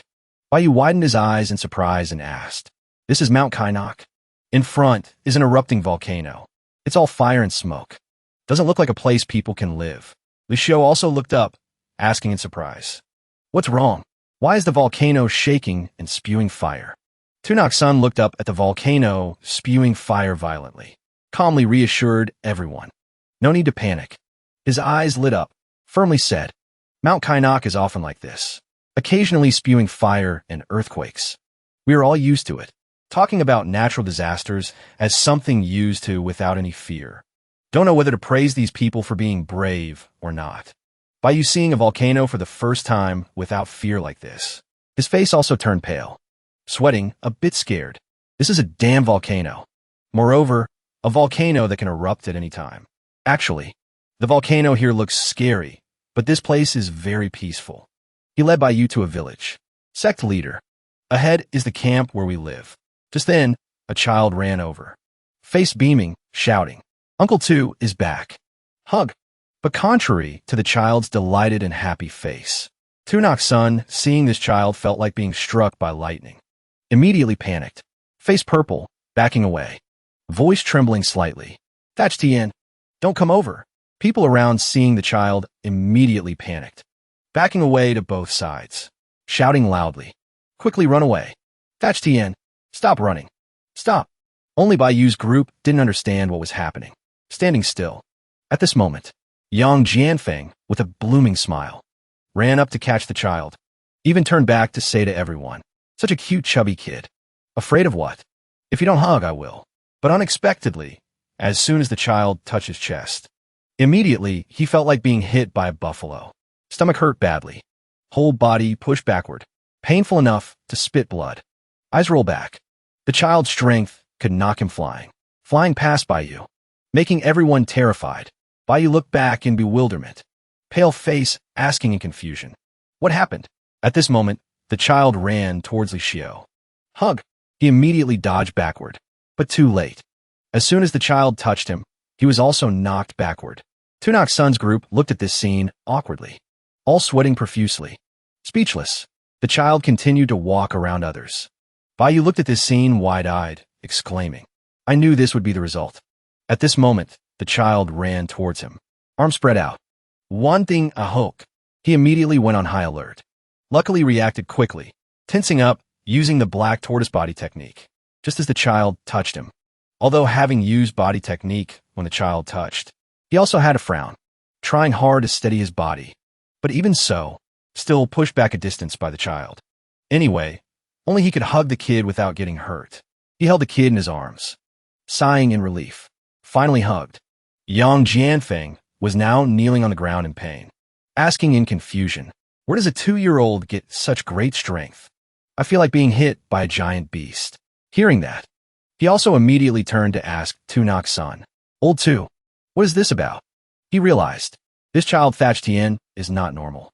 He scratched his head, frowning a bit confused. Sect leader Bai, honestly, I don't know what happened either. Tien is an abandoned child I adopted, born in the camp, then grew up like this. Strength like a buffalo. Basically not like a 2-year-old child. The blue shirt guy often with him also frowned and chimed in. Not only Thatch Tien. Many children born in the camp show abnormal signs. Just that Thatch Tien is the most exaggerated one. Baiyu held the kid in his arms, looking at them asking, other children are also abnormal? Tell me in detail. That guy said, for example, my daughter is 7 years old this year, sometimes glowing while sleeping. Waking up the second day, the body grows a bit taller. Remembering his daughter at home, he couldn't help but shudder. A 7-year-old looking like 17 now. Others also started clamoring to tell. Also old Chuang's son suddenly could breathe fire at 10. Old Li's 12-year-old child can understand animal language. Also old Tran's family. Lu Yuan hearing these anomalies. He tapped his chin with the fan, pondering deeply. Such strange things happening. Could this Mount Kainok be an unknown treasure land? But Tunok's son countered immediately. Not necessarily a treasure land. Baiyu put the child down, looking at him asking, what do you mean? He looked very serious, looking at everyone. Children affected by this place just have somewhat special constitutions. or activated some energy, but they cannot cultivate normally. This is even stranger. Baiyu frowned looking at him. Cannot cultivate normally? What does that mean? Beidang Shui also approached looking at Thatch Tien. The little girl felt puzzled. Special constitution cannot cultivate? Old Tu Nok's son's face darkened. Frowning deeply, seriously said, we taught the children some cultivation methods. Discovered their bodies cannot generate spiritual power. We don't know the specific reason either. Even if the sect leader didn't take us in, we plan to move away from here. Lu Yuan turned to look at everyone. Sect leader. Thatch Tien still hasn't realized he is different from others. He patted the head of the kid eating candy. Looking extremely innocent, he said, moreover, the boy's aptitude is relatively outstanding. It shouldn't be impossible to cultivate. Baiyu looked at old Tu Nok's son asking, when did this start? He replied, probably about 5 years ago. Remembering back then, exactly 5 years ago, Mount Kai Nok started shaking. Children born in the camp had differences more or less. Hearing that, Baiyu asked him, investigated? Any clues? The blue shirt guy also said, children showing this condition. We naturally weren't reassured, but found nothing. The health of subsequent children wasn't affected, meaning cannot cultivate immortality. But everyone is healthy, so we didn't pay attention. Tunok's son had thought about this. He guessed. Children showing this condition most likely related to the drinking water here. After all, water in the ravines flows out from inside Mount Kai Nok. And inside Mount Kai Nok is extremely hot. We cannot enter. Seeing the inexplicable strangeness here, Baiyu decided, old Tu, no rush moving to Haiyuan City. This sect leader stays here a few more days. Hearing him say that, he was very happy, clapping hands excitedly. Immediately replied, that works. I will arrange cooking for everyone. Definitely let everyone eat and drink their fill. Baiyu agreeing to stay means he might investigate the cause and help this place. The sky today was very blue and peaceful. The village here also had nothing unusual. Walking, suddenly a voice called him. Baiyu. He turned back. It was the little girl Beidang Shui. She was slightly dazed. He glared unhappily. This kid dared to call his name directly. Then Baiyu put on an angry face. Oomph. Call me what? She shyly turned her face away. A bit embarrassed, uttered, Master. Hearing master from her mouth, he smiled satisfied, replying, what is it? She looked at him seriously, saying, I feel this place has strangely outstanding aptitude, but cannot cultivate. On this continent, basically no such people exist. He widened his eyes looking at her, in surprise. Nowhere else on this continent has them? She recounted, as far as I know, years ago when a master of the heavenly court went exploring the outer realms. He saw a special human race, remembering those abnormal people. They all had heaven-defying aptitude, unable to cultivate normally, but all were body cultivators. Everyone had heaven-defying combat power. This reminded him of something. He frowned. Outer realms? The human emperor realm is divided into 9 domains. Extremely vast. Where are the outer realms? She turned to leave. Cannot explain clearly in a sentence or two. Anyway, I feel this is unusual, so reminding you a bit. He looked at the little girl, acting like an old lady. He had to think. This little girl knows quite a lot for her age.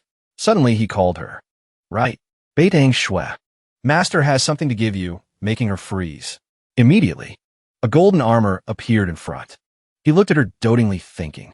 Before, the system only returned 18 demon armors, already very strange. This demon armor is extremely strong. The more the better. Beidang Shui picked up the armor to examine, eyes shining in surprise. This is the Demon Prince's armor. Just at this moment, the system suddenly displayed many notifications. Beep beep. System encountered unknown error. This gift is ineffective. No return whatsoever. He frowned helplessly, reading the confusing words, asking, System error? He held his chin, thinking, System can have errors too? Interesting. Is the number of demon armors limited or very hard to return? Or was it really a system error? 3 days passed. At this moment, Baiyu and Lu Yuan were standing in front of a pond.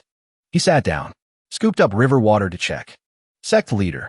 Inside the river water of Mount Kai Nok contains some special spiritual power. Must be this special spiritual power causing changes in people here. He tasted a bit of water. Discovered. However, this kind of change is good. Beneficial to cultivators. The sudden breakthrough of those rogue cultivators and changes in children must be due to drinking this river water. He turned to look at Baiyu saying, cannot cultivate, as Tunok's son said, is not absolute. Remembering what he did with the kids. Telling him, I transmitted different techniques to those children. Discovered those children aren't unable to cultivate, but they can only cultivate body tempering techniques. Baiyu frowned in surprise hearing this. Body tempering techniques? Body cultivators? Could it be related to the outer realm body cultivators Beidang Shui mentioned? Lu Yuan gripped the fan in his hand, replying, these children, after changing aptitude, are very interesting. Their bodies seem naturally repelled by normal spiritual cultivation techniques. This is why Tunok's son's group couldn't make them cultivate. After all, these rogue cultivators basically don't have body cultivator techniques. Baiyu listened wide-eyed. Moreover, for these children, the higher level the body cultivator method, the smoother the cultivation, especially the technique the sect leader gave. Several children have cultivated to the introductory level. Hearing this, he smiled lightly amused. Seems this is a treasure land. Saying that, he looked straight at him, asking meaningfully, Lu Yuan, any opinion? He heard and asked back in surprise. Opinion? Looking up at the blue sky, seemed to understand. Sect leader means to establish a sect here? He had just finished speaking when Baiyu snapped his fingers, laughing cheerfully. Smart. A blessed land as rare as this is indeed a place that can birth many geniuses. Lu Yuan completely agreed. Laughing loudly, he replied, Sect leader, you truly have foresight. If we build a sect here and establish our roots, in less than 10 years, the White Jade sect will have countless heaven's prides. Baiyu glanced toward the distant volcano, feeling a bit hesitant. However, it's too early to decide now. This sect leader needs to explore strange Jade Mountain first. I must confirm there are no other dangers. Otherwise, if we build the sect here, and the volcano erupts, the sect will be wiped out. No sooner said than done. Baiyu and Lu Yuan climbed to the peak. The two looked down into the crater. It was full of fire and smoke. Extremely hot. Lu Yuan raised his fan to cover his mouth.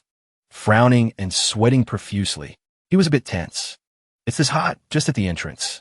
I can't imagine how hot it is inside. Do we really have to go in? Baiyu frowned seriously, looking down. The firelight illuminated his face. He said nothing, seeming to be calculating something. Finally, he decided, we're going in. The two jumped down into the crater. The deeper they went, the more thick smoke radiated from inside the mountain. Looking at the scene before him, Lu Yuan couldn't help but exclaim, I didn't expect the space inside to get bigger and bigger. Baiyu observed the scenery, deep in thought. He immediately noticed something unusual.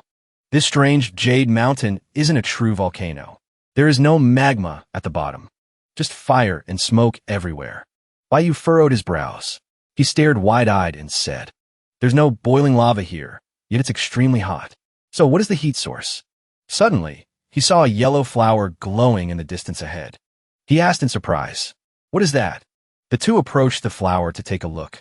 Lu Yuan observed the glowing flowers intently, sweating buckets. He looked quite bewildered. To think there are rare fire attribute spiritual herbs here. These are of extraordinary value. Baiyu pointed downwards and told him, not just spiritual herbs. Look down there. Below lay countless glittering jade stones of all colors. Lu Yuan screamed in shock. All kinds of crystals. These are extremely rare treasures. Lu Yuan roared in astonishment. Sect leader, if we really build the sect here, we won't need to worry about resources for the sect's initial stage at all. This place is truly extraordinary. Seeing these new discoveries, Baiyu became even more excited to go deeper, continuing to descend and explore. But the deeper they went, the hotter the fire became. Lu Yuan could no longer endure it. He spoke up, flustered. Sect leader, I'm afraid I can't go on. My cultivation is limited. I can't hold out any longer. He felt a bit puzzled inside. The sect leader clearly only has the cultivation of the transcendent realm. Yet he doesn't seem uncomfortable at all. Truly unfathomable depths. If he couldn't go on, then so be it. Baiyu left him there and dove down like a moth to a flame, shouting excitedly, wait for me there. 1 hour later. By now, he was all alone inside. Baiyu stopped to rest for a moment. Wiping sweat from his brow, he muttered to himself, I've been inside strange Jade Mountain for over an hour. Yeah, I still don't see the end. He was a bit worried. If I go any lower, even my mystic turtle physique won't be able to handle it. Before him was still nothing but fire and smoke. He looked down, feeling more confident. I can confirm now that Strange Jade Mountain only looks like a volcano. It isn't a true volcano. So, I don't have to worry about an eruption. He smiled smugly. He steeled his resolve. However, since I'm already here, I must find out what's inside. Thinking this, he needed to gear up carefully before descending. If I go down like this, I might not survive. A golden armor immediately appeared on his body. I wonder if I can reach the bottom wearing this armor. With the armor on, he moved even faster and no longer feared the heat. But the deeper he went, the more uneasy he felt. Cold sweat broke out. He gritted his teeth tightly, eyes wide with shock. Below was like a bottomless pit. He kept falling without stopping. Even with the armor, he felt a crushing weight that was hard to resist. His face turned bright red. The mystic gold armor was actually taking some damage. He quickly stopped on a rock. Looks like even with the mystic gold armor, I can't last long down here. This place is obviously incredibly dangerous. It was full of fire and heat, yet the grass was lush and green. Before him now lay a deep green lake. There was nowhere left to go. He frowned, observing. Getting here is my limit. But to think there's a massive lake down here. This is something I didn't expect. The water in the lake isn't evaporating. Is it because it contains special spiritual energy? The water surface was deep green, reflecting sparkling light. Suddenly, large bubbles rose to the surface. He watched them intently. The green lake suddenly emitted a blazing red light, just a short distance from him. He looked at the light in surprise, wondering, red light is rising from the lake. The red light grew more intense. The green surface turned blood red. Beneath the water, a human silhouette gradually appeared. The shadow became clearer and clearer. It was the corpse of a massive man. He looked at the corpse in horror. What is that? The giant's eyes were wide open, looking absolutely terrifying. His skin had turned a pale gray. Baiyu instinctively stepped back, realizing this was a giant, hundreds of meters tall, lying at the bottom of the lake. Am I seeing things? But before he could look any longer, the red light flashed again, obscuring the figure. In the air, a yellow sheet of paper resembling a talisman suddenly appeared. He scrutinized the paper.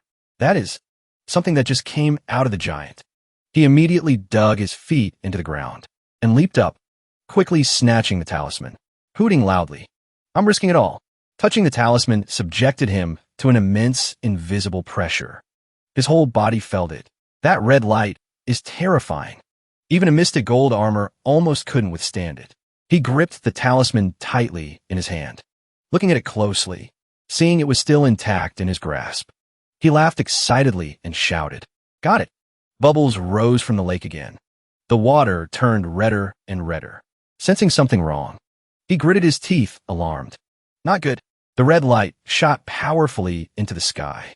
This time it radiated violently, as if trying to swallow him whole. He quickly leaped high into the air, just in time to look down at the lake. I wasn't mistaken. The giant corpse is still there, staring right at him.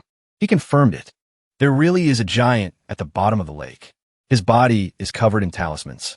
The red light shot all the way out to where Lu Yuan was waiting. He watched with his jaw dropped, eyes wide in shock. While he was still terrified, Baiyu rushed out. Lu Yuan hurriedly called out, "Sect leader, are you all right?" Baiyu frowned. His eyes lit up with excitement as he thought, what is the origin of that giant corpse under the lake? If the anomaly here is related to that corpse, this is an incredible mystery. I'm afraid that giant corpse has a massive background. Lu Yuan stood behind him and asked, "Sect leader, did you discover something down there?" Baiyu clutched the talisman, turned back to him, and smiled. "Lu Yuan, there is no immediate danger down there, but there is something very unbelievable." Coming back out, the sky was still the same, clear blue, a complete contrast to the inside of the volcano. Lu Yuan asked curiously, "How is that possible? A giant hundreds of meters tall lying at the bottom of a lake?" "Sect leader, did you really see it clearly?" Baiyu confirmed with absolute certainty. "Extremely clear. Absolutely no mistake." Lu Yuan frowned, a bit confused. "So, is he alive?" Baiyu guessed. "Probably not."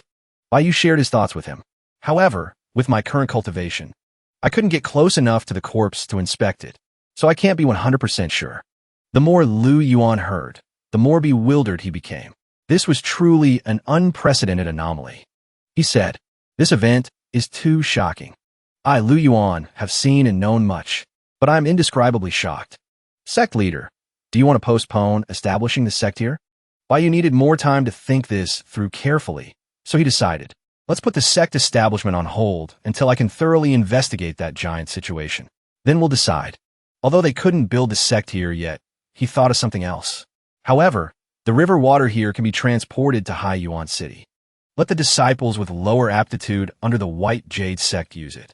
Suddenly remembering the strange item, he held it up in front of Lu Yuan and asked, "Right, do you know what this is?" "It's something that fell from the giant's body." Lu Yuan took the yellow paper, examined it, and replied, "This is a talisman, but this is the first time I've seen this type. I can't tell what kind of talisman it is, but it must be a very high tier."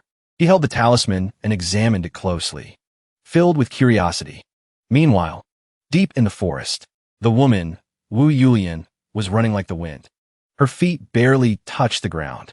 She was extremely exhausted, sweat pouring down, gasping for breath. It was already late at night. Seeing the gate ahead, she finally felt a bit relieved. Sighing, she said, "I finally escaped back to the chaos evil sect."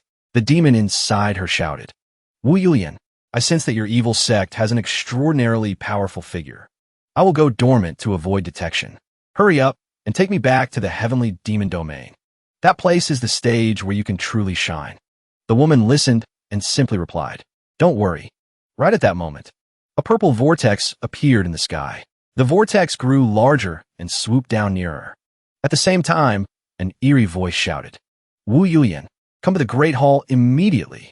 Before she could even react, a giant hand reached out from inside and grabbed her. The hand clenched tight, dragging her whole body, then pulling her away in a flash. Finally dropping her inside, she gaped at the person in front of her, speechless. The old man, sitting above, leaned on his hand, looking down at her with disdain. "Wu Yulian, why have you returned empty-handed? I told you to capture that girl." She was terrified, immediately shouting an explanation. "Sect Master, I had already caught Beitang Shui, but in the end, the sect leader of the White Jade sect ruined everything. That man is extremely cunning.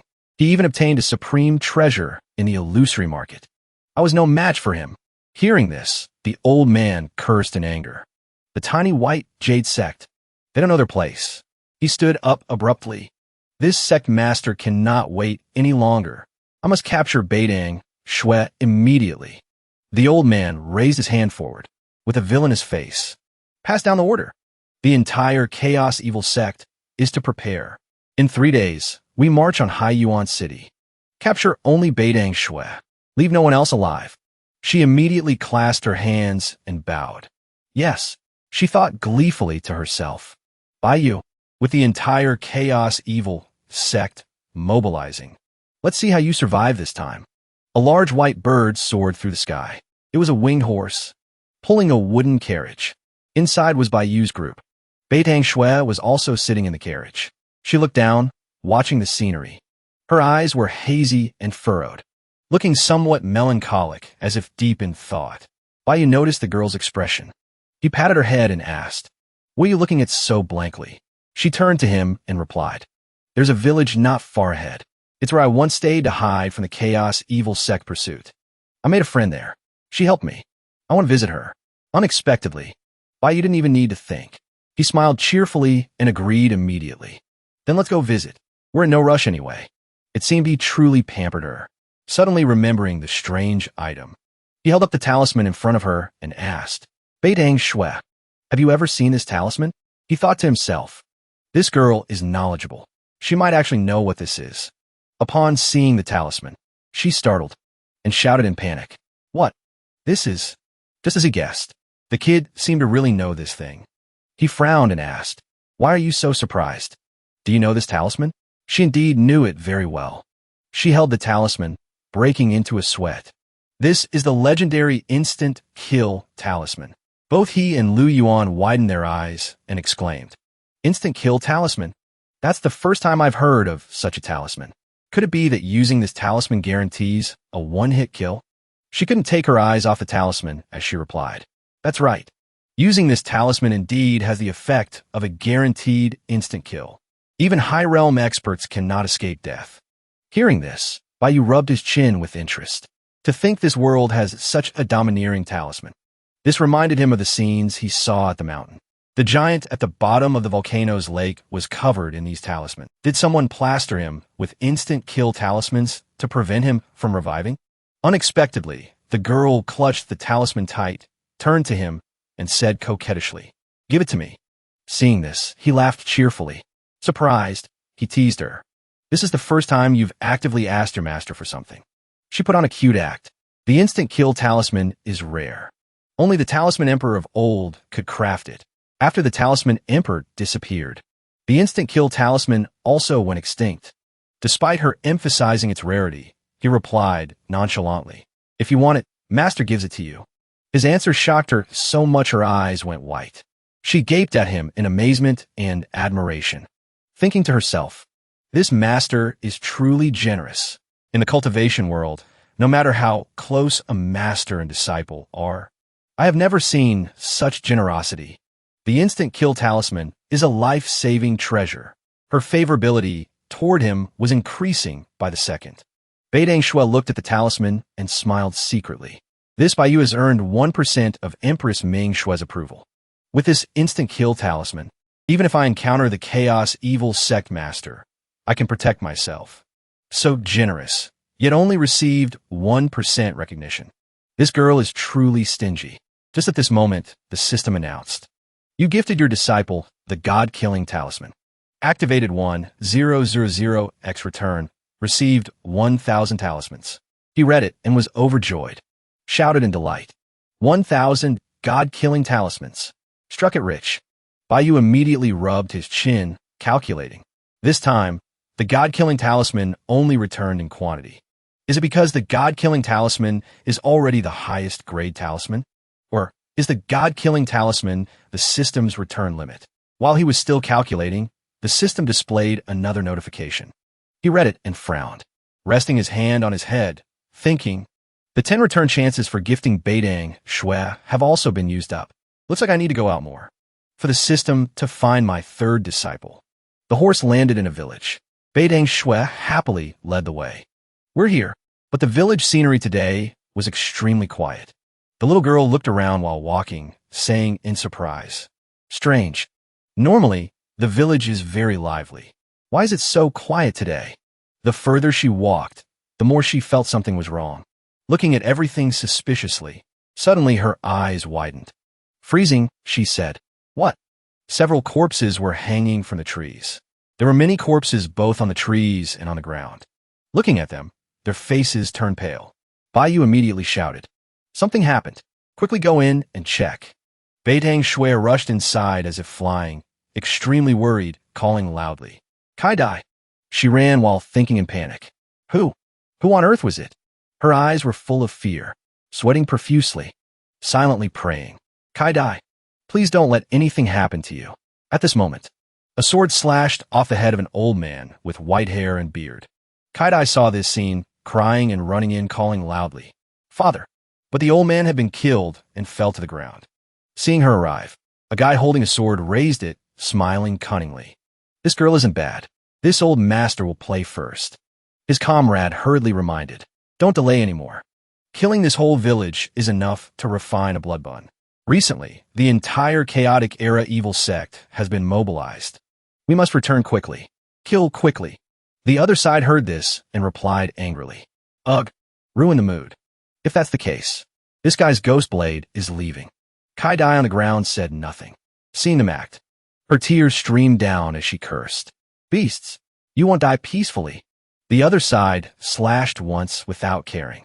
Just at this moment, Beidang Shui ran in from inside, shouting, "Stop!" But it was too late. Kai Dai was kicked away by them. Flying in front of her, the little girl hurriedly caught her, calling loudly in worry, "Kai Dai!" Seeing her, she tried to whisper, asking, "Little Shui, you're back?" Blood flowed from her mouth. She struggled to say, "Little Shui, these beasts killed father, killed mother, killed everyone. Beidang Shui hurriedly turned her over, hand glowing. Kai Dai, don't talk anymore. I'll heal you. But Kai Dai was dying now.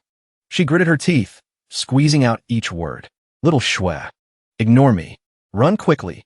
Her eyes became more and more glazed, fading gradually. Only managed to say, sister has to go find father and mother now. Then died immediately. She died in Beitang Shui's arms. Beyond saving. Witnessing the person she loved die with her own eyes. She was extremely angry. Those guys saw the little girl, still carrying a knife, walking over to mock. Slipped through the net, and still stupidly ran back. Kill her. The little girl silently looked at Kai Dai in her arms. Anger surged violently. Small ice blocks started appearing all over her body. You people. She stood strongly in front of Kai Dai's corpse, looking at them. Surrounding her were sharp ice shards. She stared at them. Unforgivable. Those guys frowned without any fear. Sneeringly asked, little girl, who are you scaring? She roared. Almost die. Immediately, the ice blocks flew through them like arrows. These guys were frozen on the spot, now stammering in fear. What? Those guys also screamed. Save me. They all backed away, pale-faced, sweating and screaming. This is what kind of monster? Saying that, they all ran out the door. Run quickly. But how could the little girl let them go so easily? Her eyes were sharp and dark with resentment. Be buried with Kai Dai. Those guys were about to die, but still shouted loudly. You dare. We are the chaotic era evil sect. But now, whatever they were, she had to kill them all. All those guys were frozen. Died instantly. Beidang Shui froze the entire space of this place. She looked down at the ground. Eyes desperate and sad. Just at this moment, Bayu's group ran over. Seeing her, he asked worriedly, Beidang Shui, are you okay? She lowered her head, voice sad. Initially, I escaped from the chaotic era evil sect. It was Kai Dai's family who took me in. They treated me like family and took care of me, letting me heal here. Thinking of the family of three always happily welcoming her, she felt even more bitter inside. This family was very simple and honest, especially Kai Dai.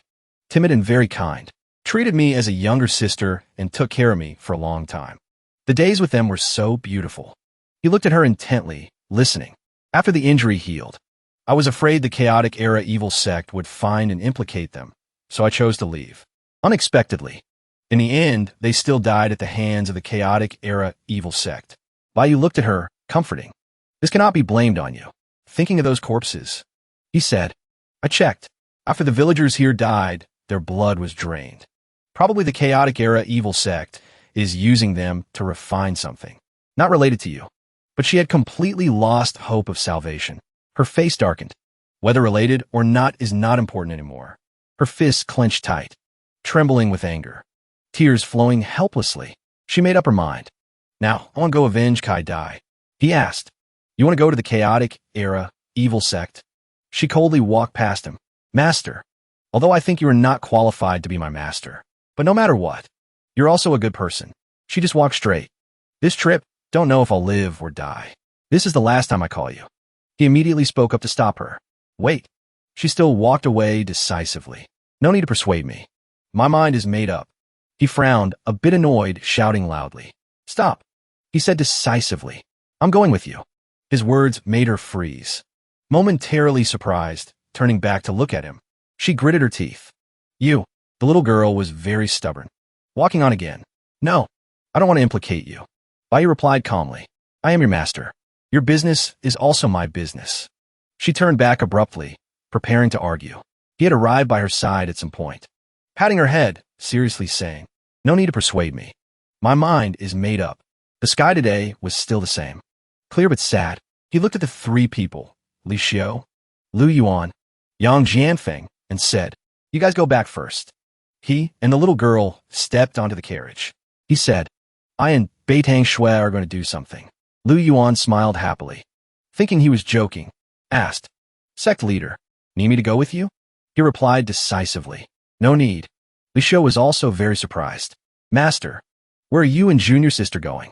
Doing what? Bayu looked at them. Couldn't be more serious. Calmly replied, going to destroy the chaotic era evil sect.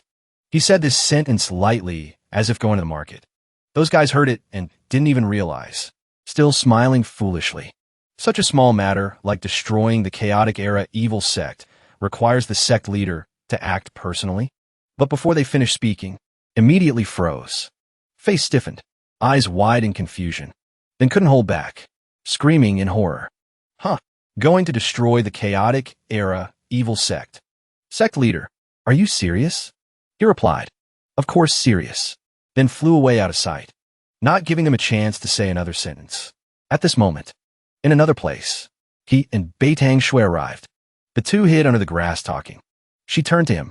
Ahead is the chaotic era evil sect. It is the top evil sect in the sacred heaven domain, always hiding in this great mountain. He observed around and asked, tell me what your plan is. How much chance of winning? She replied seriously, I plan to sneak in, approach behind the chaotic era evil sect leader, then use the god-killing talisman.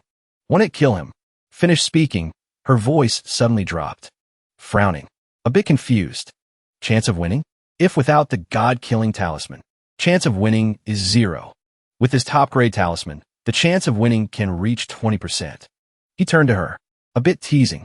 20% and you dare to come? You're truly brave. She argued stubbornly. No choice. I just have a personality that must avenge grudges.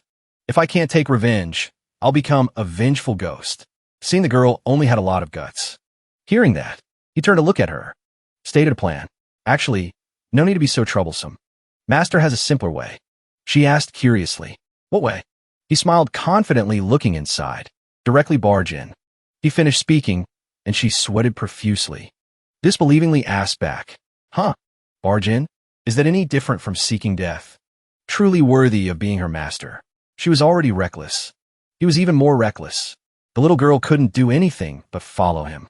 He parted the grass, eyes determined, walking briskly, saying, Master, today takes you openly and honestly to destroy the chaotic era evil sect in a blink of an eye. Saying that, he stood up and walked out of the hiding place, walking straight into the main gate boldly. Beidang Shui, standing behind, hurriedly shouted, No way. Wait. She widened her eyes in horror, shouting, Are you serious about these words? But now, whatever happens, they've gone in. The chaotic era evil sect people also saw them. They immediately blocked the way, shouting questions. Stop. Who are you? Baiyu gently turned his body once, immediately knocked down two guys. He narrowed his eyes, looking at them disdainfully. Of course, seriously entering. Seeing him like this, the little girl couldn't help but think of a person. Reckless. Too reckless. Personality. Acting rampantly without fear, just like that master of the heavenly court. Sigh. Forget it. In the end, even if risking my life using the ultimate move, I must protect Baiyu's life. She made up her mind inside. After all, he is the person who treated me best since I reincarnated. He walked briskly to the large door, decisively kicked it open, and walked in. Inside, torches lit up the sky. The old man stood high, looking down at the disciples below, saying, This is the first time my chaotic era evil sect has mobilized the entire sect. The old man laughed evilly. Humble for so long. Time to make the prestige of my chaotic era evil sect. He shouted cunningly and excitedly. Resound throughout the sacred heaven domain. The disciples below shouted loudly along with him. Sect leader, give the order. We have long wanted to go outside and slaughter in all directions. I want to kill those lambs outside so badly. These guys are truly frogs in a well, deluding themselves. Mutual admiration. That woman Wu Yulian was also equally thrilled. This moment has finally arrived. Baiyu, I will trample on your corpse. The old man above, Evil Eyes getting more excited, shouted, Listen to this sect leader's order. Immediately depart for Haiyuan City. Destroy the White Jade sect. Capture Beitang Shui. He just finished speaking. Then Baiyu also spoke up. No need to go anywhere. We are here. The old man frowned, looking at him, asking sternly, Who is speaking? Baiyu walked in with the little girl, staring at the old man, replying with a sentence. He saw the little girl. Sharp eyes lit up. Immediately asked, Beitang Shui. That woman, Wu Yulian, also gritted her teeth, turning back, exclaiming, Baiyu. He looked at the group of people like gorillas, saying, Chaotic era evil sect leader. You don't need to go to Haiyuan City. His eyes full of confidence, looking straight at him. This sect leader has come to find you. Hearing this, the old man sneered in mockery. Looking for me? I think you've gone mad. Are you two out of your minds? The old man pointed at him, laughing sarcastically. To deliver yourselves right into the chaos evil sect's net. This is something this sect master never expected. Bayu glared at him sharply. Today, this sect leader removes a blight from the world. I will destroy the chaos evil sect. The eavesdropping disciples immediately burst into laughter. Huh? What's this kid saying? Huh? I'm dying of laughter. Bayu didn't bother listening to their chatter. Are you stupid? Spouting such nonsense. The old man continued to insult him. You're nothing but trash. This sect master won't even dignify you with a reaction. Bayu stared the old man down. But looking at you is an insult to this sect master. As soon as the old man finished speaking, a disciple rushed in front of Bayu. He raised his hands, getting into a stance. Charging forward, he shouted, Sect master, I'll skin this ignorant fool. But unexpectedly, Bayu simply stood his ground. He unleashed the one-punch ascension. The disciple was instantly launched into the sky, coughing up blood. Then, he free fell to the ground, crying out in pain. Bayu raised his fist in front of them threateningly. Are your eyes open now? The old man's face darkened as he judged him. Your cultivation is extremely poor, yet you can use moves disproportionate to your actual strength. It proves you possess a special fortuitous opportunity. Bayu frowned but didn't refute it. He knew, as expected of a high-level strategist, to think he could spot my issue at a glance. The old man laughed like a demon, his eyes bulging terrifyingly as he shouted. In the eyes of this sect master, you're just slightly stronger trash. Another disciple stepped up from behind him. Kid, since you're here, there's only one result. He instantly vanished like lightning. In a flash, he appeared above Bayu's head. He clenched his fist, diving down to target him. That is death. This time was just like before. Bayu calmly threw a punch. It was still the one-punch ascension, sending that guy flying high into the sky. His body fell backward as if struck by lightning. The old man looked at him with disdain again. Kid, I can see your blood essence is empty. He laughed despicably, challenging him. Can you even use the third strike of that fist technique? Bayu frowned, giving no answer. The old man was right. He thought to himself, he really saw through me. I need to be more careful when dealing with high-level strategists in the future. Yet another one who didn't fear death charged forward. I'm coming.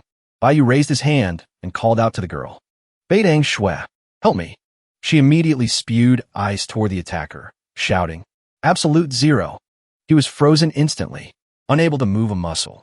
Bayu quickly took out his axe, seizing the opportunity created by the ice. He swung, his eyes sharp and full of killing intent. Bayu struck without a shred of mercy, slicing right through the guy. Bayu held the axe in his hand, staring at them. Seeing this, the old man mocked him. Using a weapon? Sure enough, you can't use the third punch. No more tricks to play. It's just that axe of yours that is high grade. He glanced over at the girl, his face gloomy and savage. Beitang Shui, this sect master is increasingly satisfied with your body. That special constitution is exactly what this sect master needs. His face turned dark. Don't think it's strange. My body has long rotted away from cultivating evil arts. Beitang Shui is a gift from the heavens to this sect master. The girl looked at Bayu, wary, and said, Master, this is the rhythm. Let them attack one by one. Her eyes were incredibly serious. That way, we can force the chaos evil sect master into a duel with us. Then I can have a chance to use the instant kill talisman. He chuckled softly and replied, Understood. But she didn't know what he understood, because he looked at the crowd and declared loudly, People of the chaos evil sect, hear me clearly. It's not that I look down on you. The disciples stood there stunned, sweating, not understanding. He gave a thumbs down, showing utter contempt. I'm saying, everyone here is trash. Come to me all at once. Hearing this, the girl's jaw dropped. Hey, he said one thing and did another, making her furious enough to scream. Are you even listening to a word I say? He remained as calm as ever. The old man, humiliated by him, went mad with rage. He began to curse. You jumping clown. His eyes bulged wide, red veins popping out, a grotesque smile on his face. Those words of yours have successfully amused this sect master. The old man raised his hand. His whole body radiated purple light. It was an evil art. He shouted loudly, This sect master will now. Immediately, a giant hand appeared, personally crush you to death. That woman, Wu Yulian, also screamed, laughing smugly. Baiyu, you have a little skill and forgot who you are. The Sect Master is personally taking action. Let's see how you dance now. Watching the scene, Beitang Shui smiled slightly, thinking to herself. Luckily, the result is the same. The Chaos Evil Sect Master finally took action personally. His method was even faster than hers. Provoking the old man forced him onto the field much quicker. The giant purple-black hand slammed straight down from the sky toward him. Beitang Shui immediately rushed forward shouting, Master, let me. She threw the golden talisman in her hand straight at him. Instant kill talisman. The talisman stuck right onto the palm of the hand, officially activating its power. A massive explosion. It flew straight inside the giant arm. Just one small talisman pierced through the old man's evil hand. The old man watched in shock, eyes wide, screaming. The talisman transformed into a massive fireball, shooting forward, aiming straight for the old man's head. The giant sphere obliterated him instantly. Watching this scene, only Wu Yulian screamed, Sect Master, but all the others remained calm as if nothing happened. The fireball slammed into the old man, burning furiously. She asked in terror, how is this possible? The Sect Master was killed? Beitang Shui cheered joyfully. Success! We succeeded. But Baiyu quickly noticed something unusual. He observed the crowd. Frowning, he asked, did the Chaos Evil Sect Master die that easily? His face darkened coldly. Something isn't right. The disciples of the Chaos Evil Sect are too calm. That's right. Not a single one showed any sign of worry. They just stood there watching, completely unbothered. From the center of the field, purple smoke began to gather in one spot, gradually turning black. The old man appeared before them again, completely intact. Seeing the old man, Beitang Shui's face fell in horror. Unbelievable. What? He's not dead. The disciples laughed smugly. Huh. The Sect Master entered the realm of selflessness long ago. He has fused as one with the Sect. His body is just a skin bag. As long as the Chaos Evil Sect is indestructible, the Sect Master is indestructible. You can't kill him at all. Another one mocked. These two must be in despair right now, huh? The revived old man spoke loudly, showing off. To be able to attack this Sect Master's body once. That is something I didn't expect. That enemy tier talisman was not simple. It's the first time this Sect Master has seen it. A pity it's been used. You surely only had one, right? The girl bit her lip tight, swallowing drilly. Extremely tense. She stood closer to him, speaking in despair. We failed. There's no other way. She stepped in front of Baiyu, bravely intending to sacrifice herself to save him. Master, I'll use my ultimate move to hold him off. You run as far as you can. Seeing her like this, he felt a bit annoyed. You're treating my words like wind blowing past your ears again. He was incredibly confident. Master already said, today I'm here to wipe out the Chaos Evil Sect. Run where? The girl scowled at him, disbelieving, retorting. But even the instant kill talisman couldn't kill the Chaos Evil Sect Master. He immediately cut her off. Who said the instant kill talisman can't kill him? She looked at him, confused. What do you mean? The other guy interrupted them, shouting. Enough chatting. The old man glared and yelled. It's time to end this. Baiyu also raised his axe. It really is time to end this. Next, everyone from the Chaos Evil Sect must die. I won't spare a single one. The old man clenched his fists, mocking him angrily. Where do you get the courage to say such things? With that axe in your hand, he prepared his stance. Let me tell you, even if it is a divine weapon, he flew high up, looking down at the two. Purple energy swirled beneath his feet. Fists clenched tight, eyes full of killing intent. This Sect Master alone can kill you. Wu Yulian barked excitedly along. Sect Master is mighty. Kill that Baiyu. Baiyu calmly raised two fingers and retorted. All flash. Immediately, another instant kill talisman appeared. He mocked him. You die very fast. Then he threw the talisman straight at him. The old man saw it, shocked once again. He didn't expect Baiyu to have another talisman. This talisman was incredibly powerful. Like a sharp blade, it sliced the old man in two, quickly blowing him to pieces again. Wu Yulian stared blankly, unable to say a word. The disciples were also sweating buckets, jaws dropped. Beitang Shui turned to look at him. Is this the instant kill talisman? Why do you have another one? Even she didn't expect this. Baiyu's face remained as calm as ever as he replied. Master said before. The instant kill talisman can absolutely kill him. If one doesn't work, then use two. But unexpectedly, the old man was still alive. He appeared once again, screaming. Two is also a pipe dream. He was provoked to the point of madness, shrieking frantically. Unforgivable. You two actually kill me twice. This Sect master will make you. Before the old man could finish speaking, Baiyu slapped another instant kill talisman right into the middle of his face. The old man was vaporized instantly. He hadn't even been alive for a minute before dying again. Baiyu said coldly. Then three. The disciples watched this scene in terror. The Sect master died too fast. That talisman is too terrifying. Even the Sect master couldn't block it. The old man appeared again, shouting loudly. This kind of talisman can instantly kill this Sect master. It is absolutely extremely precious. He shouted in anger, challenging him. Preparing to attack Baiyu. Use it if you have the guts. I don't believe you still have any. Baiyu stood in one spot, raising a talisman again. It detonated like a bomb, incinerating the old man in the blink of an eye. He quickly revived again. But clearly, his vitality was getting weaker. He screamed in rage. How many instant kill talismans do you actually have? Baiyu smiled lightly. Until I beat you into ash. This Sect leader will not stop. The old man gritted his teeth, glaring. Shameless boasting. He stood high above, shouting orders to the disciples below. Disciples of the Chaos Evil Sect, hear my order. Everyone attack.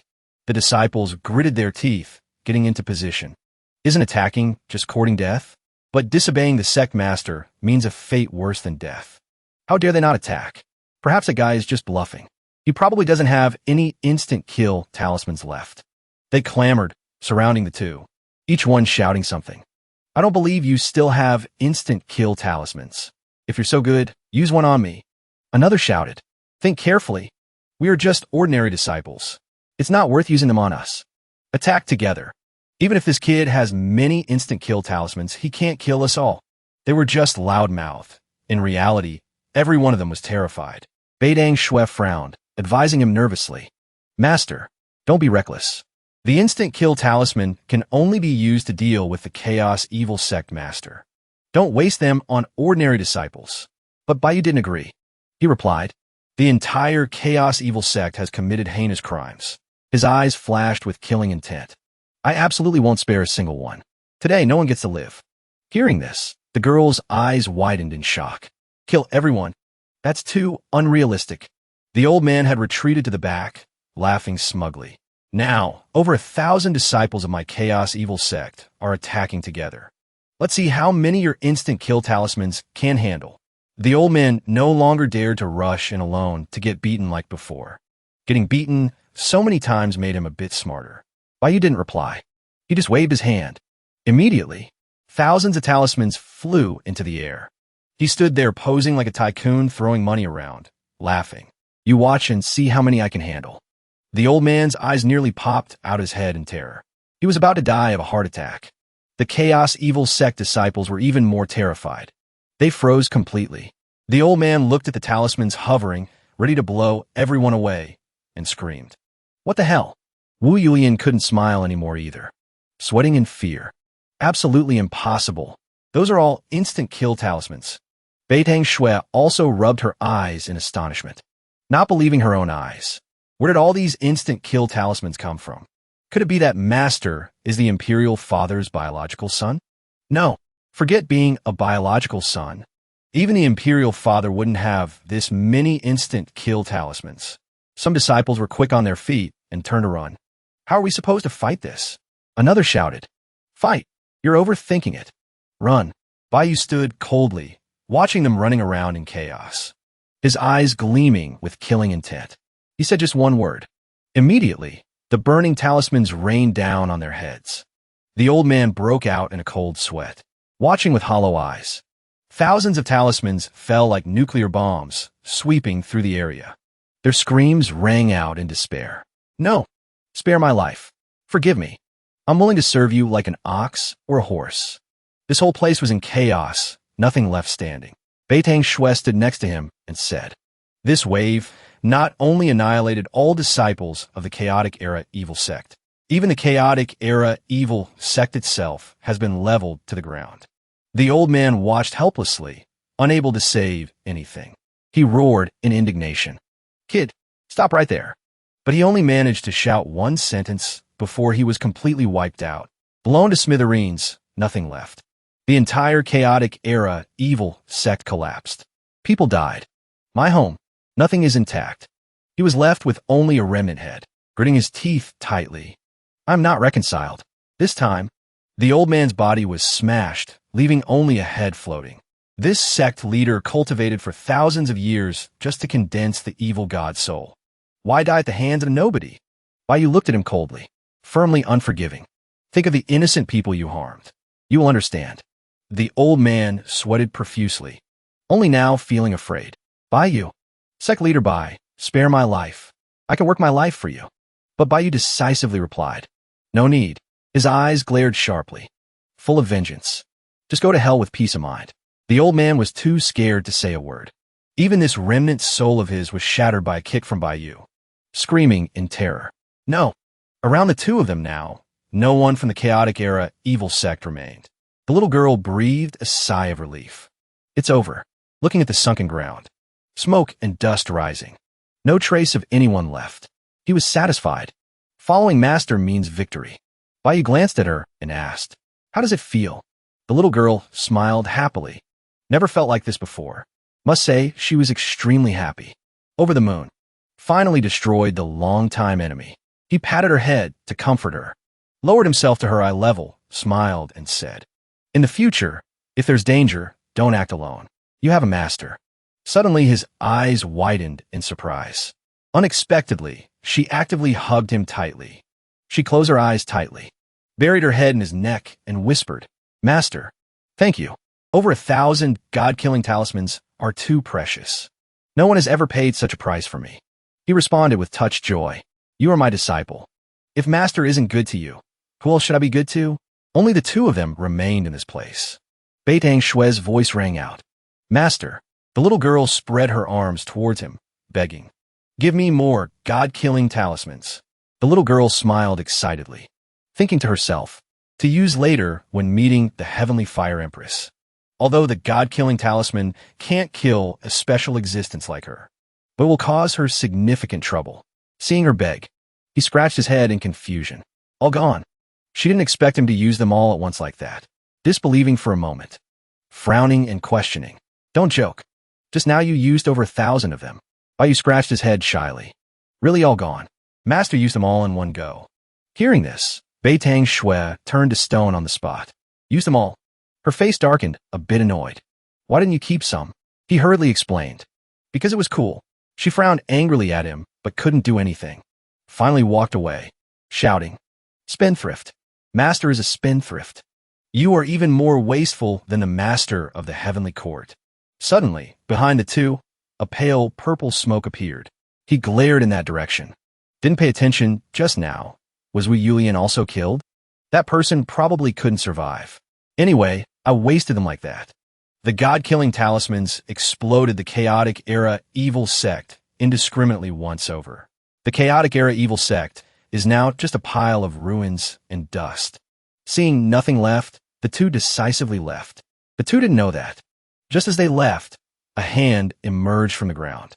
That woman, Wu Yulian, still survived. She crawled out from a hole in the ground, crying in fear. Too scary. Why is there such a crazy and terrifying attack method? She crawled out of the hole, stepped outside, looking at the surrounding scene in fear. All dead. Everyone in the chaotic era evil sect is dead. If I hadn't learned the earth-burrowing demon art from the demon prince, I would have been blown to bits. Just at this moment, a voice rang out from inside her. Wu Yulian, go quickly. That Bayou is too perverted. This demon prince was almost scared out of his wits by him. At this moment, a purple shadow also appeared. It was the old man's remnant soul. He looked at the desolate scene in front, crying and wailing angrily. My chaotic era evil sect. This sect leader's 1,000-year foundation is all destroyed. Even this sect leader was killed, leaving only a remnant soul. I am not reconciled. Suddenly, he saw Wu Yulian below, laughing evilly. Great. There's actually a survivor in the sect. He flew towards her quickly like a moth to a flame, shouting happily, "Heaven helps me. Now I must possess this body. Otherwise, I will dissipate at any moment." He flew straight into her body. Her eyes flashed, turning around abruptly. "What is that?" The old man's voice rang out. "Wu Yulian. Now is the time to repay this sect leader." He laughed evilly, intending to take over her body. "I want to requisition your body." He went inside, unexpectedly encountered the demon prince inside too. The demon prince glared at the old man. The old man was also surprised to see him. "What is this?" Wu Yulian frowned, hearing his voice coming from her body. "What is inside you?" "Actually attacking this sect leader." The demon prince cursed back angrily. "What are you?" "I am a demon prince." The old man had to leave her body helplessly, asking, "Demon prince? Demon prince of the devil heaven domain? Why are you in Wu Yulian's body?" The demon prince also angrily came out and punched the old man straight in the face. The two fought chaotically, stealing territory from this demon prince. Tired of living, the old man was now just a remnant soul, not a match for the demon prince. Being punched by him, he hurriedly shouted for mercy. "Stop hitting. This sect leader's remnant soul is damaged, about to turn into dog food." That woman, Wu Yulian, watching this scene, also shouted, "Shut up, all of you." The demon prince glared, gritting his teeth at her, shouting questions. "Wu Yulian, this demon prince came to your body first. Before that, we two had an agreement. This guy stole my spot. Of course, I have to destroy him." The old man also screamed back, "Wu Yulian, I am a sect leader. I order you to go quickly." But now she was tough, still afraid of the old man's remnant soul. She frowned, interrupting, "What benefit can you give me?" The old man froze, exclaimed, "What?" She looked at him, repeating once more, "What benefits can you give me?" The old man threatened, cursed angrily, "Insolent! I am a sect leader. It was I who pitted you and let you into the sect." Before he finished speaking, she directly grabbed his mouth easily. She squeezed the remnant soul tightly, threatening, "Stop wasting words with me. You should just dissipate."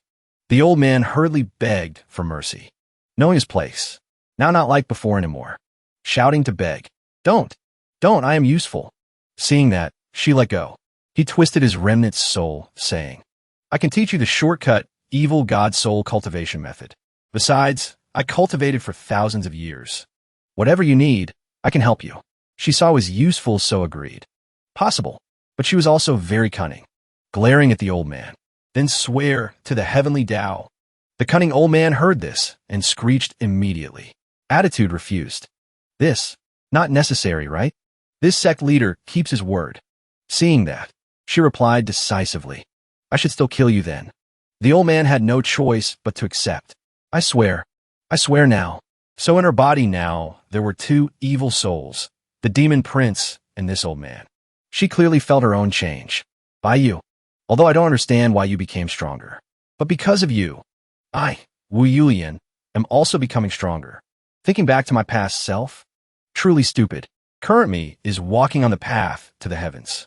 At this moment, in another place, Lu Heng led the ignorant saint's son back. Arriving, two old men, Pei Tianshuang and Li Gonglong, were already waiting. He asked loudly, "Is that my son? Is he back?" Li Gonglong, standing behind, also said in relief. Heard strange beasts appeared in the illusionary realm. Almost no one could get out. "Saint's son is back. Sect leader can rest assured." The old man also replied with satisfaction. "Good that he's back." But unexpectedly, upon seeing the old man, the saint's son rushed over, shouting, "Come here, little brother," calling him little brother. Startled even Lu Heng. The old man looked at his son in astonishment and confusion. This, Li Gonglong, standing behind, was also surprised. The saint's son now looked no different from brainless. Asked innocently, "Little brother, have you met my father, sect leader Bai?" The old man tried to look closely at his son. Now the saint's son looked dazed, drool still flowing from the corner of his mouth, looking extremely retarded. Pei Tianshuang immediately grimaced in horror. He grabbed his son's shoulders, shaking hard, roaring, "My eldest son, why did my eldest son become like this?" "Lu Heng, explain clearly to me." Lu Heng started acting, eyes fearful, lowering his head. A few moments later, finally he finished telling everything to him. He knelt down in front of those two. "Sect leader, that is the story. He bowed his head to the ground, acting very remorseful. It is this subordinate's incompetence. Letting the Devil Heaven Sect and Chaotic Era Evil Sect beat the Saint's son like this. But the old man didn't believe immediately. He questioned coldly. Everyone died. My son also became an idiot. Like last time. Only you, Lu Heng, retreated unscathed. He glared, asking, "Don't you have any explanation?" Immediately, Lu Heng took out the full body armor, reporting respectfully. Reporting to Sect leader. It's because at the last moment I obtained this armor that I could bring the Saint's son back unscathed. The old man looked at it suspiciously.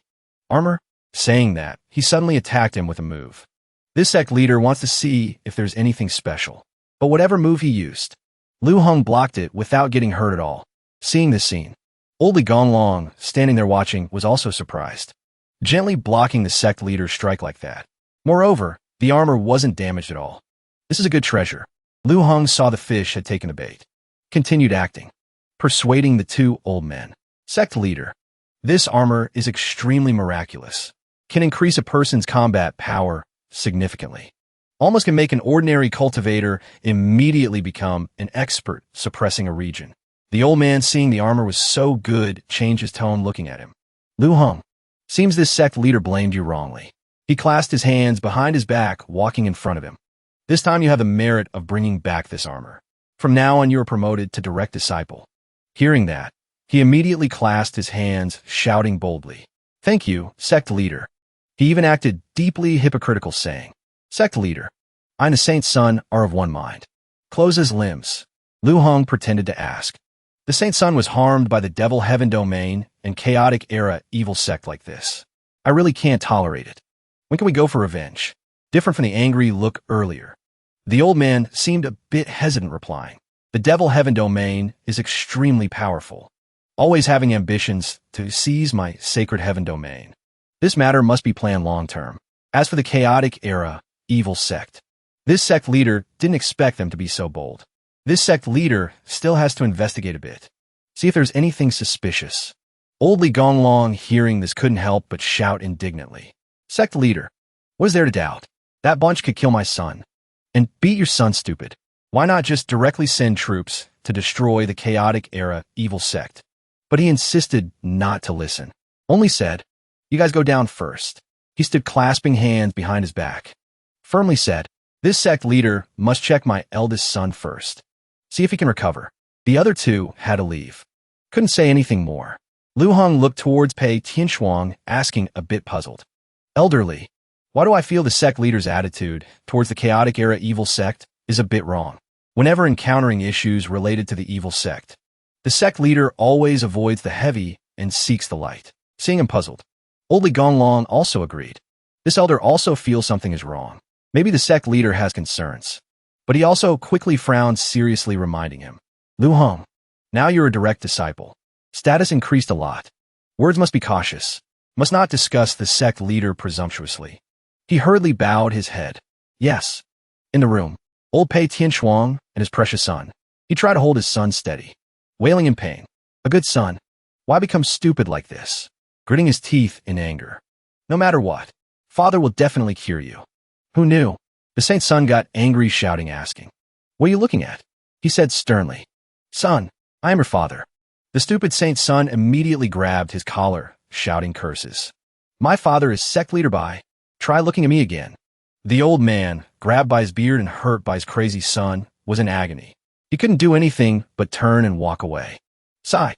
Hopeless. The stupid Saint's son grinned triumphantly. Just at this moment, an assassin suddenly appeared. The old man looked at him and said, "You came at the right time. Go to the Chaotic Era Evil Sect and investigate. Who in the Chaotic Era Evil Sect injured the Saint's son?" Looking at his stupid son dancing around, he got even angrier. This Sect leader always feels something is fishy. People of the Chaotic Era Evil Sect can't possibly not know the Saint's son. The old man also ordered the assassin, "While you're at it, get some blood buns." The assassin suddenly frowned deeply, looked confused. Sect leader, something big happened. Hearing this, the old man pointed straight at him and scolded, "Nothing is as important as my son. Go get the blood buns quickly." This Sect leader must quickly advance from peak transcendent to Earth mystery realm.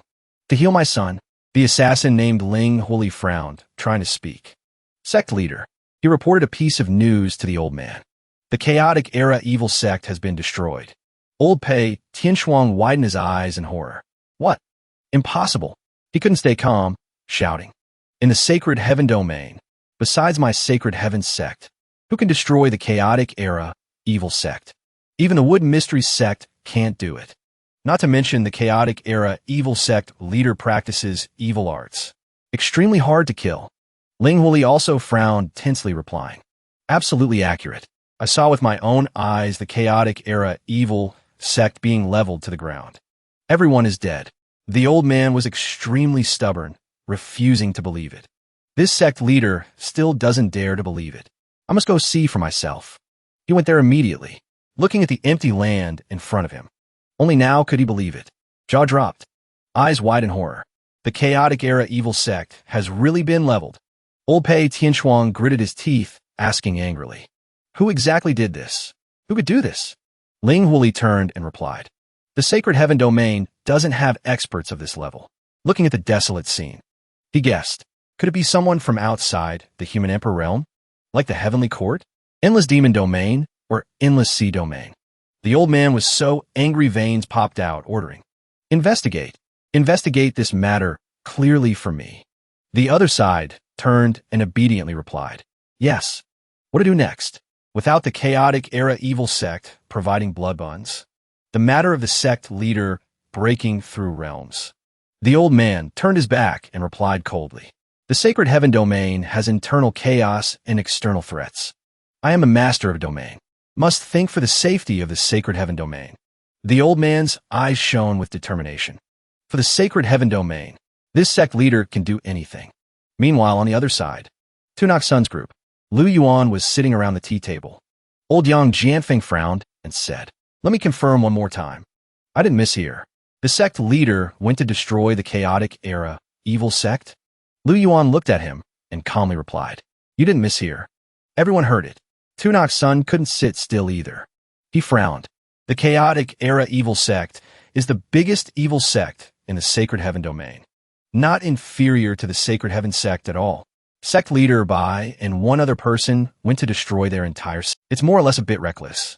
Old Yang Jianfeng heard this and shouted, this isn't reckless. Basically looking down on the chaotic era evil sect. I'm panicking right now. The blue shirt guy also clasped his hands, looking at them, shouting loudly. I'm also very panicked. Are we just going to wait? Old Yang Jianfeng said helplessly. If not wait, we don't even know where the chaotic era evil sect's headquarters is. Besides, even if we go, it's just adding to the body count. Lu Yuan seemed very calm, reassuring everyone. Dignified. He made everyone look at Li Xiu playing with the heavenly wolf king and said, don't you see Li Xiu is very calm? Li Xiu heard this and turned to reply.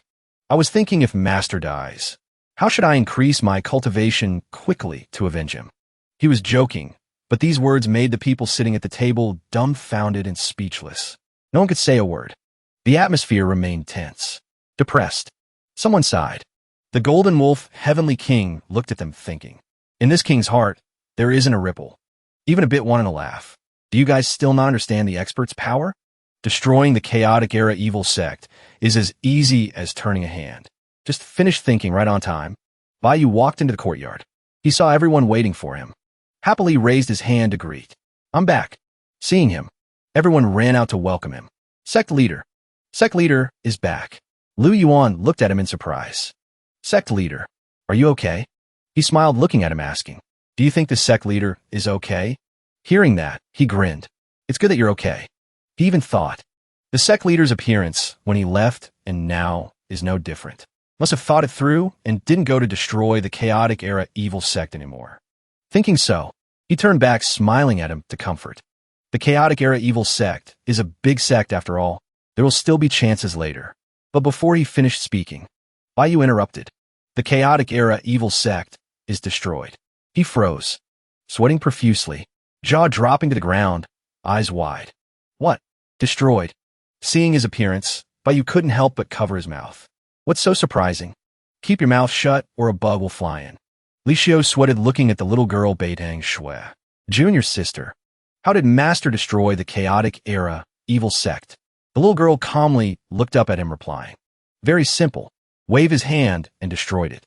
Just one sentence made Li Xiu speechless. Horrified, not knowing what to say. The girl looked at everyone, thinking to herself, the matter of the god-killing talisman is too significant. Still better to keep it secret.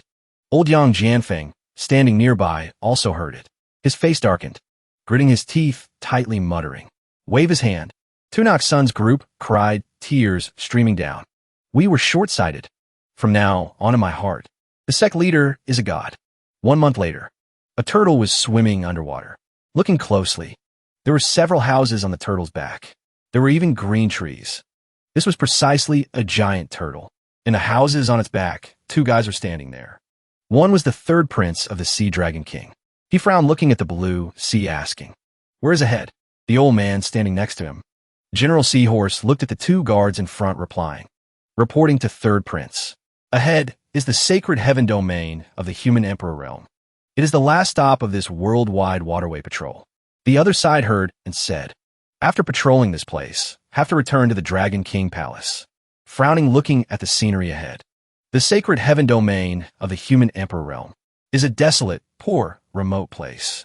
All are rural savages with low cultivation. What is there to patrol? Old General Seahorse frowned, reporting, the ruler of this domain is the sacred heaven sect, is the weakest among the 9 domains of the human emperor. The highest cultivation sect leader is only at peak mortal shedding. To our Dragon King Palace, indeed not worth mentioning. Speaking of this, you remember Guy. However, although this place is desolate, there's a loach cultivating for many years, successfully transformed into a merman, calling himself Sea Dragon King. Knowing the third prince is coming, he specially prepared rich gifts. According to that Sea Dragon King, there's a big surprise. Wanna go take a look? Hearing that, the third prince of the Sea Dragon King also agreed. Since we're here, then go take a look. Saying that, his turtle also jumped out of the water. It stopped near the land. The sea surface in front was extremely quiet. No sign of special welcome at all. Old General Seahorse frowned, feeling something was wrong. Strange. Half a day passed, and the Sea Dragon King still hasn't come out to welcome. The third prince ordered, Old Turtle, blast the dragon palace under the river. The turtle immediately opened its mouth wide, creating a huge explosion. The turtle immediately shot out of the water, preparing to strike down. The third prince shouted, ordering, blast out whatever Sea Dragon King too. Just at this moment, a crab blasted from the water surfaced. As soon as it surfaced, it knelt down, screaming, miserably begging. Spare me. It stood in front of the third prince, shouting, Lord, spare me. Old General Seahorse asked, annoyed. This general asks you, where's the Sea Dragon King? The crab looked straight at the 2, replying, reporting to Lord. Currently, the underwater dragon palace is masterless. The Sea Dragon King died long ago. The old general startled, shouting, questioning. Sea Dragon King is dead? Why dead? That crab bowed, reporting. Killed by a small sect called White Jade Sect in Haiyuan City. The third prince heard and frowned, asking back, this place name? Why do I feel like I've heard it somewhere? His face relaxed, smiling, happily rubbing his chin, exclaiming, I remember now. In the ancient texts of the Dragon King Palace, there was a record of a place called Haiyuan City. Heard that place was once a special place in ancient times, having extraordinary significance. Thinking of the peaceful scenery there, he said, if discovering the secret of Haiyuan City will ascend soon. Old General Seahorse frowned, disagreeing. He replied, don't know if this place is the Haiyuan City in that ancient text. However, even if it is, 10,000 years have passed. No divine miracle appeared. Mostly just legends. The crab clasped its hands again, looking at the third prince. Excuse me, is this Lord the third prince of the Sea Dragon King? He replied immediately. It is this prince. The crab's eyes lit up, respectfully said, Prince Lord, this humble one has something to report. When the Sea Dragon King was alive, he once said, wait for the third prince to arrive. We'll offer a heavy gift to the third prince. Does the prince know what it is? The old man asked immediately. The Sea Dragon King indeed mentioned this matter. What is in the gift? The crab looked very serious, affirming, it is the 9th son. Hearing this thing, the third prince immediately startled, screaming in surprise. What? He rushed to the crab, shouting, asking, really? Even that old man nervously threatened. Tiny crab general, don't talk nonsense. Or dying 100 times won't be enough. Hearing this, the crab was a bit scared. It looked up, looking very certain. This humble one doesn't dare speak nonsense. The Sea Dragon King, indeed, knew the whereabouts of the ninth son. My cultivation is low. Only heard these few words, but can be sure it is related to the White Jade Sect. Saying that, it suddenly knelt down heavily, even exaggeratedly clasped hands, knocking head on the ground begging, "Please, third prince, destroy the White Jade Sect. Avenge the Sea Dragon King." The third prince heard and started bragging. "That ninth brother of mine is the disgrace of the dragon race. Ran outside for so long. Finally found his trace. Truly not in vain coming to this godforsaken place." But the old man seemed very cautious. He looked at him saying, "Third prince, don't know if this news is true or false. Why not rest first, then go to Hyuan City to investigate?" The third prince's face darkened unhappily. "No need. This prince directly destroys Hyuan City." He just finished speaking. The old man immediately shouted, "Cannot do that. The Sea Dragon King's strength in the sacred heaven domain is absolutely top-ranked, regardless of the cause of death. In short, he was killed. Proves that White Jade Sect has some strength." The old man strongly opposed, determined not to let him act immediately. "Your status as third prince is noble. Still better to be careful." Seeing that, the third prince reluctantly agreed. "Go quickly, return quickly." The sky today was clear, clouds drifting gently in the sky. At this moment, Bayu was sitting at a table in a courtyard. In front laid several shiny pearls. He looked at the pearls with interest. Spirit orbs obtained in the illusionary realm are the purest cultivation energy. Total 3 pearls. Can be used directly to increase cultivation. If using this thing, can make the entire White Jade Sect increase strength. Li Xiu walked up from behind. Seeing him, he asked, "Master, you were looking for me?" He turned to ask him, "What cultivation are you now?" He clenched his fist, replying, "Mid-stage Earl Realm. After entering the Earl Realm, my cultivation increase has been much slower than before. Even cultivating the God-tier technique Master gave me, in 1 month, only broke through a small realm." He just finished speaking. Suddenly a scream rang out, making him jump. Looking behind saw, it was Lu Yuan. He tripped on the threshold, almost falling. Seeing that, he asked, "Lu Yuan, are you okay?" He hurriedly replied, "Okay, I'm okay."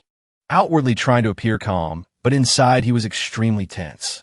Sweating like a bath, thinking in horror, are these human words? 1 month from early Earl Realm, breaking through to mid-stage and still complaining slow? I, Lu Yuan, am also a prodigy. Met countless geniuses these years, but never seen cultivation speed like this. He just finished thinking that. Bayu said another sentence to Li Xiu. 1 month to have progress is indeed too slow, making his limbs go weak again, holding the wall, walking unsteadily, about to faint. Seeing him like that, both Bayu and Li Xiu turned back wide-eyed, asking in confusion, "Are you okay?" Making him ashamed, speechless. Finally, he told the truth. "Can I say I was shocked by your master-disciple conversation? This speed the sect leader actually feels is slow?" They ignored him. Bayu turned back, throwing a big pearl to Li Xiu. "Master hasn't given you anything for a month, so take this spirit orb." He caught it wide-eyed, asking, "This is the cultivation increasing pearl in the illusionary realm. Is an extremely rare item." Just at this moment, the system displayed a notification. Activated 1, 300x return. Congratulations, you have 1,300 of these precious pearls. He read the notification, smiling, thinking, have return again with odd numbers. However, 1,300 spirit orbs are enough to increase the cultivation of everyone in the White Jade Sect once. Li Xiu immediately clenched his fist and crushed the jade bead. A green light radiated out, enveloping his body. He instantly felt the power surging through him. His eyes lit up with delight. Good stuff. I can increase my cultivation rapidly with this. It's a pity there's only one. It won't be enough for me to break through. As soon as he complained, Bayu snapped his fingers. Immediately, a rain of identical green jade beads fell from the sky. He replied with a nonchalant face, "Your master has plenty." Li Xiu looked at the pile of beads scattered on the ground. He reached out to catch them in shock. He couldn't believe his eyes. "So many. Master, didn't you only have 3 spirit beads?" Bai crossed his arms and urged him. Don't sweat the details. Hurry up and increase your cultivation. Just then, Beidang Shui also appeared. She looked at the pile of beads in Li Xiu's hands, her jaw dropping. So many spirit beads. I want some too. Bai Yu immediately tossed her one, acting as if he was being incredibly generous. Here you go. She held the bead, fuming with anger. Just one. You sexist jerk. It was true, though. Li Xiu had so many he couldn't even hold them all, while she was given exactly one. System error detected. No refunds. Bai Yu read the notification, frowning in annoyance. He muttered to himself, just like when I gifted the armor last time. Another error. This system is interesting. Bai Yu looked at the guy standing nearby and said, Lu Yuan, summon everyone in the White Jade Sect here to increase their cultivation. Several moments passed. The sun had now reached its zenith. Bai Yu sat with his eyes closed, deep in thought. Behind him, everyone in the White Jade Sect was sitting cross-legged in serious meditation. He clenched his fist tight. His body was blazing with intense fire. He looked down at himself and chuckled softly. I absorbed 10 spirit beads, and my cultivation only broke through to the peak of the transcendent realm. No one has aptitude as bad as mine. He pushed off his knees and stood up. Besides, my body can't take it anymore.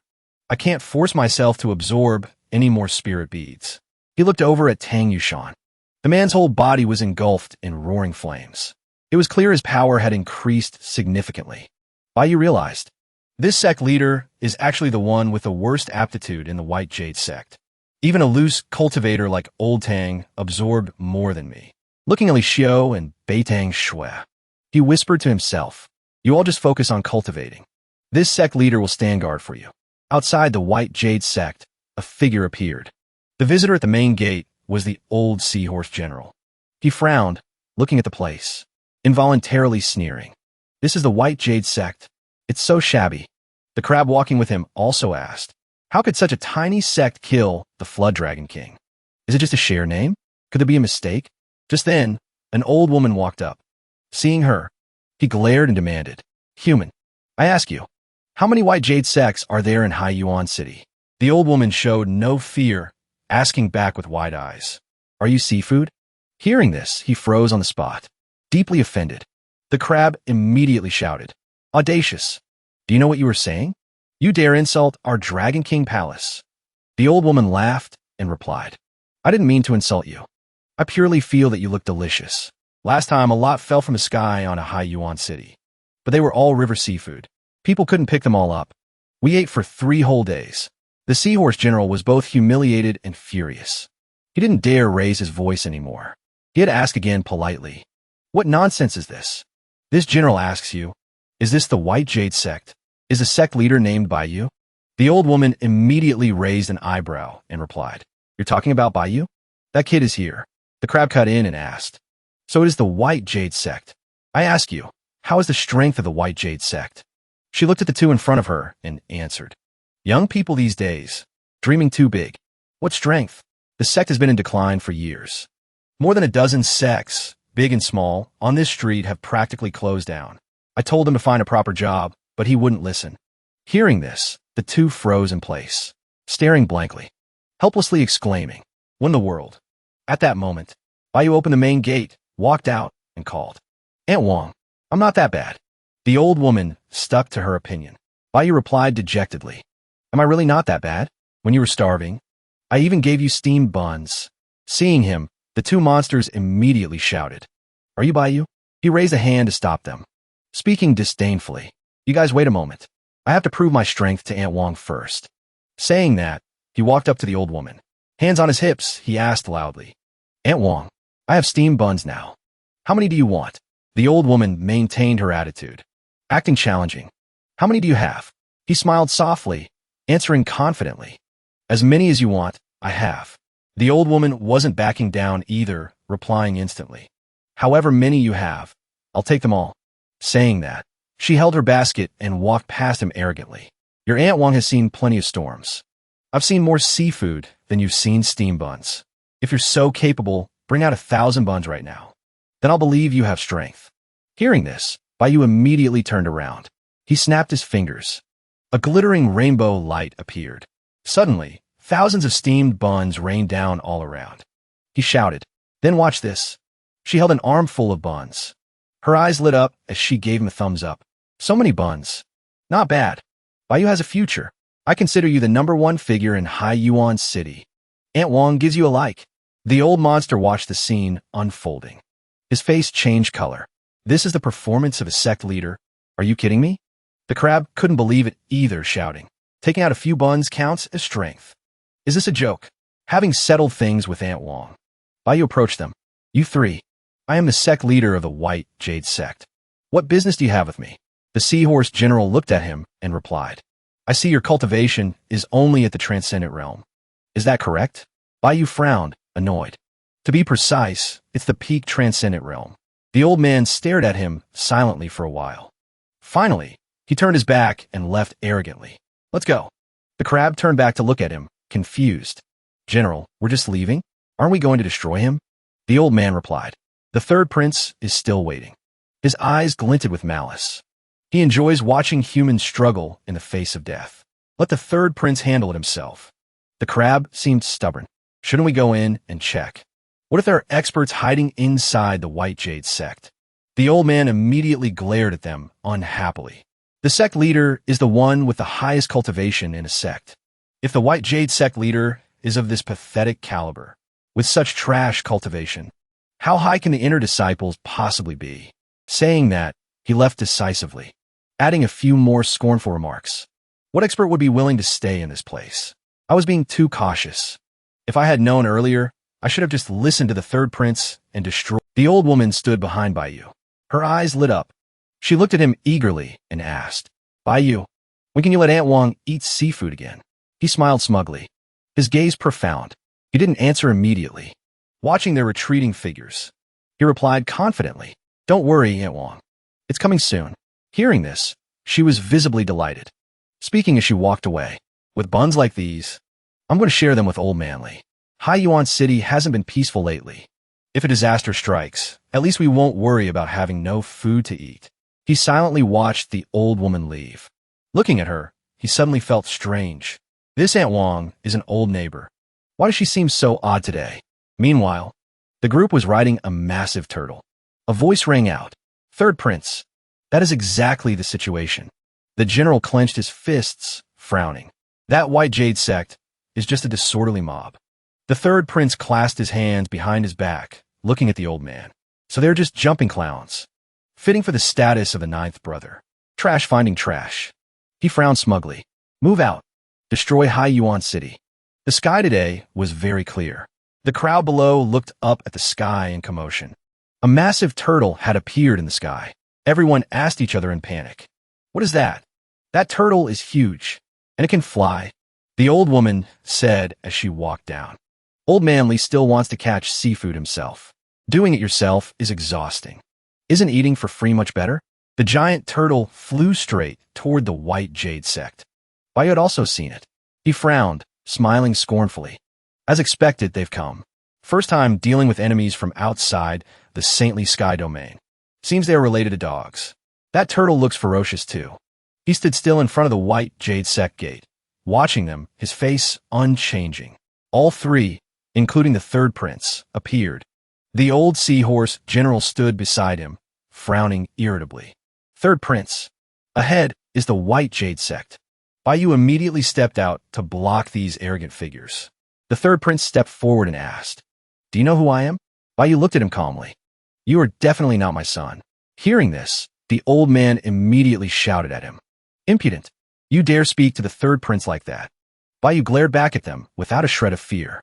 "Because if my son were that rude, forcing his way into someone else's home, I would slap him to death." After he spoke, the old man froze completely, eyes wide, unable to say a word. The third prince stood between the two. He laughed boastfully. "You, just a pitiful reptile. Your tough talk only amuses this third prince." His eyes glinted with evil. Challenging him, "Hand over the jiao, and I might only torture you for 1 hour." Baiyu looked at him and asked lightly, "Amusing, right?" Then, he raised his middle finger in front of him and laughed loudly. "You bastard. Think you're so great? Aren't you just seafood that can walk?" The third prince's eyes bulged, choked into silence. Not finished yet. Baiyu's face darkened. He roared at him. Listen to me. You were born a cucumber, begging for a slap. Later you became a walnut, begging to be smashed. End of your life, you're a junk motorcycle, begging for a kick. Your whole family are loose screws, begging to be tightened. The guy became madder and madder until he was insane with rage. Face purple, eyes bulging. Baiyu looked at them with utter contempt. Can you still laugh now? The third prince, face purple, gritted his teeth and cursed. You have successfully angered me. Rip out his tongue for me. The seahorse general, pale with rage, turned to order the crab. What are you staring at? Do it. The crab replied with a dumbfounded face. I'm just thinking, what is a motorcycle? The shrimp was also confused. He tilted his head, looking at the old man. I don't understand what screws are either.